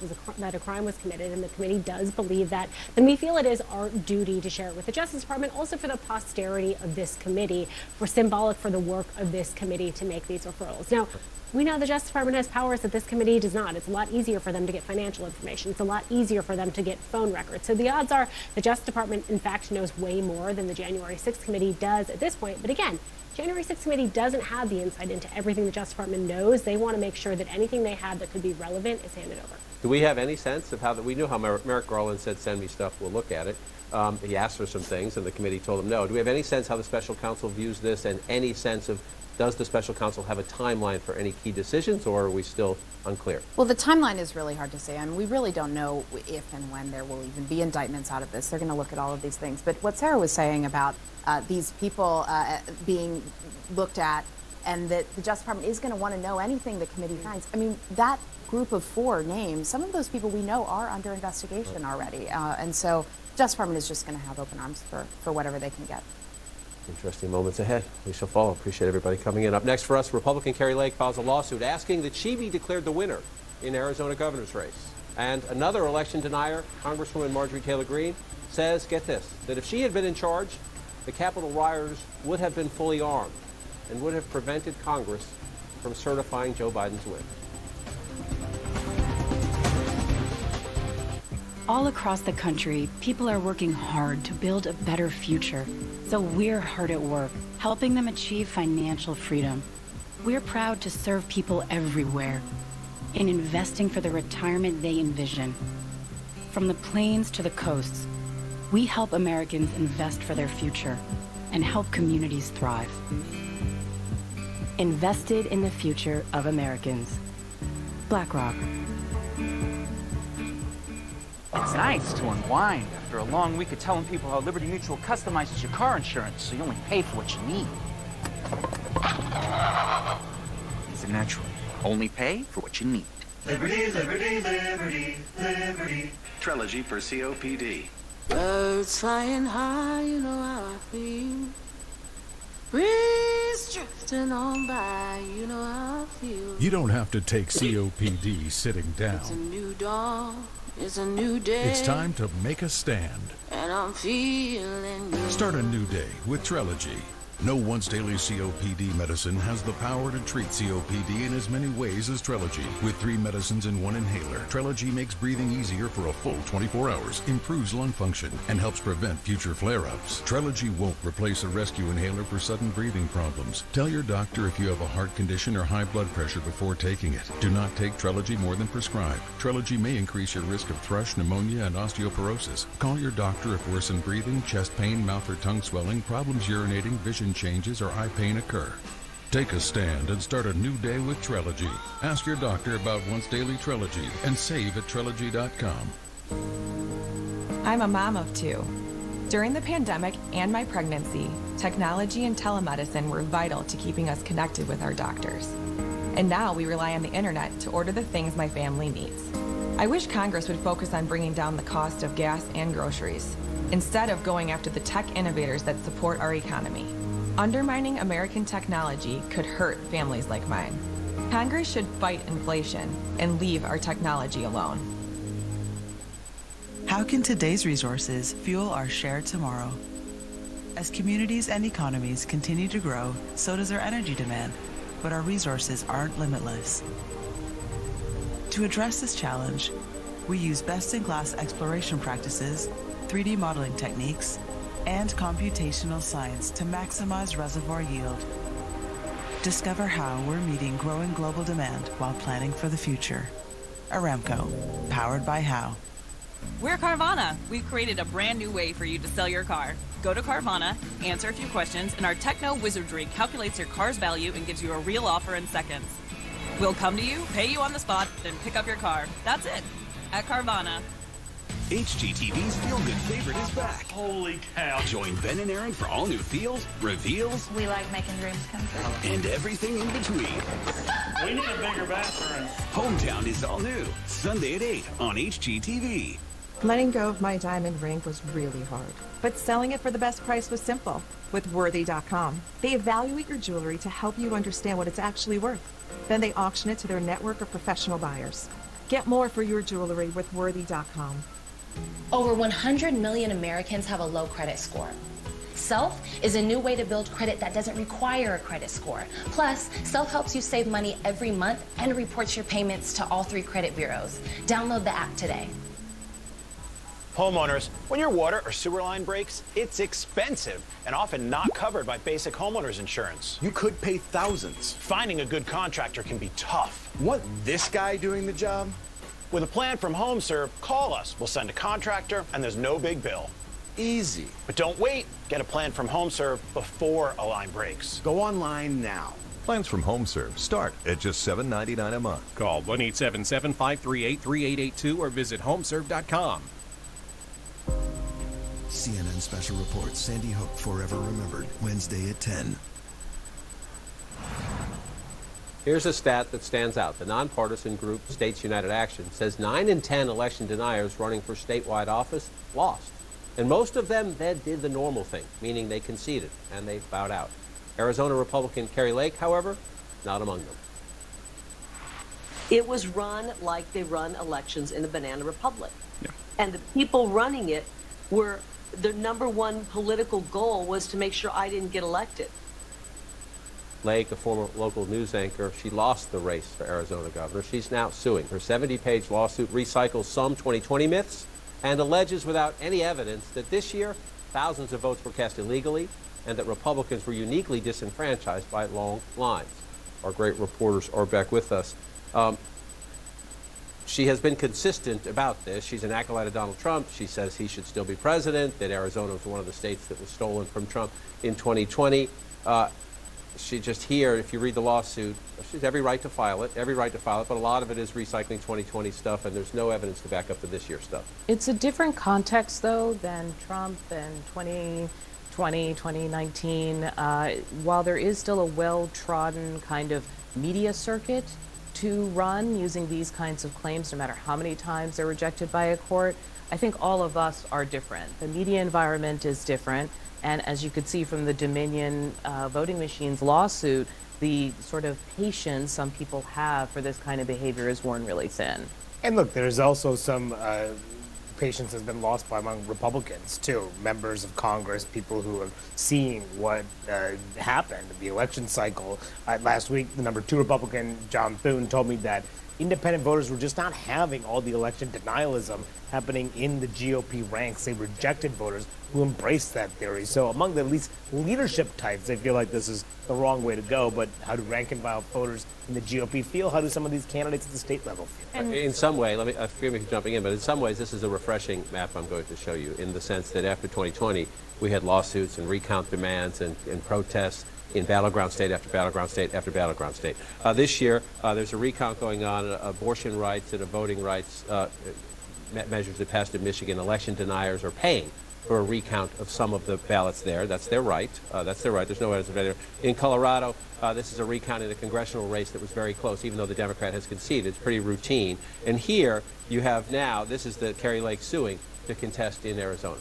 The thing about, even though there are some Republicans in leadership who are saying that this clearly wasn't a winning strategy, none of them are saying that they won't support Trump if he's the nominee again in 2024. And, the poll today out from CNN shows that the Republican base still very much believes what Carrie Lake is peddling, which is that some 65% of Republicans say that they think that it's okay to accept an election denier. Let's show those numbers, because it is striking. You could argue it's down some.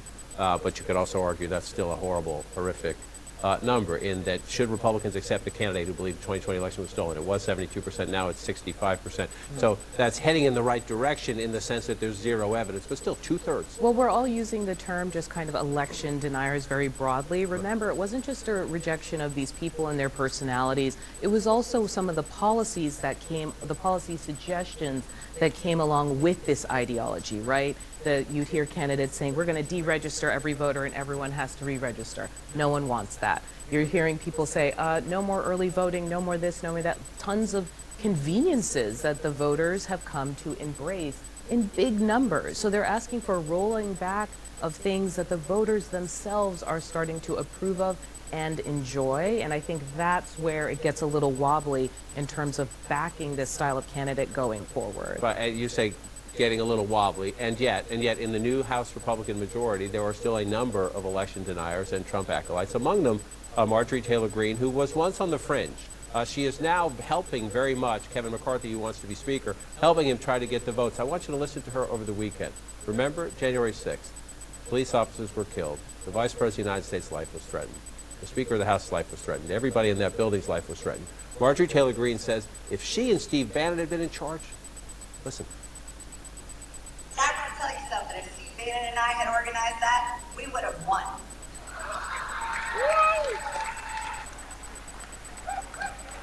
Not to mention, it would have been armed.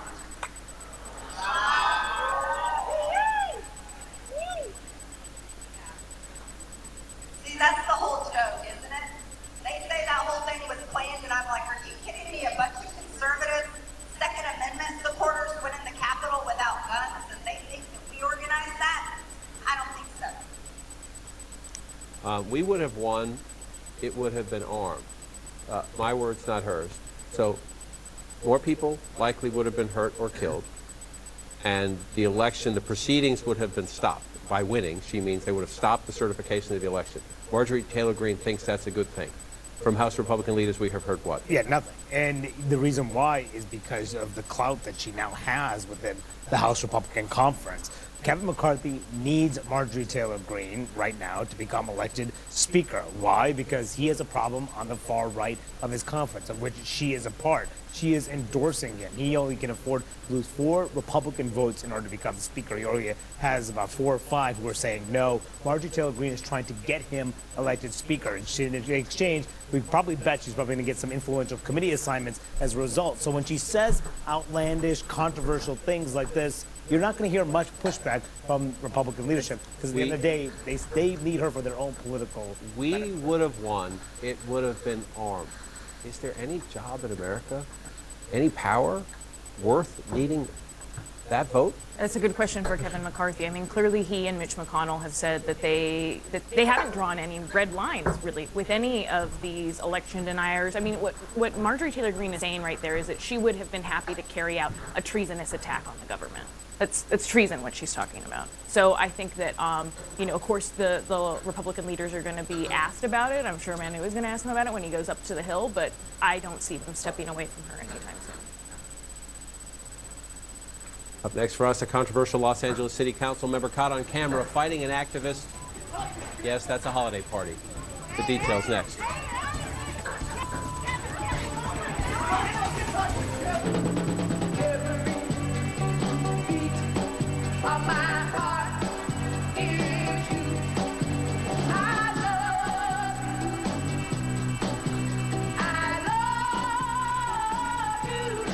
Are the color cartridges in your printer ready for another school year? What's cyan mean? It means cyan Mara honor roll. The Epson Eco Tank. No more cartridges. It comes with an incredible amount of ink. Just fill and chill.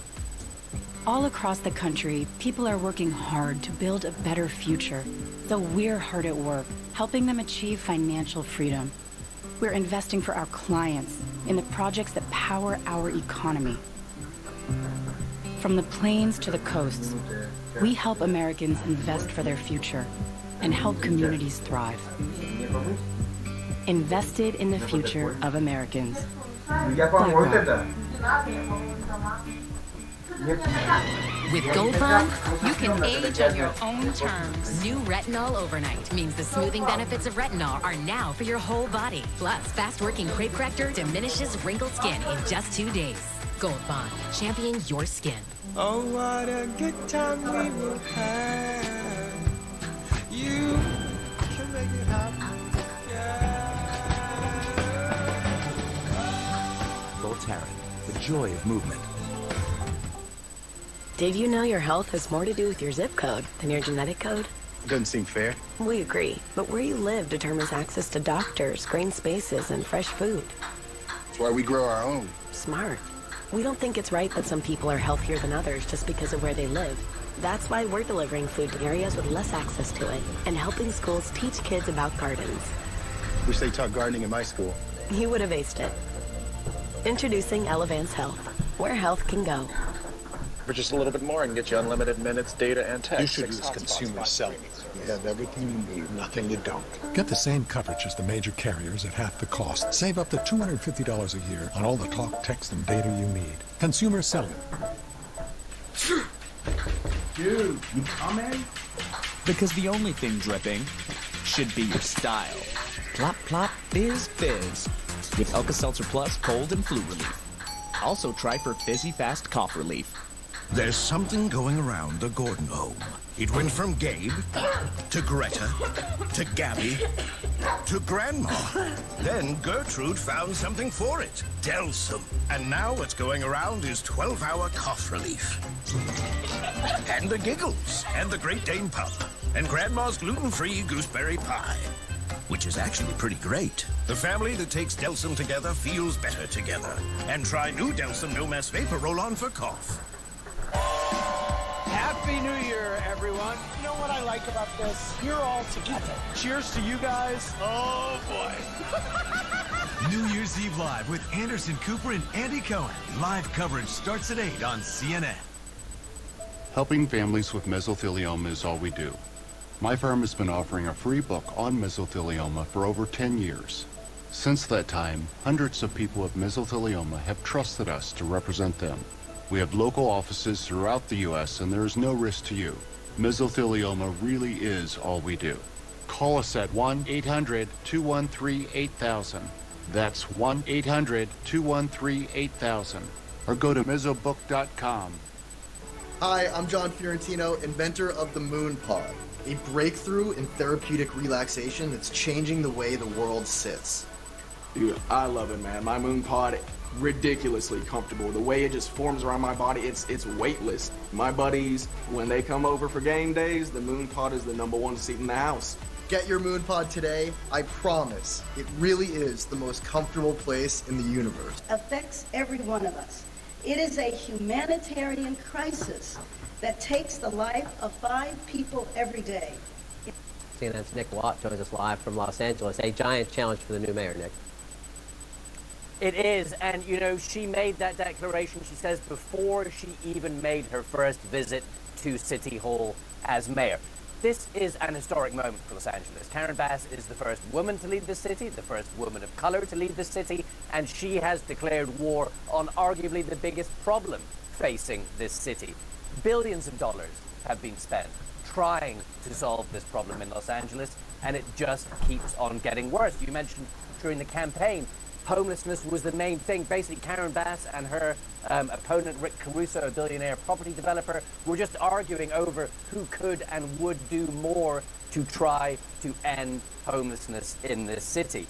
Karen Bass says she's going to do this with a new strategic, urgent approach, and hopefully, she says, leveraging her influence on federal and state politics to try to get this done. She is going to be judged on this, John, and it's going to be a very hard job. We'll watch as it plays out. Is it a giant challenge in every American city? We'll watch in L.A. Nick, she becomes mayor at a time of dysfunction in local politics. The controversial city council member involved, get this, at a holiday party and an altercation with a community activist. What can you tell us? Yeah, well, that is Kevin De Leon wearing the Santa hat, got involved in an altercation with this man, Jason Reedy, who is a local activist. Now, De Leon has been under pressure for a couple of months since some audio leaked of a meeting in which a number of council members made racist and unpleasant comments about one of their colleagues and his son. The president of the council resigned, but Kevin De Leon has expressed regrets but has refused to resign up until this point. So in this altercation, both men say that the other one was the aggressor. The video is with the LAPD, so they will have to sort something out. But yeah, does not look good at a time in Los Angeles when we're dealing with an historic mayor and an historic crisis. John? We'll see what the police department thinks of the video as it sorts through what happened. Nick Watt, grateful for the live report. But back to a fascinating story here in Washington. It powers the sun and the stars. And now, scientists for the first time ever have recreated it in a government lab in California. Sources telling CNN, researchers successfully produced a nuclear fusion reaction with a net energy gain. What does that mean? Well, it means the discovery could eventually unlock unlimited, cheap, clean power for much of the world. CNN Renee Marsh is here with more details. Wow, tell us more. Yeah, big wow factor. This process that you just so greatly described is called nuclear fusion. It's so significant because as we deal with this climate crisis, it has dictated that we have to do this pivot from dirtier energy sources to cleaner energy sources. And scientists have been trying for a very long time, like since the 1930s, to replicate the power that we see that gives the sun and the stars that glow. It's been incredibly difficult to do that here on Earth until now. The scientists at this Department of Energy lab in California, they've been able to produce more energy than they actually used in the process. And the reason why that's so significant is because that is so necessary to make this possible to use this sort of power on a wide-scale commercial sort of level. But just to put this all in context as to what this means and where we are today, one scientist said to me, it's like we have an embryo now and we're asking when is it going to graduate from Harvard. So clearly there's more growth to go here, but this is such a critical and necessary step as we try to get to that zero carbon footprint source of energy. Looking forward to the announcement tomorrow to learn more. It's always fascinating to learn. Renee, thanks so much for coming in. Ahead for us, President Biden spreading holiday cheer. See it right here? That's the annual Toys for Tots event.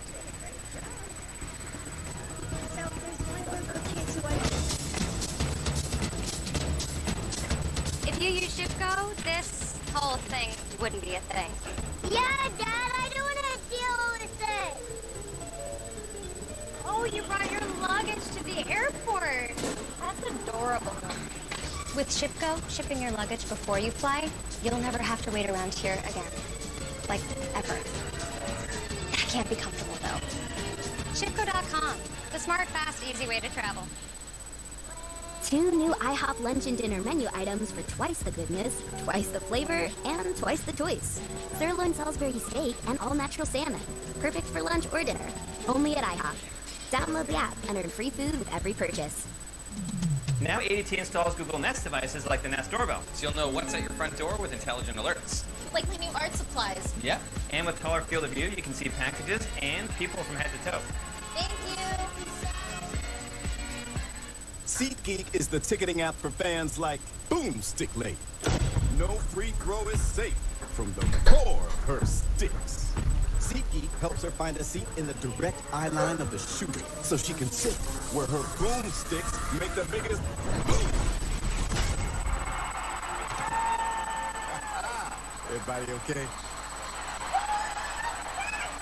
SeatGeek handles the tickets to sports, concerts, and more, so fans can fan.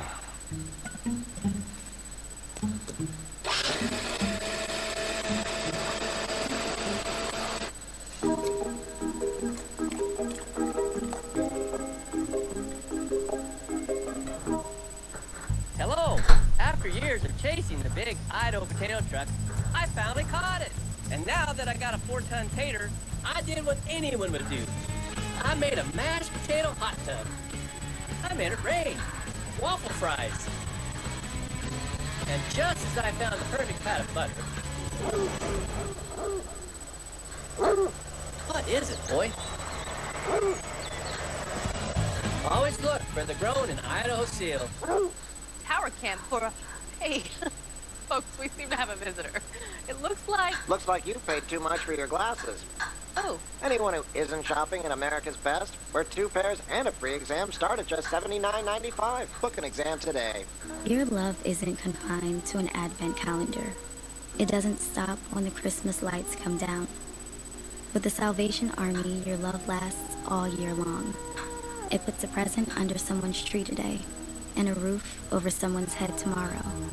It brightens Christmas morning and the hardest nights for hardworking families.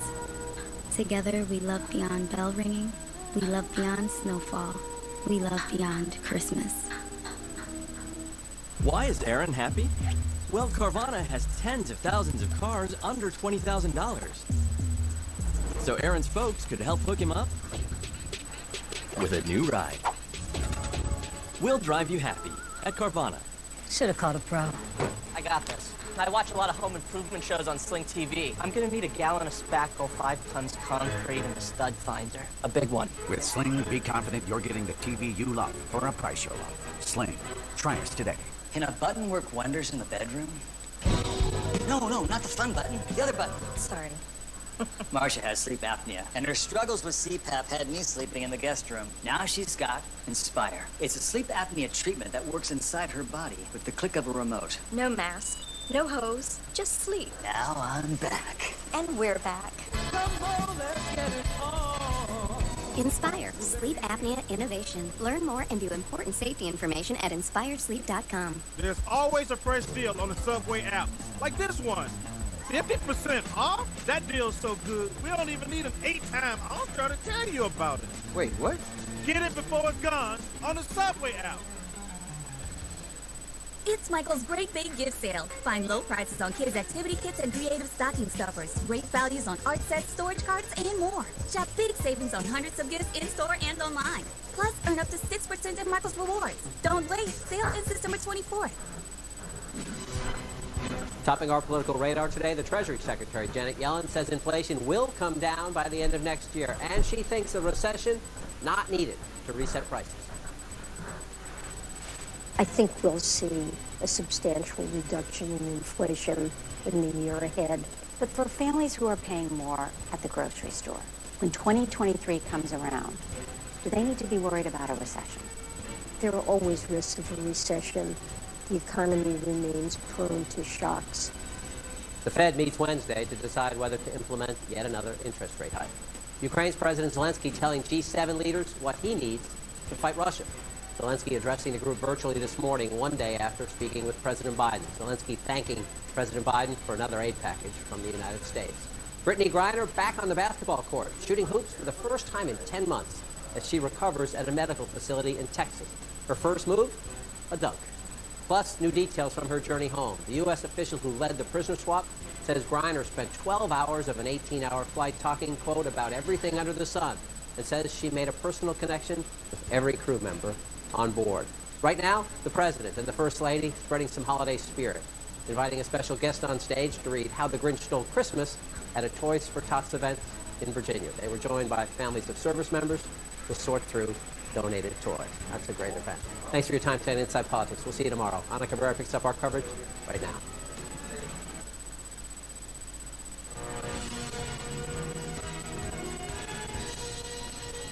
Hello, and thanks so much for being with us. I'm Ana Cabrera in New York. Do you have your holiday budget sorted out? Yes? Then that puts you on better footing than Congress right now. If lawmakers can't hash out its spending deal in the next 5 days or so, brace for a government shutdown. Today, some signs Democrats and Republicans are easing off their game of chicken. We'll tell you where the talks stand.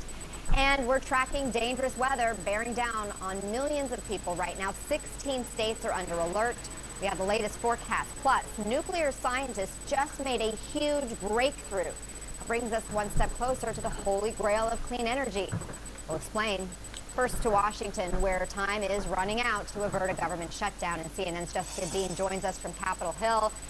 Jessica, what are the sticking points right now, and what are the chances this all gets sorted out before that Friday deadline?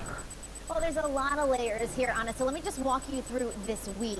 What we do know is over the weekend, the negotiations were told inched closer to some resolution, but they are still billions of dollars apart on the top line number. And what that means is just what's the number that they're going to spend? What is the number going to be? Republicans and Democrats still very far apart on that. You mentioned the funding deadline for this Friday. They have another option, though. They could pass a short-term funding bill that would give them a little more time before this year runs out. And that is generally the consensus we're getting from everyone, is that that is the most likely scenario, and that it is very unlikely that there will be a government shutdown. So that is the good news. At this point, very unlikely there will be a government shutdown on Friday. They will most likely pass this short-term funding bill, which then gets us to the next layer of all of this. What do they do after that? What we know is that the top negotiators on the committees, both Republican and Democrat, want a deal. We know that Mitch McConnell and Chuck Schumer want a deal. Nancy Pelosi wants a deal. They want to do this full funding package. It's the most robust and easiest, most efficient way to fund the government. If they can't get that done, and they really have until, say, December 23rd, so not that much time, if they can't get that done, then they could do another kind of short-term funding bill and kick the can down the road. The wrinkle there is, remember, in January, that is when Republicans will take over the House. So right now, Democrats still have all levers of government in their hands. They would like to get this done. Also, if they are able to pass this funding package, they will be able to change the funding of the government to kind of suit their priorities. That's something that's been very important to them. If they don't do that, if they just do another short-term or a continuing, what's called a continuing resolution, but it's just a continuation of what already exists, then it really sets the government funding at these same levels, which is something that's not appealing to a lot of people involved in this process. So, Anna, again, all of that information is to say the bottom line is they are inching ever closer. We don't expect a government shutdown on Friday, but we do expect them to try to give themselves a little more time with a short-term funding bill to try to get this larger package done before the end of the year. Okay, we'll be tracking all of that. Thank you, Jessica Dean. Let's stay in Washington. We're tracking high-profile moves from the new special counsel leading the federal probes tied to former President Trump. And he could start picking up the pace because today, a major hurdle for the Justice Department has been removed. That third-party review of documents seized from Mar-a-Lago was officially scrapped. Our senior crime and justice correspondent, Caitlin Polance, is in Washington, and CNN's senior legal analyst and former federal prosecutor, Ellie Honig's here with us in New York. Caitlin, explain what today's special master dismissal means for that probe.